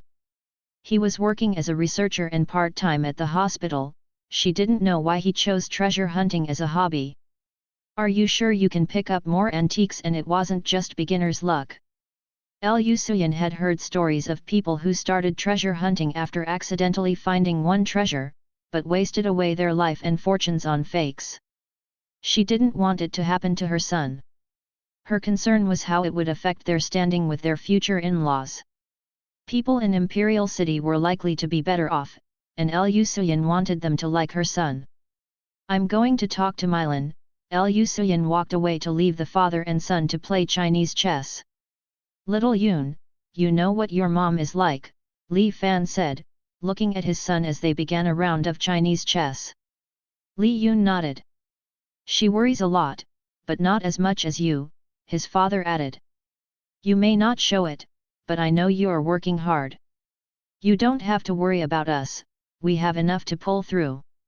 Focus on starting your own family." The following morning, Li Yun took Mylan out on their date. She wanted to go flea shopping with him. As they approached the market, Li Yun wondered if Ruxi suggested going to the market because of him. We can go to the movies, asked Li Yun. Yun, you can't survive if you don't do anything productive, Ruxi replied. I happen to prefer the flea market and museums. Li Yun nodded, and they stopped by the first vendor. It was the same type of trinkets, and most looked like it came from a factory, but Li Yun had already made it a habit to take a closer look. No matter how improbable it was. As he knelt down to reach for the items, Ruxi also followed, lowering herself closer to the ground. The only thing that was distracting was her V-cut blouse. He never cared much for how she dressed, but it was starting to bother him when the vendor stared at her. When the drunken tattoo guy looked at her before, it had also ticked him off. He wondered when he started to feel so possessive. He didn't think it was a healthy emotion, but it wasn't like he could control his emotions either. After a quick scan, Li Yun got up and immediately bought a light blue scarf from one of the vendors. He then wrapped it around Ruxi's neck, dangling the remaining ends to cover the front. Is this supposed to be a gift or do you dislike my blouse today? She teased. I like your blouse, Li Yun replied. But don't you think the scarf goes well with it? She smiled, trying to hold back her laughter. Her jeans and t-shirt were quite casual, but she wasn't aware she was exposing much. Other than requesting that she didn't live stream from her bedroom, he never interfered much about how she dressed. The coloring is nice, Ruxi said as she played around with the fringe. Ruxi, Li Yun said in a serious tone. Every time you go away, I feel like I am missing a part of myself. I can't help myself, so is it all right for me to feel possessive? She nodded, and he gently held her hand, continuing to walk down the street. Li Yun wasn't as focused on treasure hunting for the rest of the day, he simply looked at items that popped out at him. There were a few items he was able to pick up. How about this one? Asked Ruxi, giving him a little gourd-shaped porcelain vase. The item wasn't something that Li Yun would look at since there weren't letter characters. There were too many items on the street. It was a pretty vase. Using kiwi, he was able to see a man working on the vase. It wasn't a particularly old piece, probably from the 50s, but the man was dedicated in his craft, enough to imbue some chi into his work. Boss, how much does this cost? Li Yun asked. The vendor, sensing that Li Yun may want to buy it for his girlfriend, raised his palm, showing all 5 fingers. Boss, do you even know when this vase was made? Asked Li Yun. It's in the style of the Ming dynasty, so it was made then, said the vendor. It's not an imperial piece, but just look at the quality. It's a highly skilled provincial artist.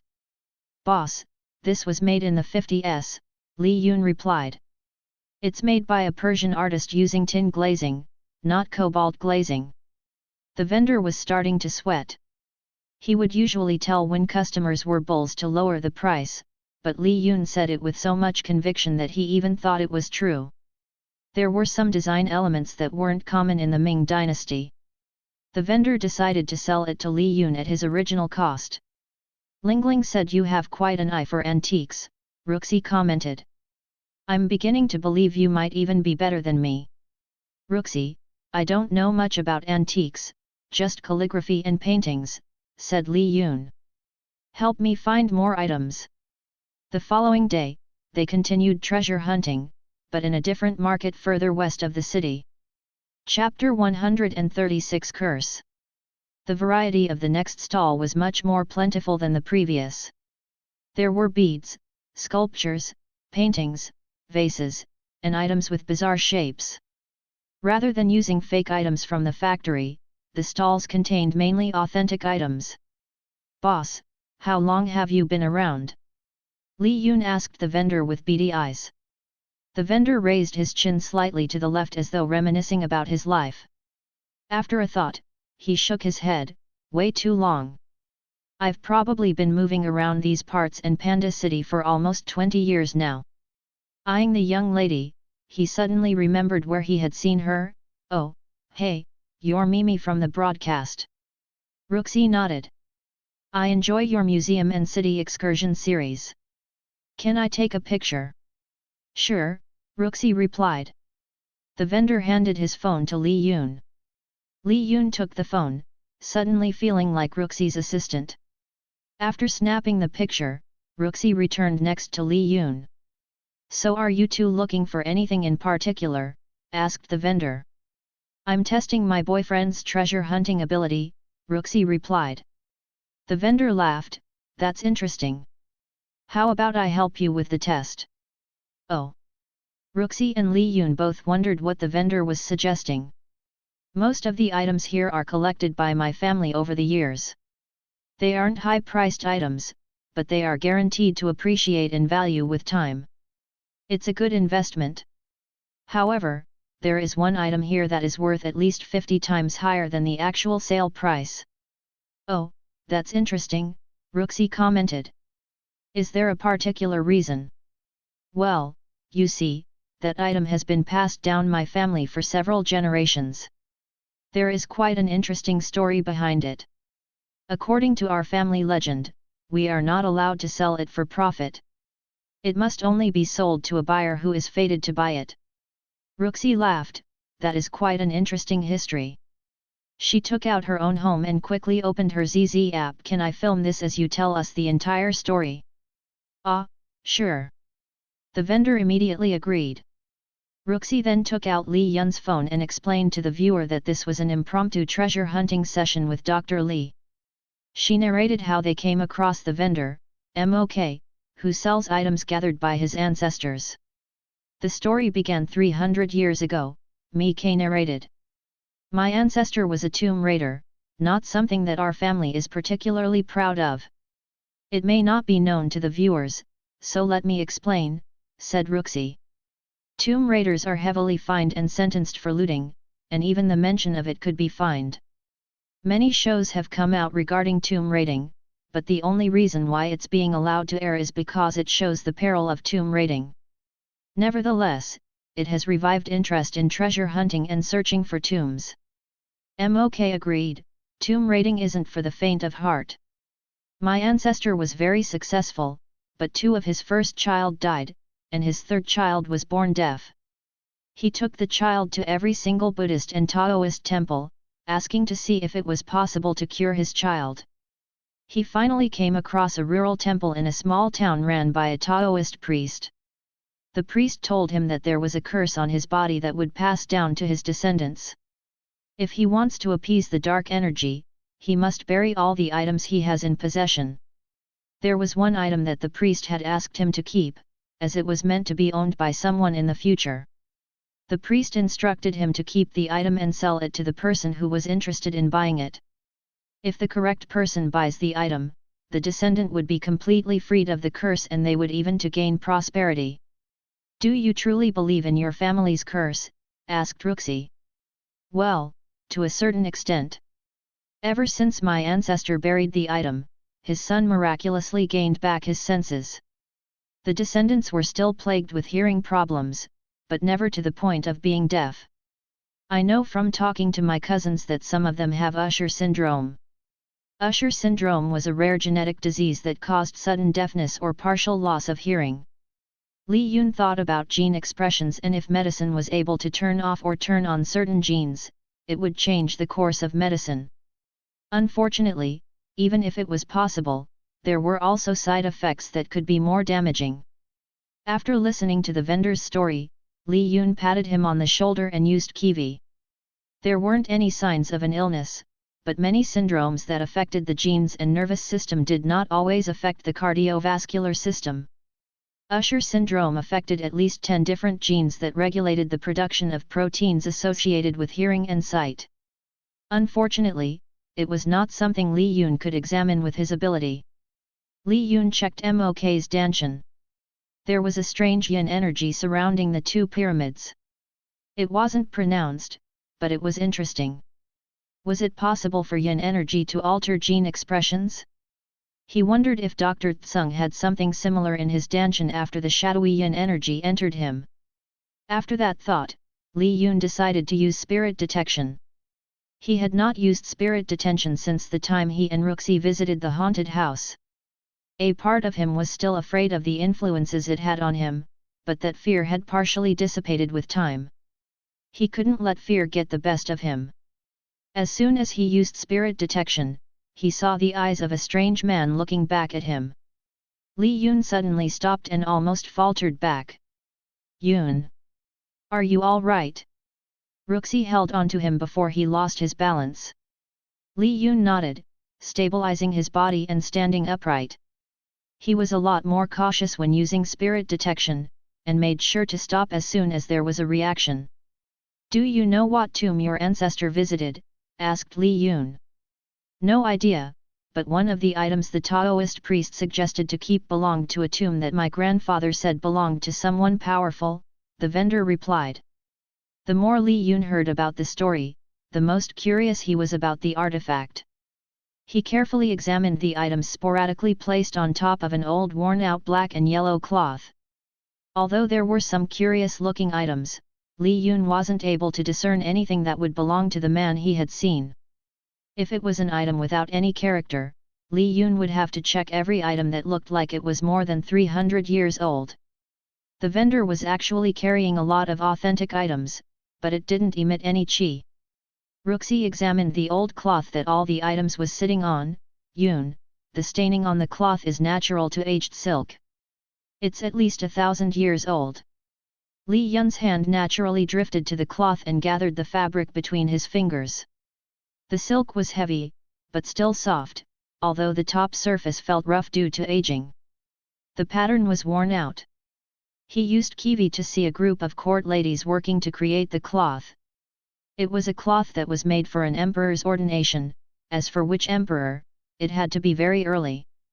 The Shang dynasty and possibly even the Xia dynasty? Antiques that far back were difficult to determine as most of the information about that time period was lost and could only be discerned using accounts from later time periods. He could ask Dun Mao to have it carbon dated. "Your ancestor found this cloth from the tomb?" asked Li Yun. Mok nodded.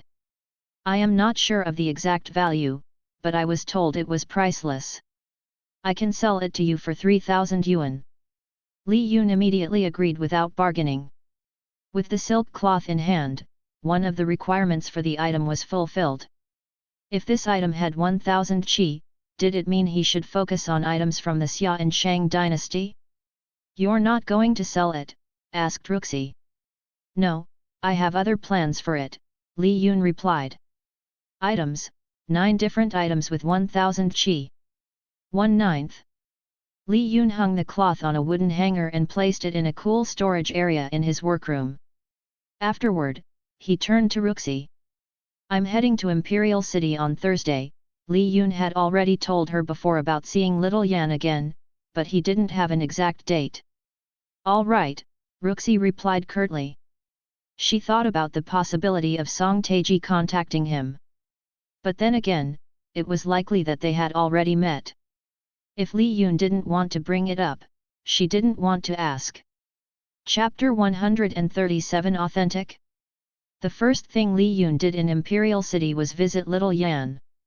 The little boy was playing with Puppy in the room, most likely a present from his mother, Xia Guiying. She was the president of the airline and had many business travels, leaving Little Yan with all the maids to assist him. A little puppy was the only other option to keep him occupied. Little Yan looked brighter than before, so his condition had improved. "Hey kid," Li Yun greeted. "Big brother!" The excited boy cried out, jumping out of his room to greet Li Yun. "You look better," Li Yun lifted Little Yan up. His body and Danshan was stronger than before. It looked like Little Yan should be able to live healthily for a while. Although, it looked like the kid was gaining a lot of weight. "Are you exercising?" asked Li Yun. "I play with my friends at the playground," responded Little Yan. Playing with friends is good, but playing on a mobile phone while sitting on the swing isn't considered exercise. Little Yan's mouth opened into a wide, "Big brother, are you spying on me? How do you know? Even my mother doesn't know." "It wasn't that difficult. In the course of 3 months, he gained 10 kilograms. A lot was natural growth, but a good portion was fat. "I'm not going to tell you to exercise, that's on you," said Li Yun. "But if you weigh too much, you won't be able to race and beat your friends." "Oh? Is that why I kept on losing? Help me train. It doesn't take much. Do you see your garden? It looks like your gardener takes very good care of it. How about you help him water every other day?" Little Yan thought it was doable until he tried it one day. He never knew how big his garden was. After checking up on Little Yan, Li Yun left to visit the Imperial City Museum. "Li Yun! You are here," Peng Shi greeted Li Yun as he arrived in the lobby of the office building lobby associated with the Imperial City Museum. "Master Yaeshi is waiting for you." Li Yun followed Peng Shi as they passed through security. There were guards and cameras everywhere around the museum, either to prevent people from touching the items or to keep watch of potential thieves. "The painting is stored in the back area," said Peng Shi. "We had invited all the leading experts in the field, but so far, it's still 50-50 between people who think it's real and people who think it's fake." Walking into the back room, the air was cool and the room was without any windows. The sun and humidity could easily damage antiques, so a lot of the internal storage rooms were designed without windows. It also prevented potential robbery. Li Yun saw Elder Fu Yaeshi, and 4 other people in the room. The 2 in the corner were armed guards, while the other 2 looked to be authenticators from the museum. They were currently in the middle of a discussion. "Master Yaeshi, I don't mean to be disrespectful, but treasure hunters, in general, are more like hobbyists," said a woman. "I don't believe it will do us good to start inviting them to authenticate a work of art." Elder Fu Yaeshi returned a cheeky smile. He loved to show off his new discovery. Li Yun was a goldmine in his eyes. "Little Rui, you will be impressed if you see his calligraphy," Elder Fu Yaeshi replied in a cheery tone. "Not only a treasure hunter, but a copyist?" asked Ms. Rui. "Not a copyist. Have you ever seen a forgery so good that it was more real than the original?" Ms. Rui suddenly understood why her master was in such a good mood. Li Yun was also a calligraphy enthusiastic. Anyone who could replicate the intent and thoughts of the old masters would be placed on a pedestal. They turned to look at the 2 arriving guests and Fu Yaeshi introduced everyone. Mr. Luo was the museum curator and Ms. Rui was the professor of archaeology and Chinese arts for the Imperial City Arts University. They were both curious as to why Elder Fu Yaeshi had invited such a young man to look at the piece. "I rushed over to Yide after Lao Dun told me that Little Yun had found the calligraphy of Dong Kikang," Elder Fu Yaeshi narrated. He had been able to find several artifacts just by scrolling through the flea market. "Mr. Li, do you have any formal training in antiquity?" Ms. Rui asked. "I have studied calligraphy under a local master," Li Yun replied. "Did having a girlfriend in archaeology count?" "Probably not." Ms. Rui nodded, seemingly more understanding than before. If he was taught calligraphy, then it was possible to use that training to search for antiques. However, even with that knowledge, she didn't understand how it was possible for him to authenticate a painting, especially when most of the experts failed to. "Do you make a living treasure hunting?" Ms. Rui asked. "Sort of, but I also sell calligraphy on TV," replied Li Yun. Would it be odd if he told them he was a surgeon? It wasn't really relevant to their discussion, so Li Yun left it out. "Then let's take a look at the painting." Ms. Rui signaled Mr. Luo to unravel the scroll. Mr. Luo, while wearing blue latex blues, removed the protective covering, and carefully unrolled the large calligraphy spanning out 1 meter long over the counter. Li Yun gasped at the sheer beauty of the piece. Peng Shi and Fu Yaeshi were also in a daze, despite having seen the piece several times already. Ms. Rui was an antiquity enthusiast, but she wasn't at the level of craze. Pure calligraphy without any paintings wasn't her interest. She preferred ink paintings with beautifully written poetry. But Zhao Menfu's calligraphy had that effect on people who were calligraphy enthusiasts. He was known as the master of the water spirits palace, born in 1254 during the Yuan dynasty. His calligraphy of the Heart Sutra was sold for 190 million yuan. Li Yun had studied Zhao Menfu's copy of Tao Te Ching extensively when he was young. The one in front of him looked like an exact replica of the Tao Te Ching that Zhao Menfu had written in lower regular script. Out of all the calligraphers, Zhao Menfu was considered one of the top 4 regular script masters. Zhao Menfu's calligraphy was clean and neat, with square and round edges, giving people the impression of hardness and softness. The structure of the characters were wide and strong, showing off the righteousness of the content. Yet, in the center of the characters had soft strokes, showing the elegance of each meaning. The interplay of hard and soft created a mysterious effect on the reader, characterizing the mysterious wisdom behind Lao Zi's Tao Te Ching. On just visual inspection, it really seems like an authentic piece from Zhao Menfu. Li Yun could understand why so many were having problems discerning the authenticity. We were able to test the paper, and it is authentic from the Yuan dynasty, Mr. Luo explained. However, we did not want to test the ink as it would ruin the piece. From under the microscope, it appears to be authentic ink strokes. Since the court had appointed the museum as the rightful owner, we planned to release news coverage and create a grand opening showcasing the piece along with other calligraphy collections in our archive. If you plan to attribute this piece to Zhao Menfu, you would have already. What is preventing you? Asked Li Yun. Mr. Luo nodded. We are having a disagreement with our insurance provider. We want to have 200 million coverage on the piece, but Mr. Bing from Ikeng Insurance Group would not agree to the coverage, stating that it had an unclear origin and potentially a fake. Li Yun nodded. Art insurance was risky business, especially if they were covering for a piece of art that could be a fake. Returning his gaze to the piece, the replica wasn't the same as the ones in the museum. However, it had the same intent and thought as the original calligrapher. Was it possible for people to copy intent and thought? Yes, Li Yun was one of them, so why couldn't other people do the same? The only problem was, the forger's frame of mind and thought must be very similar to the original in order to forge this. It required a lot of time, studying, and constant practice to reach such a level of skill. Li Yun wanted to touch the piece, but was also forced to wear gloves.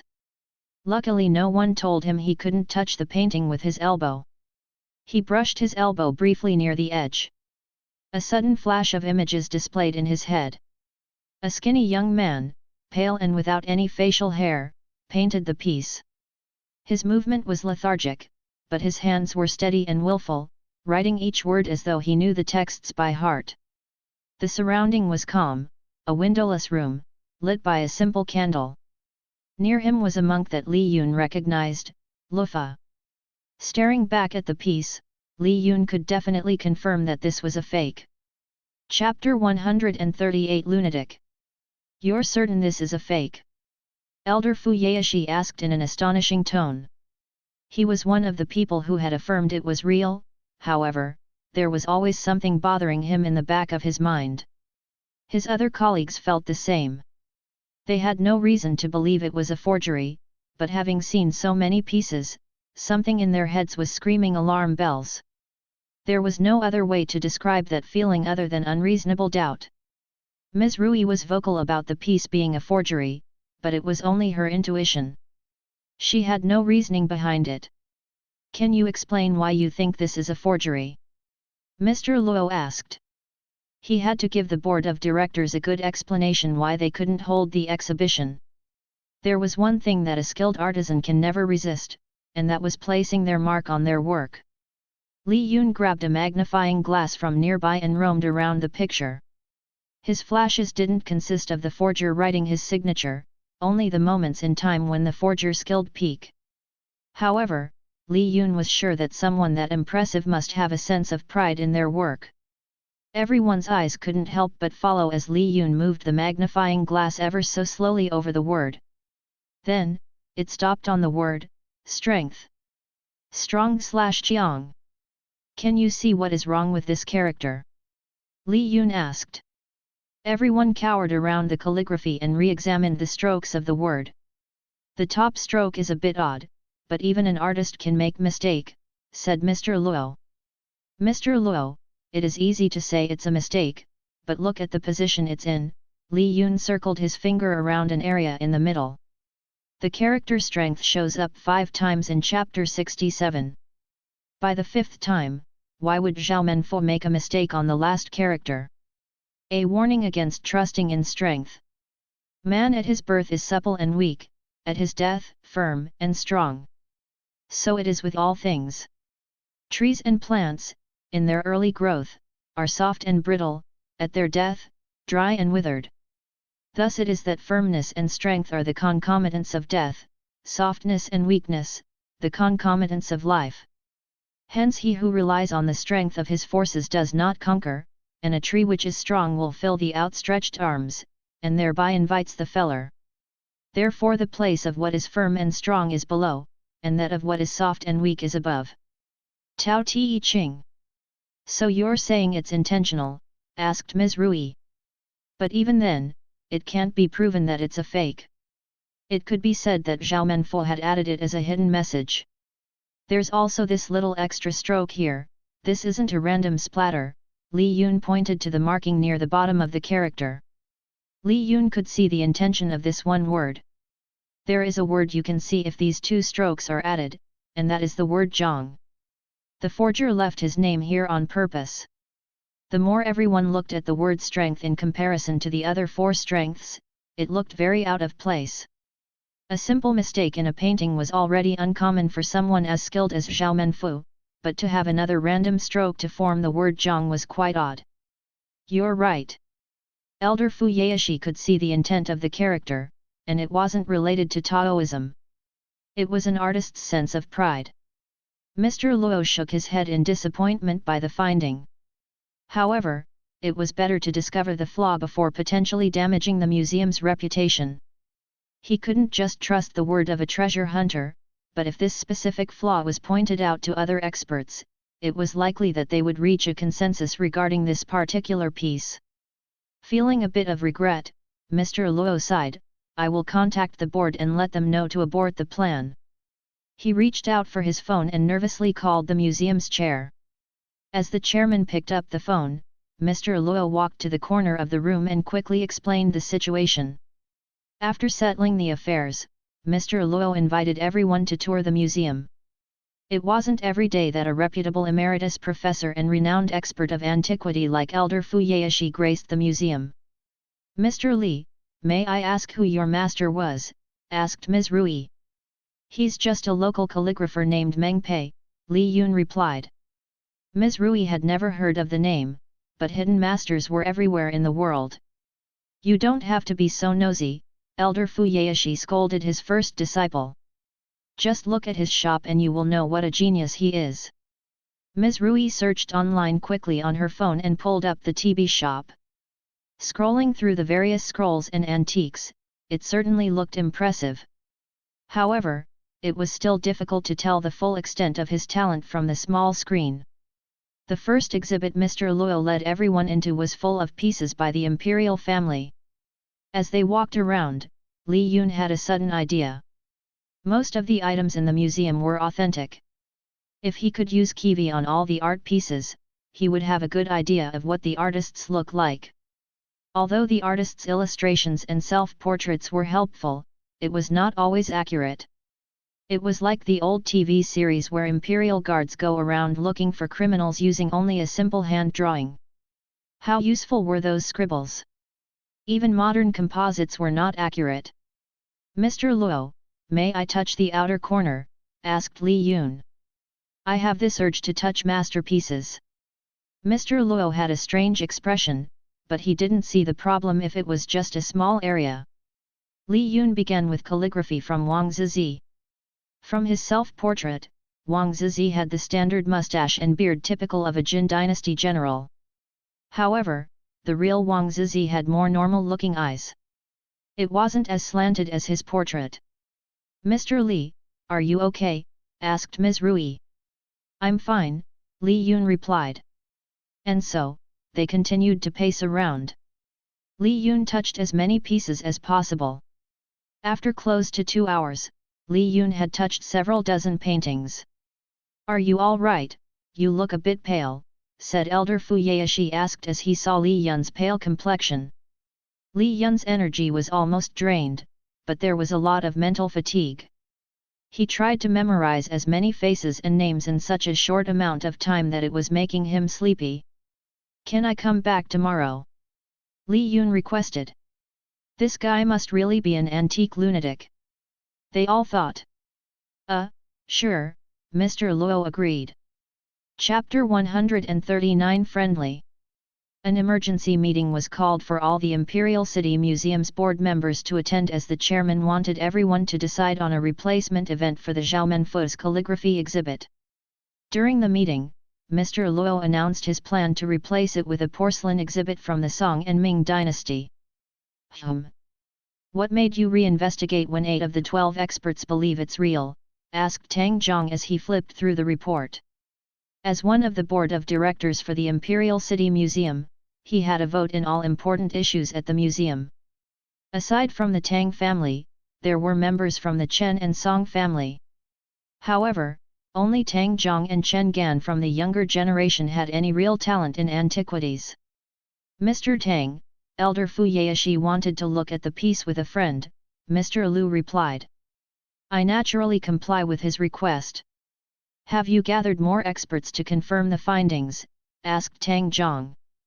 Mr. Luo was sweating. Was his decision a bit hasty? Mr. Tang, Ms. Rui, and Elder Fu Yaeshi have both changed their initial opinions. They both believe that it is a fake.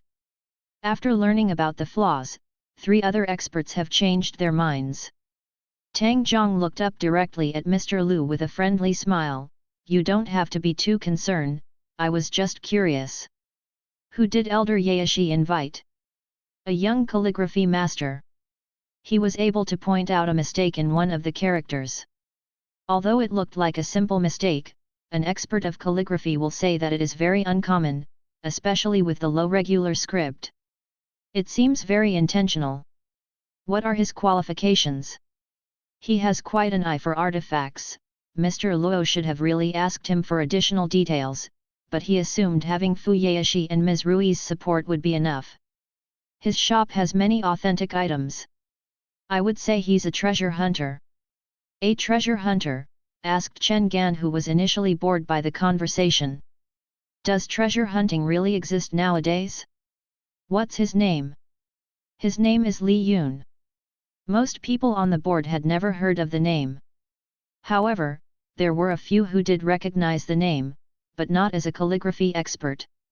It was Tang Zhong who bursted out laughing first. "Mr. Luo, are you not aware that Mr. Li is a surgeon?" Mr. Luo was obviously not aware. "He is."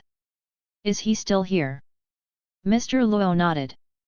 "Mr. Li, I mean Dr. Li is a rather intense person," Mr. Luo commented as he escorted Tang Zhong and Chen Gan to the museum. "He carries a notebook around, and he writes notes on all the pieces he has inspected like a student writing a dissertation on antiquities. I would never have guessed he is a surgeon just looking at how dedicated he is to studying antiquities." "Dr. Li is a rather gifted individual," Tang Zhong stated as he looked ahead and into the gallery housing antiques from the Zhou dynasty. They saw a tall young man standing next to a sculpture, jotting down something in his notebook with a brush-tip pen. "Mr. Li, do you have a moment?" asked Mr. Luo. Li Yun stopped his movement, and looked at the 2 guests next to Mr. Luo.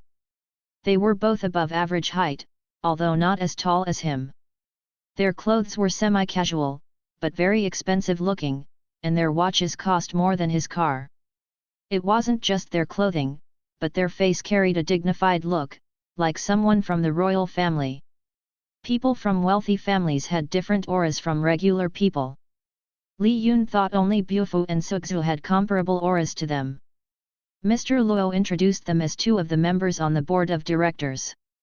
After a round of handshakes, it was Tang Zhong who expressed his gratitude to Li Yun for finding a flaw in the calligraphy.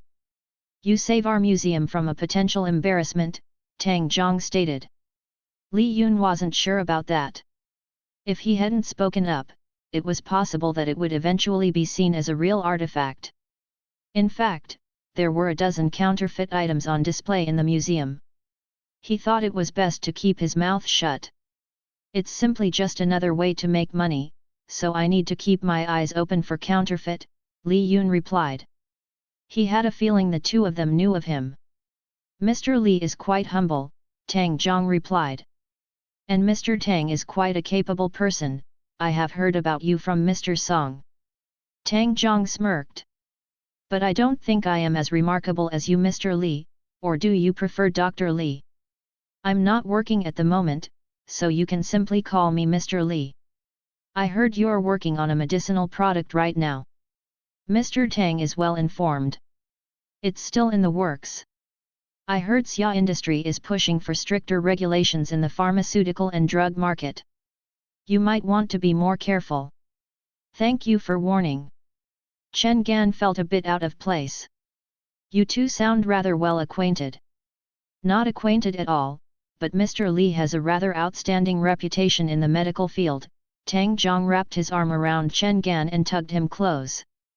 This guy Chen Gan is the General Office Chief for the State Administration Office. Word on the street, you might be absorbing the Drug and Food Administration soon. Chen Gan glared at Tang Zhang. He wasn't supposed to be revealing information out to the public. Although Chen Gan looked annoyed, he wasn't angry. I'm newly appointed, so I am not privy to all the information from the top, Chen Gan replied.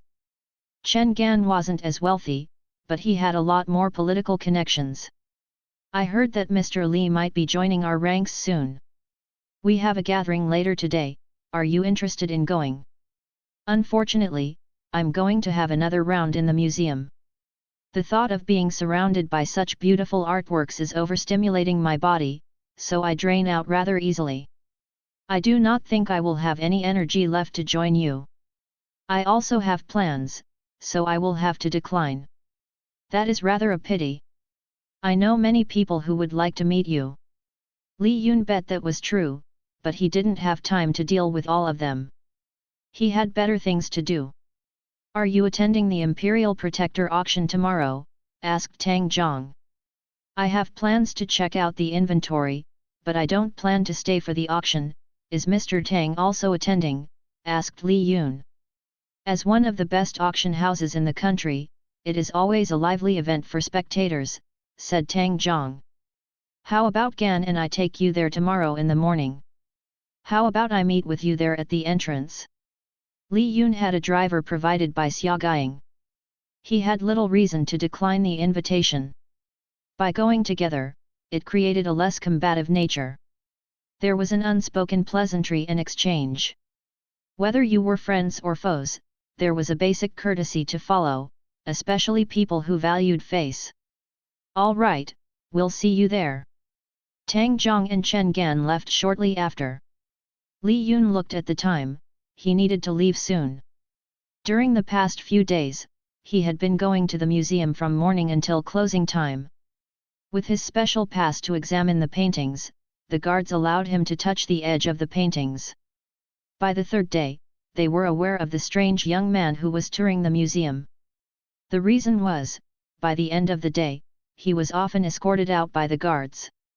The guards were seen carting the exhausted-looking young man to the museum's office.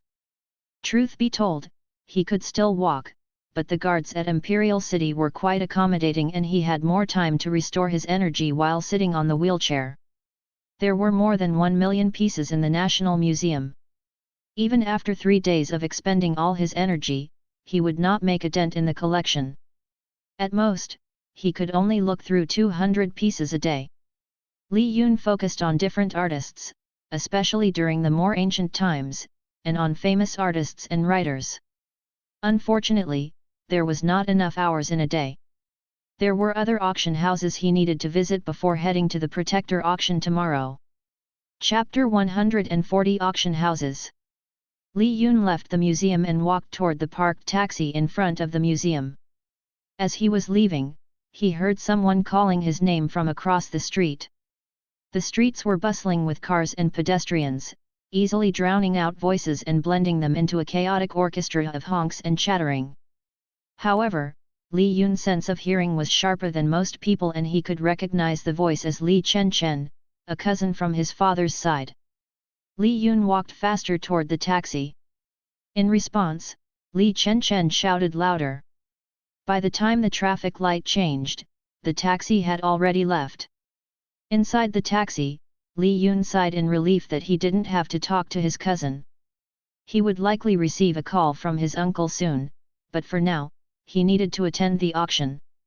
In China, the Protector auction house was one of the biggest, comparable to Sotheby's and Christina's. Aside from the Protector, there were many smaller auction houses in the city. The Pelican auction was not a well-known auction house, but they allowed bidders to touch and view the items. This was the most important criterion for Li Yun to register for the auction. If he wasn't able to touch and examine the item, he wasn't confident enough to bid on it. Although he registered for the Protector, it was only as a seller, and not as a buyer. The smaller auctions were notorious for mixing fake items with real items, so only the most experienced hunters benefited from the smaller auctions. There were less bidders who were willing to try their luck. To Li Yun, that was the advantage. Before going to Imperial City, he had registered online and paid a deposit of 100k RMB, $15,000. He approached the reception check and checked in to receive a paddle numbered 63 and a catalog book.